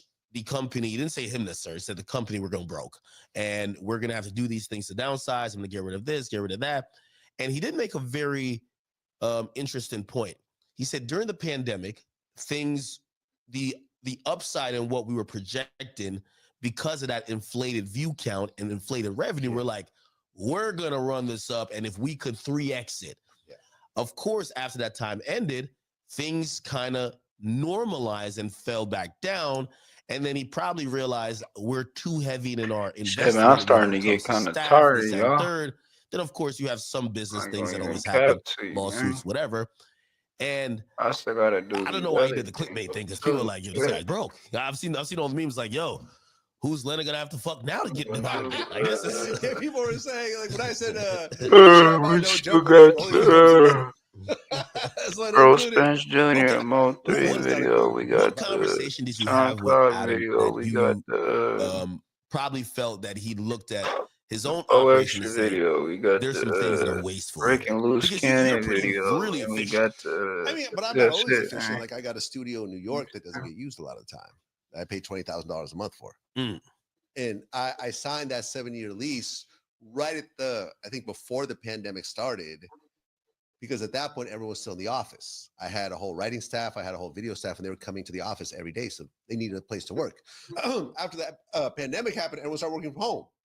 And now the studio is almost optional when there's not a shoot there, right? People just work with their computers at home and do just as good of a job. So I have another on the side of that that I'm spending. But with Adam, he bought a building, right? Yeah, he said it was $4 million. And it makes sense. That building in LA, that's about $4 million. So I don't know if he bought it in cash or whether he has a mortgage. I'm probably thinking he has a mortgage, at least a partial one. That's a lot of money every month. And, like, for example, my LA studio that I rent, when I need it. I don't think you've ever been to that studio. I've never been there. It's in Van Nuys. I rent that. I mean, we have a close relationship with the Shit, owners. man, I'm gonna let this play off, and then we gonna end it, bro. Bumps other people when we. Yeah, that's what we gonna do, man. What do you mean? I'm starting to feel. No, we don't own that. No, Jack. We rent it. Starting to nod out, Jack. Other people need to use the space. If I'm renting, like no one uses here but me. No. But we only rent it when we need it. Really? Yeah. But it looks like Vlad TV. I mean, because the drum set. But that drum set was there when we arrived. The whole drum set was just a fluke. It's just that's why when we built the New York studio, we put the drum set back there as an homage to LA. Wait, isn't the I'll be drum around, set yo. in the LA studio? Doesn't it say Vlad TV though? Yes, but the one in New York says Vlad TV. The one in LA does not. So you don't own the drum set there? No, we don't even own that drum set. Yeah. That's not even our drum set. Yeah. You feel like you ever realize, like, you ever been watching like a TV show for so long and you're like, wait, what? That wasn't real? What? Yeah. Yeah, we don't own that drum set. So we only rent it when we need it. So let's say someone else rents it on time we need it. We call the owner and say, hey, listen, can you bump that person? And you're like, all right, cool, no problem. But the point of what I was saying is we spend, I think, 10 times what we spend in New York, what we spend in LA. So we spend maybe $2,000 a month to rent out studio space in LA. We spend $20,000 a month in New York to keep a studio space. But we use the LA one more because I'm in LA most of the time. So yeah, it's a waste of money. I had no idea other people use that LA space. Yeah. Yeah, but it works. It's a rehearsal. It's a rehearsal space. Bands go there to jam and stuff like that. Do you guys have to continue to set up and break down equipment? Oh. Yeah. Whereas in New York, it's all set up. Yeah. So, but that's not worth $18,000 a month. Set up and take down. Like, it doesn't take that long. So yeah, man, I made bad decisions also along the way, but slowly I'll get out of them. But yeah, I mean, buying the building probably wasn't the greatest idea. If he had asked me, I would have said no. You shouldn't do it. Having a really big staff of people that aren't really full-time working, it seems like there's people that are there's like a lot of people there, more so than with me. You go to Vlad TV, there'll be like 2 people. Yeah, I kid you not. I was also like I haven't been to that was the first time I've been to No Jumper in years. But one thing I did realize, there was like a lot of people who felt like their job was just one specific thing. And I was just like, yeah. When people work for me, like, you've never seen like 10 people in here working. You know what I mean? Yeah, you never see people, 10 people. And usually I look at people who are working for me like, hey, yeah, you're doing this, but you're kind of also doing these other things because they're not that big of a task. You know what I mean? You got to manage, man. You got to manage. We don't have like actual, like, the idea about scaling. And I think that's why he probably did it, right? Like, there's an idea that if we have these successful media companies, well, we hear like these astronomical numbers. Complex got sold for 300 million or whatever the case is. And you're like, well, how do I scale to that? And I think sometimes that's when we try to go too big, too quick, or we think the more we add, the more efficient we'll get, which means more revenue and whatever. But it doesn't necessarily work like that. No, you can't duplicate yourself. Yeah, if I can come up with 5 more academics, like literally clone you with the same age, mind, whatever, I could 5 times your company, right? Maybe even more because there's a bunch of you working together, but you can't. Like I have other people do interviews for me, like Sean Prez and Lunel, but they are not every single day like I am. So it's not easy, man. I mean, we tried a lot of podcasts along the way, who had a podcast? Saigon had a podcast. Gloria Velez had a podcast. Rico Reckless had a podcast. Like, these are hard to scale up, even though you think you have a platform for it. It's not that easy. So you could easily blow all your money trying to scale up and then have to deal with the aftermath of it. And also, you know what I realized? And I've always said, sometimes people feel like, for whatever reason, people like, they want me to slam Adam a lot. They're like, no, get on him. And I'm like, no, listen, especially when it comes to business, a lot of things Adam's done, especially in the content space, I've looked at and learned from. Yeah. His idea or his first iteration of what No Jumper was, when I was starting up the academy, I wanted to do the same thing. So I'm like, don't follow the porn. Oh yeah. I'm just not.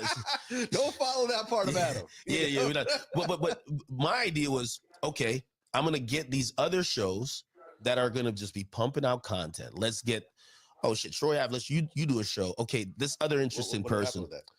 Well, I know he went to jail. He went to jail, and now he's back. He still could use my studio because, again, we have this studio all the time, and we have another studio. You haven't seen it yet. But in terms of, I was at that point trying to do deals. I was like, well, I have some income, right? Let me try to sign these guys just like how Spotify would have signed me. And if I believe in the platform and I could help these shows get to a certain level, it's like almost like a recording contract. I realized quickly, and I learned it from No Jumper, is like, it doesn't really translate like that in the content space. Yeah, it doesn't. Right? Where you're like, hey, I'll promise you this amount of money, just produce the content, and you get to just fucking flourish off it. It's really hard. A lot of this shit, what we do, it is personality based, right?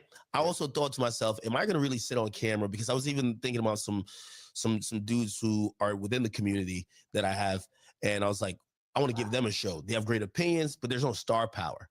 And I'm like, it got to the point, I'm like, do I have time to sit there on camera with them to build them? Right. Like Adam did that a lot with the guys there. I know. And then when you see these layoffs with some of the guests, they're mad, but it's like, I remember I talked to Adam, he's like, the shows weren't making money.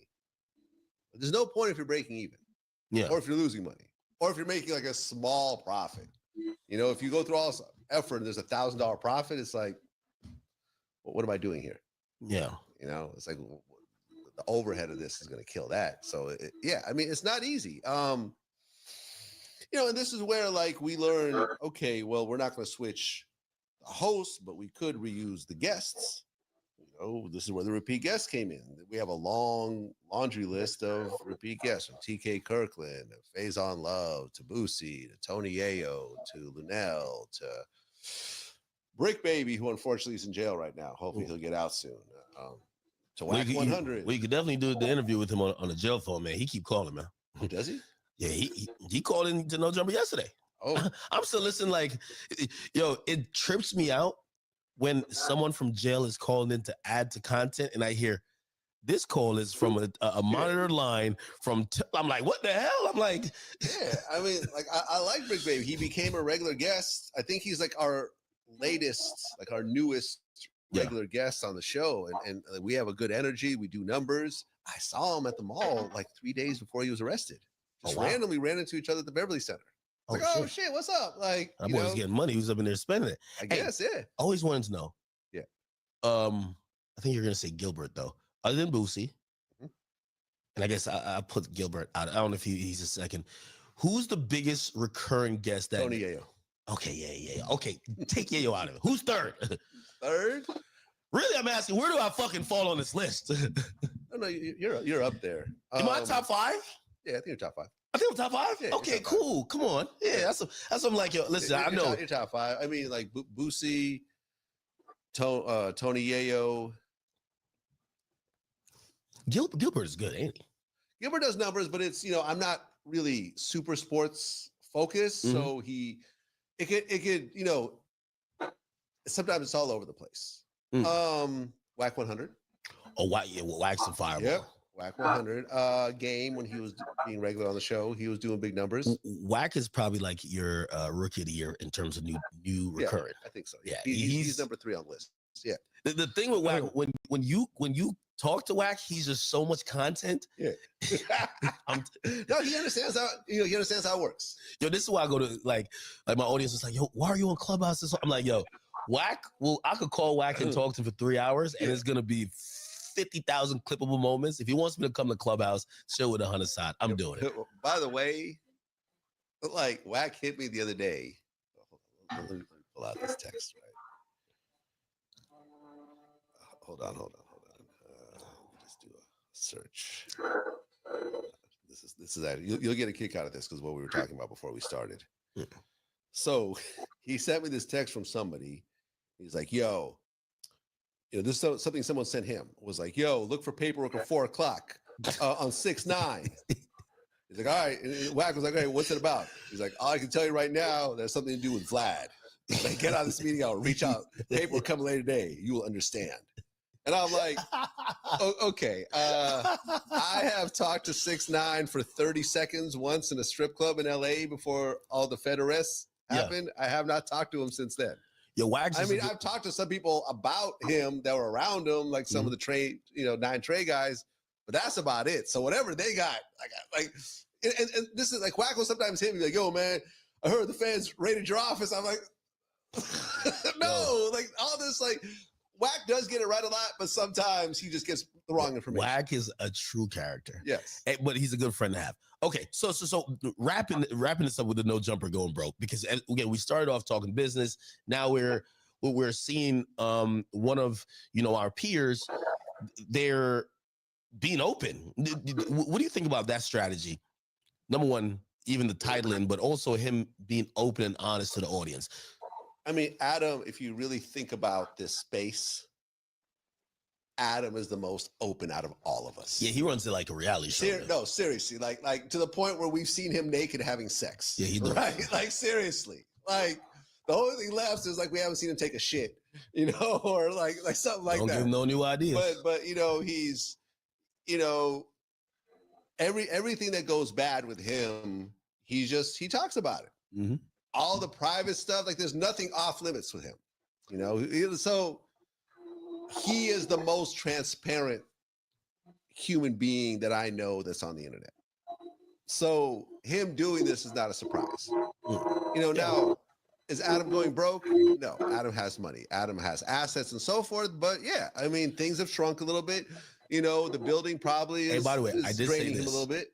I said, listen, out of everybody, and I said this on my stream last night, I said, listen, with me, if I said I was going broke, y'all could conceivably be like, well, I can see why he's going broke. He got like $1 million in cars. He got this big ass house.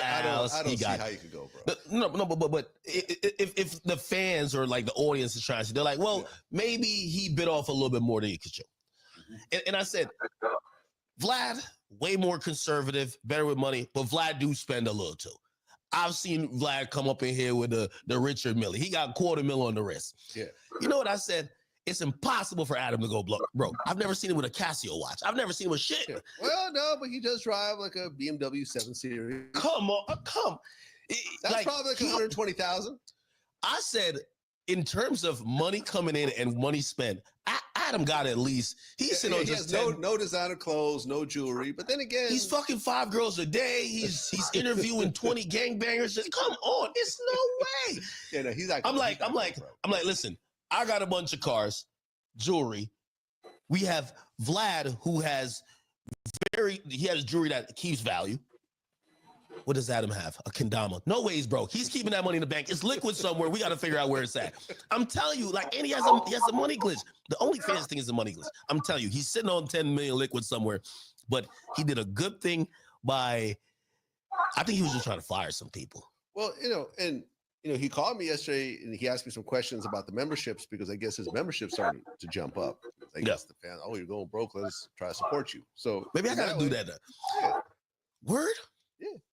I got to tell him I'm going broke too. There's a strategy behind all this, man. I'm not trying to put him on blast, but whatever. It's you know, but are some of these things really happening? Is there a lawsuit? Yeah, I think so. You know, is that building expensive and probably not earning the money back?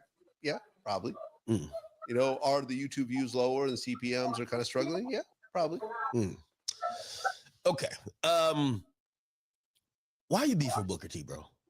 Okay, so I gotta hear this story. Booker T. Hold on, I gotta look up some of these names because there's other names. I'm gonna break something to you, which is actually kind of amusing. So back in like 2020. I think I had just interviewed Mark Henry, the wrestler, the former WWE champ. Didn't he pass away? No. Oh, I'm sure. No. Sorry. Mark Henry's fine. Don't say that. Don't say that. Maybe it's okay. Protect Mark Henry at all costs. Yeah. Okay. So I did. You know. So I'm not a huge wrestling guy, but I could interview anybody who's prominent and do the research behind them and so forth. So I'm like, okay, cool. And I'm like, who should I interview? Number one researcher in the game. You take that credit, right? You are. Right, like I think so. Yeah. When Vlad opens up that laptop, Vlad knows everything. When we first ever did an interview, I said, any interview I do with you, got to do it in person. You're not going to do it behind the screen. And really, it's because every interview we've done has been in person. And really, it's because I wanted to have a relationship with you as we're doing content, not for the sake of content. We're doing content, but as friends. Yeah. And when Vlad opens that laptop up, he got an entire run of show. Like, you have a run of show on everything you want to hit, a few current events. Let me get your opinion on this. Let me get this story. I'm going to extract this information, which no one else could get you to either open up about this way. You're really brilliant with the research you do. And I know me, I do a lot of freestyle. Like the Ye stuff, I freestyled. Right. I had like a couple names written down. I'm like, oh yeah, I would have researched. I would have not slept if I had that interview. It was hard to sleep. Okay, but back to the Booker T. Booker T. So I had just done Mark Henry, the interview did well. And I'm like, all right, let me do some more wrestlers. And I'm like, Booker T was coming up when I was researching. I'm like, okay, cool. I DM Booker T and actually pull up the DMs just so, I'm accurate because I posted these DMs at one point, after he said what he said. Is this your new Marlon Wayans beef? No, I don't think so. So in 2020, I hit him up. I was interested in interviewing him. He's like, oh, what's up, bro? Definitely interested. What do you want to cover? I'm in Houston. And I'm like, oh, just, your career. Okay, cool. You don't want to meet at my studio. He's like, got it. He's like, thanks, bro. Really looking forward to it. Right. Mm-hmm. The interview was scheduled, booked the studio, booked the cameraman. He showed up and I had mixed up the times. So I was running late. I never do this. Like literally. You're very punctual. Definitely. All my years, this is, I think, the only interview that this happened with. Yeah. Because it's just not me. So I'm like, shit. How late? Huh? How late? Well, I think that once I realized, when it was supposed to start, that's when I realized, I thought it was an hour later. Ooh. So I was on my way. I was about 30 minutes away, but from what I understood, he got really pissed off. He stormed out of the studio. And I hit him up. I'm sorry. I'm really sorry. He's like, oh, that's cool, bro. That's cool. I'd be late all the time. No, but I'm really sorry. I would not have booked the studio. I had a bunch of family drama. Like, I booked this. I wouldn't book the studio and the cameraman to waste your time. He's like, oh, that's cool, bro. We'll reschedule. Didn't reschedule. I hit him up a few times. Listen, I'll throw you some money, whatever. He's like, no, I'm good. No, thank you. He was just still mad over that situation. I said, okay, cool. Never mentioned again. These things sometimes happen. Mentioned publicly? No, never. Oh, okay. Never, ever. Yeah, I don't think so. I don't think I ever mentioned it publicly. And it was really like, it was my fault, but he agreed to do it. And, there was no payments involved or whatever. I did offer to throw him some money after the fact for his waste of time, which, and he just wasn't interested. I'm like, okay, that's cool. So recently I interviewed Swerve Strickland, he was the former AEW champion. He was the first black AEW champion ever in the history of the company. The AEW is sort of like the big competitor to WWE. So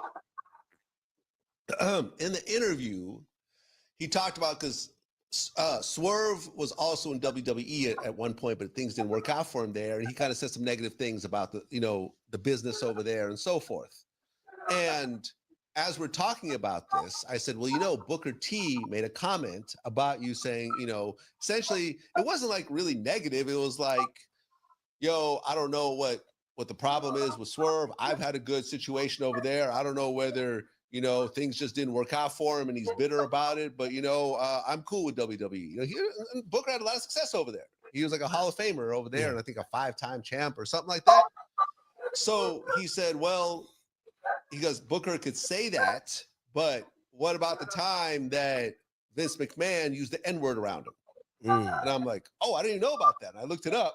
Right there. That's an infamous clip, yeah. That's an infamous clip, right? He's talking to John Cena. He goes, yeah, what up, my N-word? Yeah. And then then they zoom to Booker T. And shows, and then they zoom to Booker T. And I guess there's another racist promo also that Booker was involved in. I thought he knew that was going to happen because most of the stuff is scripted, right? Yes, but you could also decide whether you want to do it or not. Ooh, so I guess like over the years, people have been like ragging on him, like, yo, you let this guy, your white boss, call you the N-word. And he could say, I don't want to do the promo. True. Right? Mm-hmm. If you have morals and integrity, you could say, no, you're not going to racially demean me on international television. Yeah. I'm not going to do it. Okay.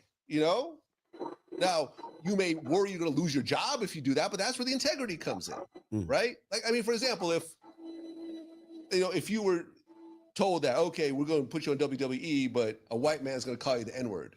Yeah, we're not doing it. We're not doing it. Yeah. Right? Most black people that I know would just say, no, I'm not doing it. But he decided to do it. Swerve mentioned that. I said, oh, okay, I didn't know that. And then boom, the conversation went to something else. So then Booker T does this whole video where I guess he ran into Swerve and he confronted him about that. right? And Swerve's like, yeah, he confirmed me about it. I mean, I stood my ground. You know, it's fine. You know, he said what he said. I said what I said because me and Swerve talked about this afterwards. So he makes a video. He's like, I confronted Swerve about that. Swerve got played, and I would never do Vlad TV because Vlad TV gets black men locked up. You know, he offered me money, and I still wouldn't do it. You know, I don't fuck with Vlad TV, blah, blah. And I'm like, my man, you were at Vlad TV, ready to do an interview, and I showed up late. Yeah. You clearly forgot to mention that part. Yeah. To say you would never do Vlad TV when you were at Vlad TV is just ridiculous. It's just like you're lying at this point. And that's when I posted that stuff, right? And then he responded saying, if I'm lying, I'm dying. So he's showing the later DM saying, hey man, I'm really sorry. Let's try to fix it. Because I was trying to fix it. It was my fault that I was late. Not ashamed of that. And he's like, I'm not interested. Okay, after the fact, after I was late, you weren't interested, but you were totally interested in the beginning for free to do it, right?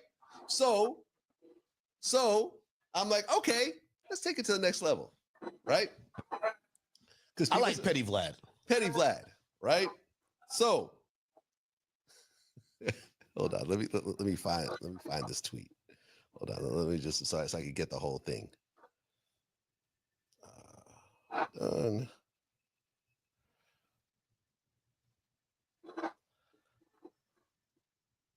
Done.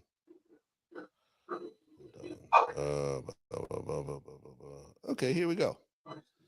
So there was a picture that circulated, right? That everyone started tagging me with. It's this picture right here, right? Yeah.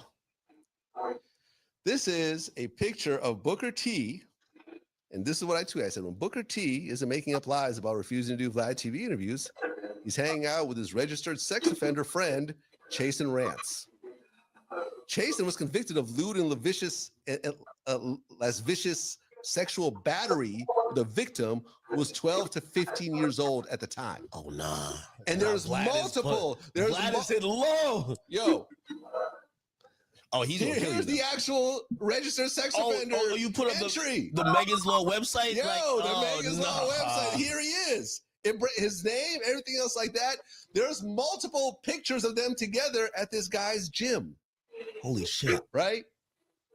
So then, Booker puts out a statement. It's like, when I do training camps at people's gyms, I don't do background research on them, and I had no idea about who this was, whatever. He did it like 4 times. Yeah. Everyone wrestling knows about this guy being a registered sex offender, right?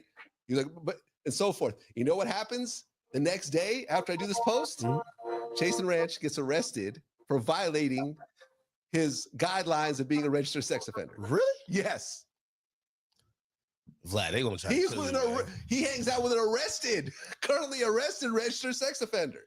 Yo, Booker's probably heated right He's now. living. I'm sure if he sees me, he's gonna try to kill me. But whatever. I don't see how me and Booker go. He doesn't live in LA though. He's good. Yeah. Jeez. Okay. So he's denounced. He's tried to denounce it this and third. Have you guys still going back and forth?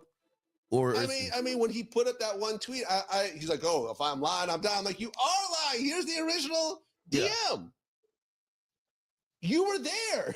You were at my fucking studio. And on top of it, seriously, Booker T, who have I locked up?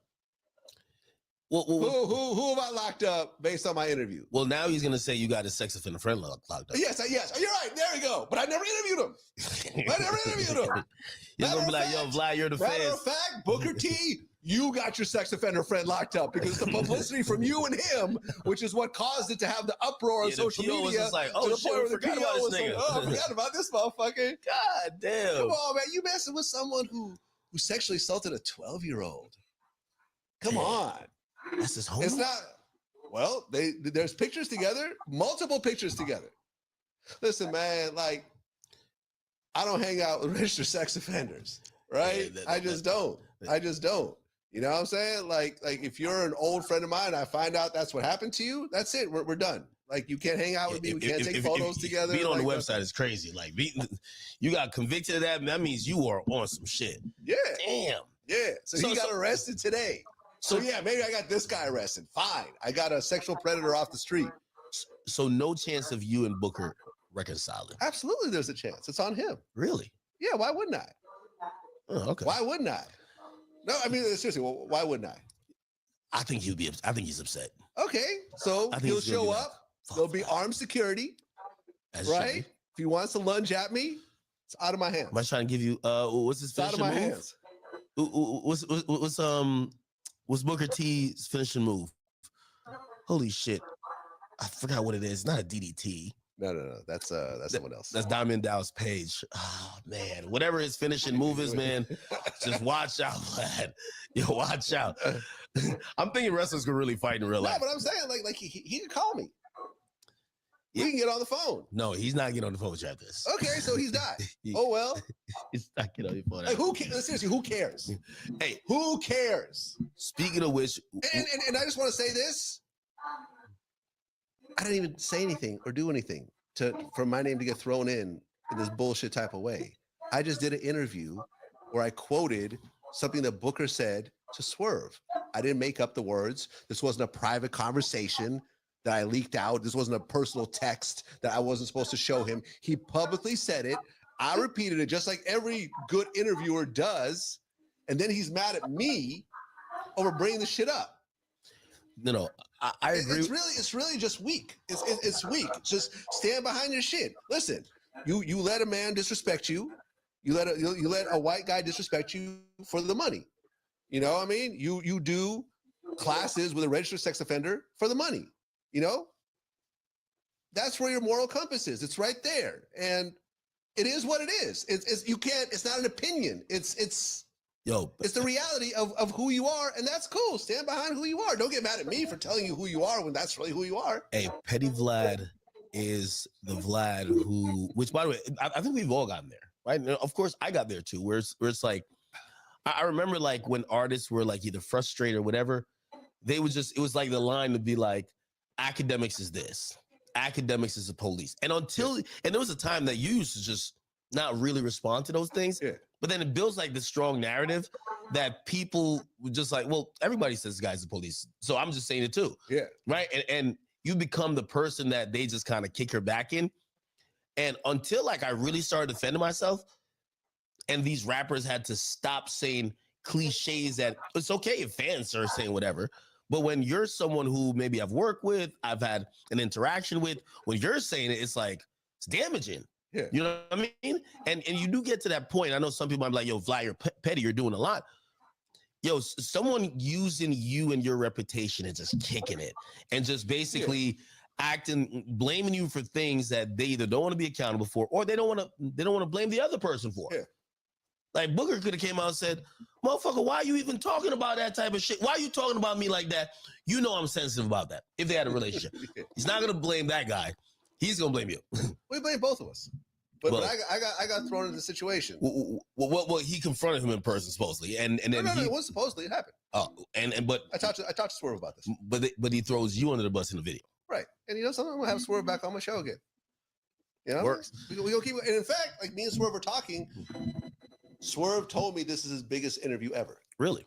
Yeah, I mean outside of the wrestling, you know, TV shows, but in terms of his various media, you know, appearances, this is his biggest interview. It's gotten the most heat. It's gotten the most controversy, whatever else. And so it's like, yo, yeah, we do what we do. And he came in super humble. Yo, I've been a Vlad TV fan forever. When I was in the military, I used to always watch your shows. Like, this is truly an honor. I'm like, yo, man, like we had a cool vibe with each other. I'd rather fuck with Swerve than Booker T at this point. Swerve seems like a cool, put together dude, intelligent, you know, doesn't fly off the fucking handle, stands behind what he is. Booker just seems like a disaster. So he got some roid rage going on. Hey, who you roid rather rage going on? Is that what he said? Who would you rather fuck with, Booker T or Peter Rosenberg? I seen that tweet too, man. No. Booker T. I'd totally rather fuck with Booker T. Hey, and, you know, and Peter, here's the thing about Peter Rosenberg.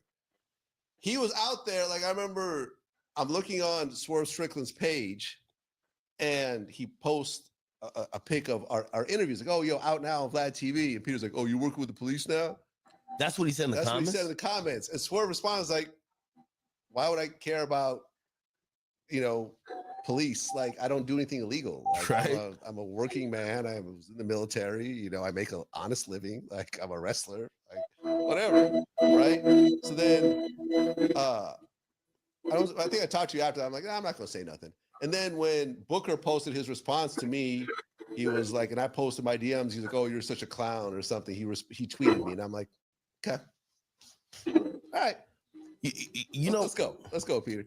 Let's do this." I'll definitely say this, and you know, I mean, some people have tried to call me a bully, but I was shout out to Charlemagne because he like right when I did that, he like screen captured and was like, "Yo, this is so true." He's so true about a lot of radio people. So what I tweeted, just so everyone knows what we're talking about right here, is for all of the up and coming hip hop media outlets, look at Peter Rosenberg for what not to do. Same dead end, low paying radio job for 20 years. Never got a promotion. In fact, he got demoted when Ebro took the main position on the Hot 97 morning show. He spent 18 years uploading to his YouTube channel to only have 50,000 followers.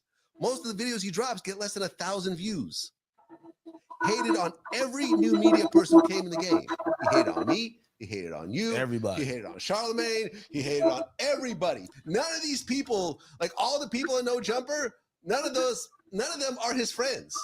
Hated on every single person, formed no relationship with any of us, and will ultimately retire broken, bitter. Mic drop. I felt bad right, for. though? No, you're right. I had my run-in with him. Yeah. He had a show at Complex. Right, which flopped. Absolutely. Yep. And I remember, you know, they were trying to get me in the show. You know, I was always checking. I never got like really welcoming energy. You gave me welcoming energy from the moment I came in. This game, right? Of course. So I was always kind of But trying not to. just you, everybody. That's a fact. Charlemagne, No Jumper, Traplo Rock, all these people, you know, everybody. And so what happened with me and him was that, you know, I didn't, you know, sometimes these guys are like, well, I'm Rosenberg, you're supposed to. So I was like really kind of weary of him when he did come to Complex. Anyway, he goes on the show. He says this thing, yo, I seen academics at Complex. You look so scared. And I was just like, dude, if you were trying to have a relationship with me, why would you even say some shit like that? Number two, I never talked to you ever. We saw each other maybe one time at Complex. And now you're really, because I guess, you know, maybe you don't agree with my ideology. And this is what I remember. This is what I know about old hip hop media and media personalities. Say because they disagree with me, they hate you. Like, I could not agree with you about certain things. We've debated about things that we don't agree with.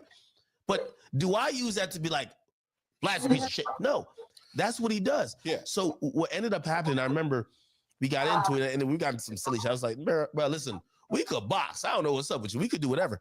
And I remember he sent me a DM. It was so long, but I left that interaction feeling bad because I remember I went on a rant on stream and I was just like, bro, like, you can't fuck with any of these independent guys. What are you talking about? And he sent me a message. I want to read this thing. It's so pathetic. Go ahead. And he was like trying to convince me that he wasn't jealous, but it just reeked of. Let me see. Maybe you unsent it because I think after you might have unsent it. Probably did. Oh, okay. You got it? Oh yeah, I never even.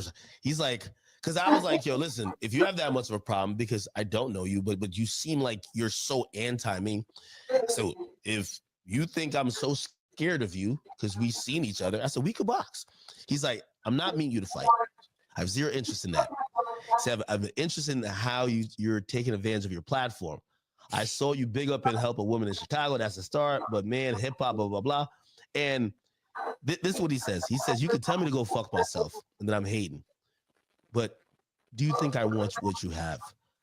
Do you think I want your bank account? I lived and well, that didn't age well. Well, I was watching. Yo, did Peter Rosenberg really try to money stunt on DJ Academics? No, he didn't. What he was saying to me, that's why I felt bad for him, because he was saying, he was trying to say he wasn't jealous of me and my success, and I realized I was just like, this is a guy who, whatever.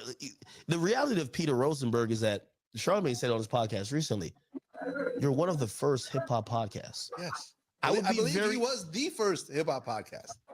Except everybody has passed you. Everyone. You showed Joe Button how to record a podcast, and Joe Button has a very successful podcast. Yo, think about it.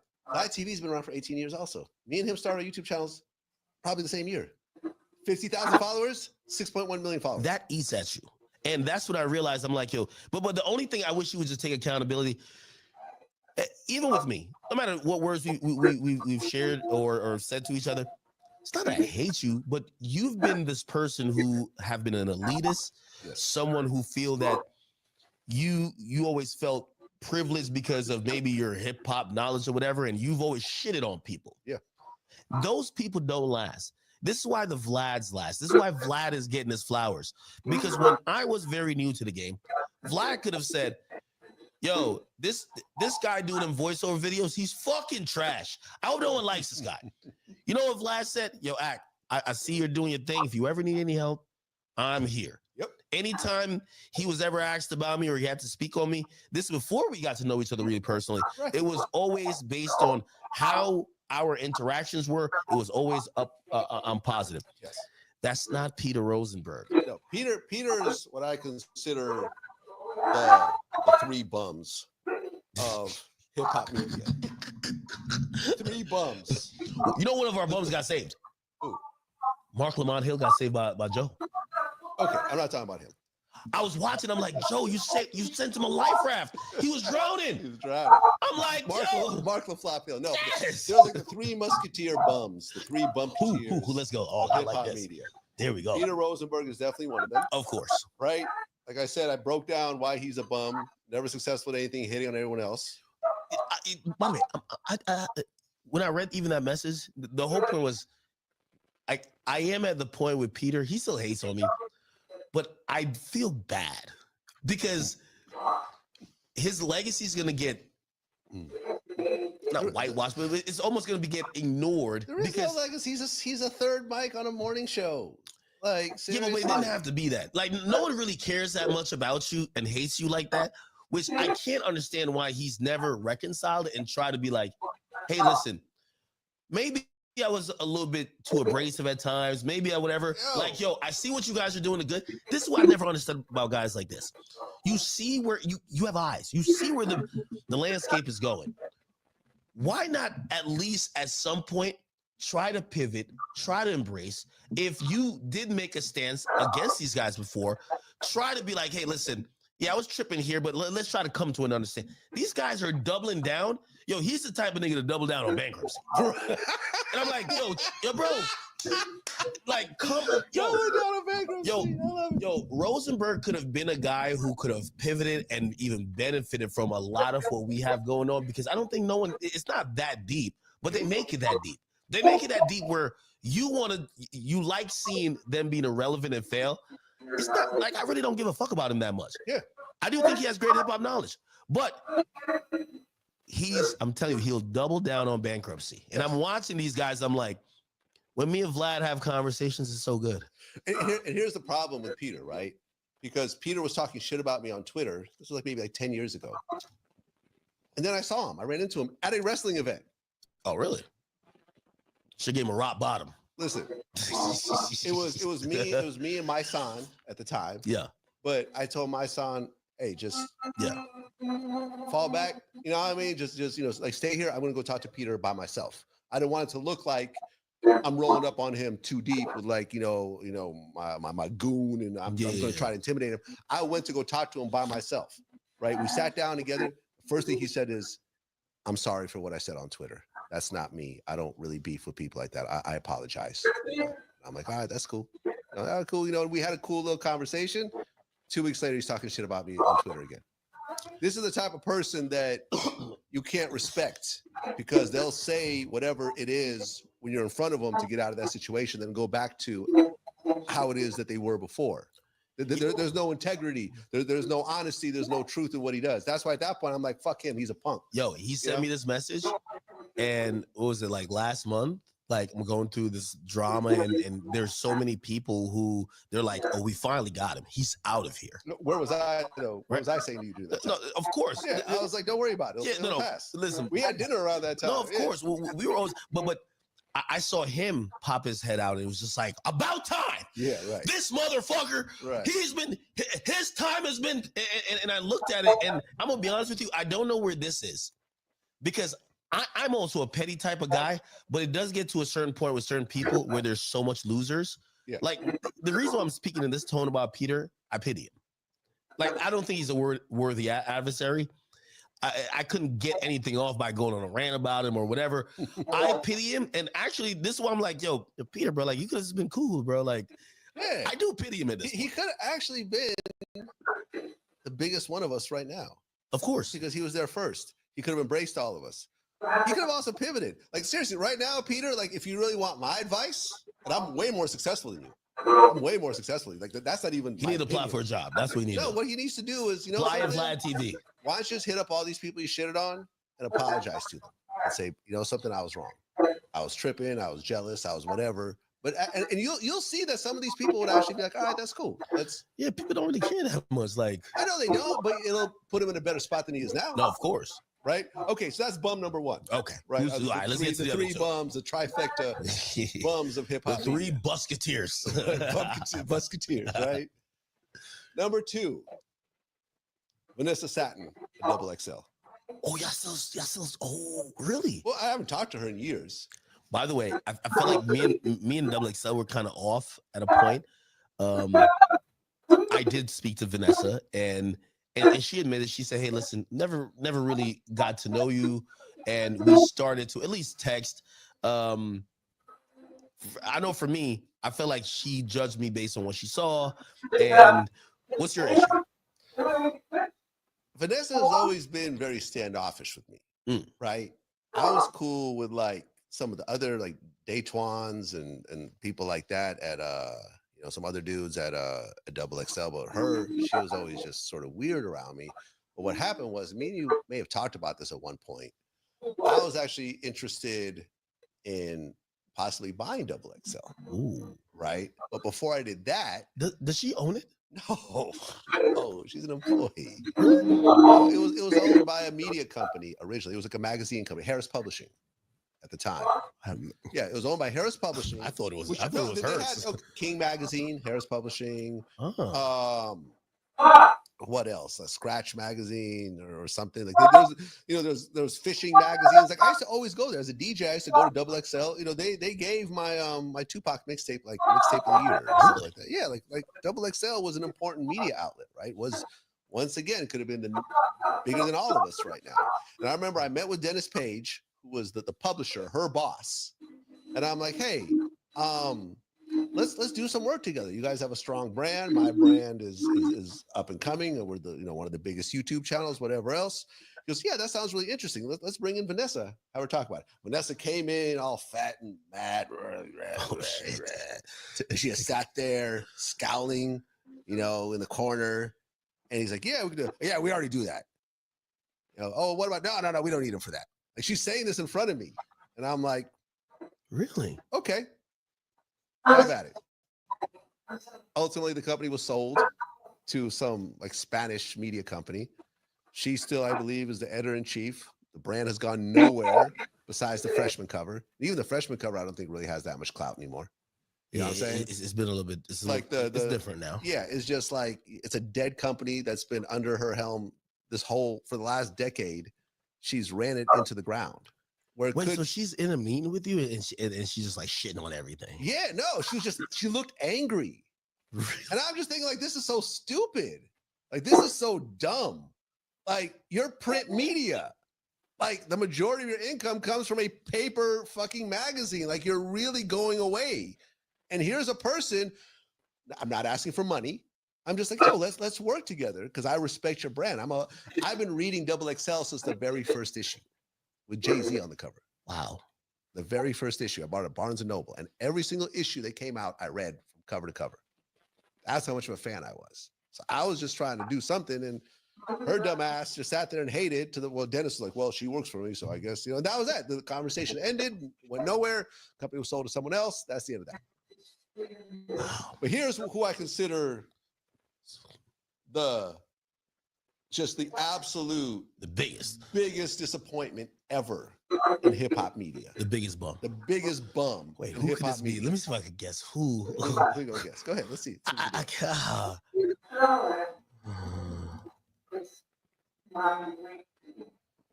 I don't know.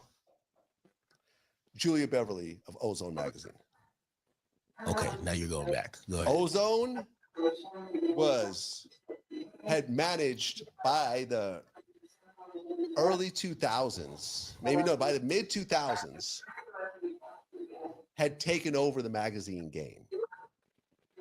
Like they were. Didn't they have an award show as well? Yes, they had the Ozone Awards. Right? They had award shows. Oh, they used to send me stacks of these magazines I would just give out to people and stuff like that. I thought I had a good relationship with Julia, and like they had Lil Wayne on every cover. They had fucking Plies when he was the hottest thing smoking. Like every major Jeezy was on every cover. Like they had access to all the biggest Southern hip hop artists, and Southern hip hop was running hip hop for like a good 5 to 7 years. This had to be around like 2004, 2005, 2006, 2007, like that whole era. They were killing it. They were the biggest. They were honestly more important than Double XL and The Source. Wow. At that time. And look what happened. Nothing.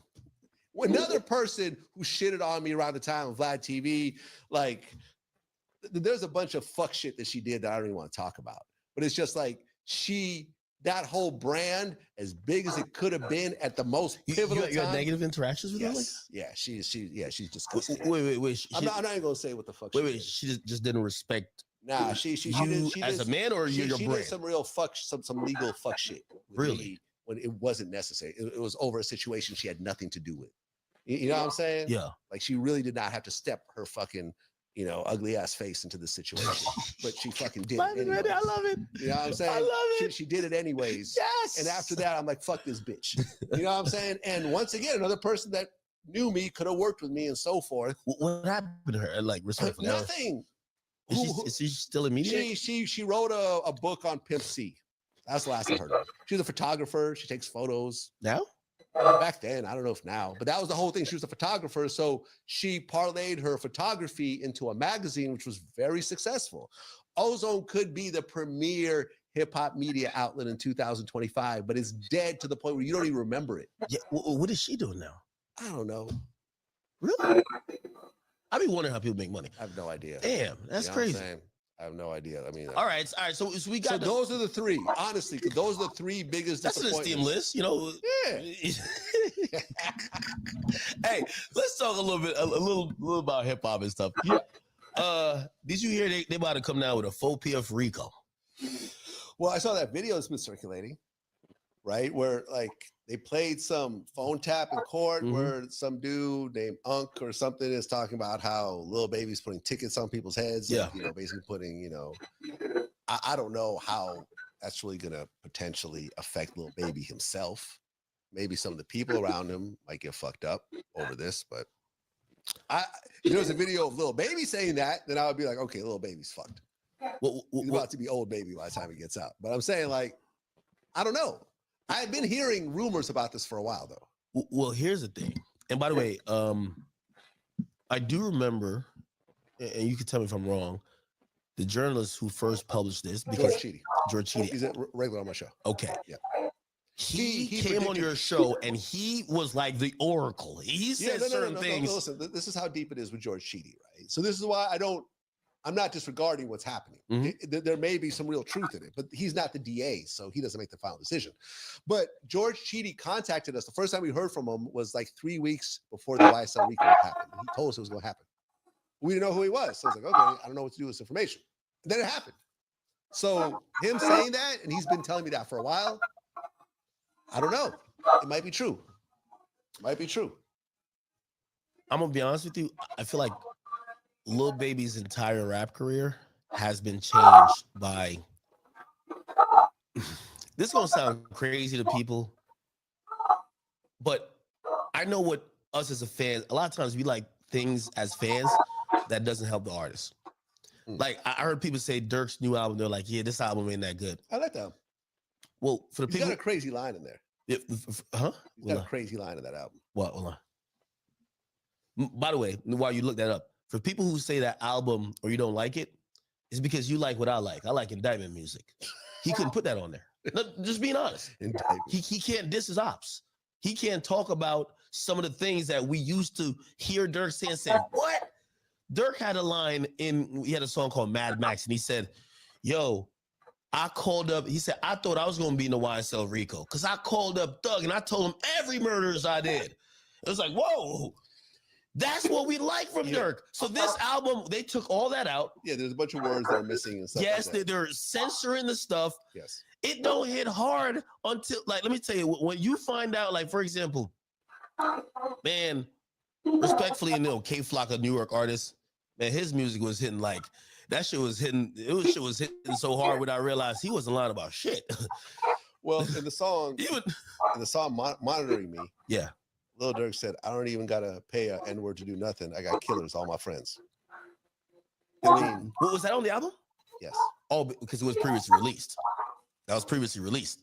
That's why does it matter based on his current situation? No. But why would you leave that as a lyric on your album? Yeah, but it's so already, seriously. No, it's already out. But here's the thing I'm trying to say. Oh, to you. that song was already out. Yes, but hear what I'm trying to say to you. Oh, so it didn't matter at that point. It was too late. Yeah, so hear what I'm trying to say to you. All right, gotcha.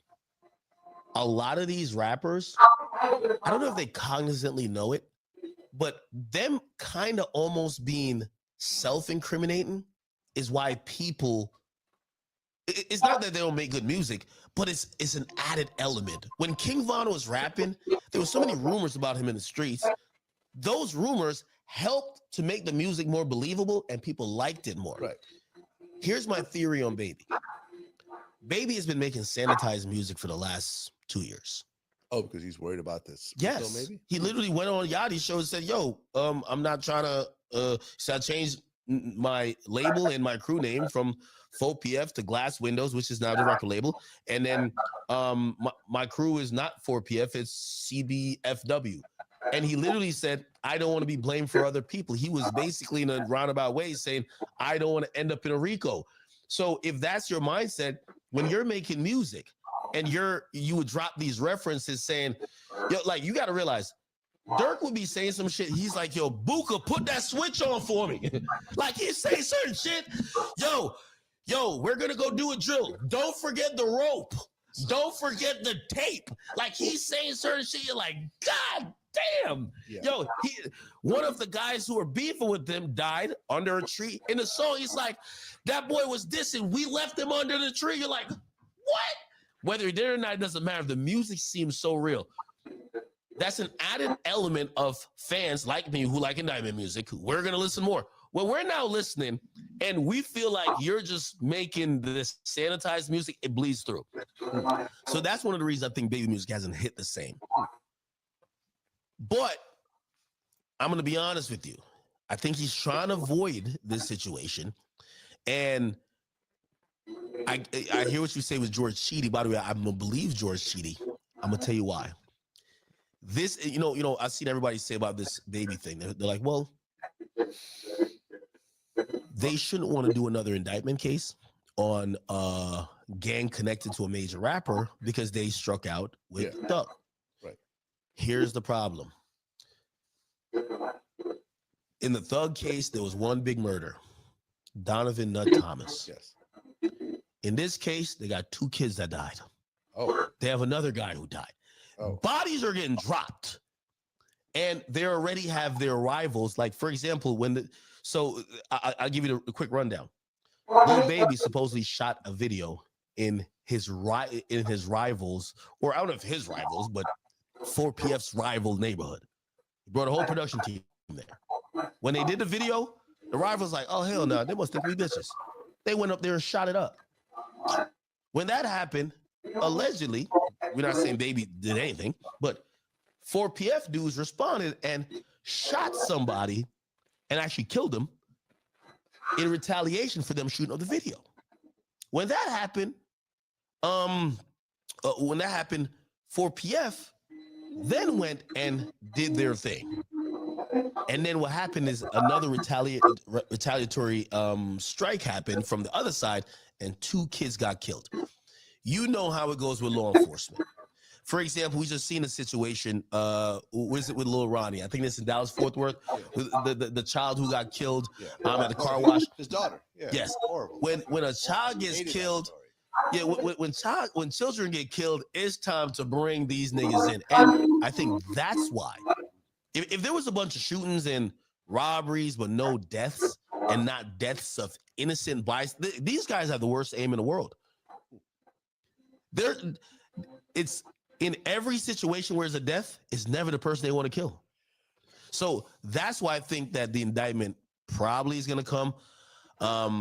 For Baby's sake, I hope that he separated himself from these guys enough, because I don't think that's Baby's telling him to do it.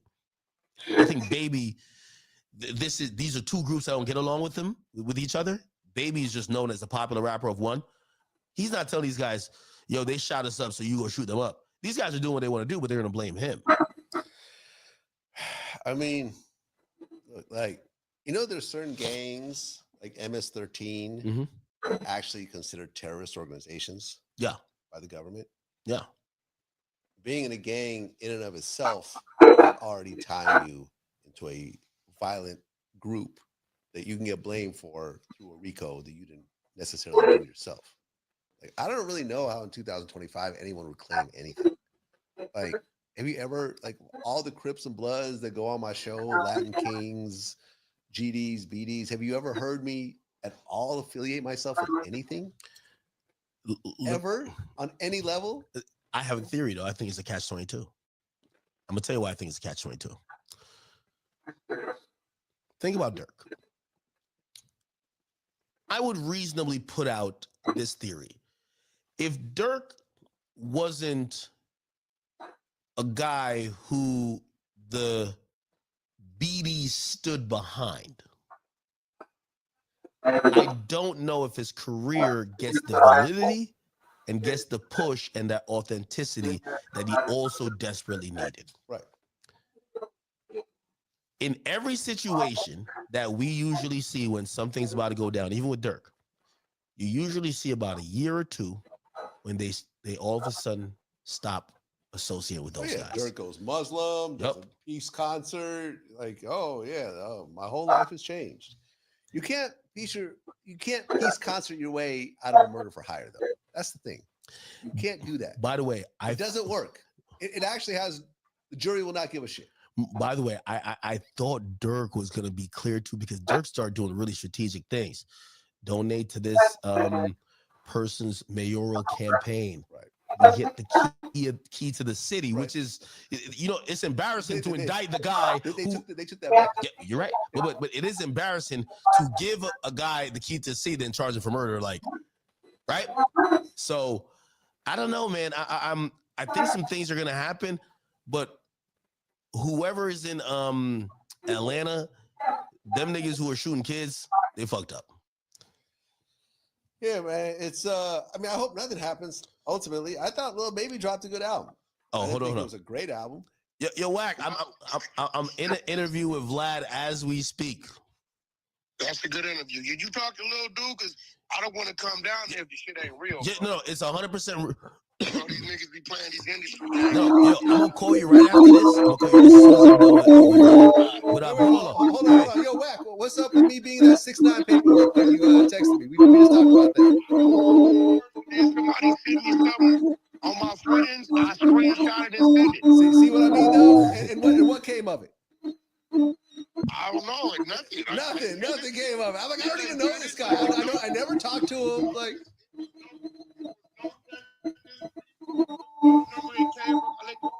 yeah. That's why I'm like, I'm interested to see if I'm in Tekashi's paperwork. That's gonna be really creative, because literally I talked to him for 30 seconds at a strip club before the feds took him. I literally had it 45 seconds before. Okay, well, I deal with people when people send this shit on them, even act no. Yeah. I send it on. I don't have to. Wack always got some shit. Trust. There you go. There you go. Well, if you get it, go ahead and post it because I'm interested to see what the fuck it's about. All right, man. I'm gonna see you next week. Yep. All right, peace. All right, Wack, I'm gonna hit you after this. Yeah. Well, mutual friends. Wack is coming on my show next week. Oh, perfect. I know he got a lot to talk about. Yeah. I gotta see you question him. Yo, hey, I'm gonna tell you this now. When you start asking Wack about some questions, get to the big U stuff. Have you heard those interactions with me and him? With you and who? Me and Wack. About Big U? It's not necessarily about Big U. So here's my theory. And I'm gonna help you do pre prep on your interview. Let's go. So I said to Wack, I said, listen, so in this whole indictment thing, they're calling the Big U enterprise. I'm pretty sure Adam told you the feds have inquired or asked them for some paperwork that Big U sent over. A cease and desist. A cease and desist, right? Now, I have a little bit of experience. I've never spoken on this, and I still won't say it to the full extent, because let me tell you this, when the feds come, I always tell people, all of this content stuff, it sounds good, but you never want the feds knocking on your door. Okay? It is intimidating, and I don't care if you're a career criminal or you're a journalist who is or run a media company with a bunch of $1 million. It's the reason why record labels don't even want to put out your music when you get indicted. So, back in the day, 6ix9ine got indicted. Again, I don't do crime. They don't have me on anything. But do they believe or did they have reason and information? By the way, they already got his phone. They got everything. Hey, where's this video from? They just they're going to cross their T's and dot their I's. That's why they're not going to lose in court. Right. They're going to talk to people. I fought the feds, though, at one point. Go ahead and finish your story. Okay, and I do want to hear that. Well, I think you've told that before, but I still want to hear it again. So when they came to Adam, I said, that is reasonable. I know why they're coming. Right. Because they wanted to be like, yo, hey, listen, 6ix9ine posted this. This is what they came to me and said. Yo, 6ix9ine posted this. You also reposted it, but you also reposted an original version, so he probably sent it to you. Send us a whole video. They already have the whole video. But they just want to make sure. Right. You could be like, nah, fuck it, I ain't gonna send it. All right, you want to play? And this is how they basically said, well, we're coming to you in an informal sense right now. But we can also make this not informal. Okay. Do you want to be sitting in front of a grand jury? And so what? Well, listen, in certain things that is, if it's not that deep, listen, man, leave me the hell alone. Okay, here's the thing. So if the feds talk to Adam, right? I asked Wack, I said, Wack, you're listed as someone who Big U was trying to have harm done to. There were some instances where Big U was making threats. There was an instance in a parking lot that could have went whatever. There was a confrontation. Exactly. Wack talked about that on the podcast we did on No Jumper. Yes. So I said to him, I said, given the fact that they're going at Adam for that, they have subpoenas to everything with Big U. Whatever he emailed you, they have it. They just want it from the other side. I said, Wack, the feds must have asked you about that. Wack got really defensive. Like he was just like, yo, bro, stop. Why are you talking about the feds talking to me? And I'm like, no, it makes sense. I'm not saying you're cooperating, but I'm like, it makes sense. But he was really defensive. Well, and part of the investigation, yeah. Well, I guess Wack doesn't want to be known talking to Well, because of who he is. And if he communicated that to me, I'd be like, all right, I just won't ask. But like he felt so defensive. I was like, what the hell? Do you think that's reasonable though, in terms of be like, hey, did they come talk to you? You're mentioning the indictment. Well, I am actually, because I remember when TMZ interviewed me when all this happened. This is just a video that didn't really get out very much because I think it was just on TMZ's own video player. But the interviewer, I forgot what his name is, he mentioned that Vlad TV is actually in the paperwork for the Big U indictment.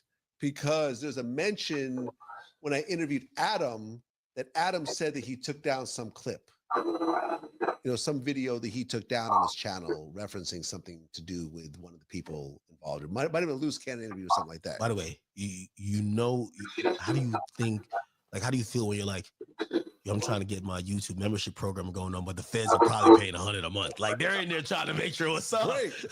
yo, there's somebody with an FBI account like, nah, Vlad, kill him, man. You going crazy, right? Not that you have no idea. You're just doing you. Yeah, no, I mean, and this is, I haven't double checked it, but it makes sense. So it's like, okay, if I mentioned in the paperwork having a conversation with someone who interviewed someone and that someone taking the video down, like, what the fuck does that got to do with me? Like, I'm not at all involved in this on any level. But, it's just, okay. By the way, they mentioned me in the paperwork too. I mean, so what? They mentioned that supposedly there was a checking in documentary or some documentary Big U did, and I was in He and had out. a podcast called Checking In. Yeah, but Tony Ayo was on that, but they never put it out.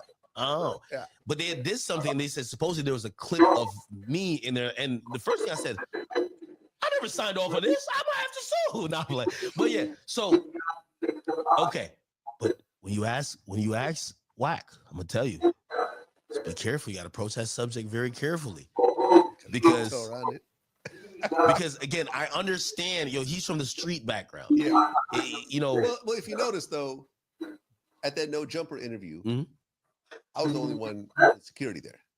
Were you? Yeah, my security was right outside the door. I had my security too. What do you think I'm doing? Security was there too? Oh, okay. Bro, I brought 2 security. Bro, I made sure we had the armed guys and everything. Yo, here's the thing. Yeah. I'm not, Whack is my, my man these days, but I also know that you could, ask him the wrong thing and suddenly. No, I saw him and Flacco. I'm like, that's not gonna happen to me. No. It's not even about Whack. I was more nervous about no jumper being in LA. Yeah. I might have went to the Marathon Burger spot. By the way, Karen still invited me. Like, yo, you should come out. Nice. Let's go do something at the Marathon Burger spot. No jumper just seems like, I don't know, man. Yeah. Without Whack being there, I just don't know. Yeah, there's been a lot of drama. It's the gang member central. Yeah, it kind of is. There's no place in my life where there's like a frequent meetup of gang members. Well, because it's almost like a hangout spot. It's so big. It's a warehouse. There's couches. There's other rooms. Like you go to Vlad TV, you're there to do an interview and then you leave. Yeah, we don't really hang out at Vlad TV like that. Yeah. We could, but it's not really set up for that. Yeah, we don't. So the feds, they approached me in a similar manner. Okay. I had interviewed. What incident? Okay. Well, it was a Jimmy Henchman interview. Ooh. Jimmy was in jail at the time. He was already doing like a double life, and he had an appeal. I think he was granted an appeal trial. Mm-hmm. So during the interview, we talked about. I had mentioned something about his case. I didn't know there was an appeal on the way. I figured, okay, look, he's been convicted for double, triple life. I mean, it is what it is at this point, right? And I remember I mentioned something about the case. He goes, yeah.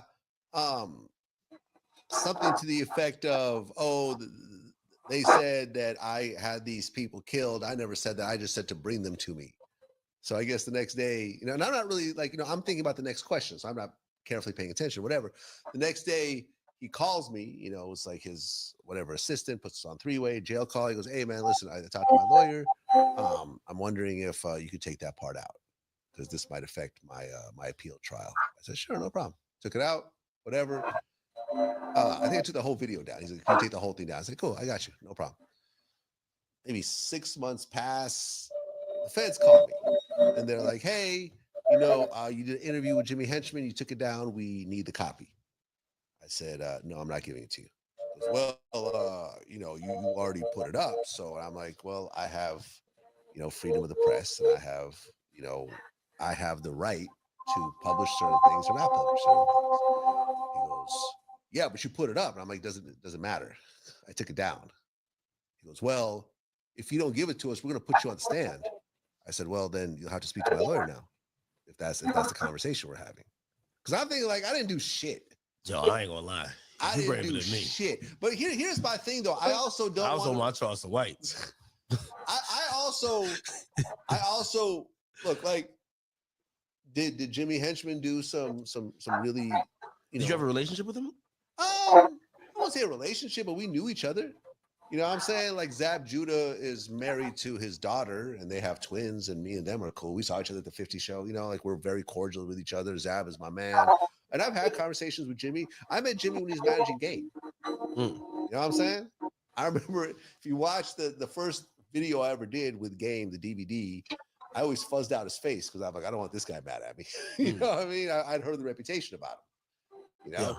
I remember we had a conversation at Mixed Show Power Summit, and Fat Joe and Cuban Link were beefing at each other like horribly at that time, and they were both there at Mixed Show Power Summit, standing not too far from each other, and I had heard a rumor that Jimmy had something to do with everyone kind of keeping calm.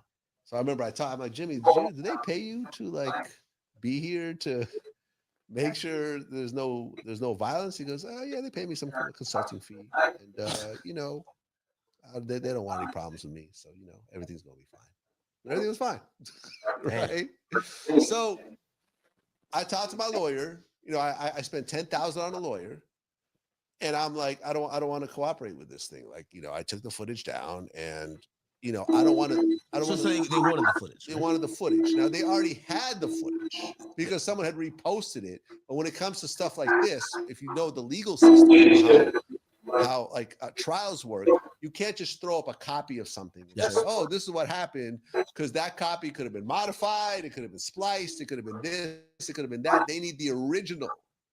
To show, and that's what they're going to you for, because you want to know what the original is. They wanted the original video. I said no. My lawyers were, you know, they're like, you know, they're threatening to put me on the stand. I'm like, who cares? So put me on the fucking stand. I'm going to be a hostile witness. I'm going to say I don't remember. You know what I'm saying? So I ain't gonna lie. Yo, they call you the cops and you more gangster than me. I'm actually the one fighting with the feds because my thing is like I don't want people to think they're going to come on my show, say something, then I'm going to cooperate with the police to get them locked up. Like I'm the exact out of everyone, I've probably done more to stop people from getting caught up. You know what I'm saying? Not doing interviews with certain people like Draco the Ruler when they were still in jail. Like not talking about certain things.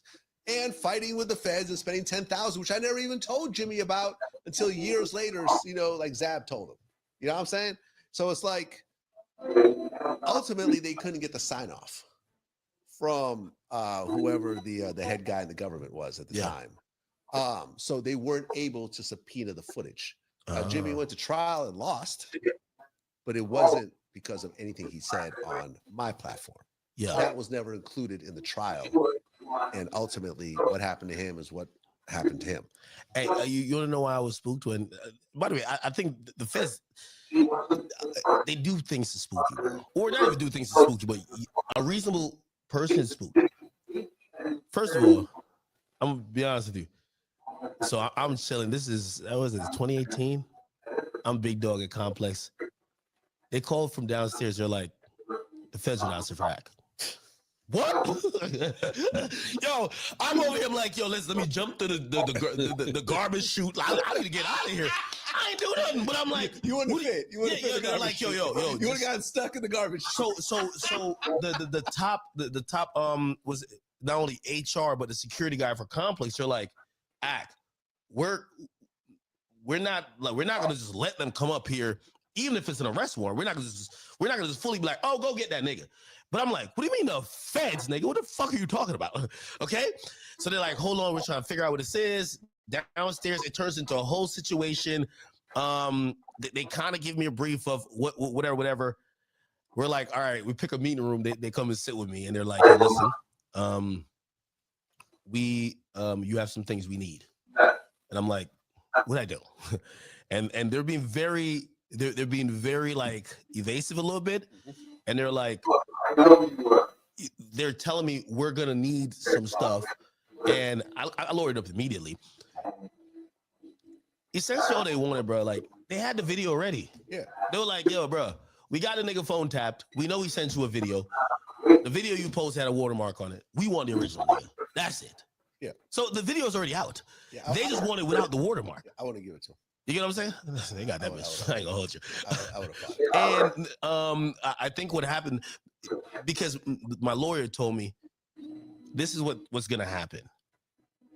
they're going to subpoena you for the grand jury. They're going to have you in this federal RICO grand jury situation. You're going to be on the stand. And do you want to be on the stand? And I'm like, when I was thinking about, like, I'm a civilian, so I don't think about snitching, period. But I'm like, I don't want to be on the stand nowhere. And they literally, they played me exactly what they wanted. They were like, we just need it without your watermark. And it felt stupid, but I was just like, and then they tried to ask me a few questions. They were like, you ever seen Shotty with a gun? I'm like, I didn't see these niggas with nothing. they just told me before, because my lawyers, they were like, yo, just to let you know, if you lie to us here, you could get indicted, because that's lying to a federal official. But in addition to the video, we want to ask a couple questions. Have you ever seen 6ix9ine shoot somebody? Which, by the way, I think they already know. That never actually happened, though. No, he didn't. Yeah. But they already knew. There was a officer, so he was an NYPD officer that was deputized as a Fed. So that's what they do. So the Feds don't have a million officers. What they do is they'll take the top detective that's working on a case, deputize that person as a FBI agent. So they're FBI and NYPD. And then they'll use Fed resources to build a federal case. So the Feds don't have that many agents. It's just that, so what ended up happening, I remember the guy was sitting there and they're asking me questions. And I got my lawyer with me, and I was just like, and I remember the guy says to me, oh, I know everything you guys been doing. I know you ain't seen none of that.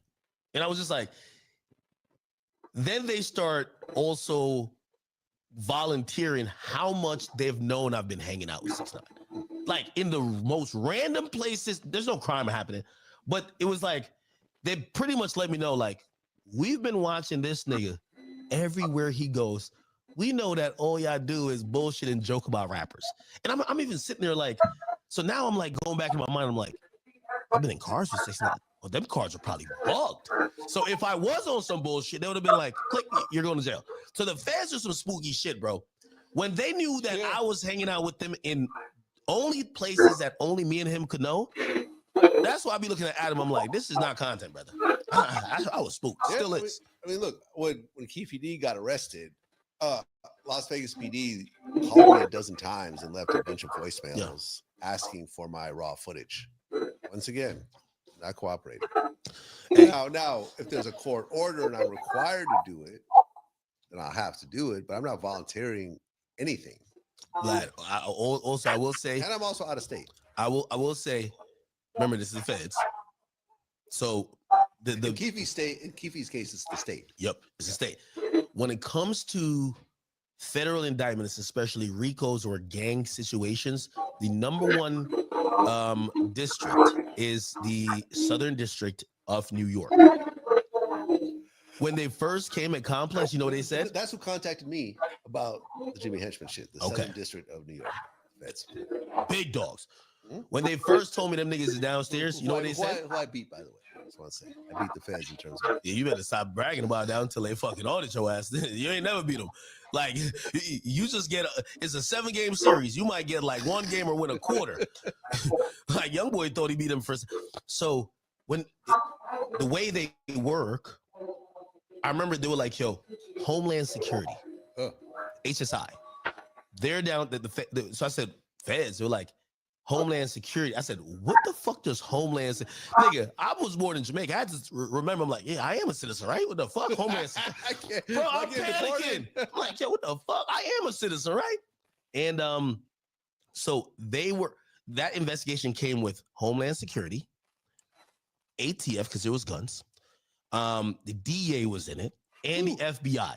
Damn. All of these little three-letter organizations, by the time they're done with you, man, they spit, you're walking out of there like, like you took an enema or something. Like, you like, God damn, nigga, like, these people just fucked me, bro. It's over. Yeah. But, gladfully, nothing happened. And they literally told me, we would have known if you did any crime. Like, the cop literally said, oh, we know every time you hang out with them. It's okay. Because they were telling me to calm down. Because I'm over here like, I'm looking at my lawyer like, They ain't trying to bring. I'm not shoddy. You know what Shotty said? We don't bend, we don't fold. I bend and fold. I'm an envelope. I'm an envelope. I'm DJ envelope. Where do you mean you fold? You can fold me twice. Like, my Kanye interview. yes. Um, Congrats, by the way. Thank you. Yes. Your biggest interview ever. Yes. In your life. You know, I interviewed Kanye back in the day. Really? Yeah. This is before Vlad TV. This was like 2000. This is a mixtape Vlad.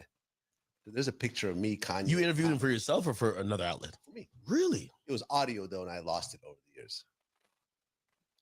Oh shit. Yeah. It wasn't a great interview either. So it was probably real quick, right? Whatever. It was maybe like 30 minutes. I asked you this on No Jumper, but I gave you the details. Now the video is out and people have seen it. Yeah. What do you think? Would you have done? You know, he told me when I'm on the way there, hey, I'm wearing my black KKK outfit. Right. Shows up, he's wearing a swastika chain, bust down. He puts on a black KKK. Is my guy over there laughing because he filmed the whole thing. In the car, we're like, nah, maybe he's just kind of like trying to spook me. This is exactly what it was. Would you have done that interview? Now that you've seen it. Before you answer really quickly. Done it, but not in the way that you did it. Okay. Tell me. I would have pushed back. You know how Van Lathan talked to Kanye at TMZ? It would be more similar to that. I don't think the interview comes out. I believe there was a lot of tangential rants that I felt like, and I'm used to, like, me and you, we push back on ideas if I don't agree with you on anything, and you push back as well. With there, I felt like I was staring like a huge cruise ship where you could lean it in a direction, but you can't necessarily like can't steer it. Yeah, you can't. We're not really doing it, right. And I figured that's what it was. Also, there was a limited time schedule. Other than the pushback, I would think that maybe the symbols and outfits would offend you. Would it? Well, before I answer that question, I'm going to lead into it. I'm going to lead into it with this. I did a poll this morning. I said, who is more sane? Okay. Kanye West or Britney Spears? Well, you compare Kanye to Britney? Yeah. Kanye seems to be winning in terms of being more sane than Britney. I personally don't think that Kanye is more sane than Britney. Britney pretty much hangs out at her house and does dance videos and maybe plays around with knives every so often. We haven't heard her spout opinions about things. She doesn't insult people. She doesn't tear people down. She's not racist. She doesn't put up racist imagery. She's just a little wacky and, probably has some mental issues, which, she doesn't tour anymore, doesn't do music anymore. She lost her kids in the process of her, mental issues. So we know that she's not right? She was on conservatorship for a long time. Now she's off and she's acting kind of wacky. What Kanye does seems a lot more like mental illness than Britney, from my point of view. I don't think you could say Kanye is sane. I don't think he's insane. I think he's hurt. There's a lot of trauma there. Like, again, he would relate topics about maybe how the music industry treated him. Right. In a weird way, he would relate it to, this is why they're trying to sexualize my kids. And yes, those are you don't huge think stretches. Kanye is in a manic state when he does this? You don't think, like, have you ever been around bipolar people? I have. My man Disco D, who ended up hanging himself in his mom's bedroom, was like this. I saw it happen in front of my eyes. Like, ask Benny Blanco, who's engaged to Selena Gomez, like major producer. He was Disco D's intern. This is how important Disco D was in the grand scheme of music. Like, I stayed with Disco D in Brazil for a while. Like, he would be cool, and then suddenly he would get into this weird, crazy, manic state and whatever. I remember this one dude smacked him because he just was just doing too much, and then he would hit these lows. And during one of these lows, he ended up killing himself. And he had told me about multiple suicide attempts. Like, I don't know whether Kanye tried to kill himself before, but if you told me he did, I wouldn't be surprised. That outfit, I would sit there with it, and I would start to push back. I'd be like, you know that chain that you're wearing, the swastika chain. I lost about 9 family members by that group that you're representing right now. Like my grandfather's, all his 9 siblings were killed by Nazis. I have a smaller family right now because of what you're representing. You know, you think those people like black people? When you see a Nazi out, a dude with a Nazi tattoo, you think he loves black people? You think he only hates Jews and loves black people? Like, you know what Hitler did? He sterilized every mixed person in Germany was sterilized so they don't reproduce because they're not trying to taint the superior race that Hitler was trying to create. They weren't necessarily always killing black people, but if you were German and black, you wouldn't be allowed to have babies. So your kids, Kanye, your kids, if they were living in Germany at the time, would be robbed of their ability to reproduce. Male and female. Northwest will never have children because of what that symbol symbolizes. You know what I'm saying? Answer that. What he tried to say in response to that, he said, well, listen, and I don't know if this is the sole reason. I think it's much more multifaceted because it's not. So he said, they make money off our pain, but they hate when we try to exploit their pain. And he uses this us versus them type of ideology. But what do you say to that? Where he's like, hey, listen, when it comes to, I guess he's speaking about black people. He's like, so every Jewish person makes money off of black pain? Really? Every Jewish person? I don't know. Because he's saying the Jews, meaning all the Jews. He even said in interviews, like, oh, do you remember he was on that one dude, that Proud Boys podcast? And he was like, remember this was, I don't know, maybe like a year and a half ago or something. He did an interview with one of the dudes from the Proud Boys. And the guy's like, hey, so when you say the Jews, are you talking about specific Jews or all Jews? Kind of said all Jews. All Jews. So you're telling me that all Jews make money off of black pain? My mother, my father, all my cousins, everyone in Israel, all the Jews living in New York and LA and everything else like that, all the Jews in South Africa and fucking Brazil and all, like, we're all making money off. This is what we do. This is our profession. Like, this is what we're trained. Like, we go to colleges to make money off black people, black people's pain. Like, really? Or are certain people in the record business, in certain positions, and they happen to have certain artists that are gangster rappers, and they monetize off, and these artists create this music, and they are the record label leads, and they help these artists to push their albums. Along with all types of other artists. Just to, in his train of thought, how he was explaining it, he would be like, well, how could one be ignored? And as soon as I wear these symbols that exploiting pain of other people, now this is a bigger issue.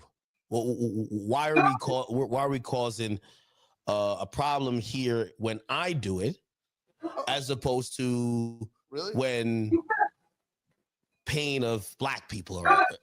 So that means that there shouldn't be an uproar if I wear a necklace of a black man hanging from a tree. Like, you see what I'm saying? Like, you're exploiting a symbol of violence, not just hate or disdain, actual lethal violence. If any person, black, white, or whatever, but especially a non-black person, somehow wears a symbol, an iced out symbol of slavery, it would not go well on any level for that person. But he's equating that to, say, these executives that happen to be, say, Jewish, if they're monetizing off, say, black on black violence, gangsterism, the denigration of black culture. He's like, well, yeah, that might not be lynching and really extreme levels of black turmoil but it's still black turmoil that they're benefiting off of. So why can't I benefit off, or I don't know if he thinks he's benefiting, but why can't I exploit your pain? So, that's his argument. I'm not saying that. So if Kanye dropped, if he wanted to support an artist who was Jewish, who talked about killing other Jewish people, banging on other Jewish people, whatever else, I don't think I have a problem with that. I wouldn't give a shit, right? That's what he's talking about. In fact, a lot of these, when you look at sort of the biggest gangster rap labels, there's usually a black person at the head of them. Suge Knight, QC, Coach K and P, gangster rappers all on that label, right? And again, I feel like I'm playing devil's advocate. And the parent label, that's just one of their properties out of dozens of artists, including a Taylor Swift and including all these other people and Ed Sheeran and whatever else. I'm playing devil's advocate for the conversation here, but I think even when we even got to the Kendrick stuff, he's like, he has this idea of like agents, or sometimes he says slaves, and he's like, hey, listen, Cardi is an agent because Cardi might represent this, but then he's being handled by this guy Lucian, or that's the thing. Kendrick might think, hey, I'm getting at Drake and blah blah blah, but you're basically being puppeteered by the people who own UMG, and those people aren't you. This idea of not like us, the person who's really not like us is the person who owns your catalog and that you're really signed to. And that's how he's thinking. You really think that someone other than Kendrick put together the song Not Like Us? No, not the song. But the whole beef, do you think that one of the presidents or vice presidents at UMG was like, yo, Kendrick, you should do this and beef with Drake. You should, when you do this Future album, Future and Metro Boomin album, you should diss Drake. That's not on an idea wise, but Kendrick is Kendrick. Like Kendrick is really so unique in terms of his approach to music that I don't think anyone's no, of course, but I don't think anyone's in his ear over this. And I do agree or believe this.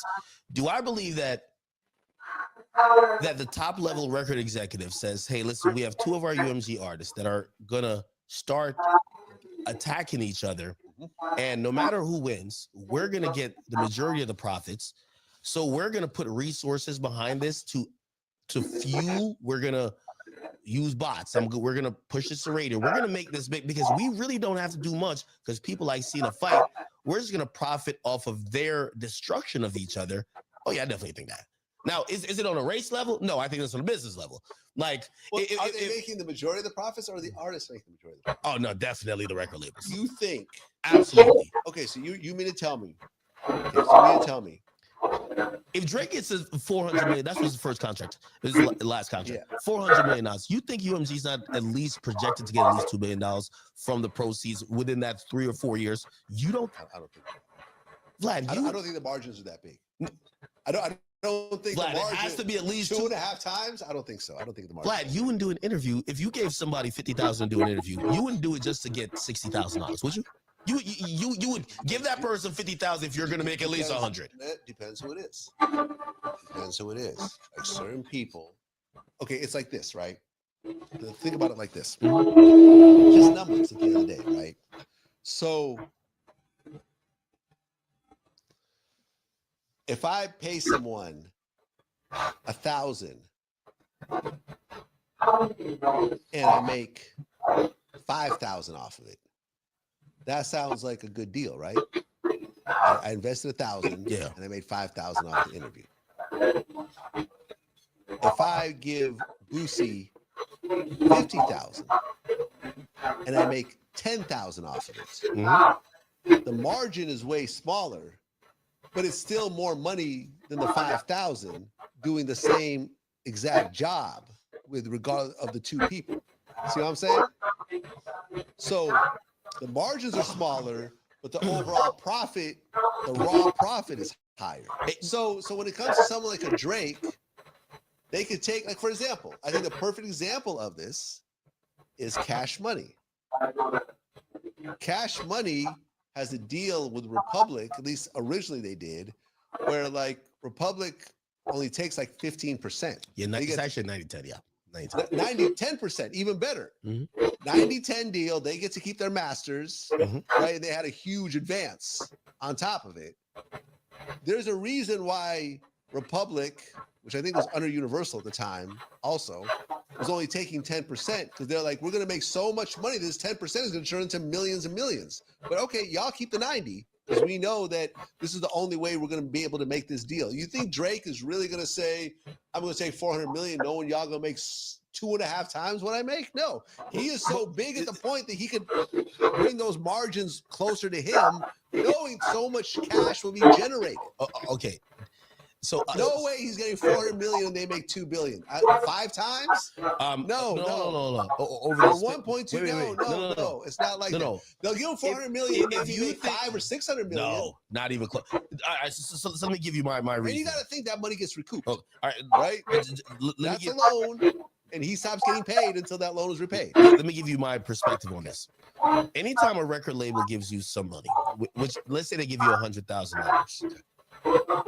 The record label is like a bank, right? If you get a mortgage, there's a 30-year payment plan, but they'll give you up front. You have to make payments for the next 30 years. You're going to continue to do your job, but you're going to get that money to be able to pay back in 30 years. You think that when they give Drake $400 million, they're giving it to him in a 4-year time span. In all these contracts says in perpetuity. You don't realize that they know they have a generational guy that 20 years from now, Drake is still going to be getting, his music is still going to average $1 million a month. Like they're not thinking, oh, we're going to get 500, 600. They could wait 20, 30 years. Drake wants it now to go fly on his jumbo jet and fuck bitches in the back. That's the reality, right? So anytime anyone, because here's the thing. If you think that Drake is saying, oh, I get paid 400, but they only made 200 million, but I get 4. You know what he would say? Drake is rich as hell. Why do you need them? You don't need them. Why does Drake need a record label at this point? The thing is, conceivably, them giving Drake 400 million, it probably takes 10 years for that to be fully recouped and also super profitable. Drake don't want to wait 10 years. Right? So that's where I kind of look at it. I'm like, it's no way the music business, like, of course, we have the Cash Money situation. That's an outlier, but there's no way you could think that the music business, first of all, the most common deal in the music business is what's called a royalty rate deal. The standard deal is between 12 to 18% on the dollar. So if the artist is getting 12 to 18%, the other 80% is going to the label. The music business is not. You're forgetting an important part. What? You're forgetting a very important part here. But that's after recoupment. You're forgetting the most important part of this conversation. I see what you're doing, and I salute you because your facts are right, but you're forgetting a very important part.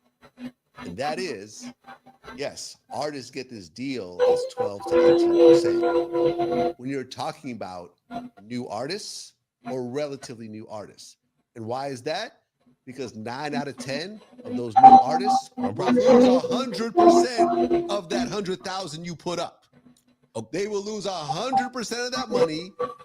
Between the costs, you're going to be completely gone, plus whatever extra fees and whatever else that you pay. The one artist that blows up, that deal's in place to pay for the other 9 that have flopped. Okay. But when it comes to Drake, you're not worried about losing 100% of your money. He has such a long track record of successful albums, even with this new Party Next Door album that's doing pretty good, that Drake has never flopped. So you're not going to give him 12 to 18% because he's shown that he's going to guarantee to make that money. So the deal will be completely different than what you're talking about, which is essentially a new artist deal. No, okay, not true. And let me explain this. And I'm going to show you exactly why Kanye says. That's what I said. If I was saying Kanye's making completely incoherent thoughts on everything, some things I'm like, bro, I don't know his issue with Jewish people and certain groups. I'm like, Kanye, this is you, brother. But when he speaks about the music industry, he does have a point. I'll give you the Drake thing. What was his point? Was that Jay-Z makes more off his catalog than him, and then Jay-Z's people responded and said we don't make anything off Kanye's catalog. He's always off base with this shit. Am I right? Am I right? He did agree that he's on base with that. Yes. Okay, thank you. But in He explain, said it, but he said it like with authority, like he knew what he was talking about. I'll explain the Drake point, right? So they give Drake $400 million.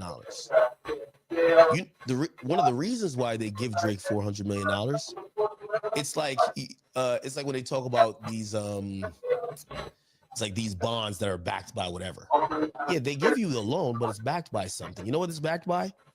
It's backed by the fact that Universal owns half of Drake's catalog, 100%.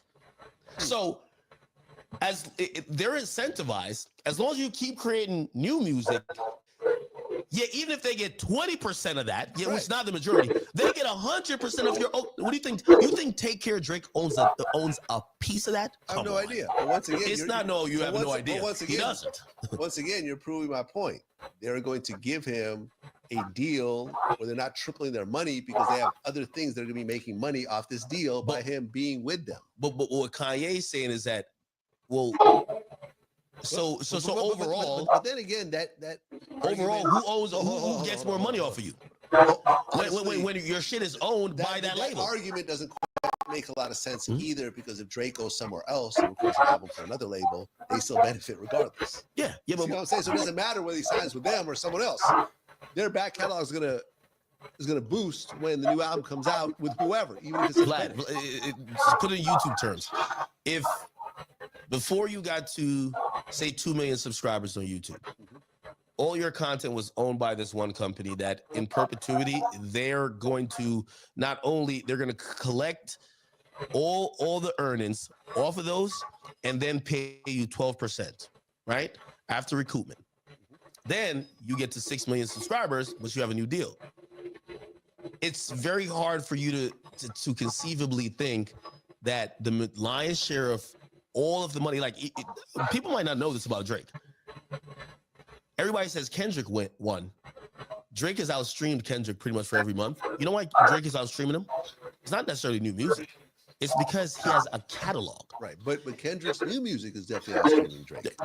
Like the Luther song has been #1 fucking since the Super Bowl. But we got to stay on top. Here's the thing. So Drake's dominance and him being this like a money glitch is because of the first half of his career that he doesn't own.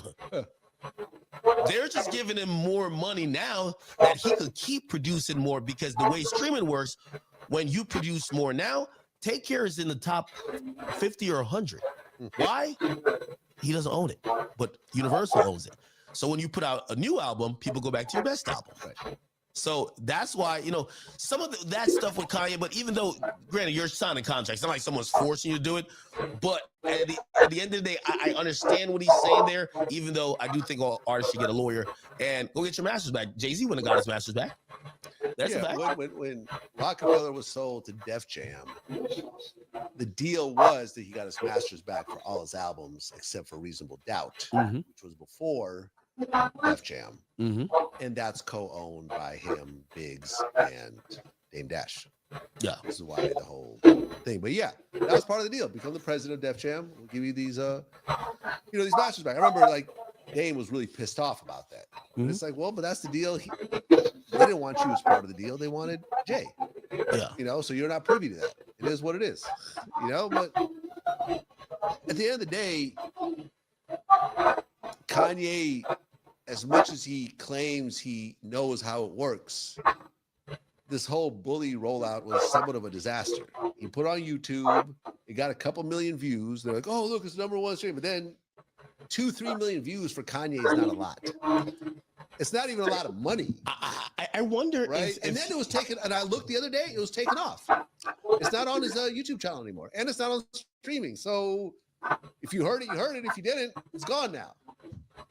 That's where I think. And now he's dropping a new album, you're saying. Yeah, and by the way. So what happened to Bully? Like, Bully was a whole, listen to pretty much the whole thing. It wasn't a great album, but it wasn't a bad album. It's still Kanye. Yo, and this is why I believe I can't wait for my next conversation with him, because I don't think it's him. I think because he's offended so many people, and so many people might not want to do businesses with him. Like, for example, when he was distributing Vultures, he was using, I believe, was it Fuga or some other company that was a distributor. When he was going off, they said, "You no longer want to distribute it." So what does that mean? Come down. Shopify, he's selling a swastika t-shirt. Right. They don't want these payment processor in his online web store. Right, that's it. By the way, he was saying he made $7 million in a couple hours when he had, after the Super Bowl thing. Really? What? Not off those swastika t-shirts. No, not that. I've never Not seen that. one outside. No, not that. Outside of him. And by the way, he had a White Lives Matter t-shirt on. You seen it, right? My man seen it. Yo, he was rocking the Sean John. Yeah.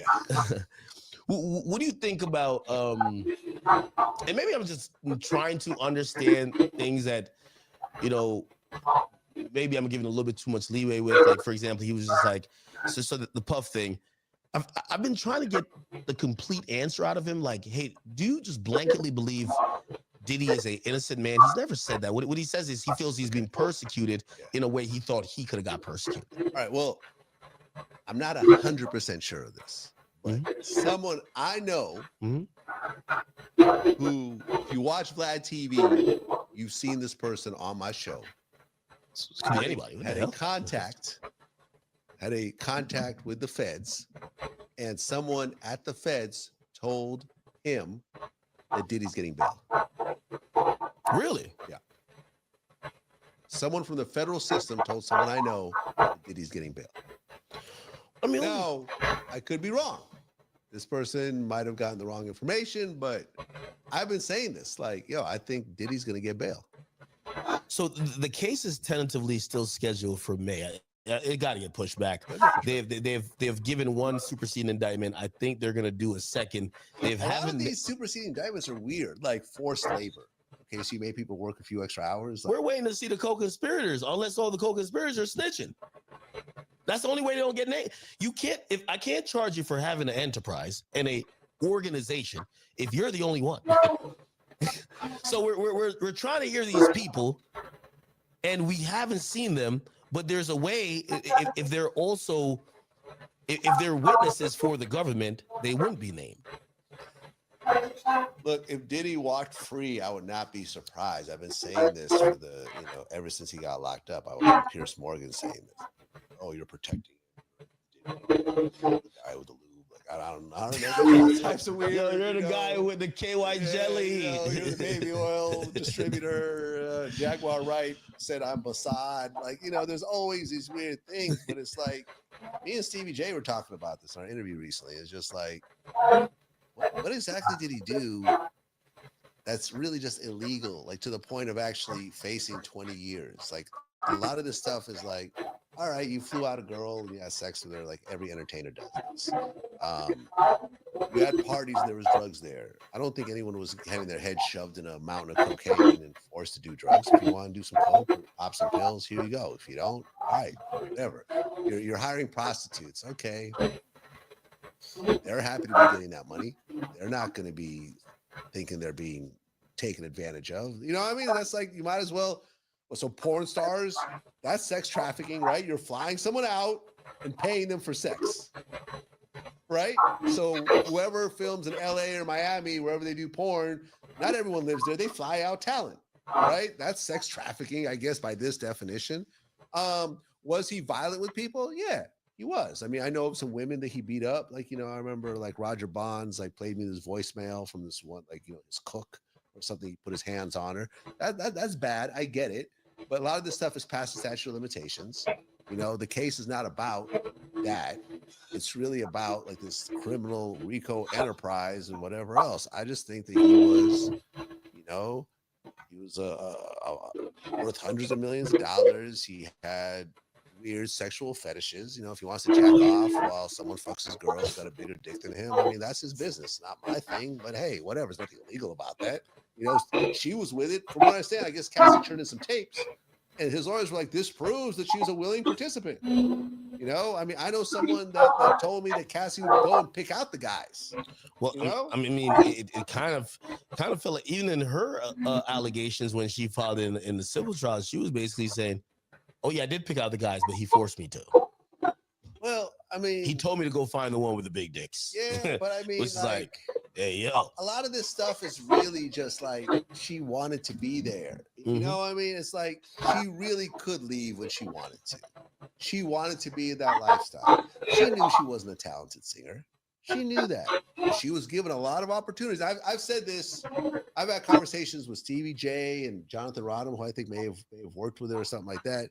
Everyone pretty much says, I mean, she's not a great singer. You know, I mean, yeah, she had one hit song, and you know what I mean, that Ryan Leslie gave her. But I know someone who was that bad boy during the whole time she was there. And he told me, he said, because you know, the dialogue is that Diddy held back Cassie's career and dangled this fame in front of her if she continued to be exploited sexually by him. Cassie was given opportunity after opportunity after opportunity. She had all these songs that features like Kid Cudi and all these other people. And every time she had a song completed, my man, who was in the promotions department of Bad Boy, told me they pushed it as hard as every other artist on the label. People just didn't take to it because she's not a great singer. She's not a Mary J. Blige. She's not an Adele. She's not a Whitney Houston. Like that's not even a conversation. You know, remember Charlamagne got fired for basically like making fun of her singing when she came to his radio station in Philly. That was a whole thing.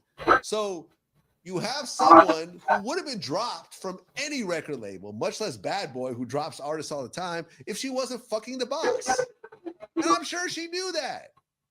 Where did her music career go after she broke up with Puffy? Was there a bidding war for Cassie? Nah, it didn't happen. Did any label, did an independent label want Cassie? Hey, what's the name of Ghazi's label? Empire. Empire did not want Ghazi. They give deals to everybody. Hey, what I realize is happening in the Diddy case, and we're gonna see what turns out of it, is that because Diddy got such a huge tidal wave of allegations, there's over 100 allegations in the civil sense.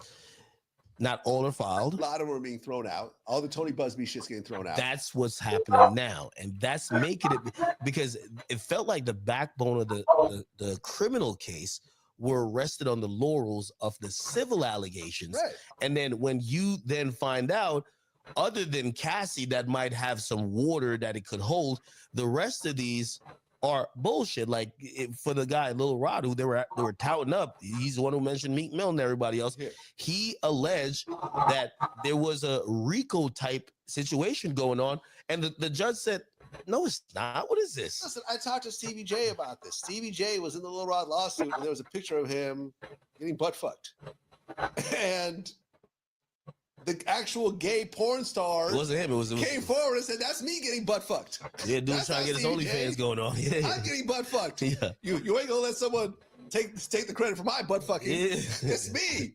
I'm the butt fuck guy, right? But it's in the fucking lawsuit. Like Stevie's like, I'm not gay.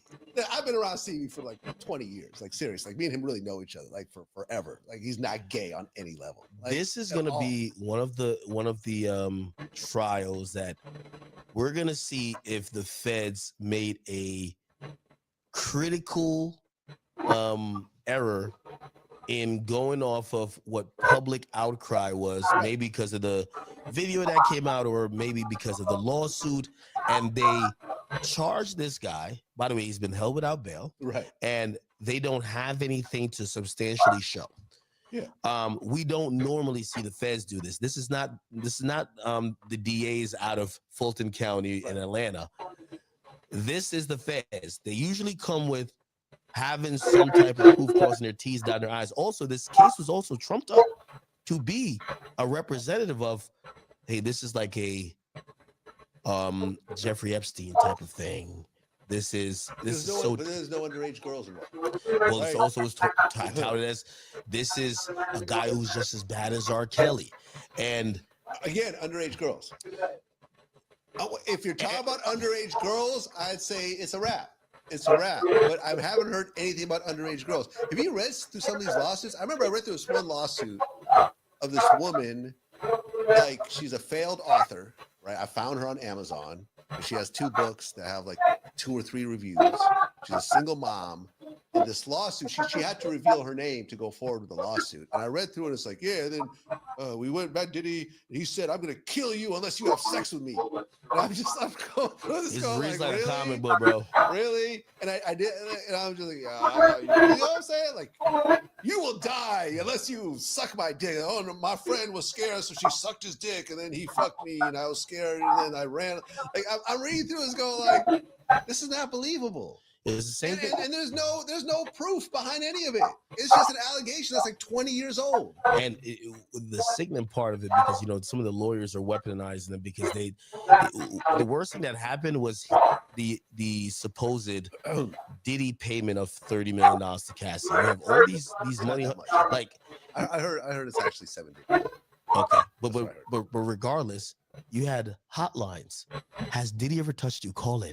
Yeah. 1-800 Tony Busby. Diddy did it. You know what I mean? Diddy did it. And that created such a tidal wave. I'm really interested to see how this is gonna go. Listen, like, do you think he gets found guilty of, let's just say, the most serious charges? You know what I think? Sex trafficking. You know what I think is gonna happen? Mm-hmm. Plea deal, time served. Young Thug like. That's what I think. Plea deal, Young Thug. Because listen, people like to say the feds have a 98% conviction rate. That is true if you count all the plea deals. Because most people take plea deals. Do you want to risk doing 30 years? Or do you want to take the slap on the wrist plea deal? You know who didn't take a plea deal was Murder Inc. I interviewed Chris Gotti about this in depth. He told me that they're willing to give them basically just sign a guilty thing and no prison time, probation, whatever else. They said, no, we're not going to sign it. This whole case is bullshit. They went to court and they won. Now, it fucked up their whole company in the process. Murder Inc. was never the same after that. They got kicked out of Def Jam, the Universal building and everything else like that. And the label never recovered, right? But when you go to court, it's really nowhere near 98. It's maybe like 60-40, 70-30. Like, you could beat the feds if you're willing to take them to court. And if they really have a bullshit case on you and you have a fucking, listen, like, my lawyer is $950 an hour. She's on a different level than other lawyers I've dealt with. Like, the level of like focus. I just interviewed Joe Tacopina, who was ASAP Rocky's lawyer. Yeah. He charges $2,400 an hour. That's crazy. I've never heard of this amount before. I've crazy. Never heard of an amount this high before. But look what he did. He got ASAP Rocky off with a fake gun defense for a video that had him shooting a gun at somebody. Like, I'm just saying, like, him and Brian still got to be charged on ass. Like, I'm just saying, you get these, and Diddy has all these types of lawyers. It is, you think Diddy's not going to spend his last dollar to keep himself out of fucking prison for the rest of his life? If you told Diddy, listen, give up all your money, every penny, you can go free, or take it to court and you may face life in prison. What do you think Diddy's going to do? I was giving them. Hey, let me tell you, because he knows he can make more money. The time I spoke to Diddy, 6ix9ine put me on the phone. 6ix9ine was locked up in NBC, and he literally said, when he went in there, it's him, Sam Bankman-Fried, Diddy. They're all in like this really specialized, like what they call a special housing unit. They're kept away from other people, but they're being like super watched because they can't have somewhere where these guys like killed himself or something like that and don't make a trial. And he said this to me. He said, when I first got in here, he says Diddy was depressed. He was sleeping all day. And he was just depressed by, I think that's when he got denied bail a couple times. He was depressed, and he said he had a conversation with Diddy. Was like, you got to use your resources and fight this. You got to start reaching out to the media and show a different side of you. You got to have your kids post things that doesn't just have you as this monster. The last thing people remember is you chasing Cassie down in that video. And then that makes them believe that every allegation is true. And yeah, if what 6ix9ine was telling me is true, yeah, I think Diddy, and even the conversation I heard with him and Kanye, where he's saying, yo, what he said, yeah, he's just like, yeah, look at, I'm a billionaire and they got me locked up. Yeah. I of course think he would trade his entire bank account for his freedom. You could tell that's not only for his lifestyle that he's used to, that's not a pleasurable place for him to be. And he probably realizes who gives a fuck about the millions if you're going to be incarcerated there. Right. So I definitely think he would. I'm interested to see how this is going to go. I think the case is going to get pushed back, not this year, next year. I think he's going to get bond at a point. Right. I think the feds don't want him to get bond because I think if Diddy gets out, he's going to be able to try to sway public. You know, I think people are realizing now these little lawsuits, it's a lot of bullshit. By the way, Jay-Z did him a favor. Jay-Z completely eviscerated this person who claimed, completely eviscerated Busby. Right. To the point And where Busby can't file cases in New York anymore. yeah. So yeah, they had to dismiss all his cases. Yeah, and really, it's like a really small error that made that happen. But Jay-Z's lawyers are such hawks. Shout out to Alex Spiro. They're making sure they figure it out. So yeah, he's registered to practice in Houston or Texas actually. There's something, it's called a pro hoc vice, which means it's Latin for one time and one time only. If you're not licensed to practice law in, for example, New York, you could still be seen as an attorney as long as you're allowed to practice in Texas. However, you have to have an accompanied accredited lawyer within the state along with you. And you have to file a separate form to say, I'm not licensed to practice here, right? But I'm going to be practicing along this side of this person who knows all the rules. And third, Tony Busby mass filed, I don't know if he was using Chat GPT or what, mass filed these things, didn't file that thing I'm telling you at the right time. And these things are getting dismissed. And now his credibility, he's getting sued by Jay. This shit is. Well, yeah, but then Jay also reported, him to this New York ethics board. And they basically said, yes, we agree that he has not shown proper ethics as a lawyer and he's barred from practicing in New York because of that. Yeah. Which makes a lot of sense. You can't just, man, like literally anyone who's ever had a picture with Diddy or been at Daddy's House studio can file a lawsuit.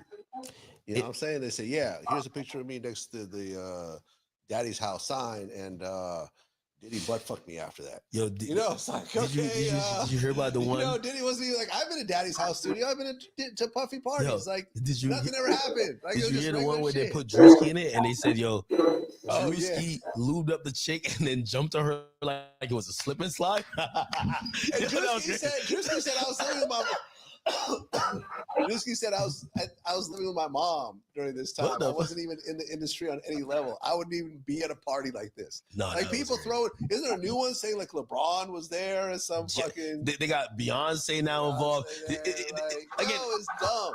We don't know what this is gonna turn out, but that's the thing that's currently happening. I will say though, you know what I was impressed by? With all the shit and say not like us and everything, people talking about Drake, not one chick even erroneously filed a lawsuit or like, I thought there was going to be a few of those to take advantage of the moment. And there's been not one person that's accused Drake of anything. Yeah, but I wouldn't be surprised if some shit starts coming out. Well, from what I understand, when Drake first moved to like Hidden Hills, like they was wilding out in that house. Him and his homies doing some shit that probably got covered up somehow. You know what I'm saying? And now maybe people got paid. And maybe it was partying. Not like. I heard some stories, but I'm not going to mention them. It was getting it in type shit. I mean, some things could happen around that if certain people really started to make a lot of noise. But I think maybe he's paying them off. Like, I think Drake is just paying them off. And so, I mean, listen, if you look at the R. Kelly situation, right? That whole case hinged around the video of him peeing on that underage girl. And I've interviewed people that were involved, witnesses, that a girl that was dating R. Kelly and everything like that. That girl got on the stand. Well, no. She didn't get on the stand. That girl made a statement to police that is not me in the video. During the actual trial, her and her whole family were on a cruise and were not able to be reachable. Wait, oh, she wasn't there for the trial? No. The best they could do was bring in some of her like high school friends that says, yeah, that's her, because I remember that hairstyle or something, which ultimately didn't fly. So this whole time, R. Kelly had been paying her off, and when he went to prison, he got locked up. She filed for bankruptcy. Really? Because the payment stopped. And then she took the stand later on in his second trial and said, yeah, that was me. And, you know, I was getting paid off or whatever. I don't think she said that, but she's like, oh, you know, I just wanted to be submissive to him and something. But yeah, that was me. So you see how these things work. Like as long as you keep paying, that person will be quiet. But now you're a fucking ATM machine to this person. And then, you know, if the deal is, let's say, $5,000 a month, they're like, you know, I want $10,000. Okay, so final predictions. Or else. You think plea deal, time served, right? Yes. Okay, Dirk, we ever seen him on the free side of the world again? It depends if the people that actually did the murder, like the guys that were in LA, you know what I'm saying? Like if they fold if they all turn against him on some Yellow Beezy shit. Yeah. I mean, but that's just one guy. You're talking about five or six guys involved in this conspiracy.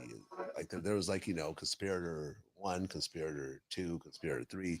If all those guys turn on him, I think that he has I don't think he's gonna get out. I don't think so. If they all take the stand and say, just think about it, like who has the beef with Quando? They don't. It points back to Dirk. So now if they all say I'm not cooperating, he has a good chance. But if they are cooperating, he's fucked. Yeah, there's gonna be like, again, even in the well, they haven't really gotten to there's no preliminary hearing because it got grand jury, but we were supposed to get, like, you know, whether it's a detention hearing, we're supposed to get like some little bits and pieces of what the feds have on him. What I think is good for him, the feds have not told us how much was promised. Like, so if you're saying that I hired someone for a murder, how did I pay them? How much did I promise them?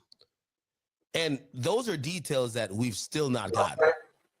Now, I think they're trying to say it was much more complicated than I'm giving you $10,000 to kill somebody. It was like, hey, I'm going to do things for you increasingly, because he was already doing things for these guys. You're going to get more benefits if you did this, but that's going to be hard to prove because, you know, he's going to say, hey, these guys are my artists and my friends. I always bring them to the strip club and spend money on them. Guys. Well, here's the thing. All those guys. Then he has a level of degree of separation from them. That's the problem. Like the actual shooters are like vice lords and stuff like that. I remember someone that was somehow related to one of the dudes basically saying how this guy's going to turn. This guy doesn't really have a strong connection to Dirk. He really has not been in the gang life all that long. Doesn't have a bunch of big brothers that kind of like prepped him for this type of thing. Like he's in over his head. You see what I'm saying? There's the people that are really like, okay, I'm really down for this guy, whatever. Then there's these guys that look like they probably just did it for the money, you know, and you expect those guys to go do life in prison over you. Yeah. Because you know what's going to happen.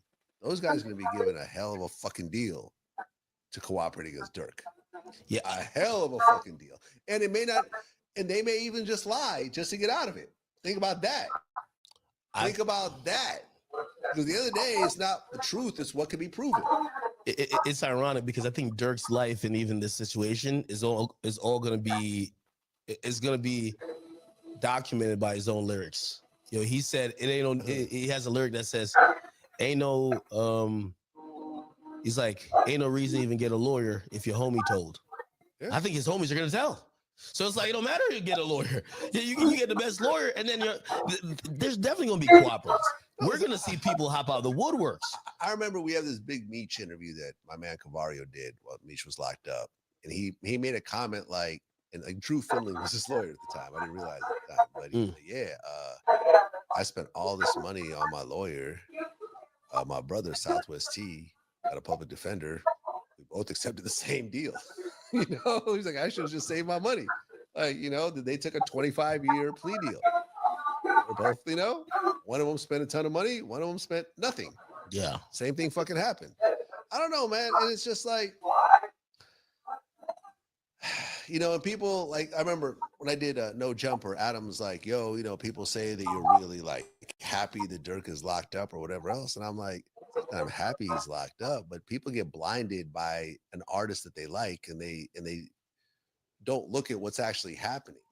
Like he's being charged with a murder for hire. And the person who he tried to kill allegedly was someone who I've interviewed multiple times, who I have a good relationship with, Quando Rondo. Yeah, but a lot of these artists on that shit. Bro. I'm telling you. Hey, let me tell you this. But what I'm saying is like, let me ask you a question. Am I supposed to be like, free Dirk? Are you happy that Thug is free? Am I happy that Thug is free? Yeah. That's an interesting question. Because that would ask you, I'm like, again, he beat the case. Well, not really beat the case. He didn't beat the case. He pled guilty. He pled guilty, but he took a plea deal. But let's be honest. You don't think Thug is responsible for none of the turmoil that happened that he was alleged? Oh, I know he's responsible for some of the turmoil because I've had conversations with people off the record about this shit. A lot of people covered up for him. A lot of people covered up for him. Best believe. And I've talked about my conversation with Rich Homie Quan before he died. I was gonna take this one to the grave, but he died. Yeah. So I'm able to talk about it. But like with Quan, George Chidi had brought up in our last interview that this whole thing was about Quan not wanting to sign to Young Thug or whatever else. Rich Gang. And they started to pressure him, and Nut got in the middle of it, and this whole situation was over that. And there's paperwork that was going to be brought up in court specifically over that. And George Chidi sent me the paperwork. I said, I'm not going to put this out because me and Quan are cool. I did his first interview, so let me just talk to him about it. So I called him up. I'm like, yo, I got something important to talk to you about. He's like, all right, let's FaceTime. I'm like, cool, let's do that. And I'm like, listen, like, this is what I found out. This is what was mentioned in the interview. I'm cutting this part out. But they're saying that this whole thing is about you not wanting to sign, to Young Thug or Rich Gang or whatever. And then this is ultimately what led to, Nut getting killed. He said, yeah, that's true. Said, that's true. He said, and if I had signed to them, I'd be in jail with the rest of them.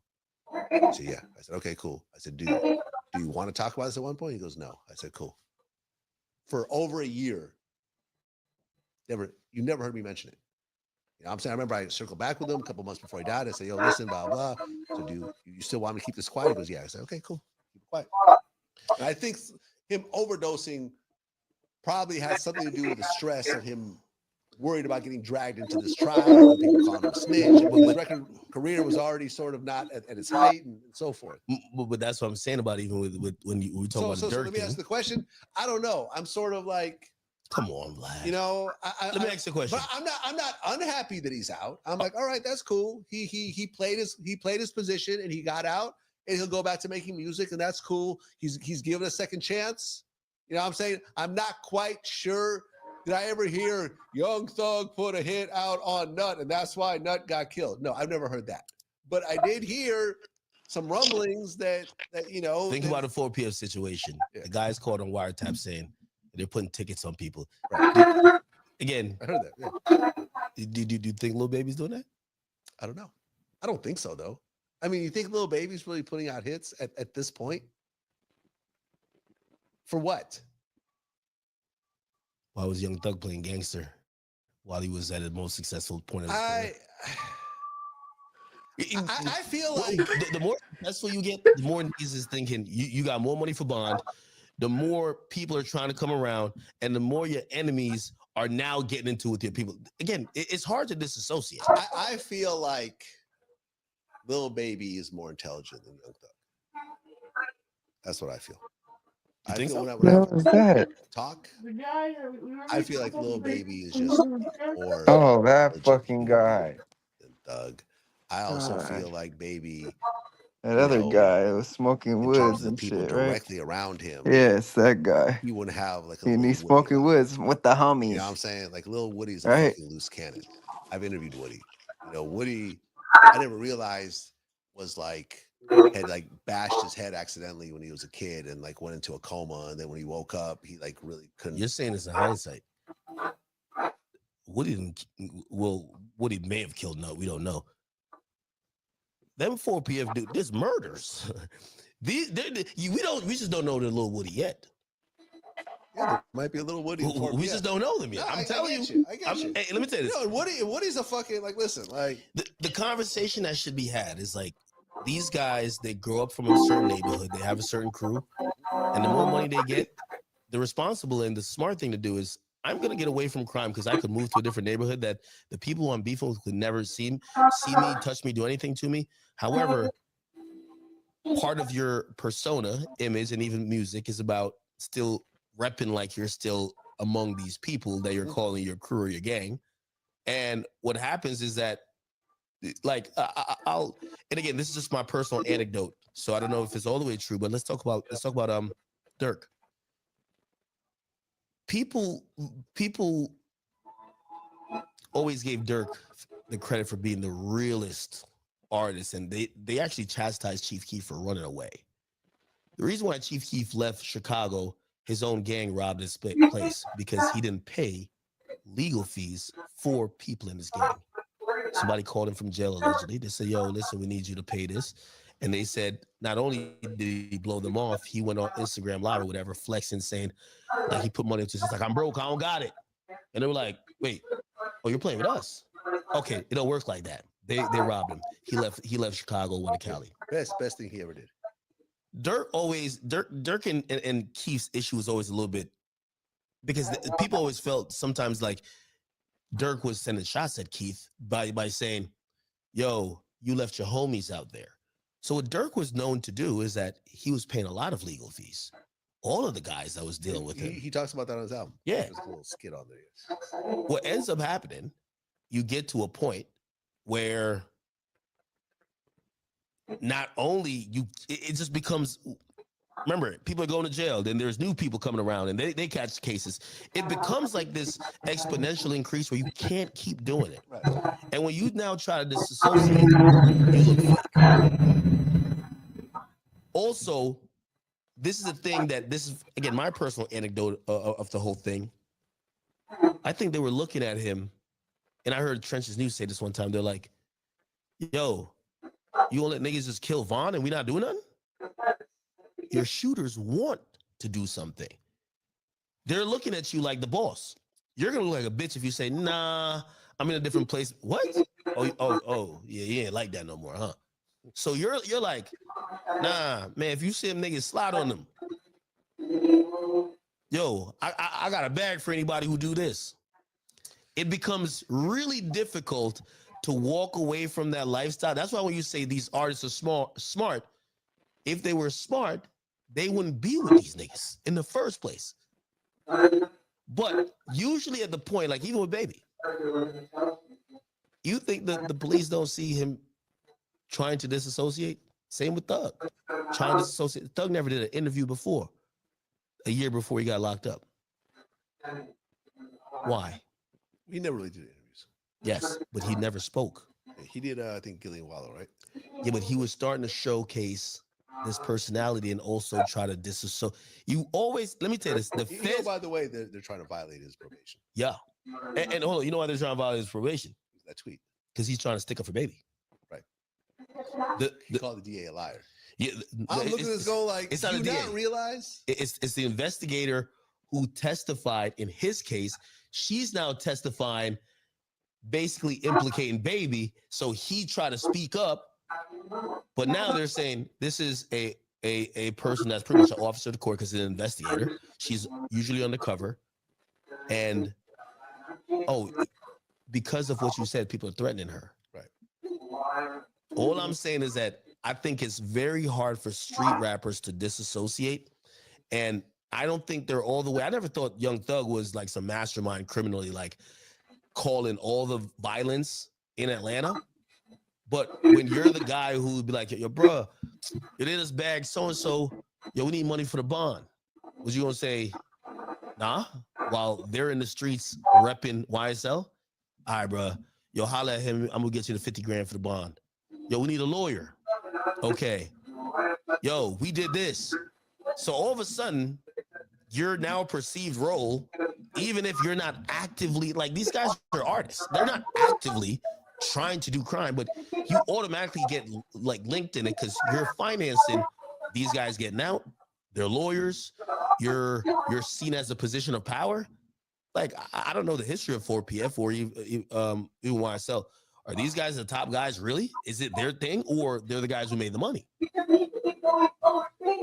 Whole thing's a mess, man. I mean, I interviewed DK, who was like Thug's man, like really was protecting him. And when he got locked up, he said Thug didn't pay his legal bills. And he goes, "That's an issue with this. You know? That's an issue." You could tell that he was hurt because he really like went out of his way to really protect him. You know, OTF Jam, the guy who they people are saying may have cooperated. He supposedly got incarcerated and Dirk didn't come through. But that's when Dirk got on his Muslim wave. Dirk is telling the people, hey, listen, some of y'all who used to be around me, back up. Things change.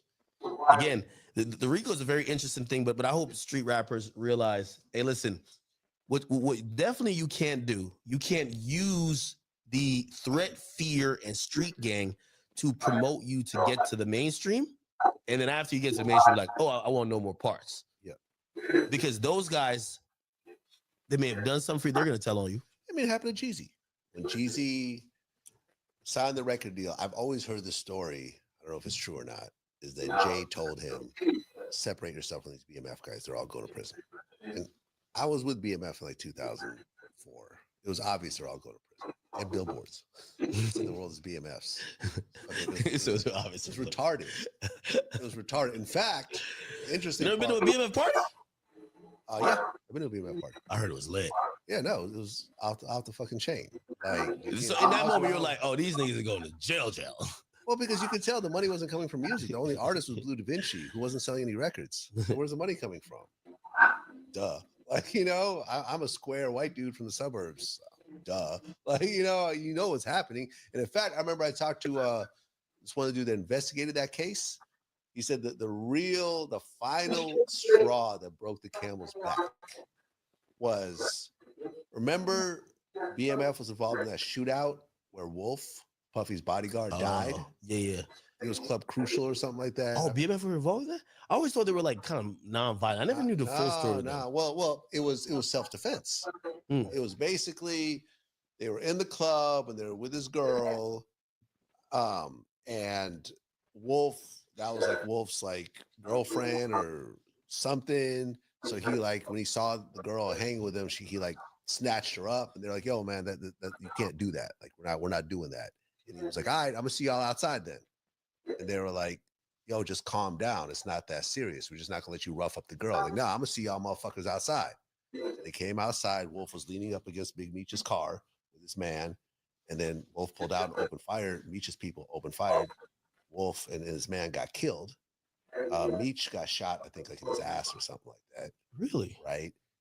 When I was out there, he was on house arrest. Because the only reason I met him was I was at Meech's house. He had the ankle monitor. That was the one and only time I met him. And the thing that really pissed off the feds was that one of those billboards, the world is BMFs, was right over that club where Wolf got killed. Oh, really? They're basically saying like, yeah, because ultimately nobody cooperated, and Meech walked free of that situation. So they're basically saying like, yeah, we're untouchable. The world is ours. Look, we killed somebody in this public place and nothing happened. And the Fed's like, oh, okay, y'all think you slick. Y'all really think you could flaunt it in our faces and put a fucking billboard. What drug organization does billboards? I agree. What illegal enterprise? Imagine like like the what's the imagine if like the mafia, like the fucking like what if the Lucchese's put a billboard up in Brooklyn. The world is the Lucchese mafias. Like, you know what I'm saying? Like, that's crazy. You don't do that. It's an illegal criminal organization. You don't It's an advertise it. advertisement to get an investigation going. You have a drug empire and you're flaunting the money already. Like I'm watching this going like Lamborghini, Ferrari, Lamborghini, Porsche. Like, you know, like motherfucking ice sculptures that say BMF. Motherfuckers would hand me fucking Cristal bottles. Like, you know, like everyone's getting flown out. And, you know, it's just like our rooms were all paid for. Like they would give us stacks of cash to give to the strippers. And it was like, God damn. Like this is not legal money they're playing with here. Hey, do you think that 50 calls Big Meech a snitch? You agree? I mean, third party cooperation. The first time I heard that was from Whack 100. Yeah. Man. I mean, I wouldn't be surprised. You know, he's dealing with someone who is a snitch.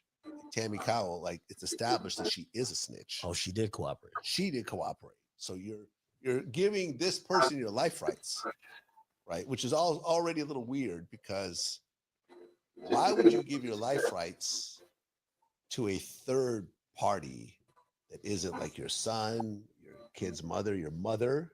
You know what I mean? Like if anyone got my life rights, it'd be like my mother, let's say. Yeah. I know that she's not going to rob me for my life rights. You know, and then from there, then we can get a business person to go and shop those life rights and blah, blah, blah, blah, blah. But he gave the life rights to her. She is a snitch. And she ultimately said, well, yeah, he gave me information, which I then took to someone else and used that to potentially shave off some of his time, and ultimately didn't work, but whatever. I mean, I wouldn't be completely surprised. It's like, I don't know, man. I remember Woody at our interview, he said when he was in the feds, someone pulled him aside and said, there's two types of inmates. Ones who told, ones who wish they told. Yeah. Hey, first of all, you got to do the you got to do BMF just like how you did all the paid in full like outpost stuff. We need that full breakdown. And by the way, they need some bread. Big Meech. How much would you pay Big Meech for the real tell-all? He's gonna tell you how he was. You know what I mean? He was donkey fucking Tammy Cohen's while she had the wire on. I mean, I throw him 50. A word? Yeah. A Big Meech. A Little Meech. This is how you gonna get. You gotta throw Little Meech a little something too. You want to come me and Little Meech were talking. Well, one of my people was talking to Little Meech's manager or whatever, and we had a deal in place. But they wanted like a sizable deposit. And all you had to give him was 2 chrome hard jeans. I'm serious. That's like 20,000, bro. Get that nigga 2 chrome. Yeah, that's crazy. I didn't know them jeans was that expensive. Like 10,000 each. That would definitely wear fake chrome hard jeans. Hell no. What? $10,000 jeans? $10,000 jeans. That's how he Shit, went broke. my jeans be sucking through my thighs anyway, man. I be going up and down and fluctuating the weight. You know how mad I would be if I gained or lost weight and I'm putting on this chrome hard jeans that don't fit no more. Oh man, bro, you would see me busting through this shit and be like, yo, Ak, is that a FUPRO? What the fuck you got going on? Bro, this is chrome hard, gang. I'm 10,000? But you know, I mean, so we had a deal in place, but they wanted like a sizable deposit. And our thing is like Little Meech is also known for not showing up to shit. I remember Tony was talking about how you get booked for walkthroughs and he wouldn't show up. You know, he was helping his cousin with the groceries. That's how it goes. And the whole food run, the whole food run at 2 a.m. ain't nothing crazy. Ultimately, yeah, it didn't happen because we're like, listen, you'll get the full amount. And look, like for everyone out there we're doing business with who are like paranoid, oh, we need to get a deposit, we need to get this much up front, whatever else. Have you ever heard anyone say Vlad TV owes me money? I mean, we're 18 years in. You've heard Birdman owing people money. You've heard various other people owing people money. I don't think that's what it is. I think there's a lot of people who they collect deposits and that's their income. Like they look at it like that. Oh, I'm about to get half from this, half of this. So if I'm about to get 30, oh, I'm getting 15 here, blah, blah, blah. And they live off deposits. And, you know, yeah, they might cancel later on, but deposits their thing. Vlad, I do know you have to go. Was it 3 hours in? Yeah, we are 3 hours in. Anything we didn't mention that you want to either just quickly or lightly? The Vlad TV YouTube Masterclass. You know, go to youtube.com/VladTV/join. This is what we talked about in the beginning of the podcast. Definitely, if you have a YouTube channel you're trying to grow, if you're trying to launch a YouTube channel, or if you already have a successful YouTube channel and are looking for some bits of information that are gonna potentially make you thousands, if not millions of dollars over time, definitely sign up and check out what we put together. I think that there's some information there that's absolutely going to help you. And I go on live over the weekends. I review, I help review people's YouTube channels, and we have interviews with people who are actually successful YouTubers. They show exactly how they built up the channels with the money. And that's the thing that I really focus on a lot on this tier is the money. People talk about, oh yeah, I'm successful, but I don't want to talk about how much I made. Listen, I got Gilbert Arenas pulling out his phone showing I just made 300,000. Yeah. Here it is. I'm not bullshitting. Yeah. And that's the thing. If you're serious about money and YouTube, Vlad TV, YouTube Masterclass.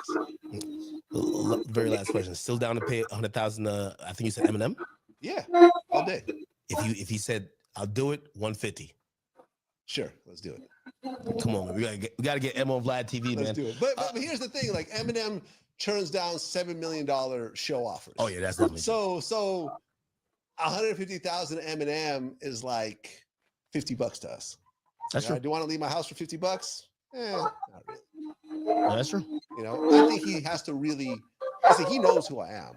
He mentioned Vlad in one of his songs. I'm not sure. It was sort of a weird line. I smacked Vlad with an ISIS flag. I'm like, huh?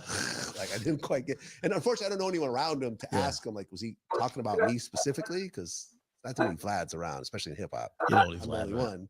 But the thing about Eminem is that he has to want to do it. And I know he knows who I am. I'm not sure if he's a fan of, because he mentioned Lord Jamar and shit like that. Like, I know he knows who I am. I know he's watched at least a few interviews. I don't know if he's a fan of Vlad TV. And he has to be a fan of Vlad TV to do it at all. Yeah, he'd probably do it for free if you definitely have to go to his house. I hear he don't like leaving the house. Cool. And you get to that point where it's like, I just want to be at the crib. Cool. No problem. I meet him anywhere. I meet him in Iraq. Like, you know what I mean? If that's the case. Do that one, but okay. Listen, yo, if you guys are watching, man, thank you for watching another episode of Off the Record podcast, man. This is me and my most frequent guest, DJ Vlad. My guy do have his masterclass program. Make sure you guys go check that out. Make sure to check out Vlad TV as a platform. Always have some of the most, amazing interviews. Again, his interview style is one of one.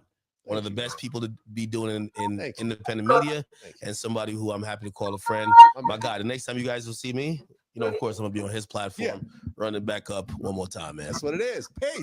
Peace, bro. Great. Vlad TV is getting more backlash than usual after making certain comments during his interview with DJ Academics. One of the initial comments made during his interview that people weren't too receptive towards was when Vlad TV revealed a conversation he had with Rich Homie Quan.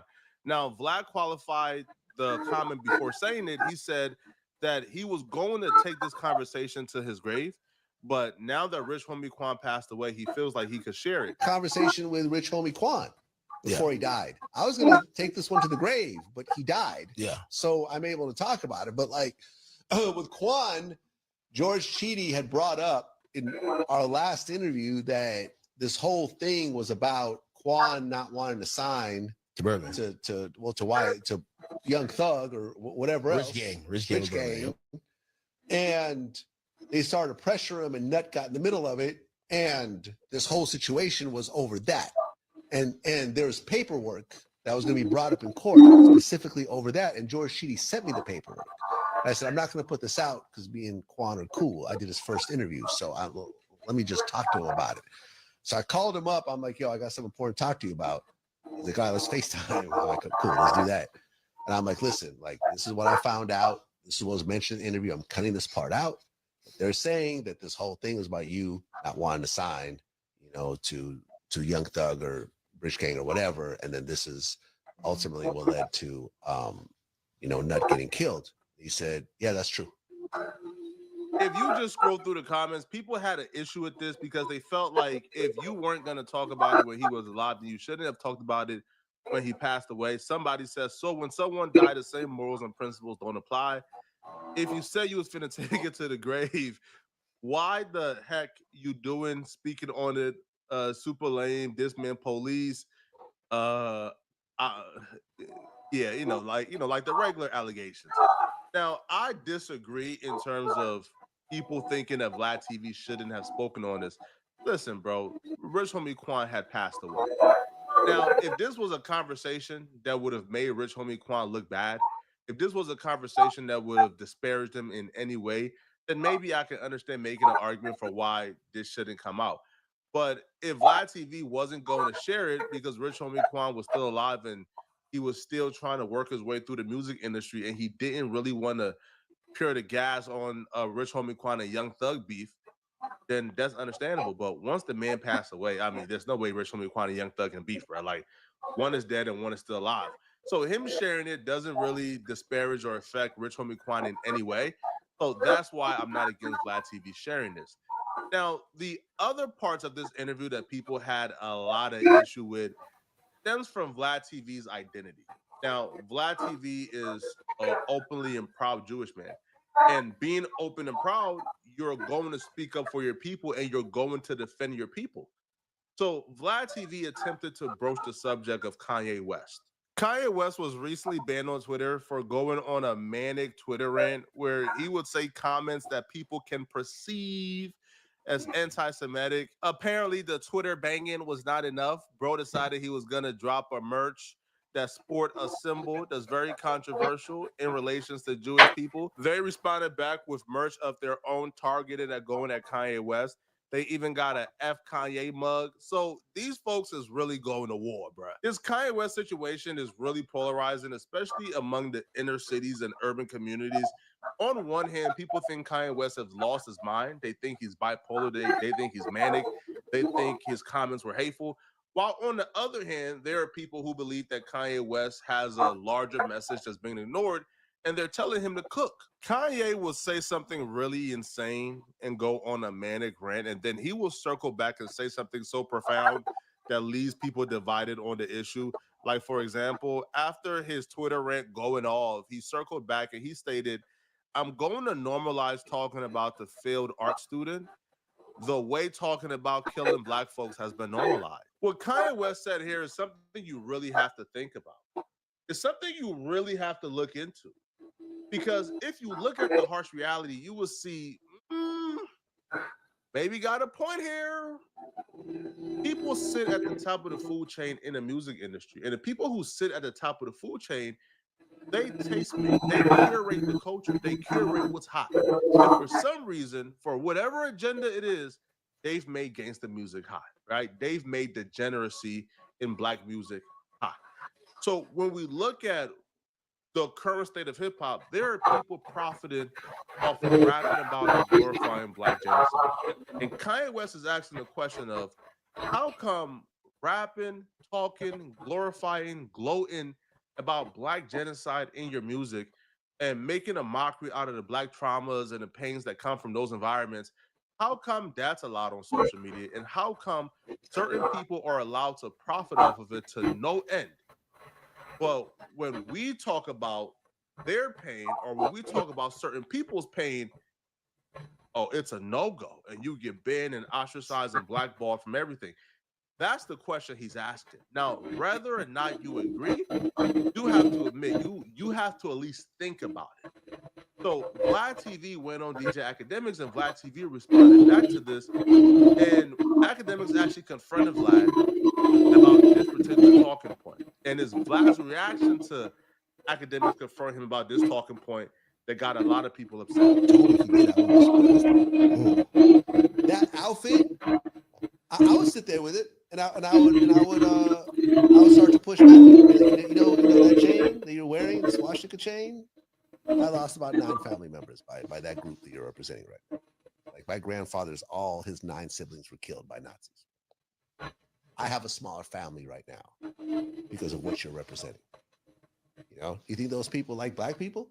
When you see a Nazi out, a dude with a Nazi tattoo, you think he loves Black people? You think he only hates Jews and loves Black people? Like, do you know what Hitler did? He sterilized every mixed person in Germany was sterilized so they don't reproduce because they're not trying to taint the superior race that Hitler was trying to create. They weren't necessarily always killing Black people. If you were German and Black, you wouldn't be allowed to have babies. Yeah, sure. Like nobody, or at least I don't think anybody is agreeing with what took place. Nobody is disagreeing with how horrific it was. What people is pointing to is what appears to be a double standard when it comes to trauma with other groups and trauma with this group. Here's an example for YouTube. Within the first minute of this video, if I would have said the field art student's name, Hitler, if I would have said that, this video would have been demonetized, age restricted. I might got a strike. But if I would have said the name of any famous slave owner, I wouldn't have gotten demonetized, age restricted, or striked. If I would have said the name of any slave owner you know, YouTube wouldn't have cared. So a lot of folks will sit back and ask themselves like, oh, wait, hold up, bro. Both is tragic. What happened to both groups is tragic, and they both rise to the same level of horror. But how come one group and their struggles and their pain is valued and weighted more than others? That's the issue here. Now, academics would eventually ask Vlad TV about Kanye West, talking points, and he would play devil's advocate. What he tried to say in response to that, he said, "Well, listen, I don't know if this is the sole reason. I think it's much more multifaceted because it's not." So he said, "They make money off our pain, but they hate when we try to exploit their pain." And he uses this us versus them type of ideology. But what do you say to that? Where he's like, "Hey, listen, when it comes to," I guess he's speaking about black people. He's like, so every Jewish person makes money off of black pain? Really? Every Jewish person?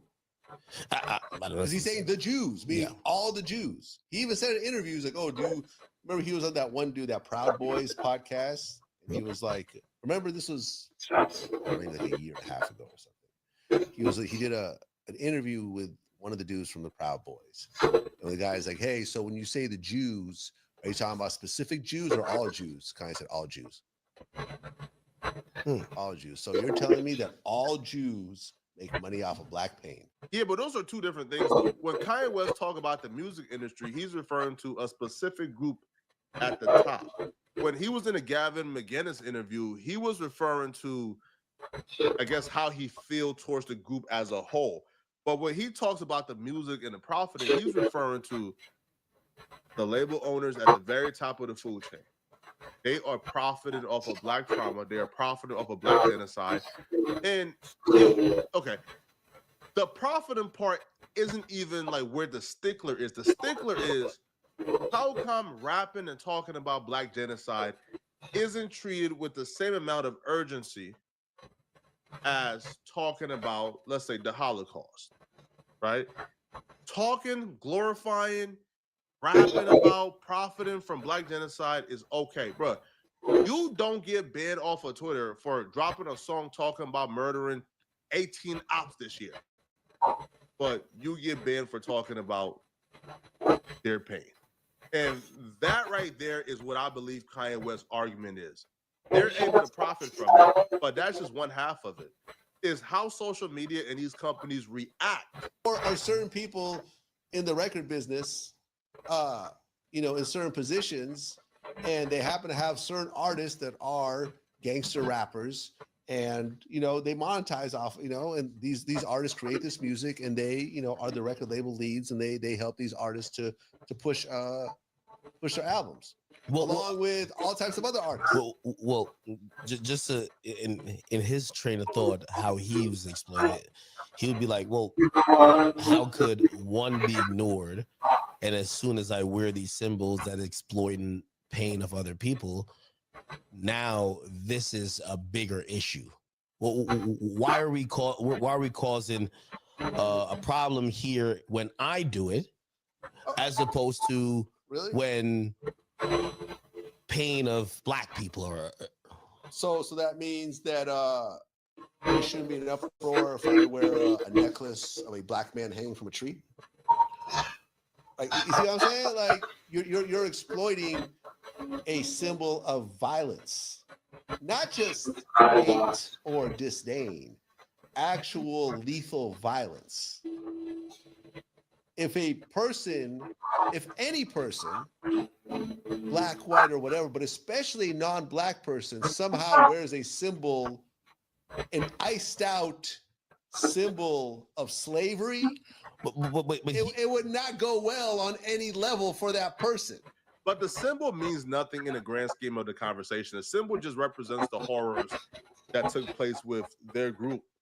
Just like if somebody is rapping about black genocide, rapping about black trauma, black pain, and then there's an overhead and an overseer from that particular group who is profiting from that, we now have to ask ourselves, bro, how come our trauma is algorithm friendly?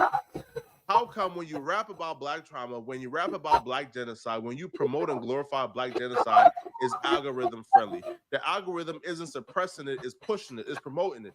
But when you talk about the other group's pain, when Kanye wears certain things, when Kanye West tweets certain things, that gets suppressed.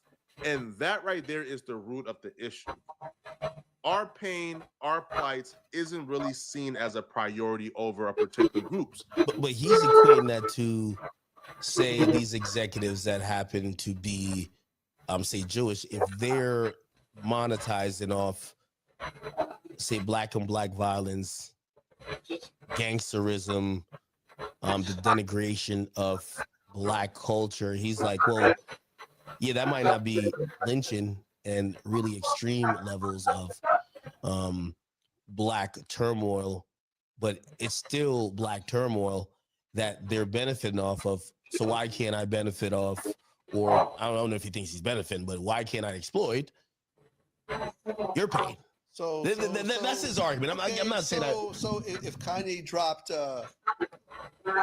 if he wanted to support an artist who was Jewish, who talked about killing other Jewish people, banging on other Jewish people, whatever else, I don't think anyone really have a problem with that. I wouldn't give a shit, right? That's what he's talking about. In fact, a lot of these, when you look at sort of the biggest gangster rap labels, there's usually a black person at the head of them. Suge Knight, QC, Coach K and P, gangster rappers all on that label, right? And again, I feel like I'm playing devil's advocate. And the parent label, that's just one of their properties out of dozens of artists, including a Taylor Swift and including all these other people. And Vlad means well, and he's just trying to defend his people. But, bro, these black label owners, bro, don't run nothing. When Birdman is giving advances to Drake or Nicki Minaj when they were under Birdman was getting that budget approved from Lucian at the very top. All right, so the top is who runs it. The label owners are just placeholders, bro. Like the black label owners are just placeholders. The real bosses is Lucian at the very top. And they're the ones who curate and dictate the culture and the taste of music in the culture. All right, so they're the ones who is pushing gangster music. They're the ones who are profiting off of black trauma and black pain. So yes, a black label owner is in place, but the real beneficiaries are the people at the very top. When Vlad TV says that these labels have multiple artists signed to them, they have different genres, they're not just focusing on hip-hop. Hip-hop isn't really their bread and butter. So hence, we're overstating the importance of hip-hop to their bottom line. I would implore Vlad. Now, again, Vlad means well. I don't think like Vlad is being intentionally, deceptive. I do think Vlad just don't understand or probably got the facts wrong. Listen, don't take my word for it. There's a literal audio out there, man, of Lucian and Lior, where they're breaking down and explaining how hip-hop and hip-hop music is the literal foundation. And without the foundation of hip-hop music at these labels, everything else that exists in the culture wouldn't be here, right? Country, rock music. So they speak on how important hip-hop is, So I don't believe that, this is just one of the things they do. Among other things, I believe this is the thing they do. And because it's the thing they do, you have to ask yourself, man, how come they're allowed to profit off of black genocide, but when other people talk about their trauma, they get banned, deplatformed, blackballed, et cetera, man. But let me know what y'all think, man. I do think Vlad means well. I feel like Vlad TV is just speaking up for his people. I don't think Vlad means any harm, to be honest, bruh. So y'all let me know, okay? You know, what do you guys think? But do y'all agree with Vlad or disagree with Vlad? Let me know, okay? And if you're still watching, man, click on this video somewhere on my screen to find out why LAPD just sent No Jumper a very scary message. Click on this video here to find out what I'm talking about. Out of here, folks. Peace. This is Coolio. He's a rapper from the West Coast, and he just conducted the most unhinged interview I've ever watched. This interview could potentially put Coolio in jail for life, and he's apparently okay with it because he's getting clout from it. The interview started, and before we could find out more about Coolio, the person, his hobbies, why he started rapping, ambition, bro was already confessing the crimes that could put him in jail for 20 to life. Now, the first instance of Coolio self-snitching was when Coolio told a story about how he was chilling with some homies that he just met. They gave him a Gatorade to drink, and he started feeling a little off. And when he felt like he was passing out, he shot everybody in the vehicle because he felt like they drugged him. Feel me? I didn't know him at all. You feel me? Like, you feel me? I told him like, hey, bro, I'm thirsty. Y'all trying to drop me off at the liquor store? They're like, oh, bro, you thirsty? We got something to drink for you. We got a Gatorade. And I'm like, bro, like me. You just said that to get out of there. Yeah, to get out of there. Okay, type okay. Shit. But I kind of was thirsty at one point. You feel me? I was like thirsty. But he was like, I got some Gatorade. I'm like, it's all good, bro. Like I'll take your drink. After that, bro. Also, you drank it. This is the roofie part. Yeah, this the roofie. I don't know what I started like losing like my vision and my body started like getting like losing conscience. Oh, bro. like all right, so that happened. For me, I was losing conscience. You feel me? My life flashed before my eyes. You seen your I dad? seen my dead pops and my son like image. So you know what I did? Hypothetically, allegedly, I whipped out 2-7 at the driver, shot 3 times. Boom, boom, boom. You feel me? That's not how this works. Hypothetically, allegedly, after detailing an entire story, timestamp, locations, characters, people that were there, dates, that's not gonna save you, buddy. All right. If this is true, this is the prime example why I always say, bruh, we need some type of laws and regulations set in place, bruh, to protect street dudes from these podcast mics, bruh. All right, if we have rules and regulations in place to protect autistic people from themselves, we need to protect street dudes from themselves, bro. At this point, it's too easy, bro. The police is having a way with these criminals, bro. Whoever invented this has to be a law enforcement personnel. Because these mics right here is solving more crimes than the police themselves. Now, the next part of this story kind of had me thinking, yeah, this story probably ain't true, ain't real, which makes this all the odder and weirder, because why would you come on this platform and lie about this? Yeah, that shit happened. You feel me? After that, like I woke up, you know, like somewhere like at an abandoned spot, like, you know, like an abandoned spot boarded up. I had to kick that down with my bare feet. Yeah. Well, you left me there to die though, bro. This is a strange world, bro, because bro just might be lying for a while. After that last update, that doesn't make sense at all. So you shot up the driver, and I'm assuming you shot other people in the vehicle as well because you're shooting bullets in a tight space. Then you passed out after this, and these people who, let's say they survived, they didn't kill you or hurt you while you were passed out and unable to defend yourself? Or let's just say these people got hit in the car crash. These people who got hit, who got shot themselves, they was able to carry you to an abandoned house and leave you there and then go get treatment for being shot? What? Right? And he claims he was roofied, right? A tranquilizer or whatever. Those are not things that kill you. Those are things that probably, you know, make you pass out, right? Make you go unconscious, but they usually don't kill you. So they didn't leave you for dead in the abandoned warehouse. Like one can say, they put you in a safe spot, right? Until you wake up. Because if they gave you a roofie or a tranquil, they knew you were going to wake up at some point. They didn't poison you. So this is the part of the story that don't make sense and made me start to think, okay, yeah, this dude is out here cloud chasing, man. Now, he tells this story, by the way. The entire point of telling this story is so he can get to the point of bragging about how there are people out there who is paralyzed and not doing well because of him. But I'm gonna keep it a thou out though. One, he ain't going hypothetically, allegedly, he damn near going learn how to walk again. You feel me? He gonna have to learn how to walk again, or he might be paralyzed. But the other one, he fucked up by turning my phone on hypothetically. Because after that, you don't turn nobody's phone off after you try to get them going. You feel me? All my niggas, I had all my niggas pull up. My brothers, like real brothers, I consider brothers pull up. Talking about hypothetically, allegedly, bro. If you don't tell us who did this to you, like nigga, we gonna go smoke all the ops family. You feel me? Grandmas, kids, all that. There's not a lot on the internet about this guy, so I can't tell you if he's a high-ranking gangbanger. He does say he's a gangbanger in this particular interview. So I would imagine you have a set of rules that you have to follow, right? One of those set of rules, I would imagine, you don't incriminate the homies, right? If the homies tell you they want to go shoot up grandmamas, aunties, mamas, sisters, brothers over you, you probably don't share that on a podcast, right? Like, isn't that a cardinal rule of the streets? But if you think this is bad enough, wait till you hear the other stuff. Look, because I'm gonna keep it 100 with you, bro. This is a story I'm gonna tell you too right now. Like, like how I used to work for somebody, hypothetically, allegedly. 2019, I got a trophy.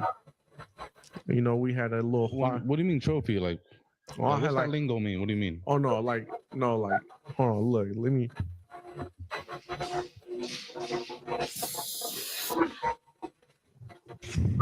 Look, all right. So basically, all right. I don't know if this man just has an uncontrollable drug habit or if he did that on purpose to make his voice sound a little deeper before he got into his demon stories. But that's just something I took notice of. Shit, hypothetically, allegedly, you feel me? Right. It might be at night and it might not be, but just know that, all right, bro, 2019, bro, I don't know why you niggas putting your heads up there, my nigga. This hypothetically, allegedly, and you can put that in there, bro, because these niggas, but look, yeah, I got a trophy, brother, for 13, bodies under my belt, hypothetically, allegedly, you feel me? And it says right there, Julio, aka John Doe. You feel Like me? an actual trophy? Like an actual trophy with a $30,000 bonus, because they.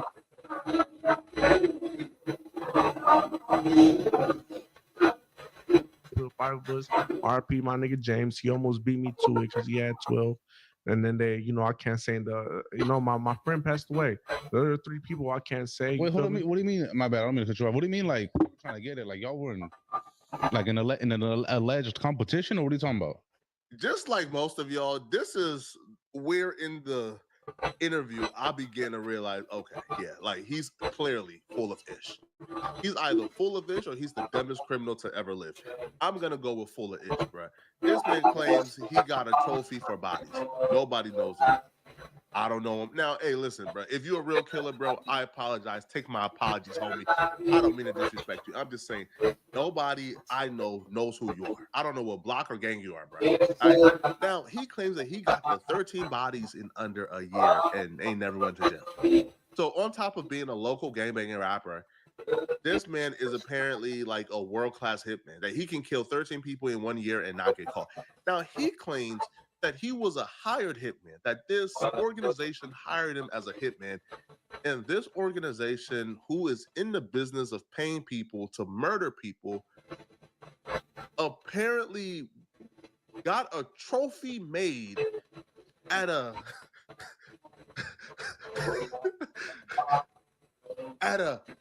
factory where the factory workers were making this trophy and put 13 bodies on the trophy to give it out to the hired hitman.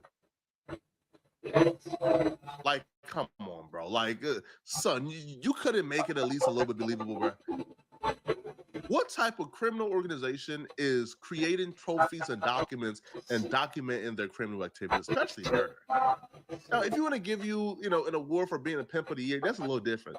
But documenting that this person who's on your payroll caught 13 bodies and y'all are rewarding him for 13 bodies, come on, bro.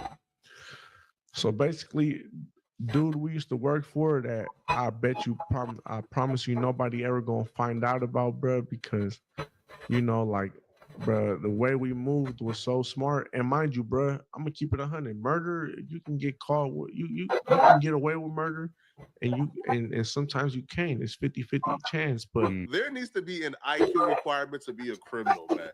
Because at some point, even the police not having fun. Even the police not having fun, bro, because it's not a challenge no more, man. It's kind of like playing hide and seek with your 2-year-old nephew. Isn't really a challenge, bro. When you know, like, how far they can really go. When you walk closer, they're giggling, making hella noise. Like it's it's not a challenge, at all. Right? Yo, that's like arm wrestling with an amputee. It's not a challenge, bro. You get bored. Having dudes like this as criminals, man, it's absurd. This man says we were really smart with it. We would never get caught. Sir, do you know the cameras are rolling? Do you know you're on a podcast, bro? Now, this man will go on to say that this criminal organization who hired them to catch bodies, that, bro, they ran their company like a Fortune 500 company, bro. They had presentations. They had, rewards for employee morale. They had training sessions on how to properly catch a body. bro, we was really the dude that put his on, bro. He was really, like we really took classes for this shit. Like it is a big ass living room mansion, like right there, like big ass projector screen talking about like whole ass presentation, presentations type shit. Like you feel me, like you feel me, bro. Like yeah, but I really do got a trophy, bro. Like 2019, hypothetically, allegedly, I actually got a trophy that says, Coolio, aka John Doe, 13 B's, B's, what it means, bro. For y'all audience that don't know what B's are, do your homework on what B's are. You feel me? But do your homework on what bees mean. It's not rocket science for me. They know what bees mean, right? They know, right? They not dumb. They know what bees mean. Now, right when you think it gets bad, this is as worse as it can get. No. You'll be mistaken. It gets worse. All right. It gets exponentially worse. Even in general, bro. Like, come on, bro. Like, that's why I consider myself Baby Nate Boom, bro. And you feel me, bro? Like, it's a reason. I call myself that for a reason, bro. Because come on, bro. If you search up the real Nate Boom, like body count, bro, that nigga up to 32, 31 around there. Ain't the number one rule of gangbanging you name yourself after somebody from your hood? So this is an admittance that he's not from a particular hood or set, because he said that he is Baby Nate Boom. Nate Boom is a Detroit hitman who's currently out and doing interviews. Nate Boom is in Detroit. He's from Oakland. How are you Baby Nate Boom? How are you infant Nate Boom? So this right here just confirms that he don't have a hood. Now, listen, I'm terrified for my life, bro. Anybody who is willing to say this on an interview, they're unhinged enough, even if it's not true. So I don't want to say the wrong thing, right? But clearly this has to be an act, right? Because why would anybody volunteer to look like this much of a dweeb? Now, he doesn't stop here, though. He continues. After he says Nate Boone has 32, he priorly said he caught 13 in 1 year. So he then admits his full body count. All right, spoiler alert, is more than 13. I barely got 19. Like I said in my song, 14 I did to the neck. You feel me? 2019 I did 13, hypothetically, allegedly, with the trophy. But then another one came, hypothetically, allegedly. But then, the other 5 that I mentioned, like when I said I got 19, the other 5 was with my big bro. That may he rest in peace. He's not here, no more. He passed away. If you his homie, pray he lying, bro. Because the Rico about to hit you. Yo, that Rico comment, homie. Pray this man is lying, bro. Now, he's more than likely lying because what kind of man would inherit bodies? This man says, I caught 13 in 1 year, caught one after the 13, and then the other 5 bodies I caught was with my brother. He did the bodies, but I was on the drill, so I'm also claim those bodies as well. What? When does this happen? All right. I thought the body comes from who bullet the gun went out of, bro. Now we really begin to dive into this dude's psyche and really understand why he's doing all of this. And he sort of exposed himself without really knowing he's exposing himself. So while expounding more on his 19 bodies, he began to mention a bunch of other people that really tells us where his mind is at and who he really admires and want to be like. You feel me? For all these people, RP, RP King Von, you feel me? RP Bloodhound Lord Jeff.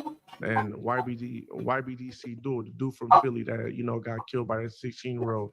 They over there talking about all these bodies that they had on their belt, this and that. But, like when it comes from a person like me and from where I'm from type shit, like my skin color, where my ethnicity, a lot of motherfuckers ain't gonna believe it, but the streets could talk and vouch for me for sure. I'm not untouchable. I can die any day, you feel me? But I'm really baby Nate Boone like that. When I say I even got an album coming out. I'll be lying if I told y'all I heard a song from this dude. I ain't never heard this dude rap. But this is a dude who is looking at King Von, looking at Bloodhound Lil Jeff, looking at YBC Duel, and he's looking at them and he's seen these dudes blew up and they were known as killers. This is the blueprint. I should follow this blueprint. And it looks like he's trying to follow that blueprint to be known because he says, yo, bro, y'all glorify and look at those dudes like they got bodies, but like where I'm from, my skin tone, I'm really one of them. I really got the bodies. Look at me and baby Nate Boone. And it's like, bro, trying to enter a rap with this persona is not gonna end with, bro. Look at all the dudes you named. Look at them, right? No, Bloodhound Lil Jeff dead. King Von dead. YBC Duel dead. Look at the people you're naming. If you see the path that these people went on, if you see the clear result of that path, trust me, the King Von, Bloodhound Lil Jeff, and YBC Duel isn't like a small sample size. No, that right there is the accurate depiction of what's to come when you go down the path that they went on. Why are you trying to follow down that path? You want an early grave, bro? Right? But when he brought that up, that just made things clear in my head that, okay, right? He wants to spark a rap career and he wants to be known in the same breath as those dudes.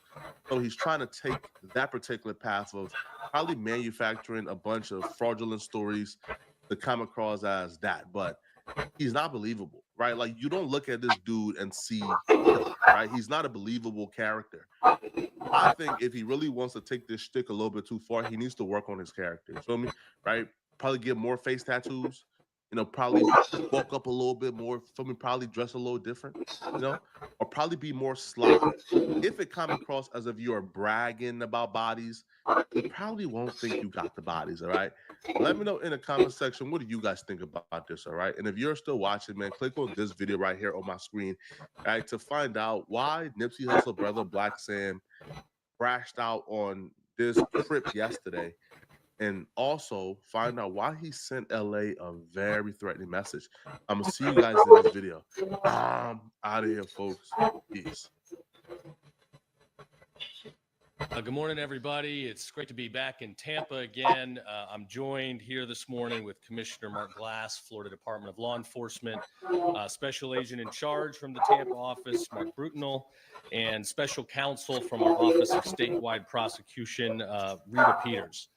It's good to be back. I wish it was to talk about something more uplifting, but we do have a big announcement this morning that we are busting an international child pornography ring. We will be bringing charges against 8 individuals this morning, 7 of whom are Florida residents.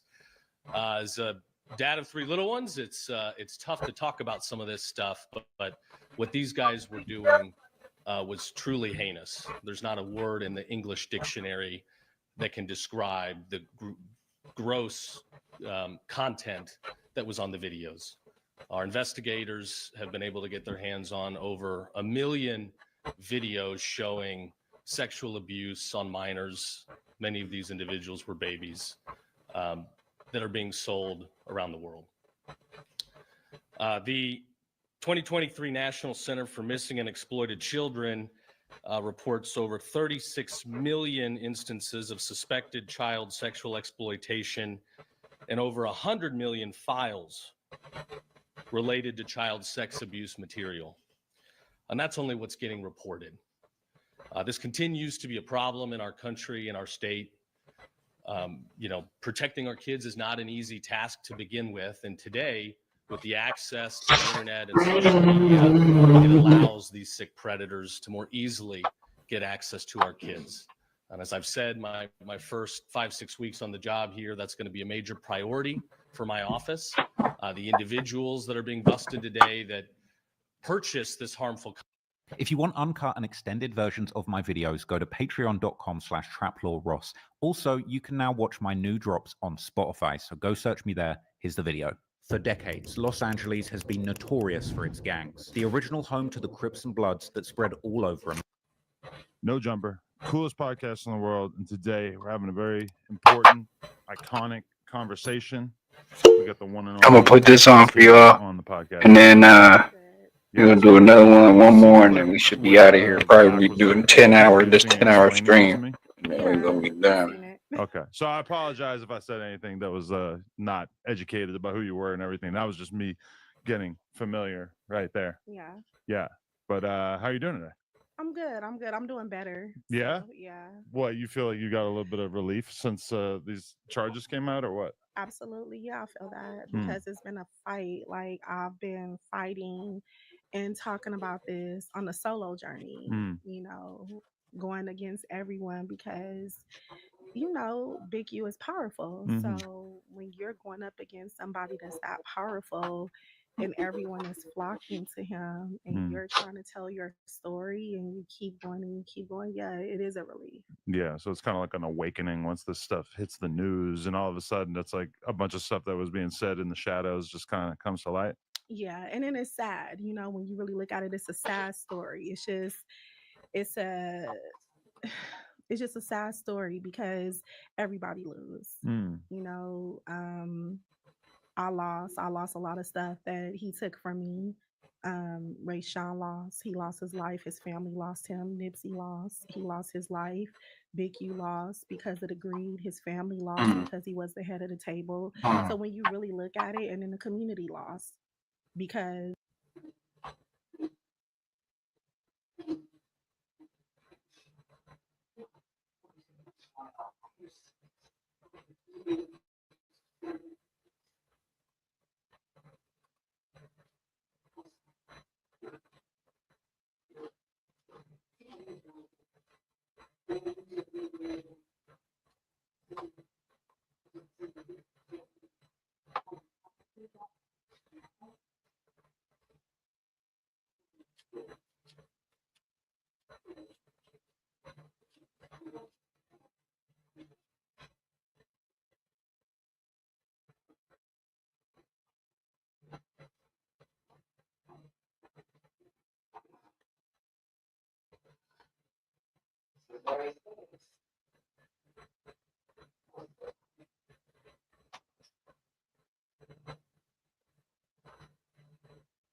All right, Bosco 100. We back already? Back already. It was just last month. That was last month?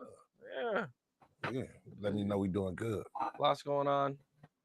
It's a lot of shit going on. It damn near seemed like every day. Shout out to Gang Capone. Shout out to Bosco 100. One cycle of news, or our news story has a chance to get old. We're like hit with another one. This shit back to back to back to back. Like the little dude that just got killed, the little Lennox dude that just got killed, the rapper. You didn't hear about Next that? rapper, I did hear about him. I heard Man, about that that was shit. yeah, the story behind that's kind of crazy too. Yeah, I heard. I mean, you know, through the grapevine, I think I heard that like somebody was trying to tax him from his own hood. Somebody tried to tax him, and it's a trip how people know your hood business. Like why do people know this? Like it's crazy. Like he really got supposedly he got killed behind somebody trying to tax him, make him pay some taxes. They pulled out a gun. I heard he pulled out a gun, shot two, and ended up getting killed or something. But it's just like the way the streets talk so much.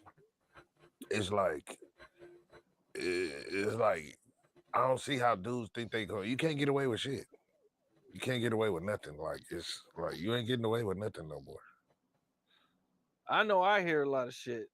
You know what I'm saying? And I don't even really be out there like that. So I know you probably hear All a the whole lot of shit. shit. That's what I'm saying. It's like, but why are we hearing this? Like we shouldn't be hearing nothing. Like, but it's just like that shit is done. Like it just whatever that shit was, that shit is over with. It's just the street shit, as far as the street shit. Like that's the last thing a nigga should want to be in life is a street nigga. Like call themselves a street nigga. Like, bruh, ain't nothing with that no more. Like just the structure, just the morals, the principles. Is everything is just everything is chaotic. It's in disarray. It's done. It's over with. And I mean, and it's damn near impossible to get away with something. The amount of informants and the cameras. CCTV, the cameras everywhere. I was talking about that with one of my boys the other day. It's crazy how they tracked the FBG duck killers. They tracked them niggas from the time they came out the apartment building, like from the time they came out of the apartment, running down the stairs inside the building. Like it's crazy. Like you can't get away with shit. Like now in this day and time, I would I would starve and go homeless on the street before I committed a crime. Like just to be a criminal today is like it's crazy. Like I don't even see why you would like why would you do that? Like why? I would be paranoid as hell because I just can't. Like, you know, it just every house got a door camera on it. So you know what I seen that a lot of people get arrested simply because of their door cam, their own door cam, because it knows when you're there and when you're home. It's crazy. So if you can't say, "Oh, I wasn't home when that happened," Yeah, it's recorded and you know the recordings are in the cloud. You can't delete them. I can't delete my cameras. You can't delete that shit. Yeah. You know, it's crazy. Yeah, that's the last thing you want to be is a criminal, bro. Like in these days and times, I promise you. Stay at home, kids. It's definitely not paying off. Stay at home, go to school. I mean, even if you have a long run, which today's road, it's even harder to have a long run. You know what I'm saying? Like BMF had like a 20 some odd year run, which is did they really? They started in the 80s, yeah. And it came and they didn't 2005, 2006, I think, is when it ended. 05, I think he went to jail. 05. So yeah, man. I mean, that's I don't see that possible today. Nah. At all. There's too many snitches. Like I wouldn't even want to know somebody that sold drugs. Like I don't want to even, you know, you used to have drug dealer friends and shit. I don't even want to know. You had access to things if you needed it. I don't want to. I don't even want to know them kind of people. Don't discuss the crime with me. I don't want to know. I don't want to know. I don't want to know them kind of people. Fuck that. Man, I hear you, man. I'm good. Well, the biggest news going on right now, especially out of California, is Big U, Brick Baby, Loose Cannon, and quite a few other guys. Some of them are 60s, and you can tell by their mugshots that some of them people ain't. aren't. It's Chinese people. I've seen some couple Armenians and shit. Like it's like some crazy shit. Like that shit wild. That shit wild. Yeah. The crazy part though, Wack been predicting this. You know, he seems to be privy to inside information dealing with the feds, and he been predicting this shit. Wack and 600 actually. but they've been predicting this shit for like the last year and a half, 2 years. Like just been saying this shit for a while. Well, 600 been really heavy on it, right? I want to say the past week before Big U got picked up, like he was. Because they privy to some inside information that the rest of us know. I guess he was saying that the lady was her son, yeah. that Big U is accused of killing. She knew something She was knew coming. something was coming. When everybody says death is of the tongues, I don't really believe it, right? Because I feel like if you talking about death or you live in that lifestyle, you kind of know what comes with it. So if you know what type of lifestyle, which I'm not saying Big U was, but if you do know of the lifestyle that somebody's living, and you're over here saying like, oh, they're probably gonna get arrested, it's just kind of comes with it. Yeah. You know. I'm cool. I don't want no parts, bro. I ain't gonna lie, I don't want no parts of it. And you know what's crazy? Like, I don't understand the sex trafficking part of it. Like, it's like, don't you like your average rapper? Like, who doesn't fly bitches out? Like everybody flies women out. Like that's like, I'm rich. I live in Los Angeles, and I'm on Instagram, and I find a fine ass girl, and she's so happy. Where you from? Oh, I'm from Arkansas. I'm from Arkansas. So I'm like, if I tell you, all right, come out here, come chill with me for the weekend. I'm gonna fly you out, come chill with me and I fly her out here, and we have sex or whatever the case may be. Is that sex trafficking? Like, what constitutes it being sex trafficking? Like just having the conversation makes it like. So if you come out here and you know it's like, you know what I mean? I don't get it. Like it's kind of like. They kind of vague with the meaning, like, of sex trafficking. Like what constitute it being sex trafficking? Yeah, it's really vague. So even with the Ricos, all that stuff, it's really vague. Like there's no like exact thing to it, versus most crimes is like, well, if you carry a gun and you're not registered to carry a gun, it's against the law. That's real simple. But with the Rico, and it's kind of complicated. It's like, what the like? It's basically if they want to just put it on you, yeah, it's crazy. They can. If 2 or more people talk about committing crimes, you're now eligible for the Rico. You and another person talk about, continuing committing crimes in the future, or you can continue to commit crimes, Rico. Yeah. You fly a woman. That's crazy, bro. You fly a woman from one state to another, and is a prostitute, and now it's sex trafficking. That's trafficking. Like that's crazy. Like what the fuck? How's it say? Like just like, bro, who doesn't like? I just don't get that part. Like that part of it is kind of like. Even if it's not prostitution, I think if you just. Yeah, what if you fly her out and then you just be like, hey, chilling, while man. You're here, we're having a good time. Let's go shopping. Yeah, like that's what I'm saying. Like, let's go shopping. Let's have sex. Like, what is like? Where's the trafficking? Like, I don't. It's like crazy. Like, sex trafficking. The fuck? I flew a bitch out, got some pussy. Like, I don't know. It's crazy. That shouldn't be a thing. It shouldn't be a thing. That shouldn't be a thing. And it for sure shouldn't be a serious thing. Yeah, like that's it's crazy. If you are gonna make it a thing, it sure shouldn't be a serious thing. Serious thing. Because I mean, I think I believe that 99% of America would agree that that's not a crime that should have serious consequences. It's not. I just don't see that as being a law that America in general would agree with. I mean, I guess because of like the cartel part of it, like people, the way they do it, like they make women do. But I'm saying like women that are coming to free will, like to come party, like that shouldn't be a thing. Like I can understand if y'all bringing, like, you know what I mean, girls from Korea and shit and making them do shit, like that's something different. Or like, you know what I mean, you bringing girls from Mexico and you making them do, that's something different. But if women traveling of her own free will coming to catch a flight to come with a boss, that shouldn't be like, you know what I mean, that shouldn't be a thing. Right, there should be a clear difference between being kidnapped and forced to have sex Mhm. versus your Just own getting free flew out. will. Yeah, just getting flew out. Like you got flew out. I gave you some dollars. I gave you a couple dollars for your time. Like ain't nothing wrong with that. I don't see nothing wrong with that. Did you notice the name of the indictment? Operation Drawdown. Drawdown. Draws down. Drawdown. I felt like the FBI was trolling. It's not a neighborhood 60s indictment. It's a big U indictment.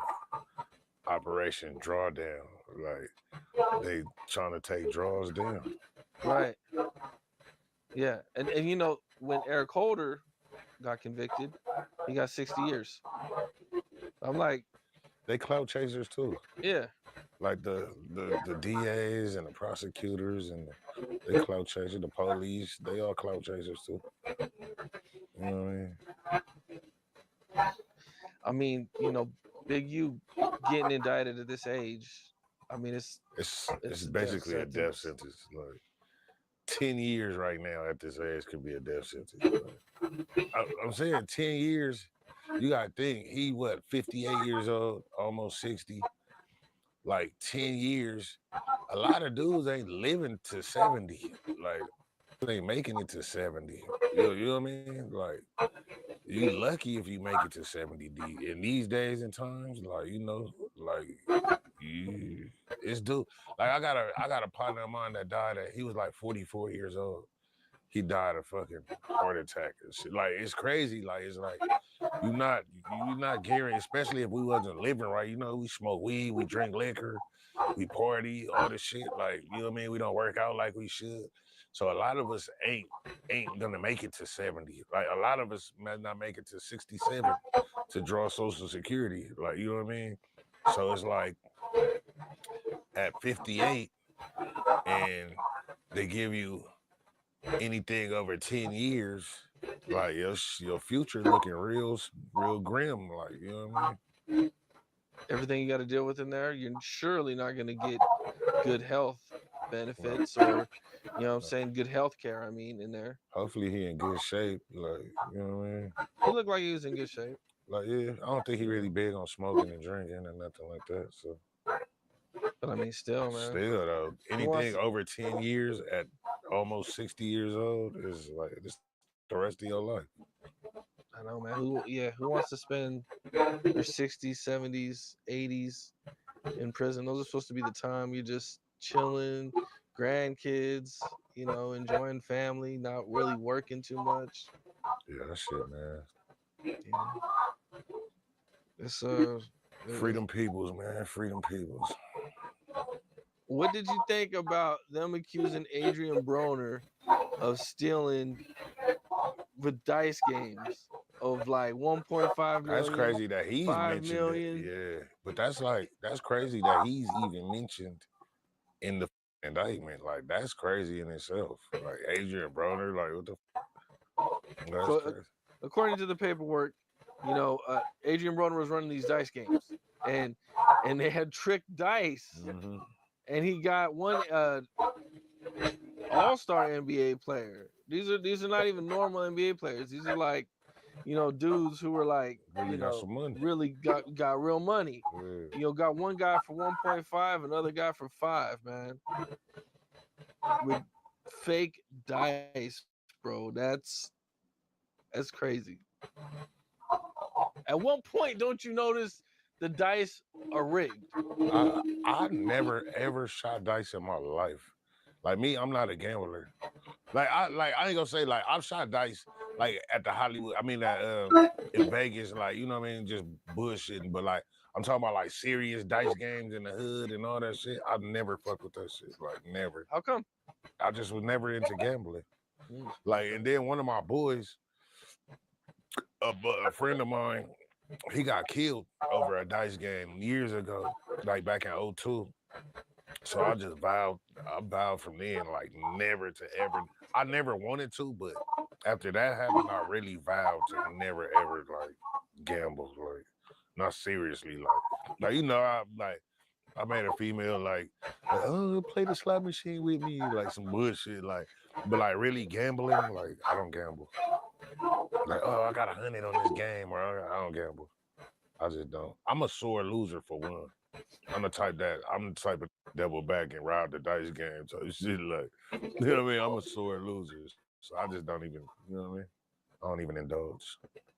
I'm not too big on gambling. I mean, I'm real moderate. Like I'm not losing a lot of money. No. Yeah, I might bet a little bit here and there, and if I win, cool. I'll keep playing. If I lose, I'm done. Like I'm not gonna be. There's no way, you know. I know I don't have $5 million to gamble, but even if I did, I'm definitely not gambling $5 million. And like I just don't like. When do you stop? Like nigga, if I lost, I ain't gonna lie. If I lost $100, I'm done. I'm done. Well, yeah. I mean, but imagine you got 20 mil, 30 mil. 20 you got mil. a contract I'm not coming. finna be in no. You got $100 million contract. I'm not finna be shooting dice with no. I'm not finna be having no backyard dice games when I got 20 million. I could be, man. I'm finna be laying on a yacht with some no tan line titties, and some, you know what I mean, some cocktails, and then a blunt, like, you know what I mean. I'm finna be doing something, like I'm not finna be in nobody party or nothing shooting dice like that. That's out. Man, I don't know how you keep going if you lost $5 million or a meal, like at a meal. Like imagine you're at a meal, bro. You're down a meal, and these dice are not hitting. I just can't imagine that you're not going. Something's not right here. I would have been stopped at 100, bro. $100, I would have been like, oh yeah, I'm done. I'm done. I lost 100. I'm out. That's a bad day for me. When I go to Vegas, all I want to do is stay in a nice room and go to the buffet. That's it. Like maybe do a little shopping. Like that's it. Like I don't go to gamble. Like gambling don't even like that shit don't even like tempt me. Like I'm not even tempted to gamble. Like people make me gamble. People like put money in my hand. Like here, shoot the dice. Like shit like that. Like I'm not gambling all my money. How many times have you heard about something happening to somebody at like a hood dice? I've seen it. Like witnessed with my own eyes. Like shit happens fast. Like and it be bush. It's always some bush. Like me, I don't even like the energy surrounding the dice game. Like I already, when the dice come out, I already be like, I go outside or you know what I mean? I slide off or something. Like I don't with dice games. I don't even like the energy. I don't like how the energy shifts when the dice come out. It's just like I'm cool. Everything changes. Things aren't fun no more. The party's not fun no more. Not for me, because I've just seen, because I know where this shit could lead to. So for me, it's like, party over. I'm gone. I don't even like being around. Yeah, the dude from the Migos. Yeah, you see? You know. Takeoff. Killed over a dice game. See what I'm saying? You know. I mean, you know, you're around a bunch of hood dudes that probably most of them got guns, and they're not gonna like losing their money, especially if you get them for a lot of money. It's just, I just seen them go bad. I'm talking about eyewitness, multiple occasions where a dice game has gone bad. What about gambling in prison? Goes bad. That's how you see I was beefing with I was having a little back and forth with Orlando Anderson. Not Orlando Anderson, sorry, Orlando. What's his name? The actor fool. Oh, the one he got in trouble for gambling, right? Yeah. What was his name? DeAndre Bond. DeAndre Bond. DeAndre That's right. Bond. You talk, yeah. That was an instant where I seen gambling go bad. What do dudes be gambling with in jail? Items. Soups, stores, soup, sausages, chips, like whatever, like soaps, deodorants, toothpastes. Like that's all them items is the money. Like, so you know, like they had, like when I was in there, they had bars of soap that was $4. Like they'll have a $4 bar of soap, or they'll have $1 bar of soap, or like $2 bar, like you know what I mean, or they'll have a a toothpaste that costs $4 or $5 toothpaste, or like a body wash, or like, you know what I mean? Certain shit, just items. Come with a bag of chips, 5 cans of tuna, like, you know what I mean? It just be whatever. Like, that's the money in there though. Damn. Besides Bonds, was there anybody else or anything else that you seen that A whole lot you of talk shit. about? It was a whole lot of shit. DeAndre Bonds being the most comical one, like where I could like, all right, like that. It wasn't too serious. Like, didn't nobody get hurt or nothing. But yeah, I've seen riots start over gambling debts. Like whole riots done started in the county jail. Riots done started over gambling shit. Like, you know what I mean? It just shit go bad over gambling. What would like how would it go bad? Like somebody didn't pay? Yeah, like somebody, like take for instance, the last time I went to prison, I was in Donovan.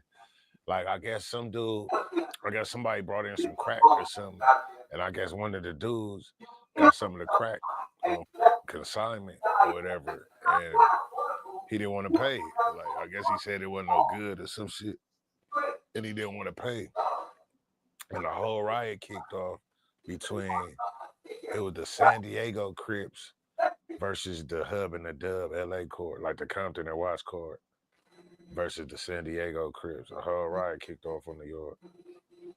Damn, over something so small. I mean, I would imagine. Right before I went home too. I was with Snoopy Badass. Snoopy Badass was there. He was there when that happened. Okay. Yeah. How much do you think the crack was worth? I mean, on the street? Probably nothing. Probably like a little dub or something. Probably a dub, but in prison, like that shit probably like $50, $100. Like, you know what I mean? Damn. Everything. $50 and $100, man. Everything double in prison. So like, would somebody probably charge for like a dub rock out here, or probably be like $50, $100 in there? Like, you know what I mean? It's just everything double. Like an ecstasy pill. An ecstasy pill, you could go for like $50 in jail. Probably more than that. Like, I don't know. Like, but last time I seen probably like $50 for a pill. Damn, it's probably a lot more now too. Yeah, it's probably a lot more. That's what I'm saying. Like, but shit, man. That's damn. Okay. What was your first reaction when you seen that everybody was in jail and the raids were going down? Me personally, I was like, how the f they whack at 600? Where the fuck do these be getting all their inside information from? Me personally, that's the first thing I thought. I'm like, bro, these been predicting this shit for the longest, but who the fuck are they talking to? Who is these in bed with where they have all this information? Like, how the fuck do y'all know all this shit? I was personally just like, I kind of was like, at first I thought it was like fake news, especially because I seen Brick Baby was picked up, and I was like, I don't think Brick Baby's committing any type of crimes right now. That's what you think. Like, it's like y'all think like it's perception. Like y'all think like, you know what I mean? Y'all don't know what nobody is doing. Like, we didn't think the taco lady was transporting bitches across like, we didn't think she was like, you know what I mean? We don't know what nobody. Big U being 59, you know what I'm saying? I'm surely not thinking Big U is involved in no serious shit. Who at 59? That's an old age to be still involved in a lot of shit.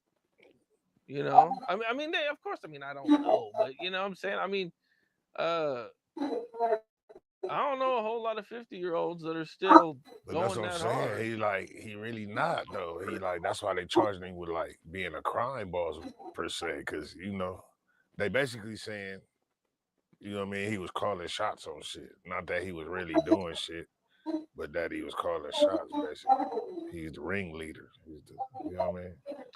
Yeah. He's the John Gotti. Like, you know what I mean? You ain't doing it yourself per se, getting your hands dirty, but they attaching them to a lot of shit.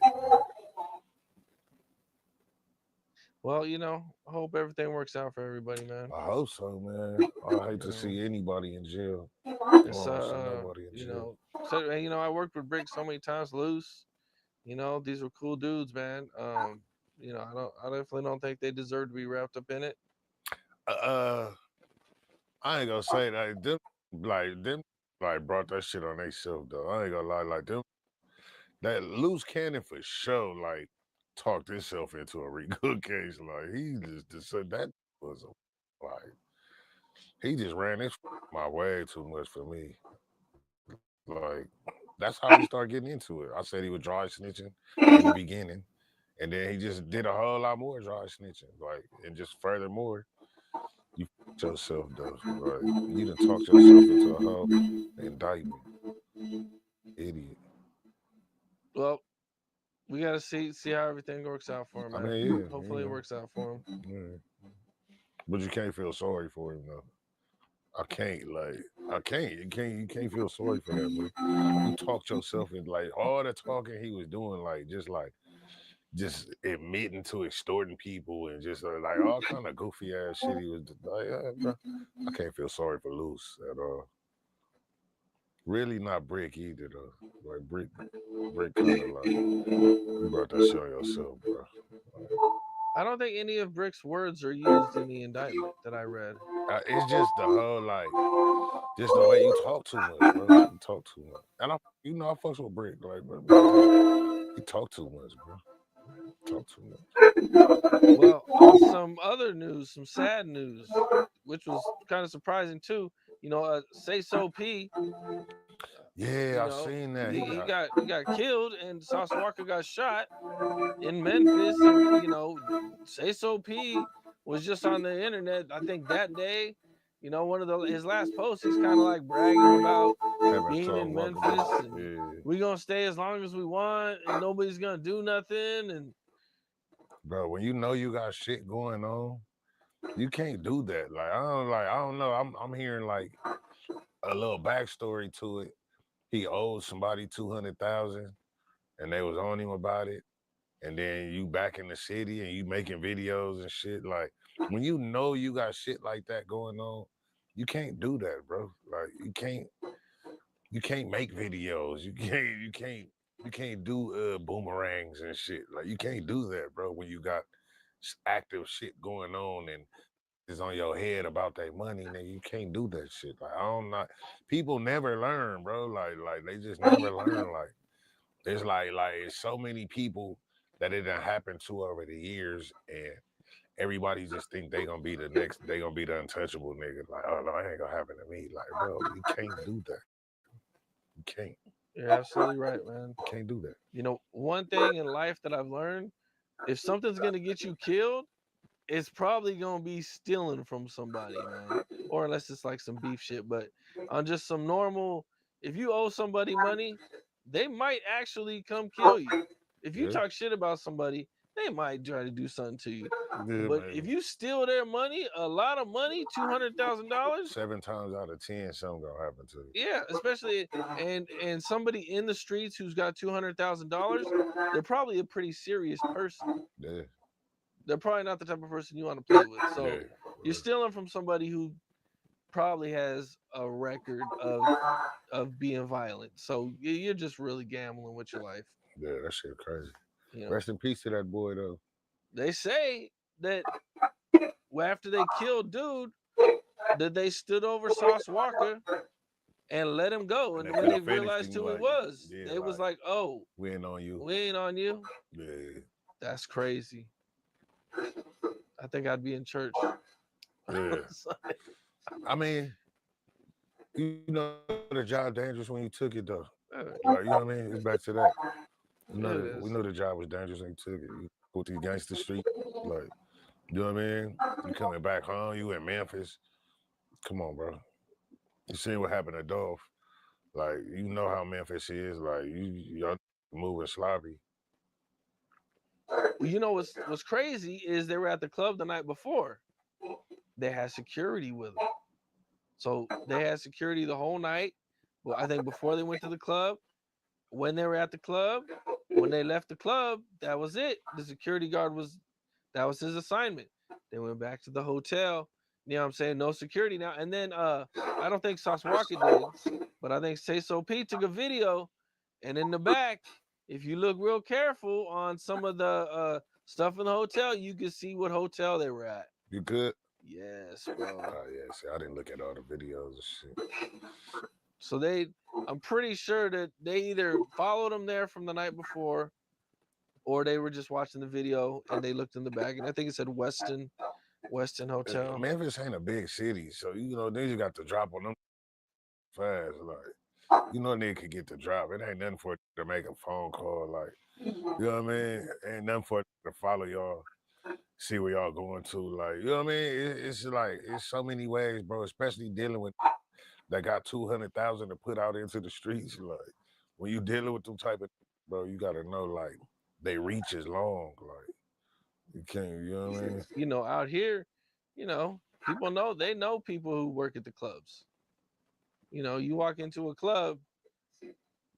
Nigga know the bouncer, you know the promoter, I know the security, I probably know the bartender, I probably one of the barmaids, like, you know what I mean? Like, oh yeah, Bosco, that dude who was dissing you? Guess what? He up in here right now. Yeah. Oh God. That's why I don't be out like that though. I don't really be out like that. Not like that, not like just like. Well, you're famous. What I mean? Yeah. Like Everybody knows you. I don't just be out and about everywhere like that. When I am, we cool, we secure. Like, Sauce Walka just had a year ago in LA. They tried to rob him. And then somebody got killed like down the street though. I don't think it had nothing to do with Sauce Walka. But I mean he had quite a few, incidents, man. I think he had some cases too that he fought. Like he been through a lot these past few years. Sit your ass down somewhere. Ooh-wee. He keep going, man. He be going hard, man. He be hustling though. Sauce Walka is a hustling motherfucker though. I ain't gonna lie, he a hustling motherfucker. He stay in Yeah. it. He gets out there. He does his thing, man, one way or the other. Yeah. He doing shit. Mo3 passed away, 2020, man. We all seen the video of everything that happened. 2 guys were arrested for his murder. They even know, who did it. The guy who did the shooting, the guy who's in the driver, allegedly. I don't think they've been convicted yet. And I mean, all this, the whole narrative that we've heard about this situation was that it was over some chick. I even seen stories of Mo3 with somebody's kid, and they're saying, "Oh, this is the kid." Mo3 was taunting this guy who he was banging his baby's mom, and he's taunting him on there with his kid. I see they grab Yellow Beezy up though. They grabbed Yellow Beezy up. They grabbed him up. I was just like, okay, damn. Because it gotta be one of them snitching though. Like one of them snitching is saying that. But it gotta be like a nigga could just say anything. Like, where's the evidence though? I want to see like what evidence do y'all got like attaching him to this murder for hire thing? So allegedly, right? The evidence, the shooter is the one that's allegedly cooperating. And I'm pretty sure he's the one cooperating. He's gonna be their star witness, and he pretty much laid everything out. He showed them the wire transfer, the money transfers. Supposedly there's phone recordings. So supposedly he had a phone in jail. Oh wow. And he was talking to people. There's bank records. So I mean, this is all allegedly. I don't think there's paperwork on this stuff, but I mean, it's coming from reliable sources. So I guess you still gotta take it with a grain of salt. I would assume that they couldn't just arrest Yellow Beezy just off of only this man's word. Exactly. That's what I'm saying. Like, so this nigga could be lying through. He could be lying through his teeth. Like, you know what I mean? So, but I mean, if they come in. Did he get caught by the feds? Was it the feds that's on it? I believe it's a state case. State case. They can't blame this one on the blogs. Because we didn't even know Yellow Beezy was a suspect, bro. Like, no, we knew. Like, everybody always suspected. I never seen him talk about Yellow Beezy, bro. No, he ain't gonna. Nah, he Yellow Beezy. Like, I like the way he moved. He a smooth dude, but it was always whispers about Yellow Beezy dropping a bag on that. Like people was talking about it. But it didn't make it to the blogs in a heavy way. That's all I'm saying. You know what I'm saying? If it was some street stuff behind the scenes, that's where it stayed, man. But the blogs did not blow this one up for sure. I guess with Tony Yayo, man, I guess he must have seen my interview. I seen he tapped in the other day, man. I guess he ain't. So what happened with Tony Yayo? So we did an interview last time. Yeah. But I remember I was getting a gang of like feedback from our New York pops, like, oh man, Tony Yayo might want to holler at you about that. I was like, for what? I ain't say nothing wrong. I just told the truth. But like, shout out to Tony Yayo, man. I don't want people to think like, oh, Bosco was going at Tony Yayo. Like they mistook that. I wasn't going at him. I was just stating the observation though. Like, you know what I mean? I was stating the observation, bro. Like Tony Yayo, like he really like he give it like it's nothing wrong with it. I wasn't saying it like it's really nothing wrong. Cause if somebody changed my life and made me a millionaire, took me around the world, I would have a lot of love for him too. Like a lot of love and respect. But I just feel like Tony Yayo goes above and beyond the appreciation thing. But I wasn't like trying to come at it and make it like a thing. I was just stating the observation. And it's like 50 don't respect his loyalty. Like I don't like the way like 50 be like, you know what I mean? Like Tony Yayo is like a die-hard, ride-or-die friend, but 50 Cent kind of like he kind of like you could tell 50 don't respect his friendship like that. Like he doesn't hold their friendship in high regards. He kind of treat him like a minion, like a I don't know. Shout out to Yayo though. So you think 50 Cent should be treating Tony Yayo just a little bit better because of his dedicated loyalty? Yeah, hell yeah. He just had put some shit the other day clowning Yayo like, oh, what age should a Pooh Shiesty be like? It just be like he don't respect Yayo like Yayo respect him. Yayo got a lot of love for him, man. Yeah, I mean, if I was Yayo, I would definitely, 100% be loyal to somebody who did that much for me. No, of course, but it's like such a thing as over loyal. Like he's like overly loyal. Like it's not reciprocated by 50. 50 don't. 50. It's so much that 50 probably has a hard time respecting it. Yeah, like it's a given. When you give something so much, it's like people it lowers its value. Yeah.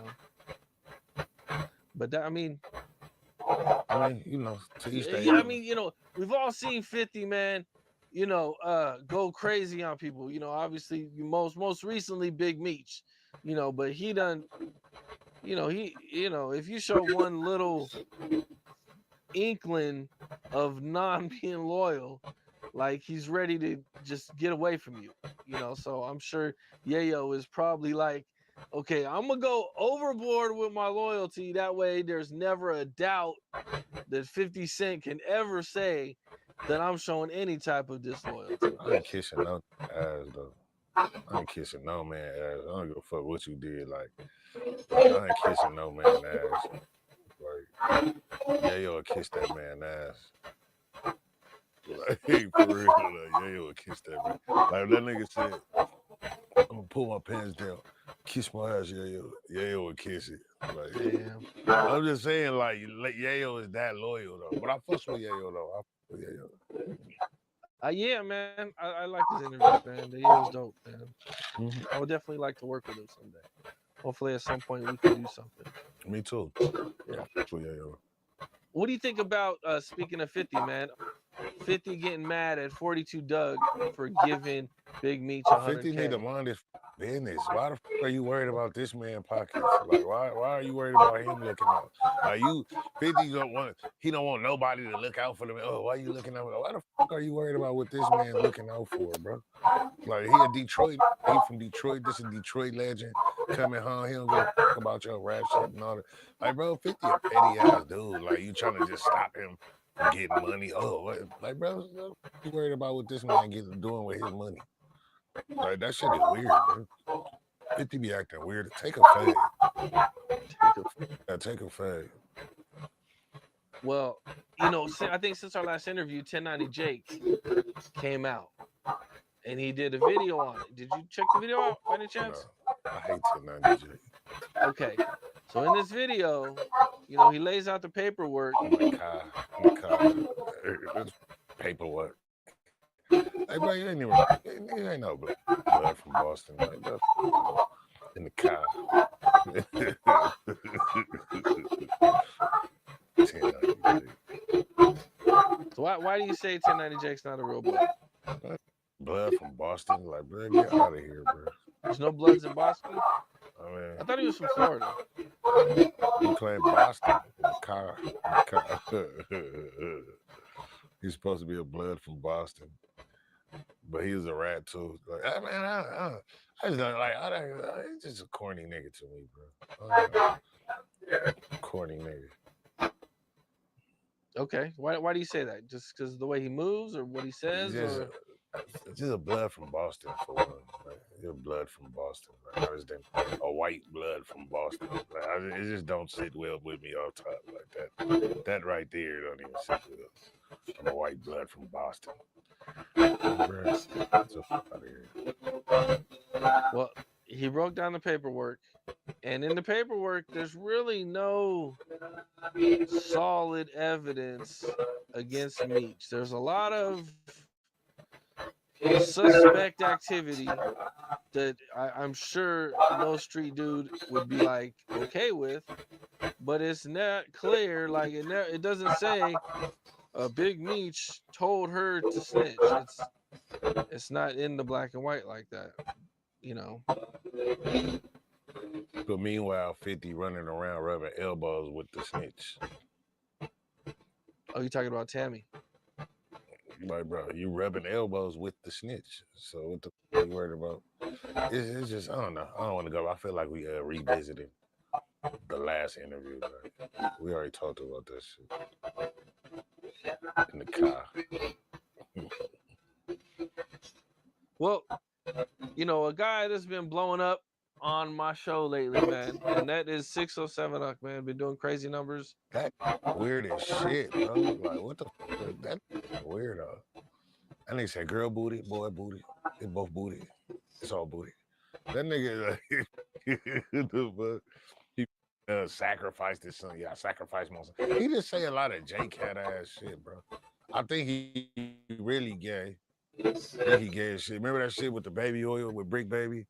And the baby oil and that. He just zesty as to me. Like he a J cat, but he like a zesty J cat too. Like, well, he alleges that they tried to backdoor him over that situation with Wack. He alleged the Wack had snitched basically on Brick Baby.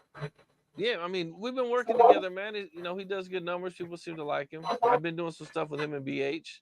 They're like total opposites. Yeah. So you got Unc going crazy and BH is more mellow, and it's been kind of crazy. Unc is weird as shit, bro. So you think that him saying he sacrificed his son is kind of wild, right? Wild as everything he say is wild. He a J cat. Like we call that a J cat. He's a cat. Have you heard any of his stories from when he was smoking crack? I can't listen to him. He's annoying. Like I can't take him serious. Like I can't like watching him for like 10. Like I couldn't even get to the end of y'all interview. I'm like, this is a clown. I just couldn't like. One of the things that he also says is that he wrote Country Grammar for Nelly. He's from St. Louis. Yeah. And that Ali actually stole it from him. And they kind of did some rewriting of it. They like changed it up a little bit. I mean, shit. I can't suing Nelly for $50 million. I can't call him a liar. Yeah, it's pretty wild, man. So Rockstar shows up to the Marathon Burger opening day. The black said they walked across the street and left him there. Walks up, it looks like they're having a pretty heated conversation. I really can't hear all the conversation. I just hear Black Sam yelling, "Go get cracking," and then come back. He didn't get no burger. He couldn't get no burger. He can't even get a burger. Like, at least go that way. Go that way. I ain't gonna lie. It was hilarious, though. Black Sam pressed the got him. And then they walked him across the street and left him over there. Like, he couldn't even get a burger. Like, they didn't even get him his burger. Like, nah, no burger. Like, he came up. The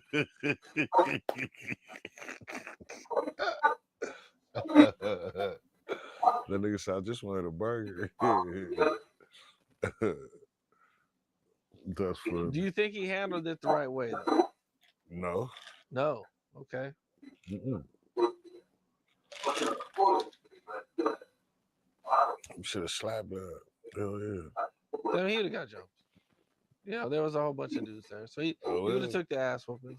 Oh well, like nigga, he pressing you. This nigga getting at you sideways right here, right now. Slap that. Like, I mean, you know what I mean? Any man, like whoever it would have been, any man like pressing you like that. Like, look, how you come on Cam Capone the next day and now you need a fade. I need a fade. So if you know to come on Cam Capone and you know to feel like you need a fade, you knew in that moment you needed a fade. Like, why you didn't do it? I don't give a if I'm finna get my ass whipped. I'm finna slap the shit out this, like, you know what I mean? Just to get that off. And whatever else come after that, it just is what it is. But like, see, that's what I'm saying. That's why you would have been people would have respected you just off of that. Like, if he pressing you like that, fire on that. That shit would have went viral. Like, that shit would have went more viral than this pressing the out you, and then they walked you off peacefully, and nigga left you over there, and then now you come on Cam Capone talk about you need a fade. Like, bro, that was crazy. You should have just accepted. Like, I would have rather you came on Cam Capone. Like, yeah, you know, shit got crazy, but that's my bro. Well, don't come on here and say you need a fade now. Like, nigga, why you didn't need a fade right then and there? Like, nigga, just like when Nipsey did the victory slap. You remember the victory slap? Then wasn't no like, you gotta get cracking right in the moment when it's time to. It's either you get cracking right in that moment or let it go. Like, excuse me, you should have got cracking already. Like, you can't hesitate. Like, when it's on, like it's on right now. So it's your reaction. Like, you trying to take a fade after talk about you need that after the fact. Well, the damage is already done. So even if you was to get a fade now, you still in the public eye, you still got marked out already.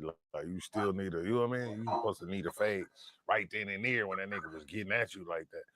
He was for sure spitting on your face, like the way he was on that, for sure, like spit droplets was hitting. For sure, spit droplets hit your face. Something got on your lip, like, you know it did. How do you feel about Whack being the reason, or that he was fucking with Whack? That's what caused that whole situation to happen. It's true. Well, how the you hang with like that and disrespect your bro? If you came up with these, I grew up with these, you that close, but you Whack. I couldn't fuck with Whack if I was that close with the, like, you know what I mean? Yeah, I couldn't fuck with Whack for less.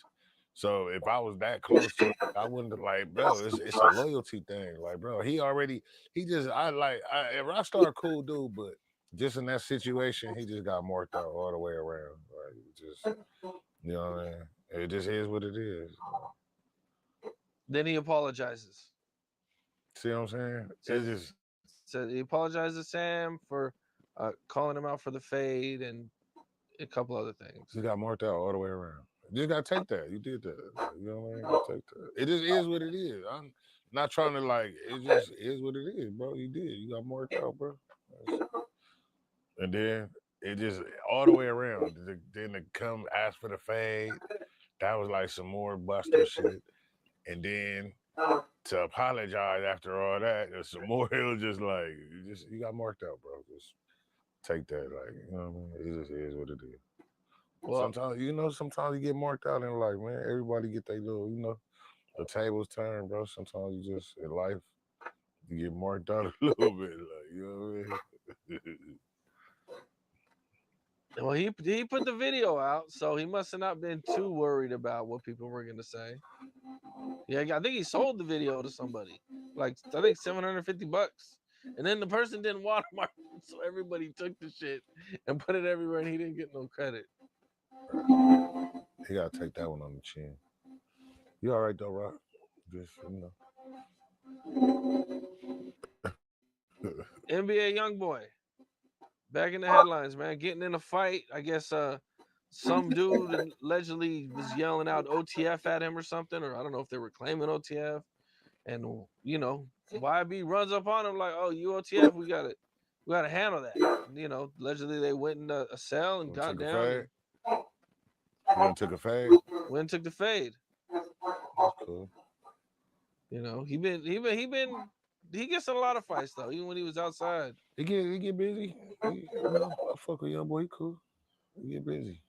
You know, a lot of people didn't really believe he'd be in there standing on business. I figured he would. I figured he would. He don't strike me as the type of a he don't strike me as a fake. He's not a, you know what I mean? I think he really with the bullshit. He really with the shit.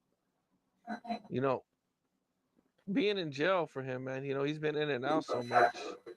It just, you know, we ain't really got to see like young boy. I don't think he done did no tours.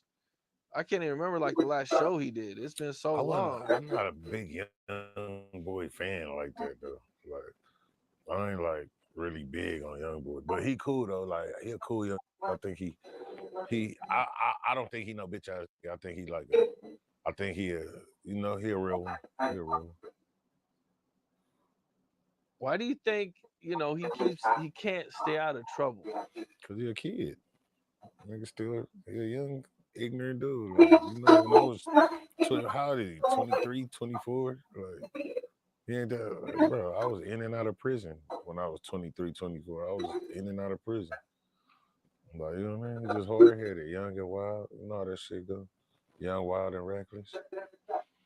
You know, now with him going that hard on some guy that just yelled OTF at him, you know, he could really, in the feds, could really run into dudes from OTF. Like it you know what I'm saying? The feds is filled with a lot of people who don't get along. Mm-hmm. You know, I mean, there's, you know, all the old block guys, Quando Rondo, Dirk. That's the just guys with Dirk. It is what it is. It's like being a gang member. It's like being a blood. Like, you know what I mean? Prisons is filled with dudes who don't like bloods. Like, but it is what it is. You know the job dangerous when you took it. So you know it just is what it is. Do you think that these guys in prison who have a lot of money, do you think that they like what's, you know, or do they run a higher risk of being extorted when they're in jail? I don't think so, because it's gonna be people from your, you know what I mean? It's gonna be, I mean, you probably run a higher risk, but you're gonna have folks there. Like it's gonna be folks from Louisiana that for him. And then him being young boy, you're gonna have all kind of people that it's gonna be people from all over the place that with you just off of that. So, you know, I don't think some dudes, you know, some dudes is bitches, but I don't see young boy having that problem. Like to me, I don't see, he a little solid little young that stand on business. He wild. He's always, yeah, he You know what I mean? always man, I mean his lives, man, he be just going off on people. Nigga crazy. He a crazy little young. Like, you know, I never took him for, I never thought he was faking. Like him, like I could see it, like I see it in his eyes. He a real, he a demon. You know, they say some people a demon. He a demon. Yeah. Well, I'm hearing these might be coming out really soon, or he might even be out. He ain't gonna do too long. He in jail for some bullshit. It's crazy that he in the feds though. Like that was crazy. Right, that's a Fed case. I mean, he did a lot. He did a lot of bullshit though. That's crazy. It seems like anything hip hop related is federal. Is a Fed case now. That's crazy. Like it. I mean, I think we could clearly say that hip hop's being targeted by the feds. For sure. It's never been like this. It's always been. It's never been like this. I mean, a few guys have had Fed cases, but most of it has just been state cases. Anytime dudes caught cases, it's This- overwhelmingly. This shit getting tricky. It is. It's getting tricky. It is because I mean they're lawless. You know what I'm saying? Like if they do whatever they want to do. So if they decide they want to come get you, they could just they'll find a way. It's like they find the person and then they find the crime. It's supposed to be the other way around. You're supposed to find the crime and then find the person, but they do the shit backwards.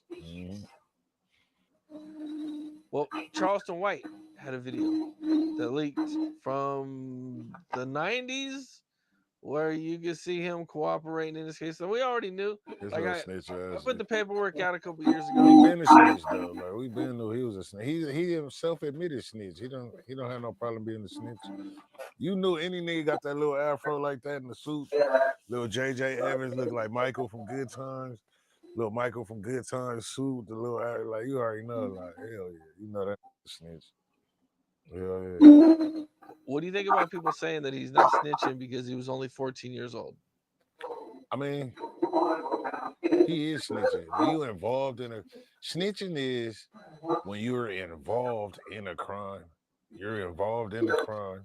You're involved in some shit with your peers, and now you're telling to get yourself lesser time, or like that's snitching, bro. Like so it don't matter if you was a kid or not, you still snitch. So you're still that's snitching. Like you're involved in some shit with your peers and your group of friends, and you telling them that you that's a snitch. A snitching. Yeah, I mean, whether the story's kind of wild. I don't know if you know the story, but this guy chased him down. They stole some coats. This guy chased him down, and the dude allegedly shot him. Charleston White showed him where the gun was. Snitch us. Any nigga with a suit like that and an afro like that, bro. A little teeny weeny afro with that suit, like for sure. Like, you know that nigga snitching. They're even saying that Charleston White is doing what he can to prevent dude from getting out of jail. It's believable. He's a self-admitted snitch. Like he tell you he's a snitch. He tells you that. Like, why would you even deal with a man like that? I don't want no dealings with a man like that. Like, cause you say shit to make somebody do something to you, then when somebody do something to you, you want to go tell. It's like I don't even want no dealings with nothing like that. Did you see that he got arrested or he was in jail a few days for aggravated assault? Yeah, I seen that. That was some pretty serious charges. Snitch on snitch violence. Snitch on snitch violence. Snitch on snitch violence. They were saying it was snitch wars. Snitch on snitch violence. And then it's just gone. I don't know what happened to the case. There was an old video of him going viral during this time where he was saying that if he ever gets in trouble, he knows of some bodies that he can give up to get out of jail. Believe him. So I don't know if that's what happened. I mean, ain't no telling, but I wouldn't put it past him. I wouldn't put it past him. I don't put nothing past that man. That boy a snitch right there. He a different kind of snitch. He's different. Not saying that to, like, I don't know what the did, but they just a different breed of dudes, man. The shit that they be on, I ain't never seen. Like, different. Well, did you pay attention to the K-Flock trial at all? A little bit. Ain't that the one they went to slide for his brother? And no, K-Flock, the New York one, huh? The New York dude, the drill rapper. Yeah, old boy came out the barbershop on him. He was with his sister. Yep. And he popped his ass. Yeah, I seen that. I paid attention a little bit. Well, so he beat the murder charge. That's cool. But he got convicted on all the other RICO stuff, which could still be a life sentence. Oh, that's crazy. But I mean, I guess the lawyer, not the lawyer, the judge, allegedly has said, I'm glad you didn't get convicted on murder because now I don't have to give you life. So hopefully he don't get too many years. But one of the crazy things that happened during that trial was one of his homeboys testified against him, and in his testimony he's saying that when he got shot, that K-Flock went and slid for him. He got up on the stand and said this. So it was kind of crazy. Like, damn, that was his homeboy that he went and put in work for. You understand? Shit crazy. Bro. Like testifying That's against how you know this him. shit is over, Will. This shit is over with. Take that and That's take deep, that, right? Take that and analyze that and know that this shit is over with. As far as street shit, being criminals and being gangsters, and this shit is done. This shit is done. Bro, this is, if we sitting here right now and a fight breaks out, somebody's gonna pull out their cell phone, they're gonna record. It's nothing but friends and family here, right? Somebody's gonna record, somebody's gonna pull out their phone. The video is going to hit the internet. Like nobody's gonna have a discretion, like, oh no, I'm not gonna turn it. The video is gonna be on TMZ by tomorrow morning. Like right now, if I walked out of here right now and got into a fight in the front, the video is gonna be on TMZ tomorrow morning. Like it's no, like bro, I don't want anything to do with criminals or criminal activity or anything like that. Like I'm good. Yeah, I mean you're 100% right, man. People are not, when they're recording these videos, they're absolutely not taking into consideration that somebody might go to jail. They don't care. You know? They take it. They don't care about that. They want the clout They of want the putting clout. the video out. That's all people care about. Bro. Nobody got morals anymore. They want the clout of putting out the video. Just like when Quick Mac was getting DP'd. There's nothing but homies out there. Like, you know what I mean? It's nothing but homies out here. Why is the video on the internet? Because they want clout. They don't care about morals or, you know what I mean? Morals or friendship or like people want clout. They don't give a people want clout. And that's that. Yeah, man. I mean, people have going out of their way to find ways to get clout. I mean, Anything, bro. anything, man. I mean, they're turning on anybody. They're revealing anybody's darkest secrets or whatever. Anything they can. Did you see Young M.A.? Her, bro. Her girl is a prostitute. Like I didn't understand why she would with that girl anyway. She was a prostitute. I used to buy pussy videos from that bitch. Like, that girl, yeah, she from Compton. She used to buy. She got a pretty little pussy, little fat. She like a little prostitute though. I didn't understand how she ended up with Young M.A. Like she a little prostitute. Like I know her from the internet. Like I know her from the internet. She a little sexy little thing. Like you know what I mean. She got her little teeth done and shit now. She's sexy though. But I remember her when before she even got them titties done. I've been following her and tuned into her for years. Like, and then all of a sudden I seen, cause like her dude had got killed like some years ago. Like, I guess he was supposed to be like a pimp dude or whatever. And he ended up going to like save another hoe and ended up getting killed behind her hoe. And I remember I like tuned in with her from then. But she was always like a little like, little internet prostitute bitch and all the shit. And I seen her get with Young M.A. and I was like, what the f-? Like, it was like, that just shit tripped me out. But I paid attention nonetheless. And I figured it was going to go bad one day. Cause I'm like, how did this bitch end up with a prostitute?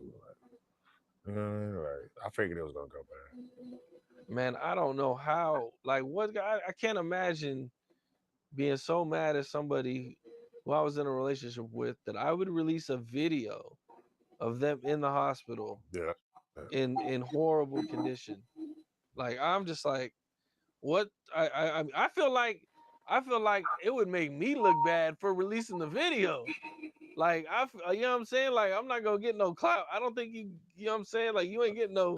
That's lowest of the low. Like that's low. Somebody trying to get some clout. And she already had a little clout though. She was like a cool little internet prostitute though. I slid her a couple of dollars. I was like, you know. Okay. I mean, for a couple of videos and shit. Just Yeah. like, you know what I mean? I don't knock the hustle, like, you know what I mean? I like to support independent black business. So, you know what I mean? Like, you know, I think I grabbed a couple videos, like a video or two. Yeah, man. That's that's low, man. Well, you know, a guy that's been blowing up on my show lately, man, and that is 607 Uck, man. Been doing crazy numbers. That weird as shit, bro. Like, what the is that a weirdo? And they say girl booty, boy booty. It's both booty. It's all booty. That nigga like he sacrificed his son. Yeah, I sacrificed my son. He just say a lot of J-Cat ass shit, bro. I think he really gay. Think he gay as shit. Remember that shit with the baby oil with Brick Baby and the baby oil and that. Like, yeah, something. He just zesty as to me. Like, he a J-Cat, but he like a zesty J-Cat too. Like, Well, you know, he alleges that they tried to backdoor him over that situation with Wack. He alleged the Wack had snitched basically on Brick Baby. Yeah, I mean, we've been working together, man. He does good numbers. People seem to like him. I've been doing some stuff with him and BH. You know, they're like total opposites. Yeah. So, you know, you got Unc going crazy and BH is more mellow. And it's been kind of crazy. Unc is weird as shit, bro. Weird as. So you think that him saying he sacrificed his son is kind of wild, right? Wild as everything he say is wild. He a J-Cat. Like we call that a J-Cat. He's a cat. Have you heard any of his stories from when he was smoking crack? I can't listen to him. He's annoying. Like I can't take him serious. Like I can't like watching him for like 10, like I couldn't even get to the end of y'all interview. I was like, this clown. I just couldn't I was like. One of the things that he also says is that he wrote Country Grammar for Nelly. He's from St. Louis. Yeah. And that Ali actually stole it from him. And they kind of did some rewriting of it. They like changed it up a little bit.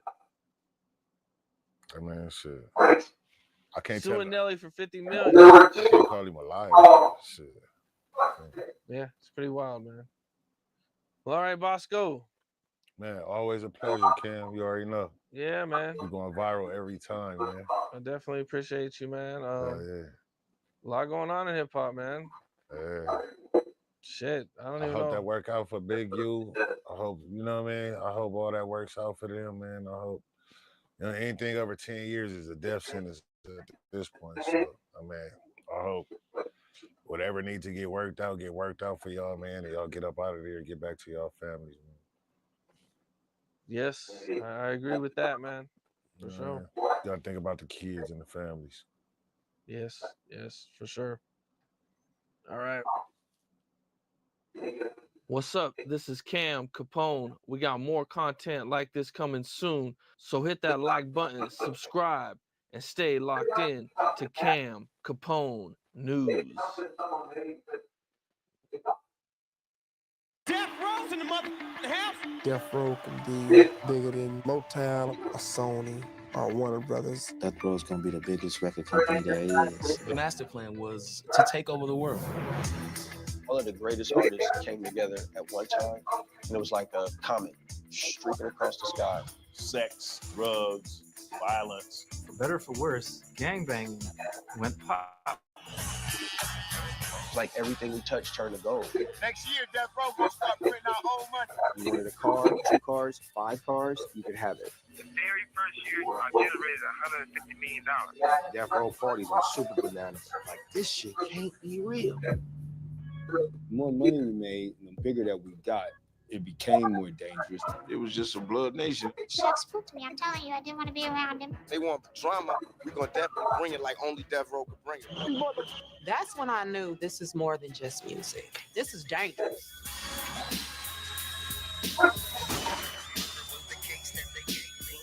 When Pac died, I'm going to get the fuck out of here.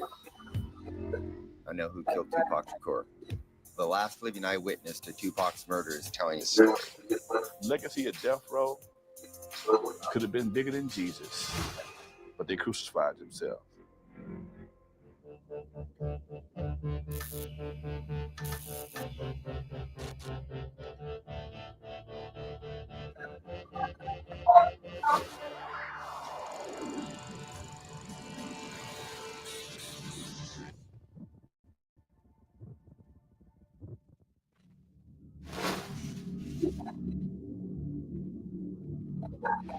Knight is the heart and soul of Death Row Records. To be able to understand the label, you have to understand who he is. Snoop, Tupac, Dre were in charge of the music, but Suge was the force to be reckoned with. He put Death Row Records on the map. How does it feel to be so feared? I don't look at it as fear, I look at it as respected. Suge Knight is a mythical figure. The controversial CEO of Death Row Records, the most feared figure in all of hip-hop. His size was intimidating. Knight had been on probation for a 1992 assault on 2 aspiring rappers. He's a beast. He was a bully. Good night. How you doing? Don't kill me. All right. I'm talking about slap men hard. I'm talking about an open fist across their face. Police in Los Angeles charging Knight with assault and battery. Suge was affiliated with Bloods. Suge was involved in guns. Suge was involved in drugs. Suge was involved in, he was a half-ass pimp. Suge Knight goes back to jail. This is like some Godfather type stuff. The music producer is accused of running down 2 men and killing them in a Los Angeles parking lot. This call is being recorded. The record straight is like this. I'm not a monster. I'm not this really bad person who don't care about nobody. I mean, I care about my artists. I treat them like family. It ain't just about me. At one time, I had 500 employees. Everybody from the ghettos. To be able to get people that come from nothing to give them something. That was the most important thing to me.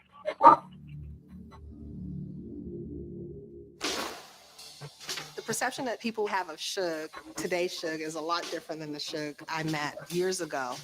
People believe Suge was a gangster, but Suge Knight did not grow up as a gangster. Suge Knight grew up in the middle of Compton in a lower middle class neighborhood with working class parents.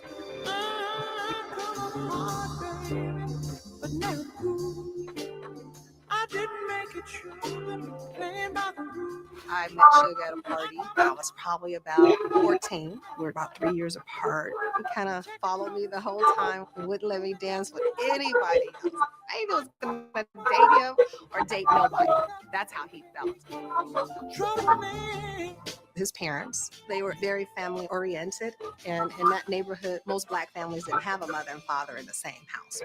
First, you got to understand something. Compton was the best place in the world to grow up in. It was an amazing place. I mean, people kept their grass cut, people kept their cars clean.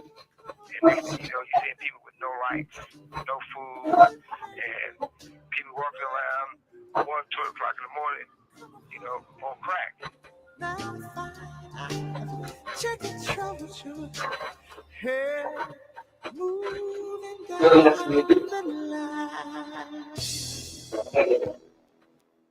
If you're a young Black guy growing up in Compton at that time, I mean, drugs and gangs was as much a part of your life as stoplights and street signs. Suge's never been in a gang, but Compton was blood. And growing up back then, you were associated with whatever color was in your neighborhood. I grew up fast, like hands-on. You had to tell motherfuckers where you was from and you handle your business. I had to know how to fight. My uncles, my father, they were never gangbangers, but pretty much taught me the streets. They was hard on me. It was definitely aggressive living. And sports was your getaway. Played Part 1 football at Greater Compton with Suge. I knew him since he was a kid. And then we lost contact. I fell in with gangs. Suge was a good kid. Went to college. That's what good kids do, go to college.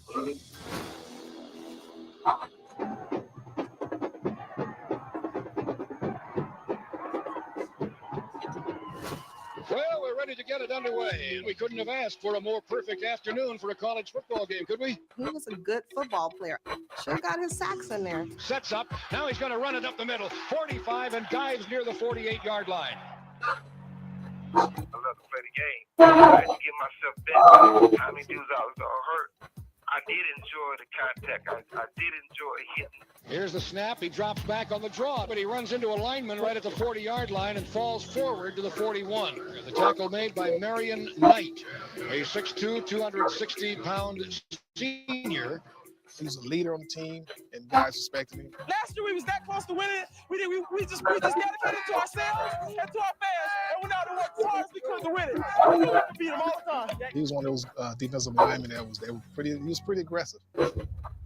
His whole mentality years later in the record business all came from playing football.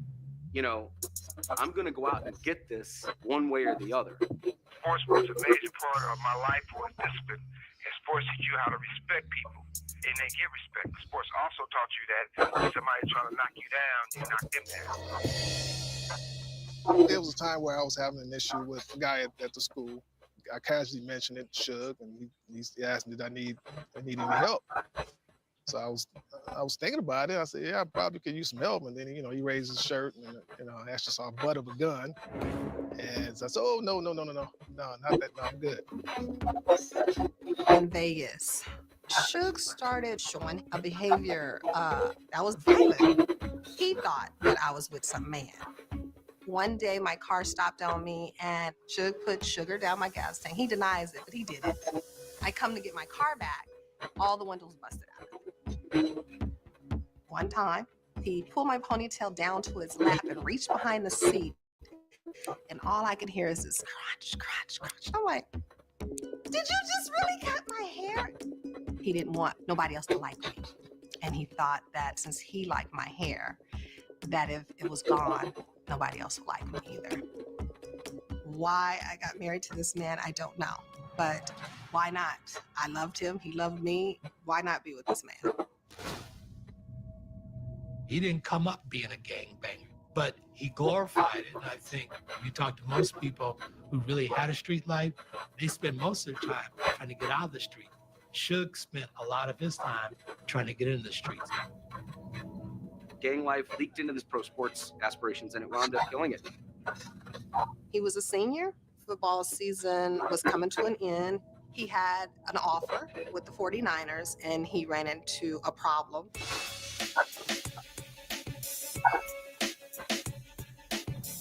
Ricky Crockett, a friend of Suge Knight's, he's in Las Vegas. There's a dispute that happens. They have a confrontation that gets so heated that Suge pulls out a gun and shoots him. I get a phone call, and he said he shot his friend. And I'm like, you did what? It's not a life-threatening injury, thankfully. It's his friend who refuses to cooperate with the police. He got a slap on the wrist for it. He was put on probation for, I think he had like 5-year probation for that. He lost that contract with the 49ers because they didn't want to deal with the violence. They dropped him. Football taught you, and my father taught me that you never quit. If you get hit, you get back up. Growing up in Compton, you was against the odds every day. I couldn't keep playing football, but I knew what direction I wanted to go. I chose to be my own boss and get into the music business.